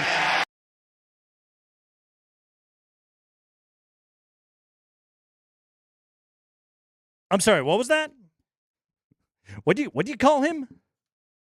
That was Saturday night in Charlotte. Brent Bernanke does not know how to pronounce Nikola Jokic's name correctly. He's a head NBA official, and he doesn't know how to pronounce the name of the greatest basketball player on the planet. Well, I feel Jokic at the rim. Yeah, Jokic. Uh-huh. Now, I think we've heard of him. He did better than Chris Russo, but still. This is now Sprink's going into the Wayback Machine. Waiting. He's looking. Look at him. How many pages? How many pages back is that one? He's not had to use that in a while. I know. Oh, man, that's all right. Jokic. There it is. There it is. The grid's getting a little big these days. Well, that's what almost 6 years in business does for you. Also, we think stupid things are funny, and we like to run every joke into the ground. But we wouldn't have drop of the year if we didn't. Exactly. That's what we got it for. God, we already have good contenders for this year. It's been a hell of a month. We're a month into it. The month lasted a year, yeah. And so we've got a lot of stuff. Stoked. Yeah, Malone's in there. Jerry Jones has already showed up strongly. Michael Malone is all of us in winter as far as I'm concerned. Yeah. Joking. Uh-huh. Okay. So, Andy, what happened? I'm trying to find the video. It's up on Instagram. I don't know. You upset the Canadians. I did. There's apparently – so I did the Toronto ESPN game this weekend. Really good game. Mammoth had it going. And then the boys ran into a little bit of a goal drought. So the Mammoth were playing Toronto. You're in Ball Arena. And you're broadcasting in this league is the game. Our broadcast, to do it efficiently, they hire a hometown broadcast to do both markets, and you can't be – You got to be down the middle. So you're what's called a network broadcaster. Yes. Well, and so ESPNU picks us up this week, which was really cool. If anyone doesn't know what we're talking about, like, okay, when you watch the Nuggets with Marlowe and Hastings, you watch the Avalanche with Moser and Rycroft, like they're homers. They all travel with the team. Exactly. They live with their team. They call all the games. So they get super excited when their team scores, and then when the other guys score, they're like, goal. Okay, they do that whole thing. Network is what they do in the NFL, where they send a crew that then does the game for both markets. Thus, their job is to call the game down the middle. Yes. And so for me, I get to do all the Mammoth home games, which is awesome. I love the sport, love the team, love the guys. But you're network But I don't guy. travel with them. Mm-hmm. So, we won't have another game. By the way, heads up, we're going to be at Ball Arena the 21st. That's a Friday. That's our next home game. Okay. So I won't get to call another game until then. All and right. Look, I love the Mammoth, but they're not topic C even most days on this radio program. It just is what it is, right? We've got the Broncos, we've got the Avs, we've got the Nuggets. That's mainly what we spend our time talking about. So and Toronto is not visited. I've been back with the Mammoth. I think I'm on year 10 or so of being involved with the team. Okay. Because I did color for about 6-7 years in the late aughts into the teens. Okay. Left the broadcast when I got full-time with Broncos in 2015. And now I'm back with them since 2021 or whatever. This is my fourth year calling games. So okay? the Toronto Rock are in Toronto town Rock had not Saturday been back night. since 2019. Okay. That was their last trip here. I was not doing the games. A guy named Teddy Jenner, who's now a national guy, did the game. So what happened on Saturday? They have a tough guy named, I think it's Hostrouser is his name. Hostrouser. I'm still not even positive. What's his first name? I got to go back and look. Can't even remember name. You know how this goes, name. And I knew when I saw the name, it's Bill. Bill Hostrouser. His name is Bill Hostrouser. So I'm assuming they wanted to pronounce Hostrouser. But I will show everybody on Twitch, and I told you. Mm-hmm. I'm looking at him right now. Yeah. Look. Hostrouser. I don't want any beef with this guy. Billy Hostrouser. He is legitimately one of the top tough guys in the NLL. Okay? He's only 5'11", 180. But I'm going to show you what the pronunciation guy told me right there, and you could see it too. HOSE-TRAWSER. How would you say that for a guy you've never seen play? I would say Hostrouser. Yeah, here in the States, HOSE is hose, nose. You want Haas. I'm going to need a H-double-A-S, like Haas avocado. What's funny, too, is just looking at the name without the phonetic pronunciation provided to you in print, I would have said Hostrouser. However, when they specify, you're like, oh, this name has a unique pronunciation. I will change it. I will say Hostrouser. Yes. And that's what you said Saturday night And then, of course, he gets in a fight because he is one of the tough guys. He took on one of our young dudes, and now it turned into more of they just were like grappling with each other and kind of became a wrestling match. And I thought it was cool after the game because Hastings went up to our guy, who I think it was Mitchell was our guy. Yeah. And he was just activated for the first time all year, so I'm seeing him for the first time all year. You sure it's not Mike Chell? Right. Okay. Yeah. Sorry, continue. Mashal. Yeah. But anyway, he gave him a big hug and thanked him for the tilt or whatever. Whatever. It's the tough guy credo, right? The Canadian coach. So I thought it was pretty cool for our young guy to get that kind of respect and acknowledgement from a dude that's been in the league since 2013. But yeah, I wake up this morning and I'm tagged in a couple posts, and apparently all of Canada hate. Well, I'm over-exaggerating, but most of Toronto thinks I'm an idiot, and I'm getting the Phil Simms treatment today, which I will tell you, I had a couple, every broadcast you get a couple moments you want back. Yeah. And there was one time where I kind of went into robot mode, and we had our guy, Jalen Chaster, was defending Challen Rogers, and Rogers scored, and for some reason I said Chaster, just one of those stupid old man moments. Sure. He didn't score on his own team. That would have been more not notable. What you want, but So you upset most of Canada, AKA the dudes or the 10 guys on Twitter or I guess follow Instagram that cared to comment on the post. Toronto And now they're Rock. saying I might be on some guy's list, and I don't know who that guy is either. So I don't know. You're on a list, I guess. I don't know. And now I don't know any of the jokes that I'm being associated with, and they want some other guy in the league to come chat with me. Are you going to be held up at the border? They're not going to let you in? Well, see, I don't have to go. That's part of the arrangement. That's a here. part of it. I mean, I'm not. Look, I don't need to go. It's too cold. If I go to Canada, which I wouldn't be opposed, I'm going to go at a much warmer time of year. I don't need to go right now. Andy, I would say you've got documentation on your side. I do, of what they told me to say. You have the actual and so anybody doesn't know what we're talking about here. Okay, when you're going to broadcast a game, they give you a packet that has information about the team that the team wants you to know about them. Like, you can independently do all your own research and find whatever you like, but then they give you a packet that is full of useful information that they're like, we want you to know this about our team before you broadcast the game, which includes a pronunciation guide. If there's any funny names or unusual names, which often there are, but there's plenty of names that you think look one way, and that's not how they're said. Totally. And so you make those corrections, and they give that to you. And you were told that the name is pronounced Hostrauser when it is, in fact, what was it, Hostrauser? I'm guessing it's Hostrauser. I still don't know because I've not. The only time I watched I watched the game. Sure. Of the team we play prior to doing the broadcast. But this dude didn't do anything. Not really. He's a defenseman, and I think he mainly fights. And again, the thing that really kills me is I screwed up a goal call, and I don't like that. That's if you want to kill me for that, go ahead. I'll join you with a few bad tweets how I suck too. But but this guy's just one of those guys, and I knew it though. The minute I saw the name, I'm like, you've probably had that. You're like, I know I'm gonna have to say this guy's name. I just know it. And then I get to the arena, and I'm thinking I need to go ask the PR guy, but again, in most sports, the PR guy comes by to you and says something. Hey, let's go over the names. Like in football, the other team's PR guy used to always show up. All right, Dave, Logan, let me come and tell you, Mark Johnson, let's go over the guys that maybe will catch you off guard. So the Canadians are upset with you. Yeah. So, or at least. Yeah. And now Tennessee will be too. At least 14 Toronto Rock Jack fans. Daniels sucks. What do you think of that?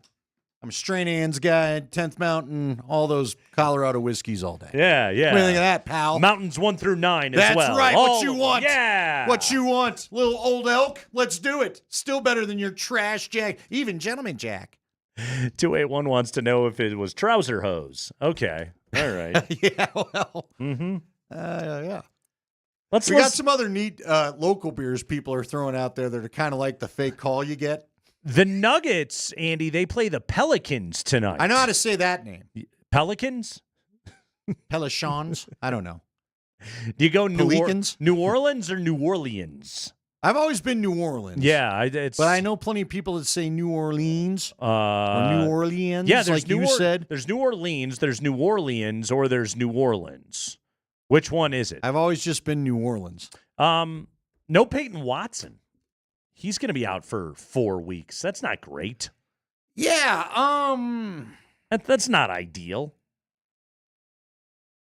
it's not. But who do you get to work in the rotation? Is this a chance for Zeke time, Well, baby. I'm just asking. Hey, you got big time minutes. What do we have? Saturday night? We've got 4 days, 3 days till the deadline. We do. By this time Thursday, it'll be come and gone, and we'll see what has happened. Still can't believe we couldn't trade Zeke for Luka. God, man. You're really upset I that they didn't know. just at least Just open it up. float the thought. Open it up. Yeah. Yeah. No. Hey. Yeah, I heard that promo from Vic. No secrecy in your trades. We should get to offer Zeke Najee. You could have tossed in Chanchar for when he's healthy. People want Nollins. Nollins is a good one, too, by the way. I suppose Porter would have had to have been in that trade to make the money work, but let's be honest. Well, they like tall guys. They do. He's tall. Porter's a hell of a lot healthy more often than Anthony Davis. That's a good point, man. Yeah, he actually, all those back surgeries, and yet his availability is far greater than that of Anthony crazy. Davis. It's crazy.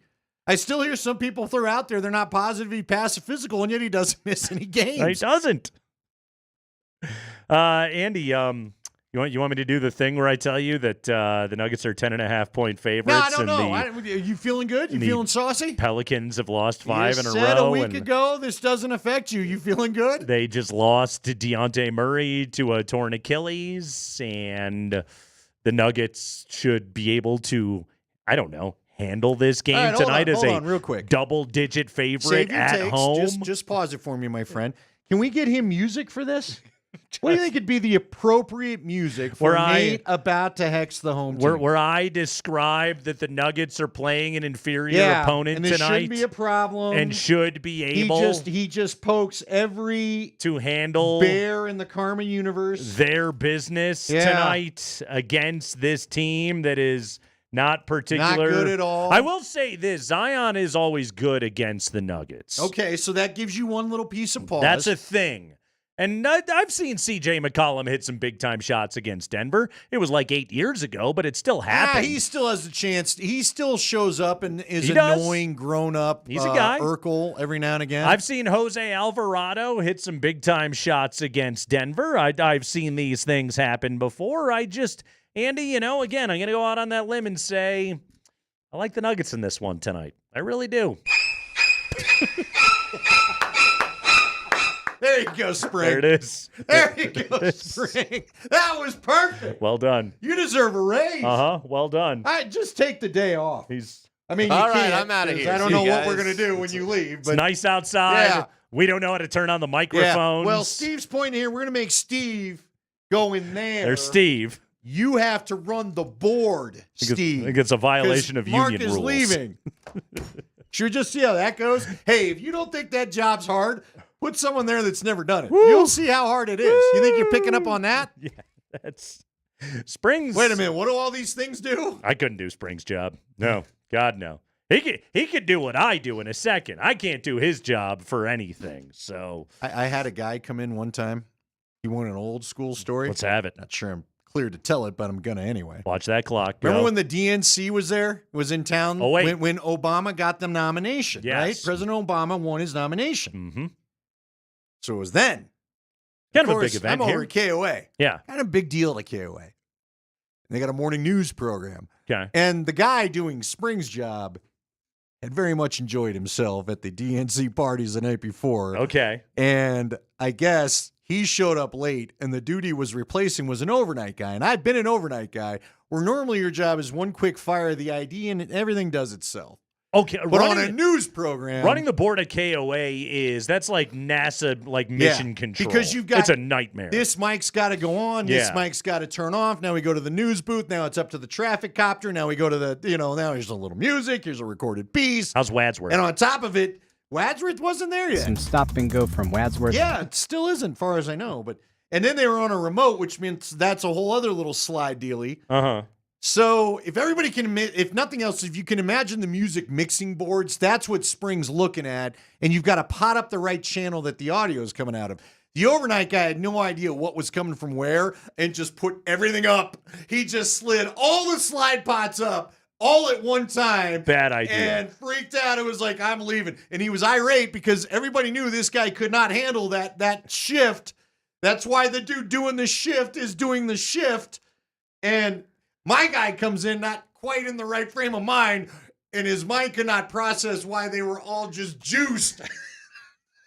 And couldn't figure out where anything was coming from. We had people trying to test mics. I mean, it could have been a bigger disaster. Any F-bombs? After it was over, there was but none of them got through. No, it was okay. There's that song about the police from NWA. There was about as many then in the post meeting. Yeah, that's. So yeah, that was, and no big deal. Just the Democratic National Convention. You know I'm sure what? nobody's listening to the news then. You know what though? Like there's an element of I get it. Okay, Sure. like, but you can't just everything. Here it all is. Here's the thing: is if your options are everything or nothing, well, your job is to make sure that there's noise coming out of the radio. You got to fill the time. You do. So, but you can't have people. I mean, they're both not preferable extremes, right? But I would say he made the right call over the other. One lady was talking about her grocery list literally with a coworker in the news booth, and they're getting this as they're trying to, the anchors can't figure out where this is coming from, and it's good times. I don't like that brand of peanut butter. Yeah. What the hell are you talking about I gotta go to the right store now? today. Kreckman's going to be there with the grapes. I got to beat him to the grapes.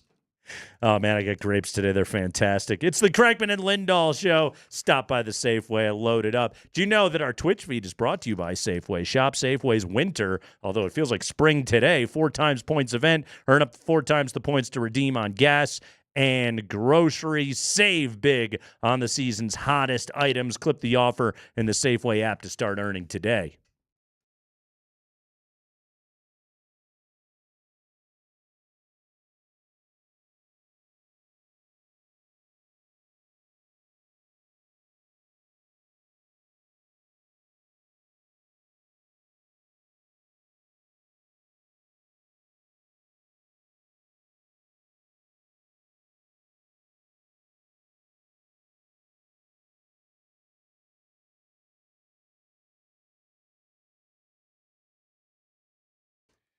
Hey, it's Nate Kreckman here, and I am so excited to tell you all about our new partner here at Altitude Sports Radio. That is Roller Auction, Colorado's premier online auction marketplace. Bidding is available right now at roller.bid for Roller Auction's model home furniture and decorations auction. I'm checking this out at roller.bid.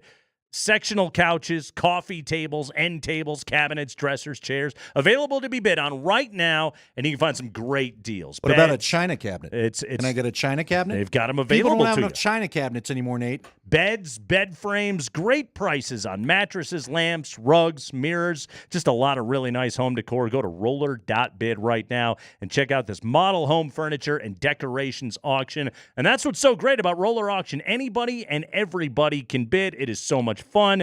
And you got to remember, Roller Auction has their government, fleet vehicles, and equipment auction available to bid starting on February 6th. That's this Thursday. SUVs, sedans, pickups, vans, and so much more. That auction available to bid on February 6th at roller.bid. That's roller.bid.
By the way, De'Aaron Fox is on the Spurs now. Yeah, what? Zach LaVine is on the Kings now. How do you like that undercard status you guys just fell into? That's a pretty big trade. Let me ask you You're this. trading all-stars. Are the Chicago teams having a battle as to what are you doing more? Oh, I mean, actually, that trade, you like it for Chicago. It makes sense. They're clearing the deck. They're just trying to get everything They're out just of the like, way. we have screwed this up. We got to get start over. We got to get rid of money. We need to fix this. So for them, their motivation was always just like get Zach LaVine off their team, and they've been trying to for years, and they finally pulled the trigger and made it happen. And yes, they're like that's one of those things of like, yes, you're worse in the long term, but I see how it will benefit you in the future, or I will see how it can benefit you in the future. You obviously have to make right decisions now with it. It's not like, the GM of the Mavs, Nico Harrison, coming out and saying, this is to win in the future.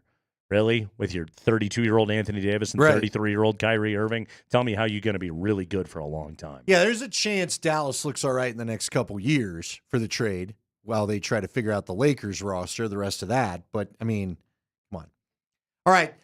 What does this do for what we should expect out of the Nuggets? Does this take all the drama out of Thursday for the Nuggets and the trade deadline, do you think? This is one of those, and I'm glad you asked that question that way, Andy, because, again, I basically, ever since my phone blew up on Saturday night, I've been thinking a lot about this, all right? And this is one of those where, like, and I saw some some feedback of people of just like, of course the Lakers, rue the day, LA gets them all. It's another generational talent to ferry forward with the Lakers legacy. Okay, fine. The Nuggets have Nikola Jokic. Nuggets have the best basketball player on the planet in their prime. I'm not jealous of the Lakers right now. Like, good for them. You're going to get better because you have Luca Donic and you have, again, you have another all-time great to hand it over to once LeBron is finished. Good.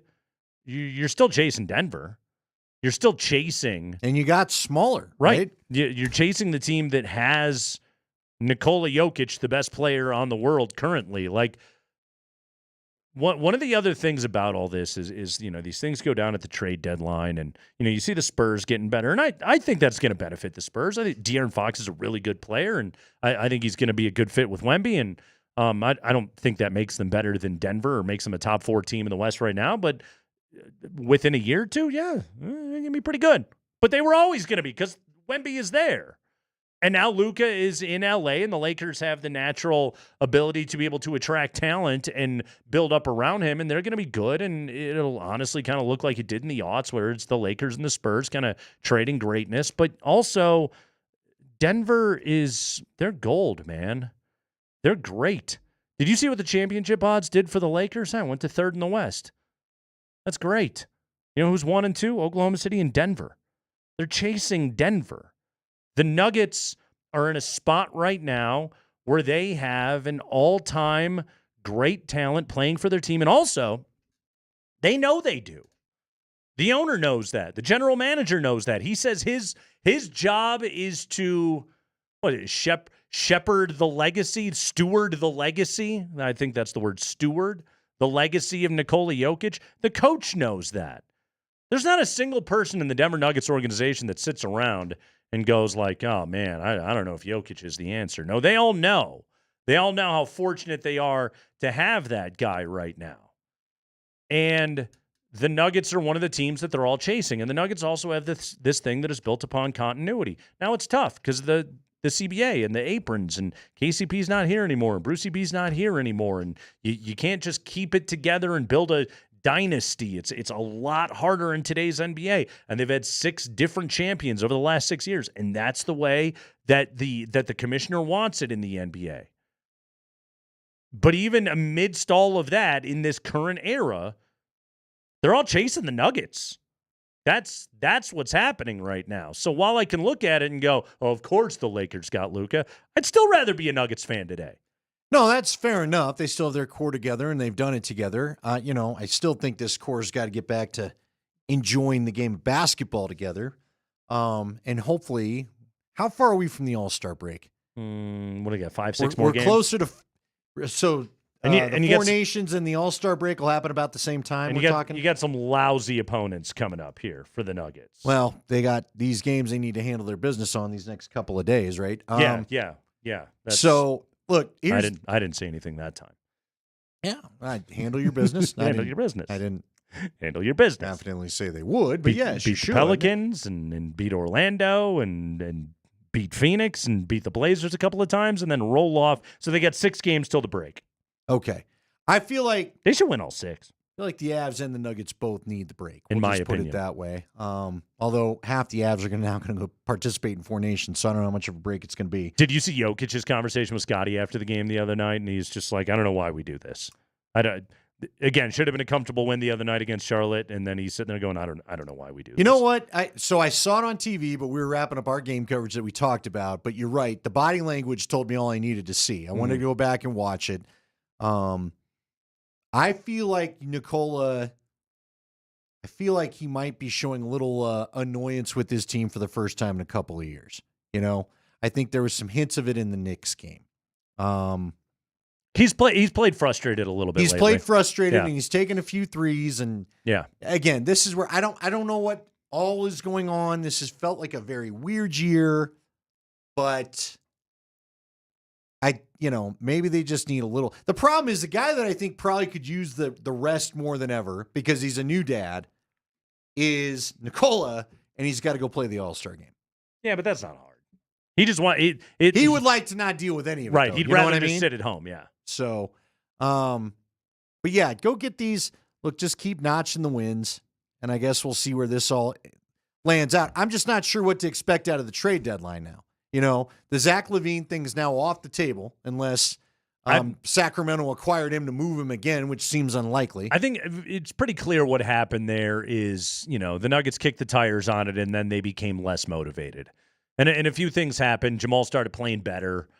The team kind of did start to find their way a bit. I know I'm saying that in the context of them coming off a 2-3 road trip and a 3-game losing streak, but also like if you go back to since the beginning of the month, they were 6 games over 500 to begin. No, they're 5 games over to begin January, and they're 11 games over today.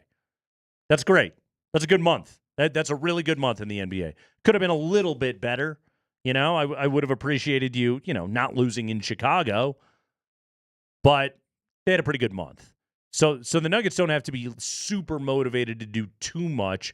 The Peyton Watson absence for the next few weeks, I'll be curious to see, like, all right, does that then make them think they need something, that they need length, they need some kind of, wing defending shot blocker, and that's what to go and get. I don't know. Here's what I'd like. I'd like some kind of big you're comfortable bringing into the game on a consistent basis. Now, DeAndre's done a good enough job of that recently, but again, I always ask the question like I did with Reggie Jackson, at what point is it asking too much for his age for what you need out of him? Right. Okay, I thought Sarge was the answer. Clearly, you're not going to feel, it doesn't look like at this point you're going to feel comfortable playing Sarge unless something changes with this Peyton Watson absence. Yeah. But I would like to see you have some kind of size. And for Nate, somehow you've got to solve the riddle of the 3-point line.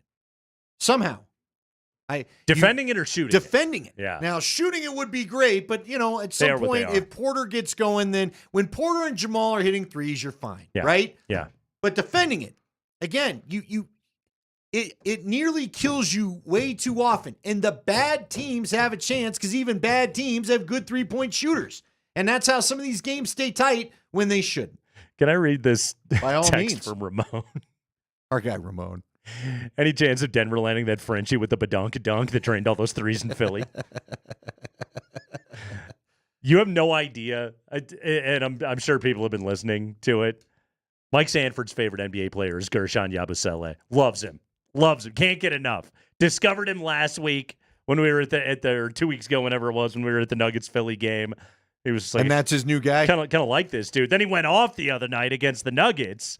Guy was an absolute force. He was a menace to be dealt with. What did he go for today? 28. Went for 28 the other night.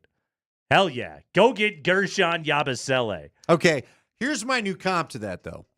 Has he been good all year, or was it just one good game? Is this a good player worth pursuing? He's played well against the Nuggets twice now.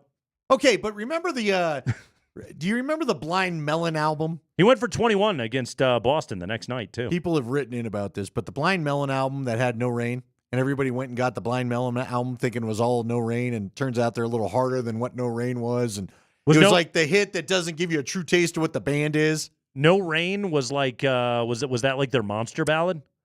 Yeah, that's a good comp. I don't think I've ever the bee costume. Yeah, but as I understand it, I don't think I've ever heard that record. See, I never really loved No Rain, but as I understand it, they were much more of a harder rock band than what No Rain was. I see. And remember, remember, No Rain was a hit when you had to buy the whole album. There were no iTunes. There was no a la carte sampling of a song here and there. You got to have the whole album. So what I'm asking is the French guy, is the whole album worth pursuing? Or are we just getting a couple of singles cranked out against the Nuggets? Text line is into it. It's again, Gershon Yabusele. Yabusele. Sign up. Let's do it. Who are we giving up for him? He's got a big old can. He's got not expensive. You give him Dario. The Sixers want Sarge back, right? I love this. Let's literally think of anybody. Yeah. Give him a Who's in our G League we could give up? Give him a pick swap or something. I don't know. Gershon Yabusele. That's the name. We need a Gershon. We do. We've not had a Gershon in Denver sports that I can remember. Also, get in the hunt. Denver sports stars whose name starts with Y. Wow, that's a good one. Yeah. Obviously, Yorvi's got to go number one overall, Yorvi, right? Torrealba. So either first Can or be last? either one. Okay. Absolutely. Yorvi's pretty strong. Yancey Thigpen was never a Bronco. Yakuba Diawara. Oh, there's a good one. For a deep For just naming one. Nuggets pull right there. Yakuba Diawara. Spring, what do you got for me? Stefan Yell. Oh, there's a great one. See, there we go. Names that start with Y. Remember when we had him on, it felt like he wasn't quite sure we were actually going to do like a full conversation. You also jogged Yency Almonte. Yency Almonte. Yency. Oh, you're going strong, Spring. We've got it Hell happening. of a Monday for you. Here we go. Get in the Y hunt right now.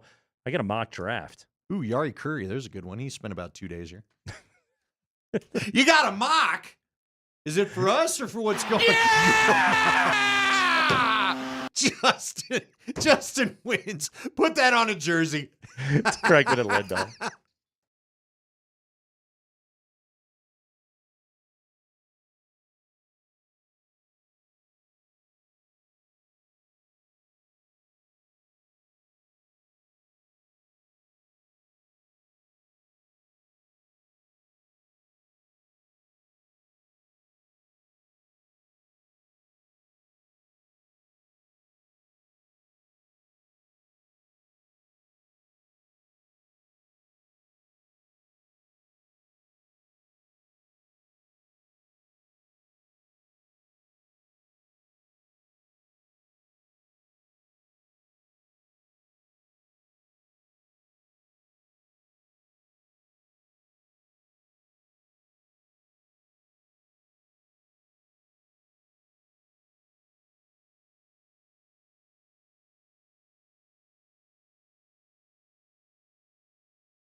Let's do it. Let's dive right into some Broncos conversation. Our buddy Jeff Legwold with us right now here on a Monday, freshly back from the Senior Bowl. And no, that is not a AARP-sponsored bowling event. Leggy, how you doing, man? I'm good. How are you guys? We're doing okay, Leggy. I got my 2-round mock draft here today from your buddy Matt Miller over there at ESPN, and he's got Denver going tight end. Ty Warren going to be gone by the time Denver is up at 20. He likes Colston Loveland out of Michigan. Now, clearly, I can think of one Front Range community that would love to have him on the Broncos, but tell me why Colston Loveland could be a good fit here in Denver. Well, he's like Warren in that you can put him all over the formation. He just can't. I don't think he's quite the pure runner with the ball in his hands, and obviously he doesn't have the history of quarterback that Warren has that makes him so unique. Mm-hmm. But they are the two tight ends worthy.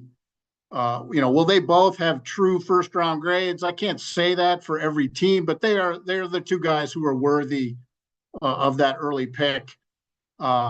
And like we've talked, I think Matt had him going tight end running back, and I think that's an awfully likely scenario for them if the board falls any way toward that direction. I think those are the, or tight end best joker player on the board, in Peyton's offense type thing. So, yeah, again, he's worth that pick. You can put him all over the place. He's probably a little. Now, hold on. You're giving me flashbacks, Leggy. We're having flashbacks to Andy Lindall and Jeff Legwold trying to do a 2019 draft when Noah Fant is all of a sudden the Broncos pick in number 20 or whatever it was, right? Yeah, well, he's the second best tight end on the board. Now, he's not as good as Hockenstein or Hockenstein or whoever the hell the other tight end was, but he's going to be just fine. And It was he get here, Hockenson. and note, he wasn't fine. So is this a legit, he's a number 2, or are we looking at Noah Fant again? Well, Andy, I'll just tell you, a lot of GMs in the league, tight end's one of those weird positions where, the value, what's the value? Where do you put positional value? Are you getting a truly unique player that's immediate impact in your offense? I think Bowers is such a unique case.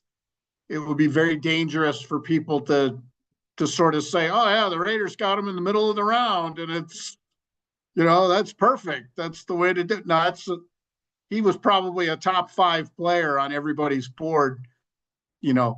I don't think either of the tight ends will be quite that level, though I believe Warren is close just because of the versatility. But that's always the question. Tight end, guard, those positions. Do you use a first-round pick? Are you putting need above best player available, so to speak? But, again, I think they got enough needs where they wouldn't have to just jam a fit in there. And, if they get the right running back, getting a tight end isn't such a big issue. If you can add the screen game and the wheel routes and the stuff down the hash, with a running back, who's to say that's not just as good as getting a tight end? Yeah, and running back, tight end, interior lineman, like you're right. It's you butt up against positional value and what you should do in a first-round pick right there. It's interesting. Matt Miller actually, he had Genty going to the Chargers after Denver. Leggy, when you're talking to people about Ashton Genty right now, what is the range where you could see the potential of him going in this draft? He's the best back on the board. What makes him unique is a very big metric for a lot of teams is broken tackles. And he's very good at that. Yardage after contact, all of those things. But you add in his ability to catch the ball, and I think he will catch the ball very well in workouts, in private workouts. So that will increase his value, but he is the best back on the board. And some people will not be afraid to say, I'm getting a pass catcher and a runner and, somebody who's impactful immediately against nickel defenses, all over the place. So I think he's a unique case on this board. The other thing working for those other skill guys is, unlike a lot of years, and this may be NIL, but there's sort of a donut in the wide receiver board. Like you gotta cluster early, worthy of first round, early second round picks. And then there's a pretty big gap until the next group. So I think that will help some of these other skill guys, in that there won't be as many wide receiver options in the middle of the second, late second round going into the third as there usually are. All right. I know we're drafty, but also we had some major news today as Myles Garrett has decided he wants to trade out of Cleveland. Now, look, he's sticking to his word. He said, I'm going to get some idea what they think they're doing at quarterback, and then I'll make my decision. When he was asked about this late in the Browns season. Well, the decision appears to be he wants to be traded. Jeff, do you think this is a legitimate get me the hell out of town, or is it just a I want more money? I think anybody who knows him says this is a legit. He knows he's getting paid. He's making pretty good money now, but the next deal he's getting paid. There's, he's doing stuff we haven't seen since Lawrence Taylor. So let's just put that on the table. The issue, as always in the NFL, unlike the NBA, is it's much harder for you as the player to force the issue, which is why you do it Super Bowl week. If you're the player, you want to create some leverage if you don't think there is a ton right now, and this gets the public, the public opinion boiling about all of it, and puts the onus on the team now going into the combine, where everybody knows a lot of discussions about everything go on. So you get this out Super Bowl week, a couple weeks before the combine. If you're the player, you increase your chances. The issue for him is the Browns take on $36 million of dead money if they trade him. If they release him, they can split that up and do all that. But if you trade a guy, you don't get to split dead money. And given what they might have to do with a quarterback who's already recovering from an Achilles tendon tear just a few weeks ago, and has the, for the team, the worst contract, and, it's great for the player, but for the team, it's the worst contract ever. It makes it hard for the Browns to trade him, even if they want to, and they say they don't want to. Absolute disaster what that organization has managed to do to themselves, the crater they have dug for themselves. Jeff Legwold, brought to you by the International Brotherhood of Electrical Workers, IBEW Local 68. Start with a job, end with a career. Leggy, in the coaching hiring cycle, obviously we know, Ben Johnson and Mike Vrabel, they were the two most sought after, and they landed gigs, obviously, pretty much immediately for that next tier of coaching hires. Is there one you like? Is there one that you look at and you say that fit in that organization? That's a good setup right there. Yeah, I think potentially, I know you lumped him in as one of the best, but I love the Vrabel. Yeah, that was probably my favorite. Perfect fit hires because of his track record too. He did win. I mean, it wasn't. He did well as a head coach, and I think you give a guy who did well and is coming back into it, I think they have a whole great sense of what to do. And, he won't have Peyton Manning in the equation, but I sort of equate John Fox had some success as a head coach before he came here, and he took the lessons he learned and brought them here. And I think that's what I like the Vrabel hire a bunch. I think the rest are, people, I hear nothing but great things about Aaron Glenn, but I do not think the Jets are an awesome place, but he obviously knows what he's getting into there better than most. So maybe he's been given assurances other people didn't get, but I've heard a ton of great things about him as a coach, a leader, a personnel guy, etc. All right. Normally we don't ask you about these stories, but considering they need a coach, I'm going to go ahead and do it. And I am bringing this up as a person that was raised in the Catholic Church. We found out today, Adam Schefter put the story out there that the Saints helped with their PR team to cover up some of the story of some gross atrocities that went on in the Archdiocese in New Orleans with the bishop, so on and so forth. With the new attention being paid to New Orleans and trying to get to the bottom of how much they helped steer the story there, is that going to get some coaching candidates like a Kellen Moore, who a lot of people said that is going to want to talk to the Saints, and this is done? Will that have anybody thinking twice about choosing the Saints as an organization? How big a story do you think this thing becomes to where maybe somebody doesn't want to go there and start their coaching career there? I don't know, if you can equate it in the coaching search beyond what kind of environment are you going into? Is the team going to be in turmoil? Will there be some questions? Will ownership's attention be diverted from winning football, to other things? I think those are the things. If you're a head coaching candidate, that's what you're looking at. But that was an Associated Press investigation, and they obtained emails. So, this is all on the record that trace directly back to Saints email accounts. So there won't be any sort of denials that they can issue with this. But as far as what discipline they can face from the league, I think that's pretty nebulous if they could or not. In theory, the personal conduct policy does apply to owners and team presidents and all the rest of it. But does this fall under that? I don't know if we have any precedent for that or not, beyond, what happened to John Gruden in sort of public opinion, court of public opinion types things. But, again, it would be something, if you're interviewing, you're going to ask about, how does this impact team building? And, will I be able to get answers from people in power when I need it? Or are they going to be off doing other things, dealing with these other issues? It's like when the Broncos didn't have an owner, that stuff came up, when people were looking at coming here.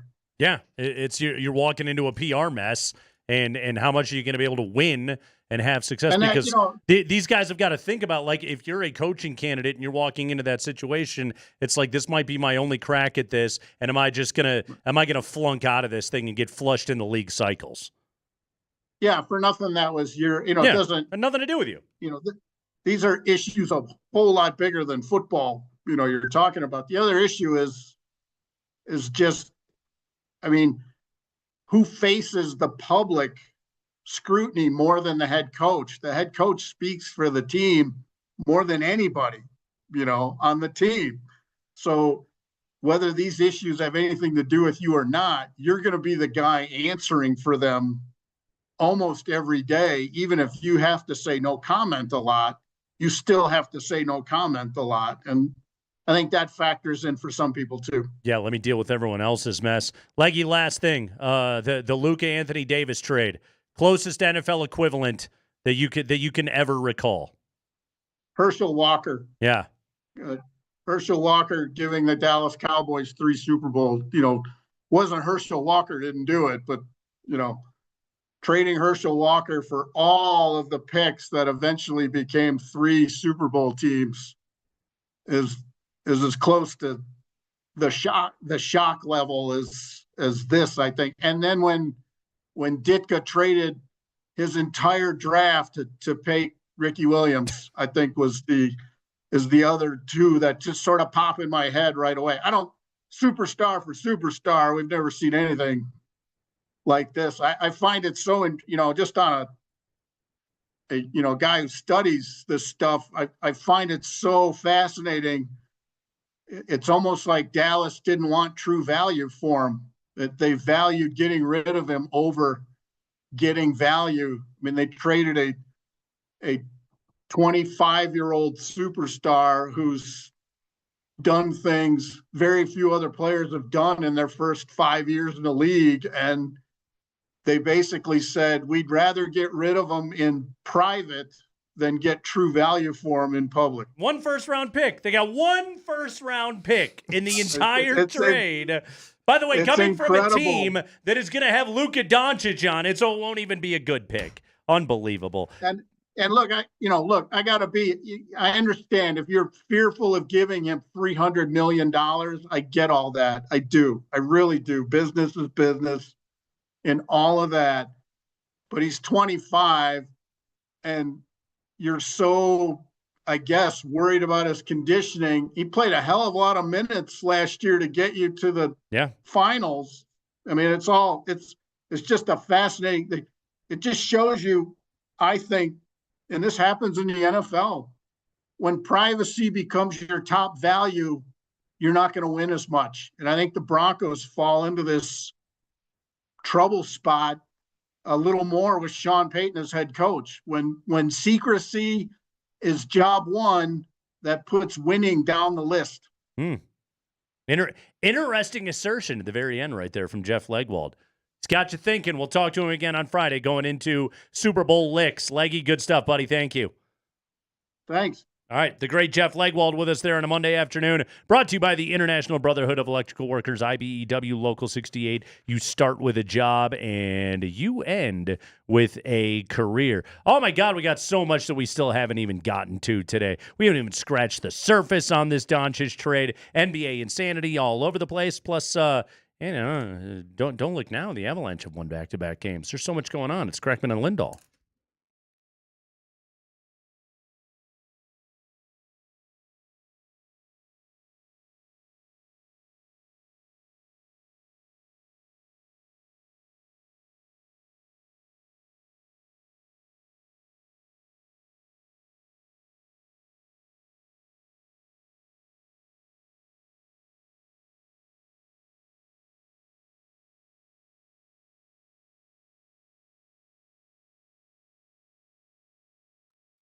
Hey guys, Andy Lindall here for the Rocky Mountain Men's Clinic. We generally hear talk about medicine and effective treatments for erectile dysfunction and other men's sexual health issues today. But I want to talk to you about love, because love is the reason for you to get your ED treated. It's about your partner, about not pulling away, about not being distant, about not letting your erectile dysfunction affect your relationship. It can be a relationship destroyer. It can contribute to depression, distancing, conflicts, even breakups and divorce. Don't let this happen to you. So the way you solve it is you go to the Rocky Mountain Men's Clinic. Give them a call. They have treatments that work when pills and herbals fail. Treatments with success rates well over 90%. They've served the Front Range of Colorado for nearly a decade and has successfully treated tens of thousands of men. Schedule a consult today with the Rocky Mountain Men's Clinic.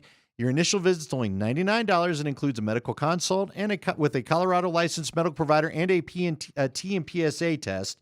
And if medically advised, you'll get a test dose. And if the test dose isn't working in the office, your visit is free. So go and check them out. They have 5 locations throughout Colorado to serve you, including in Fort Collins and in Colorado Springs. Give them a call today, 720-440-7900. Or if you'd like, go to the RockyMountainMen'sClinic.com.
Yeah, thanks again to Jeff Legwold for stopping by. Couple of Broncos notes to hit really quickly here, Andy. First off, yes, in Matt Miller's 2-round mock that was published today on ESPN, he's got Denver going tight end, running back. They would be drafting Colston Loveland, the tight end out of Michigan, at number 20. And then with their second-round selection, that is number, scroll down, 51. Caleb Johnson, the running back out of Iowa. Tight end, running back. Boom, boom. 2 direct needs. Yeah, it makes an awful lot of sense that those are the guys that you could take in those spots. All right, curious. Is this one of those coin flip deals? How did we get 51? So that would basically say we get 19 in the second round because all 32 teams picked this year, right? Yes. Remember, who was it lost their pick last year? Yes. At the end of the round or whatever. I don't know. There was one year we got 31 picks because someone got docked their first round pick for screwing around, or tampering, whatever it was. How do you feel about tight end running back, Andy? Well, okay. Our guy Aaron was right, and I was actually just answering this to him. Here was the thing. It's not, look, I'd like the Broncos. I think they need a tight end, obviously. I think any quality, tough-to-stop offense, go back and look, there's a tight end that's in play. At least good to probably Pro Bowl level tight end play would be desired. There's not all pro, but 2 pretty good tight ends in this Super Bowl. Yeah. And what happened with the Broncos? They're in a little bit of trouble stopping Dalton Kincaid and friends. And remember, who was it? Who was it that the Bengals had? That not Ertz. Who did they have that we couldn't stop in that game right around Christmas? Gesicki? No. That might have been. No, I think you're right. Okay. I think that was it. So, yes, I think you need a tight end that can be quite the problem. The problem is, though, again, like I said, I've heard Jeff give that description before, and again, it was about Noah Fant. He is the second best tight end, and da-da-da-da-da, but you don't want stiff hips guy that can't have any suddenness to him in his game. Andy, just because you got hurt by Noah Fant doesn't mean you're going to get hurt Well, again. No, I want a tight end, but don't be I'm afraid to be vulnerable, But Andy. to your open up your heart. Let's go back to your example. I ain't passing on Ashton Genty for the second tight end. Are you? That's what's interesting about this, too, is that in Matt Miller's mock, he has got Genty going to the Chargers at 22, which would be after Denver. I still can't imagine a world in which Jerry Jones wouldn't draft Ashton Genty. That just I'm with you. Seems to make all the sense in the world there at number 12, but that's another team that has needs at the skill positions. I'd be surprised. I would love it if Denver took him. I would love it. I think it'd be a brilliant pick if they took Genty, but also their leading tight end this year was Lucas Kroll. He had 19 catches. No, if you want to go in the second something round, that's fine because second rounds are not quite the guaranteed pick. To me, you'd really like to make this first pick pay off. Now, again, this isn't the same quarterback class as a year ago, so good players won't get pushed down the way they did a year ago. Sure. So it might be harder to hit with this one. Again, a lot of people, when you hear it now, the Senior Bowl kind of was the precursor to this. It's a weird draft class this year. I don't know why. I do think some of the better players in college that might have made this sexier, guess what they get to do? Stay in and make another couple $1,000,000 or whatever it is. So some of these guys are choosing to do that rather than if you're going to be a later in the draft kind of guy, might as well make your couple of million instead of something under $1 million if you're a later round pick. So I think it weakens some of what the draft class is going to be. I mean, it's also very possible that a guy like, it's funny you bring up Noah Fant, and he was taken to 20, wasn't he? He was the because they traded back. Who was the linebacker? There's a really good linebacker Pittsburgh took, and we traded with them to get the 20th pick. I'll go and look it up real quick. Yeah. So what's funny about it is, or I don't know if funny is the word, maybe more comforting. Okay. I think if Sean Payton drafts an offensive talent, he has an excellent chance to be a very good fit here and succeed because Sean Payton is good at coaching offensive talent. Like when Noah Fant was drafted by the Broncos, who the hell was the offensive coordinator? Rick Scangarello. Okay. Rich Scangarello. Yeah. To your point. Yeah. Backs your point up perfect. I mean, Sean Payton is going to know exactly what he's looking for. Yeah, I'll give you that. Yeah. I'll give you that. But so that's going to help. Devin Bush. Thank you. Devin Bush. There we go. Thank you. And everybody, and I remember it because Bronco fans kind of wanted him to pick Devin Bush. Yeah. And instead, the Broncos gave them the pick for Devin Bush. And then, of course, Drew Lock and Drew Lock, and who is our offensive line buddy that's now in Minnesota? Dalton Reisner were the picks in the second round. You sent this over today. Projection. Broncos wide receiver Courtland Sutton projected to sign a 3-year, $72 million contract extension. He currently has 1 year left on his deal. 3 years at 72 for Courtland Sutton, Andy. Would you do it? That's over $20 million a year. It's $24 million a year, 3 at 72. That's the exact same average annual value of the contract of DK Metcalf. Basically you're putting him in the neighborhood of Devontae Smith, Nico Collins, DK Metcalf, Deebo Samuel, etc. When are we doing this deal? This offseason? I would think they would probably do it this year if they were going to extend Courtland Sutton, right? Okay, then in that case, I'm not in favor of this being. I would rather use the big free agent money for a defensive player like Zach Bond that you've talked about. Yeah. But if you're going to hand somebody $25 million, don't you just go another 5 and go get T. Higgins, who's younger? Well, or is the chemistry between Bo and Courtland so good that you just extend Bo and worry about receivers in the draft? I also so if you were to do a 3-year deal, a 3-year extension for Courtland Sutton right now, essentially you'd be guaranteeing most of the first 2 years of that deal, essentially, right? So that's beyond this upcoming season. So that's 3 more years of Courtland Sutton. You want to pay that guy till he's 32? At that price point?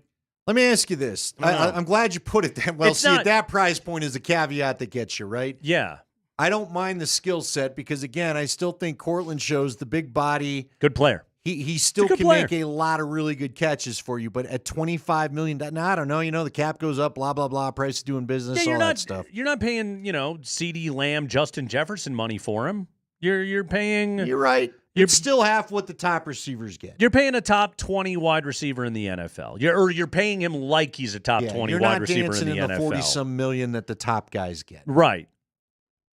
That's what's so funny about receiver money is it was reset so hard by Tyreek Hill, who I believe now is the 6th highest paid receiver in football. Well, you know what's funny is I just have seen it so many times. I was having a conversation, maybe it was even a year ago.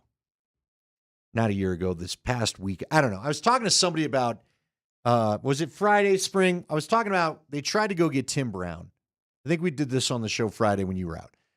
They were going to go get Tim Brown. Raider legend Tim Brown? We were hoping he was about to become Bronco legend Tim Brown. This was the early days of free agency where they signed him to a restricted and you would do that, right?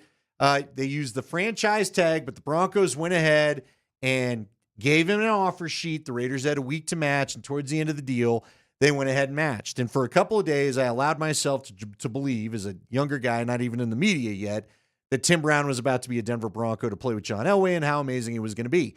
They missed out on Tim Brown. They then shifted their focus and went and got Anthony Miller. And Anthony Miller did not play very well for this team. He was an all right deep threat, but never was. I mean, you got visions of just constant deep balls and highlights like a Randy Moss from Randall Cunningham type deal his rookie year between Anthony Miller and John Elway. Never panned out that way. And I just feel like wide receiver free agents, I just feel like there's a big miss there. Now, maybe it's unfair. Maybe I'm not remembering enough of the hits. Tyreek Hill certainly has been a hit for the Dolphins, but the Dolphins haven't gone deep in the playoffs because of that. So to me, I think there's better ways to spend your money than maybe going and getting the hottest wide receiver free agent. I don't know. Sutton is here. He's established. But again, He's a good player. I will use your example. If Sean Payton tells you T. Higgins is a guy I need, do we just trust him because he's the best offensive coach Denver's had since Shanahan or Kubiak? He's going to have a better idea, with his both personnel powers and his recognition of what he's looking for. He's going to have a better idea of what he's trying to go and get, right? I mean, you got to remember, too, is last year, Josh Reynolds, and that thing was a disaster for so many reasons, quite obviously. But also, they were shopping in a different aisle in that particular year. Now they're starting to get to a place where they got a little bit more money to spend. I mean, in terms of big ticket items, obviously you got to worry about paying Nick Bonito, but also this is the benefit of having a quarterback in a rookie contract. 3 years at $72 million for, and you guarantee, I don't know, roughly 50 of it for Courtland Sutton going into, he'll be 29 at the start of the year. He will turn 30 this year in October. Can you get 3 more good seasons out of Courtland Sutton? I'm pretty sure you can get 2. I don't know if you can get 3. That's what you got to start to worry about a little bit. If you could get him on like a 2-year extension beyond this upcoming year, I'd take a look at that. Yeah, I would take a look at that because I don't know what Sutton's market would look like. I think he's looking at short deals no matter what. If he were to play out the year on this deal and then hit the market, I think he's looking at just like a 2-year deal, right? Yeah, at best. He might even be a year-to-year guy. Wide receiver is a funny position because either guys are getting paid or guys are just kind of jumping around team to team to team every other year, right? Like, who was our guy? Adam Thielen. Remember, he was everything with the Minnesota Vikings. He's been fine with the Panthers. I'm sure the Broncos wouldn't have a problem with it, but he's one of the few guys that has kind of aged gracefully. He has, but he's a Panther. Right. So what are you going to do with that? Yeah. And I think he was injured, not last year, but the year prior, right? Look, and Adam Thielen, though, is a guy that I would go look at for the Broncos. Can I get you on an affordable deal and add you to the mix to be maybe the second guy? Yeah. They need a more dynamic second. They need some kind of, and I don't even know which guy to describe, but you need someone that is in between Courtland and Mims. But that kind of almost a combo of the skill set, if you will. Sure. And what I'm talking about is Courtland can break some tackles, but he ain't running away from too many people. Mims can run away from some people, but you seem to only favor him in the deep ball. Who's a guy that can give me the Courtland routes, but then is a threat to break a few tackles and get me another 10 or 15 yards? Luther Burden out of Missouri. All right, then go get him. That's your guy. Bang. Yeah. Kreckman and Lindahl, Altitude Sports Radio.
finding out of his own end as Josh Manson lost it. Able to get it back. Nope, turned it over. 3-on-1 the other way. Lawton holding, shooting. He missed the net by a mile. Now Drouin. Things opening up here for the Avalanche. Middlestad, he's got a trailer. It's Sam Girard. He scores!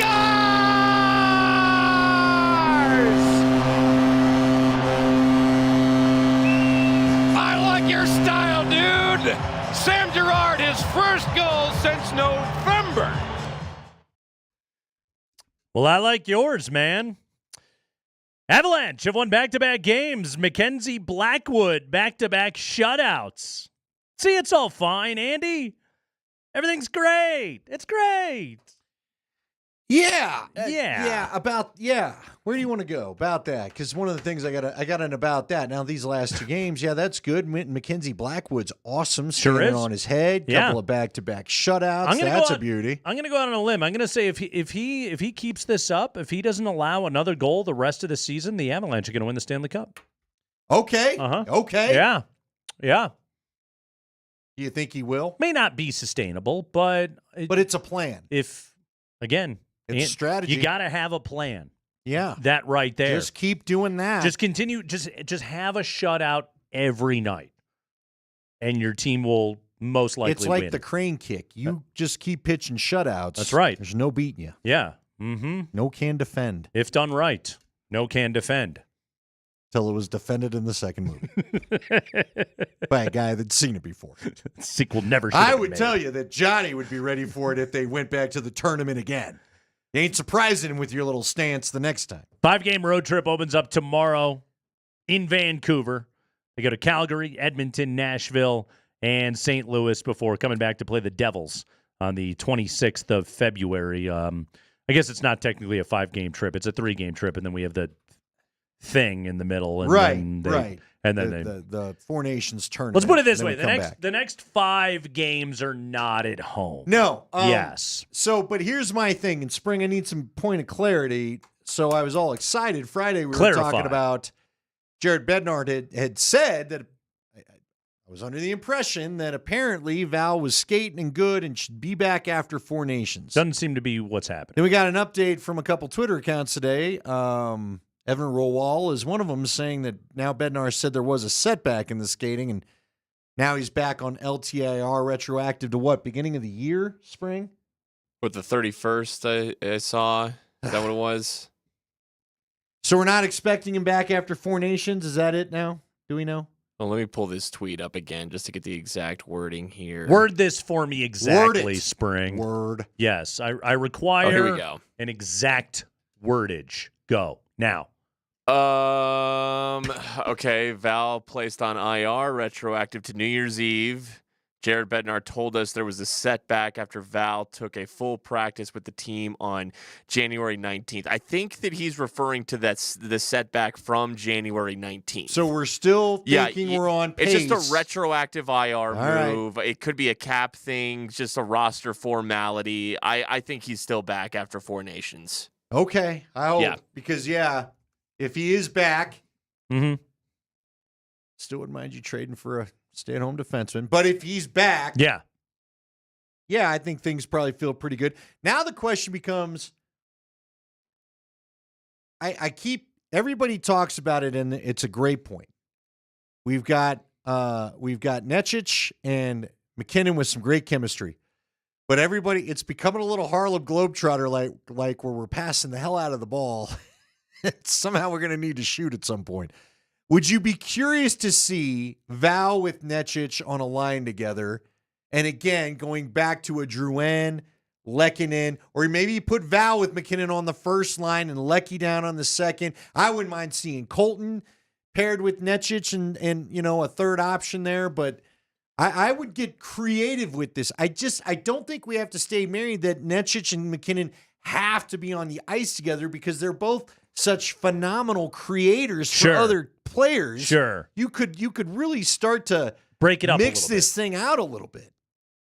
I don't think you're wrong about that. Now, I don't hate McKinnon and Necic together. Jokic at the rim. Yes. Necic. No, am I doing that? Yeah, you're right. I was looking at you just like what? Necic, you're right. Where'd you get this one? My bad. That's Jokic and a Necic. Well, this is what I did to the Canadian people. That's why they hate me. I thought it was Natchez. Is it Natchez? Natchez. I don't know, think we're man. going I with told you. Natchez. I've We're read going so with many Natchez. people We're going- come at Moser about everything. Okay. So there we go. Okay. Natchez, but again, Natchez, just are we against breaking them up? Is all I'm trying to ask. He's got a. Anyway, I'm sorry. I'm fine with like. I think with the level of creator that both of them are, I think you're good splitting them up. I think you see if Arturi Lehkonen with his dependability, that could be a good match with McKinnon. But some of this is just like you make a trade like this and you start to then you've got to get a feel for what's going to work and what isn't going to work. Like again, moving Mikko Rantanen that's an earth-moving trade right there. Well, and about three try other some teams stuff have out.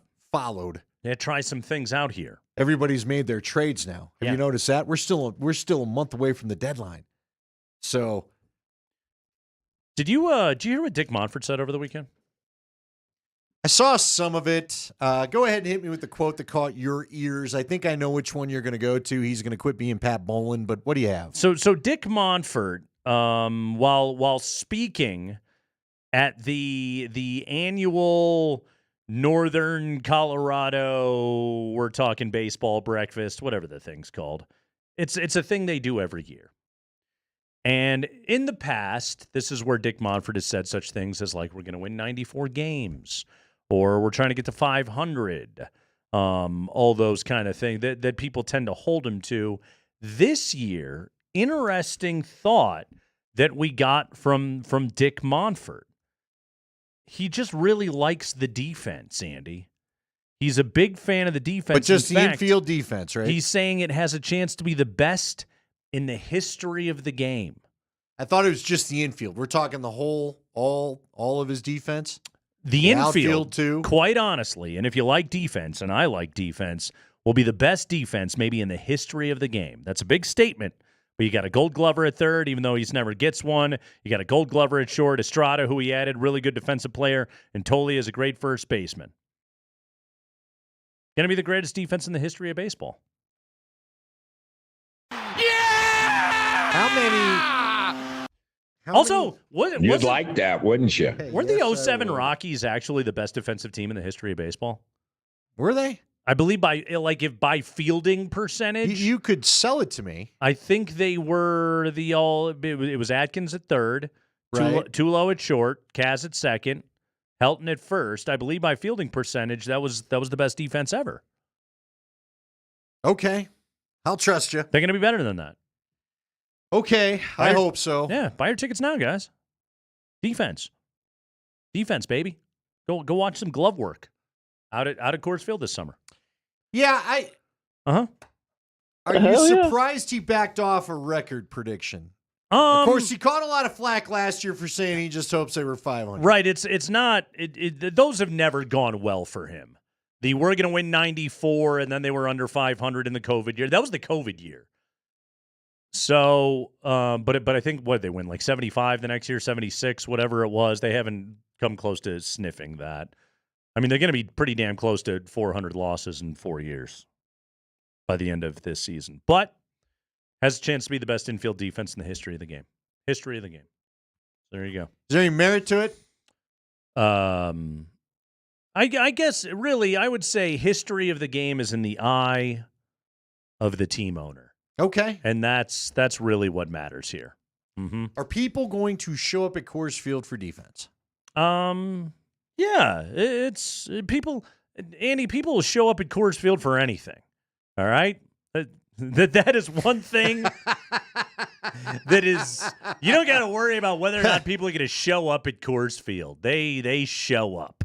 It's just in this case, this is what they're being told they're buying tickets for. So put it on on the banners, put it on the light poles all over town. Just don't even put a picture of a player. Just put a picture of a mitt. All right, just come out for the leather. That's what you're going to Coors Field for this year, folks.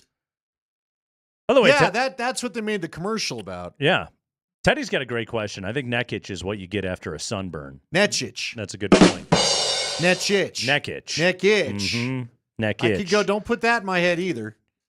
That'll happen one day. All right. Now what is Moser saying? Because there is the Netches. Yeah, it Netch sucks. or It's one of those Natchich? situations where Natchich. you watch Natchez. you watch a Hurricanes Natchez. game on national. He was Natchez. It was in Natchez. Carolina. It's been Natchez. Yeah. But apparently Moser talked to Netches and he said it's Netches. I've also seen people like spelling it NIH. I've seen fans come at Moser and Connor on Twitter with NAH, NIH, and NEH. Moser was talking to Netches. But see, this goes back to the Canadian deal, And then where Mose- they say their vowels So a little I'm bit watching differently than we the do. Flyers. I don't know what's what anymore. Natchez. Yeah, so the Flyers game on Sunday, Moser and Rycroft, it was Netches all game long. Listen, I got contact, like the biggest deal I've ever dealt with when it came to a Canadian name. We had a coach last year in Panther City whose name was Koleski. By American pronunciation, it was Terry Koleski. But every guy that I knew that knew him, who were all Canadian, called him Terry Kaluski. So I called him Kaluski because that's what we were doing on the broadcast. And literally the ESPN dude wrote me and said, quit saying that, it's Koleski. But what But all his buddies call him Kaluski. is the right way to see Nobody knows. Yolis Chassin? That's what Ulyss? Ulysse? What about our Dwayne? Our Dwayne? Ardouin? Drouin and Ardouin? I'm just going to call him Marty. Just Marty. Hey, Marty. That's what we'll go with. We've got the 5 biggest stories of the day for around the NFL. What was that? That was a little Boston. That was from Big Lebowski right there. Yeah, I haven't seen that.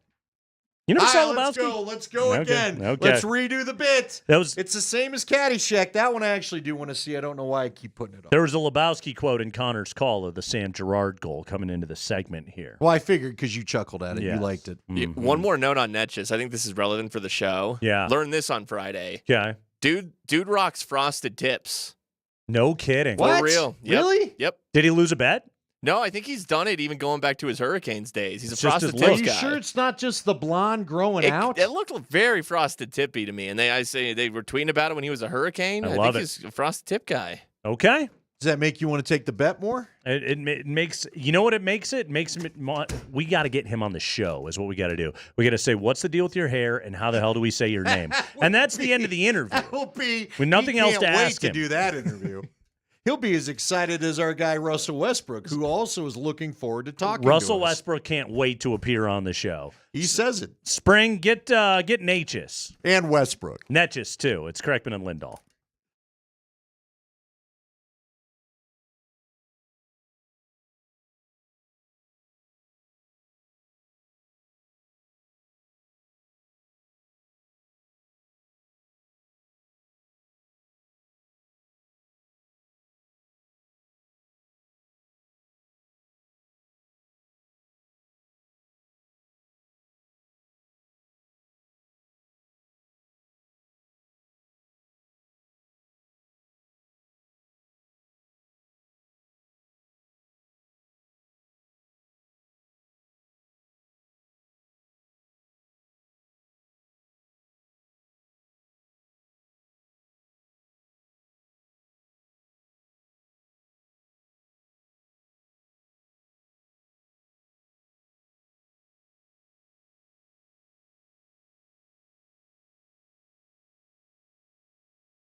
All right, let's do it. Let's dive into football news right now on the Kreckman and Lindahl Show. We got the 5 biggest stories of the day. Let's go, Spring. Let's do the high five. It is brought to you by Bet365. Whatever the moment, it is never ordinary at Bet365. Browns star pass rusher defensive end Myles Garrett has requested a trade from the Browns, but according to several reports, Cleveland is not entertaining offers for Garrett and has no intention to trade him. What Legwald told us earlier today was incredibly illuminating when it came to this, that the Browns can't afford the cap hit, so that might be the ultimate kind of holdup. I guess we'll see, because there's no way around the cap hit, right? The dead money hit we're talking about. Dead money hit's going to happen, and if they decide that they want to torpedo the Deshaun Watson deal, which they absolutely have to do, it's going to be hard for them to field a roster for a season. It gets a little bit tough. I chuckled a little bit when I saw this story because somebody asked Andrew Berry, if somebody offered you 2 first-round picks for Myles Garrett, would you do it? And he said, I would not do it. You can put that on the record. Did anybody go, what if they offered you 3 first-round picks? Yeah, their maximum is 3. This is always a part of the discussions. No, we're not going to trade the superstar player up until the moment that you trade the superstar player. From Myles Garrett's perspective, I wouldn't want to be on the Cleveland Browns anymore either. Okay? You've hung out, you become a generational pass rusher, and you've done nothing but lose for one of the worst franchises in all of professional sports. You need to get the hell out of that place. Yeah.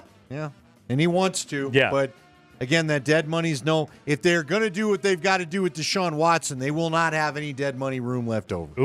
Oof. So that's where the rub. He might sit. Yeah. Well, yeah. I mean, why risk your health? He's not exactly. He's been dinged up both times he's faced the Broncos the last 2 years. Guy's known to get an injury or two. It's incredible, man. 5-time first-team All-Pro, and he is stuck on that garbage team. Go ahead, Spring. High five. We got some coaching hires for the Las Vegas Raiders. First, they have a new offensive coordinator. It is Chip Kelly.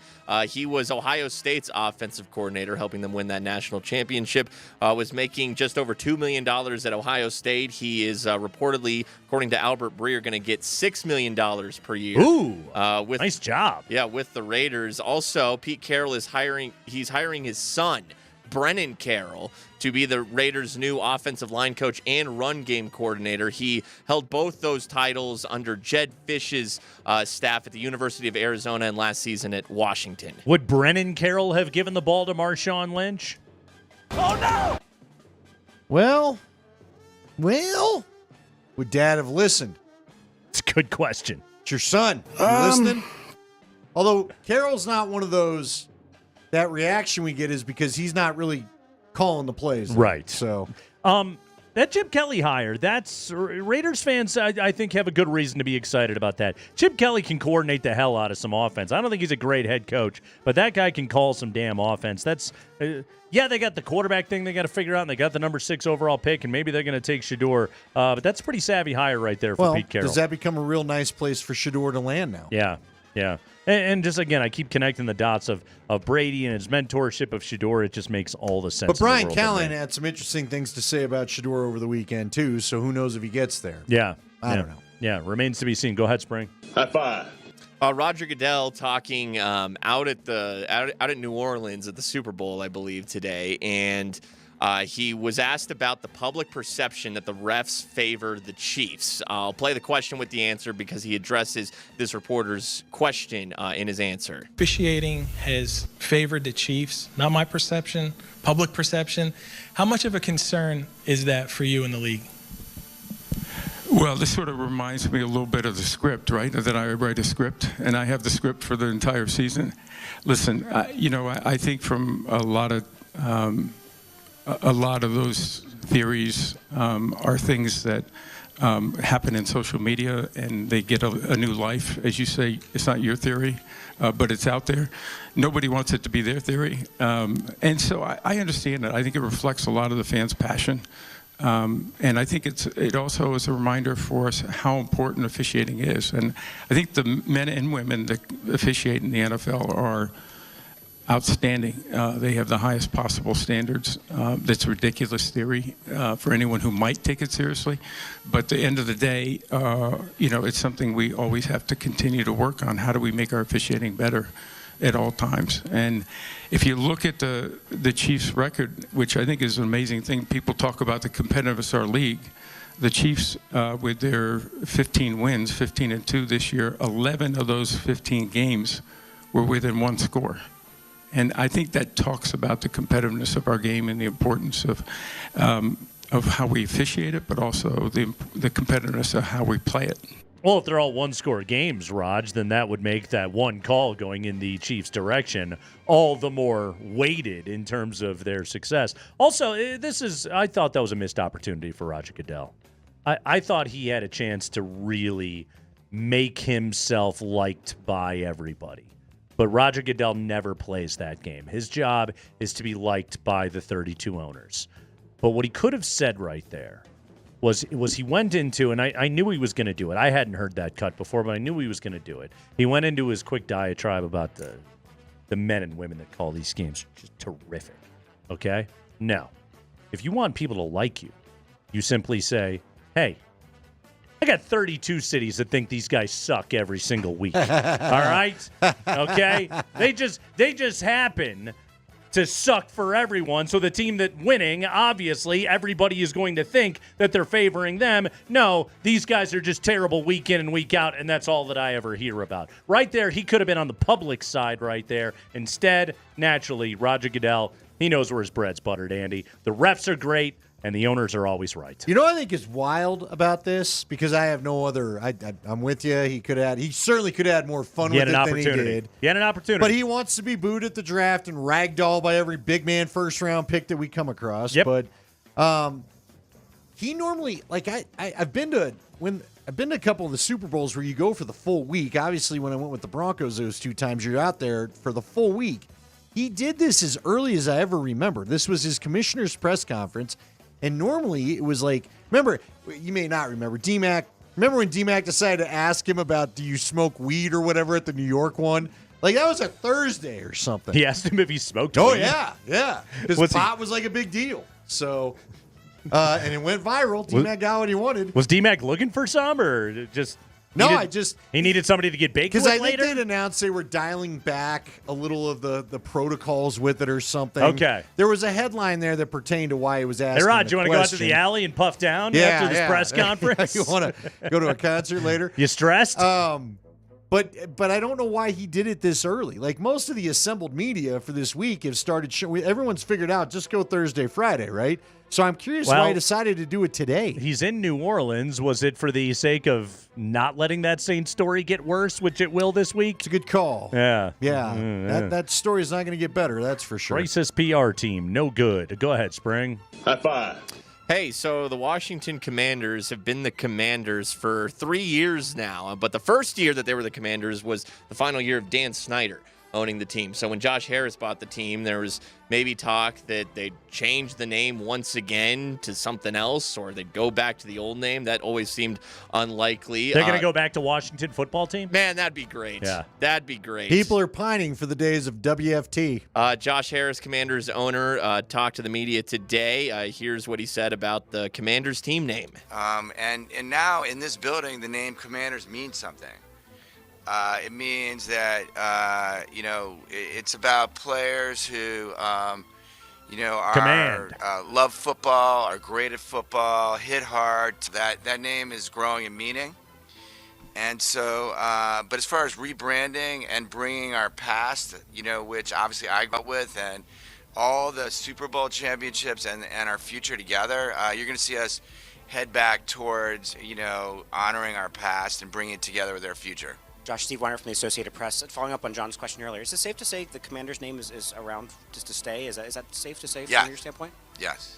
And we're actually, I think it's now being embraced by our team, by our culture, by our coaching staff. And so, we're going with that. Good. Don't change your name. You're the Manders. Lean into it, man. Be the Washington Commanders. Just because nobody liked it at first. You think anybody liked the name Blanche the first time they heard it? Come on. Stick with Commanders. I don't like Blanche. What are you talking about? Twitch noticed what I noticed. Maybe DMac should have been asking him his question for Goodell. Because that sounded a little like, all right.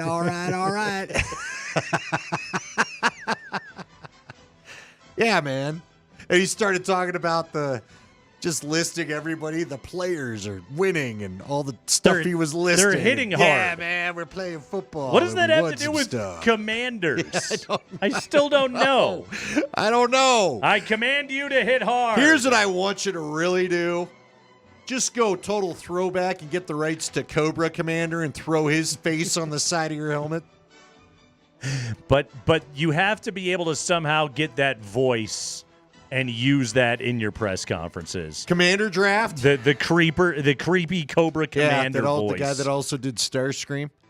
Oh, from Transformers. Yeah, Good call. Same guys. Same guy. Seriously, Commander draft. Who you got?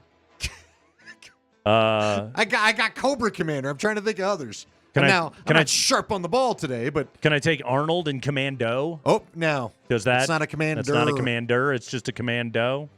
Okay. Commander. Come on, give me a famous commander. Jaden Daniels.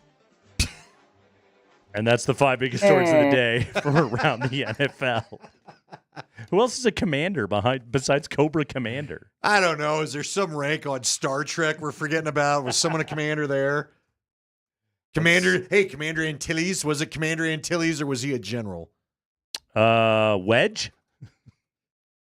I don't even know. Whatever. Famous commanders. Let's look it up. 100 greatest all time. There was Alexander. There was Napoleon. Well, they commanded, but did everybody call them commander?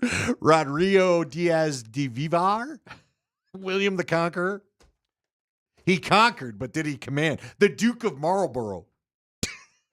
Was that the cowboy?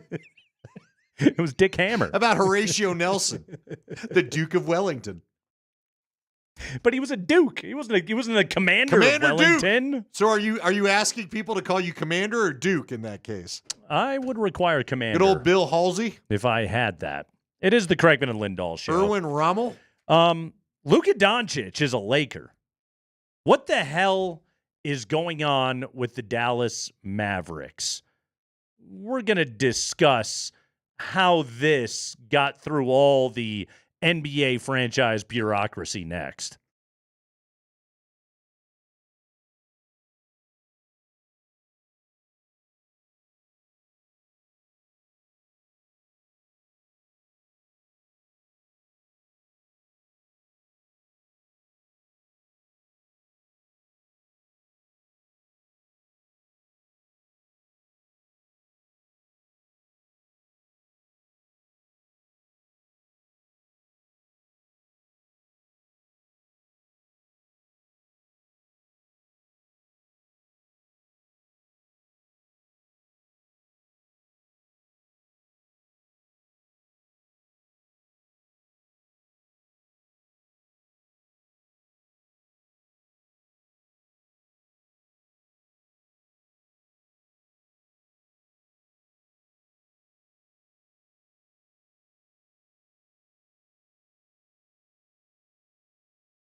multiple sources saying the Mavericks are trading Luca Donic, Maxi Kleber, and Markieff Morris to the Lakers for Anthony Davis, Max Christie, and a 2029 first-round pick.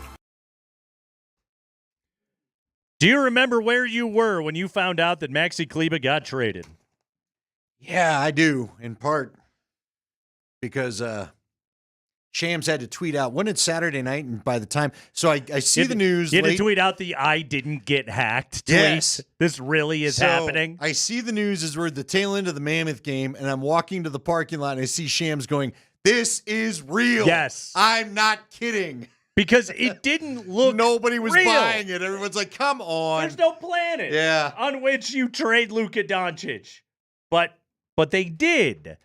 And this is one where I got to step back for a moment here and be like, look, if you're a Dallas Mavericks fan, I mean, directly to the testicular region. Yeah. You didn't, because like, Andy, there's no warning. We've seen big NBA trades before. Not like a guy that's been 5-time first-team All-NBA at 25 years of age, but we've seen big trades before. But there was no divorce, you know? There was no Carmelo asking out in Denver and then a drawn-out saga over the course of a summer and half of a season before it went. Or remember the way it went down with, ironically, Anthony Davis in New Orleans and how long and ugly that got out. No, this was – Luka didn't even want it. He just bought a $15 million house by reports. He's thrilled to be. Closed on it a week ago. A Dallas Maverick, and because that general manager said, I'm sorry, I don't think you stay in good shape. That did it right there. Nico Harrison, this is from his press conference yesterday, and he's sitting next to Jason Kidd, who looks like he's being held hostage. Yeah.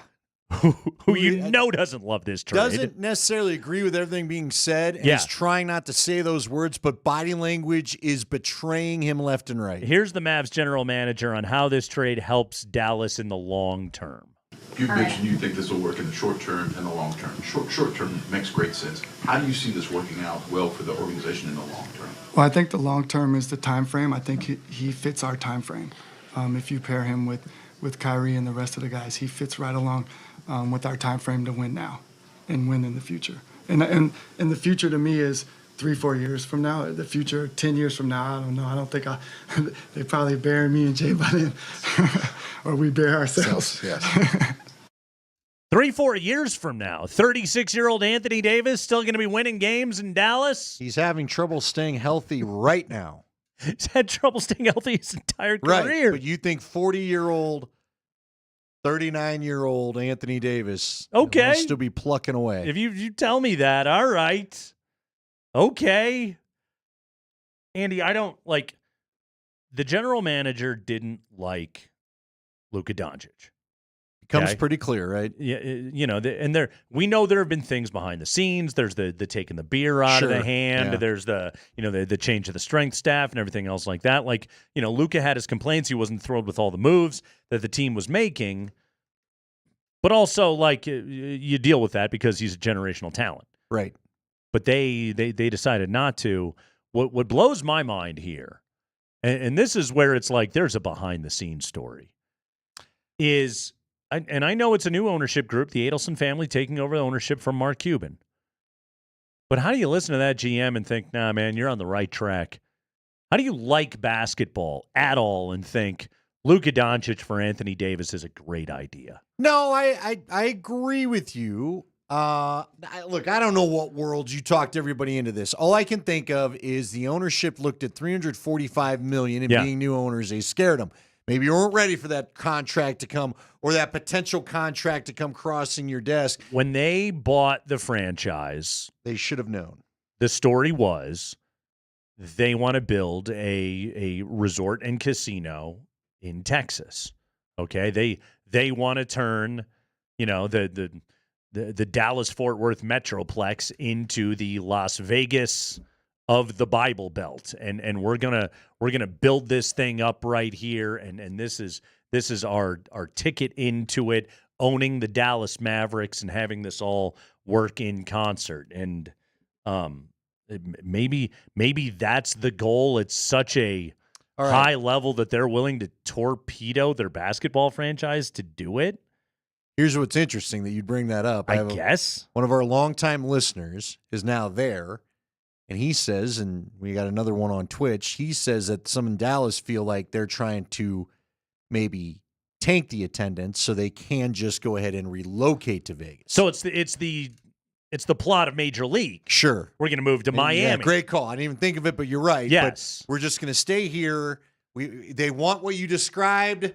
That's going to cost a lot, so the hell with it. Let's just go take Vegas before Vegas is taken. Or it simply will use Vegas as our bargaining chip to finally get what we want. Everything we need, which is the Texas state legislature to acquiesce to us so that we can build our giant casino and make our fortune. But here would be my only thing. Remember when the NFL left L.A. and all we could hear about for 2 decades was, when are you coming back to L.A.? There's no way the NBA wants you to leave Dallas, right? No, it's a top 5 market. Yeah, they don't want – they need a presence in Dallas. So – that theory may be out there. Here's the other thing about it, too, man, is Cube's made it a good NBA market. He did. He had Dirk forever. They won a title. They went to finals. Hell, they just went to the finals last year. Now, I will also say I've got family in Texas and even some that live around Dallas, and they're Cowboy fans, but they love the Spurs. So you're fighting a little bit of that. Okay. Right? But now, look, I mean, the Spurs, now maybe Wemby does bring them back to their past greatness, but at the moment, there is a window open in Dallas. They've got a title, with Dirk. They had their title, and they just had a shot at getting – they got to the title last year, right? The Mavericks? Yeah, they lost to Boston. There we go. Bro, that feels like 10 years ago. I mean, really, like, you go back and you look at Luca. He killed the Chris Paul Suns. He destroyed that. He killed the Timberwolves last year. They changed their franchise after that. The guy's a great playoff performer. He shows up when the lights are brightest. Again, it's there to me, and I'm not trying to be conspiracy theorist guy here, but it's just like something else is at play with that franchise that ownership would approve that move. It makes no sense. And if you own an NBA team, it is because I'm assuming you like basketball and you're a fan of basketball. There's nobody with a pulse that thinks this is a good idea. Well, here's the other thing. If you're going to do this and you really want to build the casino and all that kind of stuff, you need a reason for people to show up for this thing. And not having Luka hurts that. You're not building this by tomorrow. This thing's 4 or 5 years down the road. So, and again, we're getting another Dallas person coming in and saying they don't have any place to put it. So I don't know what's going on here. My guess is we'll hear something at some point about whatever personality conflict there was between Luka and whoever it may be. Let me tell you one other person that I almost feel bad for in all of this. Almost? Anthony Davis. Yeah. Yeah. He's a patsy, right? He's getting dealt. He didn't ask for any of this. Like, the other night, the Lakers had just won at Madison Square Garden. They had just beaten the Knicks. And even though he's out with injury, like the quotes from after the game, somebody put those on Twitter and they're just like, oh man, we're going to get AD back. Like, we're good to go. Nobody thought this was happening. Basically, Pelinka was the only person. I'm assuming him and Jeannie Buss were the only 2 people that knew that this was happening. They had to know because this didn't get out. That's what everybody kept tweeting about. You at least get some whisper from some. Let's go back to what your example earlier when we started the conversation. Avs fans, whether they wanted to or not, had to at least prepare for the possibility that Mikko Rantanen was going to get traded because we knew the extension talks weren't going as rosy as everybody had hoped. So it was still shocking, but you knew it wasn't out of the question. To your point, there was none of that going on with Luka and the Mavericks. In all seriousness, this is like if Jokic was traded tomorrow. Yeah.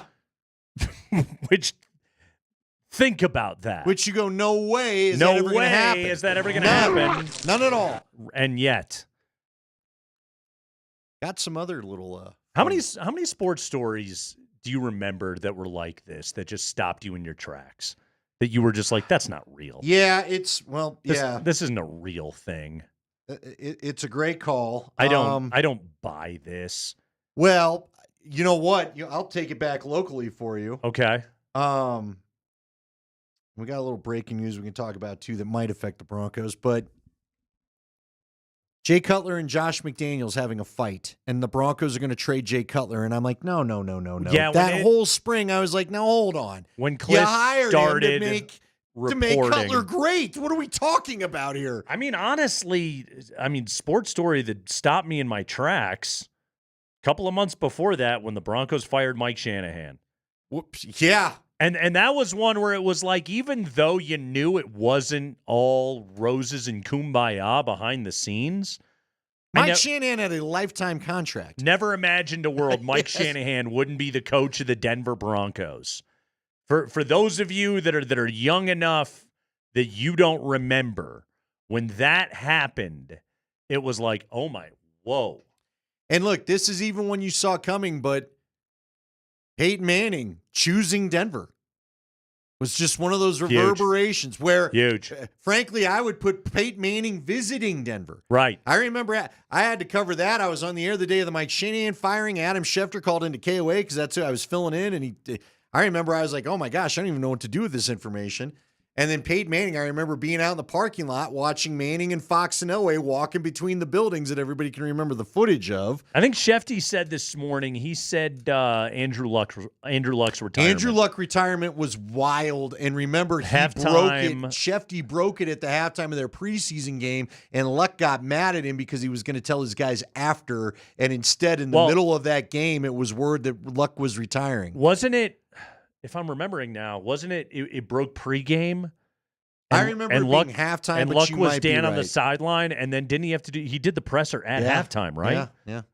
Yeah. I think you're right. It might have been. I think I'll trust you better than. I just remember it was stopped. They were trying to play a preseason game when this whole thing went on. What do you mean this guy's retiring? Yeah. This guy, he was just in the AFC Championship game. Like, he's the heir apparent. Andrew Luck was so friggin' good. And then he was just like, my body's broken. I don't feel like doing it anymore. I'm good. I'm out. A lot of good ones coming in. Magic admitting that he had HIV. Massive. That at the time, that was absolutely, it was crushing and heartbreaking. Kobe's death, that was one where you didn't believe it was real. Absolutely. Yeah, it obviously heavier than an NBA trade. But yeah, this is one of those moves that just like Barry Sanders retiring so young was a big one. Huge. Because you couldn't understand it. Calvin Johnson kind of doing the same thing. Right. Guys walking away from the game. MJ going to play baseball was a great one someone wrote in about. Mike Tyson losing to Buster Douglas. Tyson was like the dude. He was the baddest dude going. What do you mean he lost to a guy? Who is Buster Douglas? Who? What? Yeah. Trying to remember what else we had going on in Denver that was shocking. Getting Patrick Waugh here was shocking. You know, I wasn't shocked per se when I learned that Nolan Arenado had been traded. That's 4 years ago today, by the way. When I found out about the $50 million. Yeah, that one. You and I on the air trying to digest that going, no, wait a minute. We paid them? Yeah. I kept reading it going, no, they paid us $50 million, $50 million is coming to the Rockies. What do you mean we paid them? What are you talking about? What? The hell are you talking about right now? Trying to remember what other big Bronco shocking trades. The people have brought up Bailey and Clinton Portis trade being a big deal. I mean, that was rumored about for so long. It wasn't kind of shocking when it finally happened, I guess. Very recently, Andy, I didn't believe Dion was going to be the coach at CU until the frickin' press conference. Right. The entire time I was just like, that's not going to happen. They're not really going to do that. He's not doing this. And then sure enough, here we are. That's a great one. That really is a great one. Now, I was closer to some people that kept telling me it was going to happen. There were whispers. But I completely understand what you're saying. But this is the thing, is I kept hearing that stuff too, Andy, but I kept hearing it from CU people. Right. And not Dion people. And so I was just like, well, let's be fair. CU people always overhype what's going on in Boulder. Sure. No, they were dead on that thing. Yeah. No, this really might happen right here. Ooh, signing of Deshaun Watson contract. The Russell Wilson trade is another good one. Someone just sent that in. That day was so fun. It was. And God, again, we're but idiots. there weren't a lot of rumors that it was going to go down. It was, he might be available. But everybody thought Denver was focused on Rodgers. George Payton kept that thing quiet. Rodgers decided to tell everybody, I'm staying with the Packers. Yep. And the next thing you know, Russ, I remember I'm listening to Josh Dover when he was on PhD announcing the trade. I'm like, wait, what happened? Right. And then I'm running around. I'm like stuck. I was getting ready to go into a Target. Then I'm trying to go, what did we give up? What did we give up? Mm-hmm. God, we're idiots. That day was so good.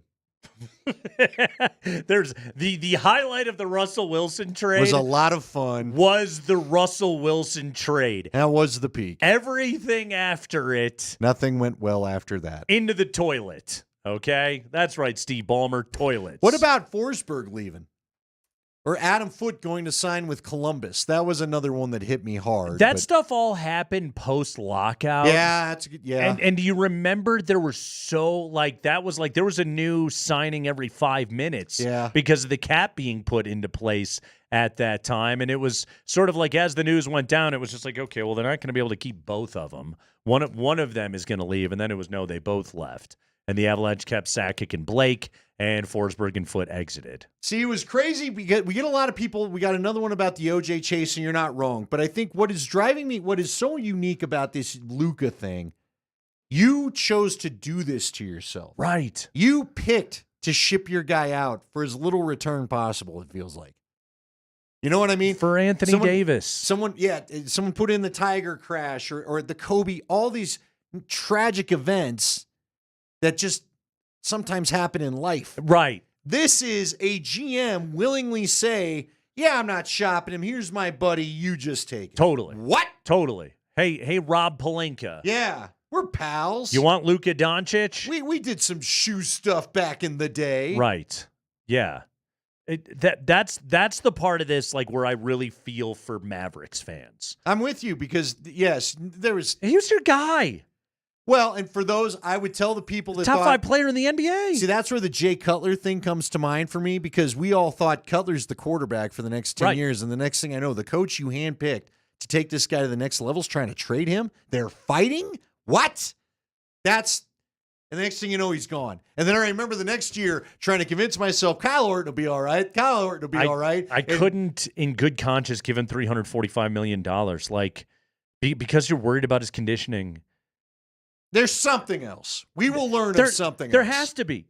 He's a generational talent. Even if he does play above what should be his fighting weight, he's a generational talent. You don't just let that walk out the door. Like guys like, by the way, that Mavericks organization moved heaven and earth to get him in the first place, to put all the pieces around in place. That team was built around him and everything that he does. And honestly, Andy, like the basketball appreciator in me, I want to watch him and LeBron play together. I'm real interested in this. I'm curious. I want to see if they can coexist, frankly. That's a lot of guys that like the ball. Yeah, but that pick and roll partnership could be deadly. That could be fun. I don't think it's enough to win the West this year or anything like that. Like, they're pieces away, but if both of those guys are healthy and dug in, it could be fun. Here's my last take back to the Cutler thing. Now, I'm not going to put any stories out there because, frankly, I've heard enough. I haven't corroborated. I'll just say there was a final straw with Cutler and Bolin, and that was why the trade happened. And I just wonder if there's not something like that that's in the offing here that we'll find about later, whether it's the GM or the owner, that Luka did to make them finally just go, yeah, let's just get this done. See, the problem with Luka Doncic is he is a full enriched flour pasta guy. He is not a chickpea pasta guy. Yeah, that could be it. He wants that fattening stuff. Okay, get him all the additives. Hey, that's the problem. Can I give you a little tease? Tease. There's a new wide receiver available the Broncos can trade for, but should they? Ooh, come back and we'll discuss on Kreckman and Lindahl.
A lot of Nuggets information trickling down the mountain here before Denver takes on the Pelicans this evening. First off, regarding Aaron Gordon, Michael Malone in his pregame conversation with the media says the calf, something Gordon will be dealing with for the rest of the season.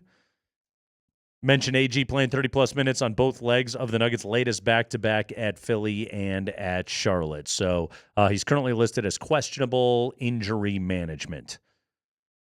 Michael Malone talked about Russell Westbrook. He's going to be out tonight with a hamstring again. No timeline for his return, according to Michael Malone, although the hope is that it's not 4 weeks like it's going to be with Peyton Watson.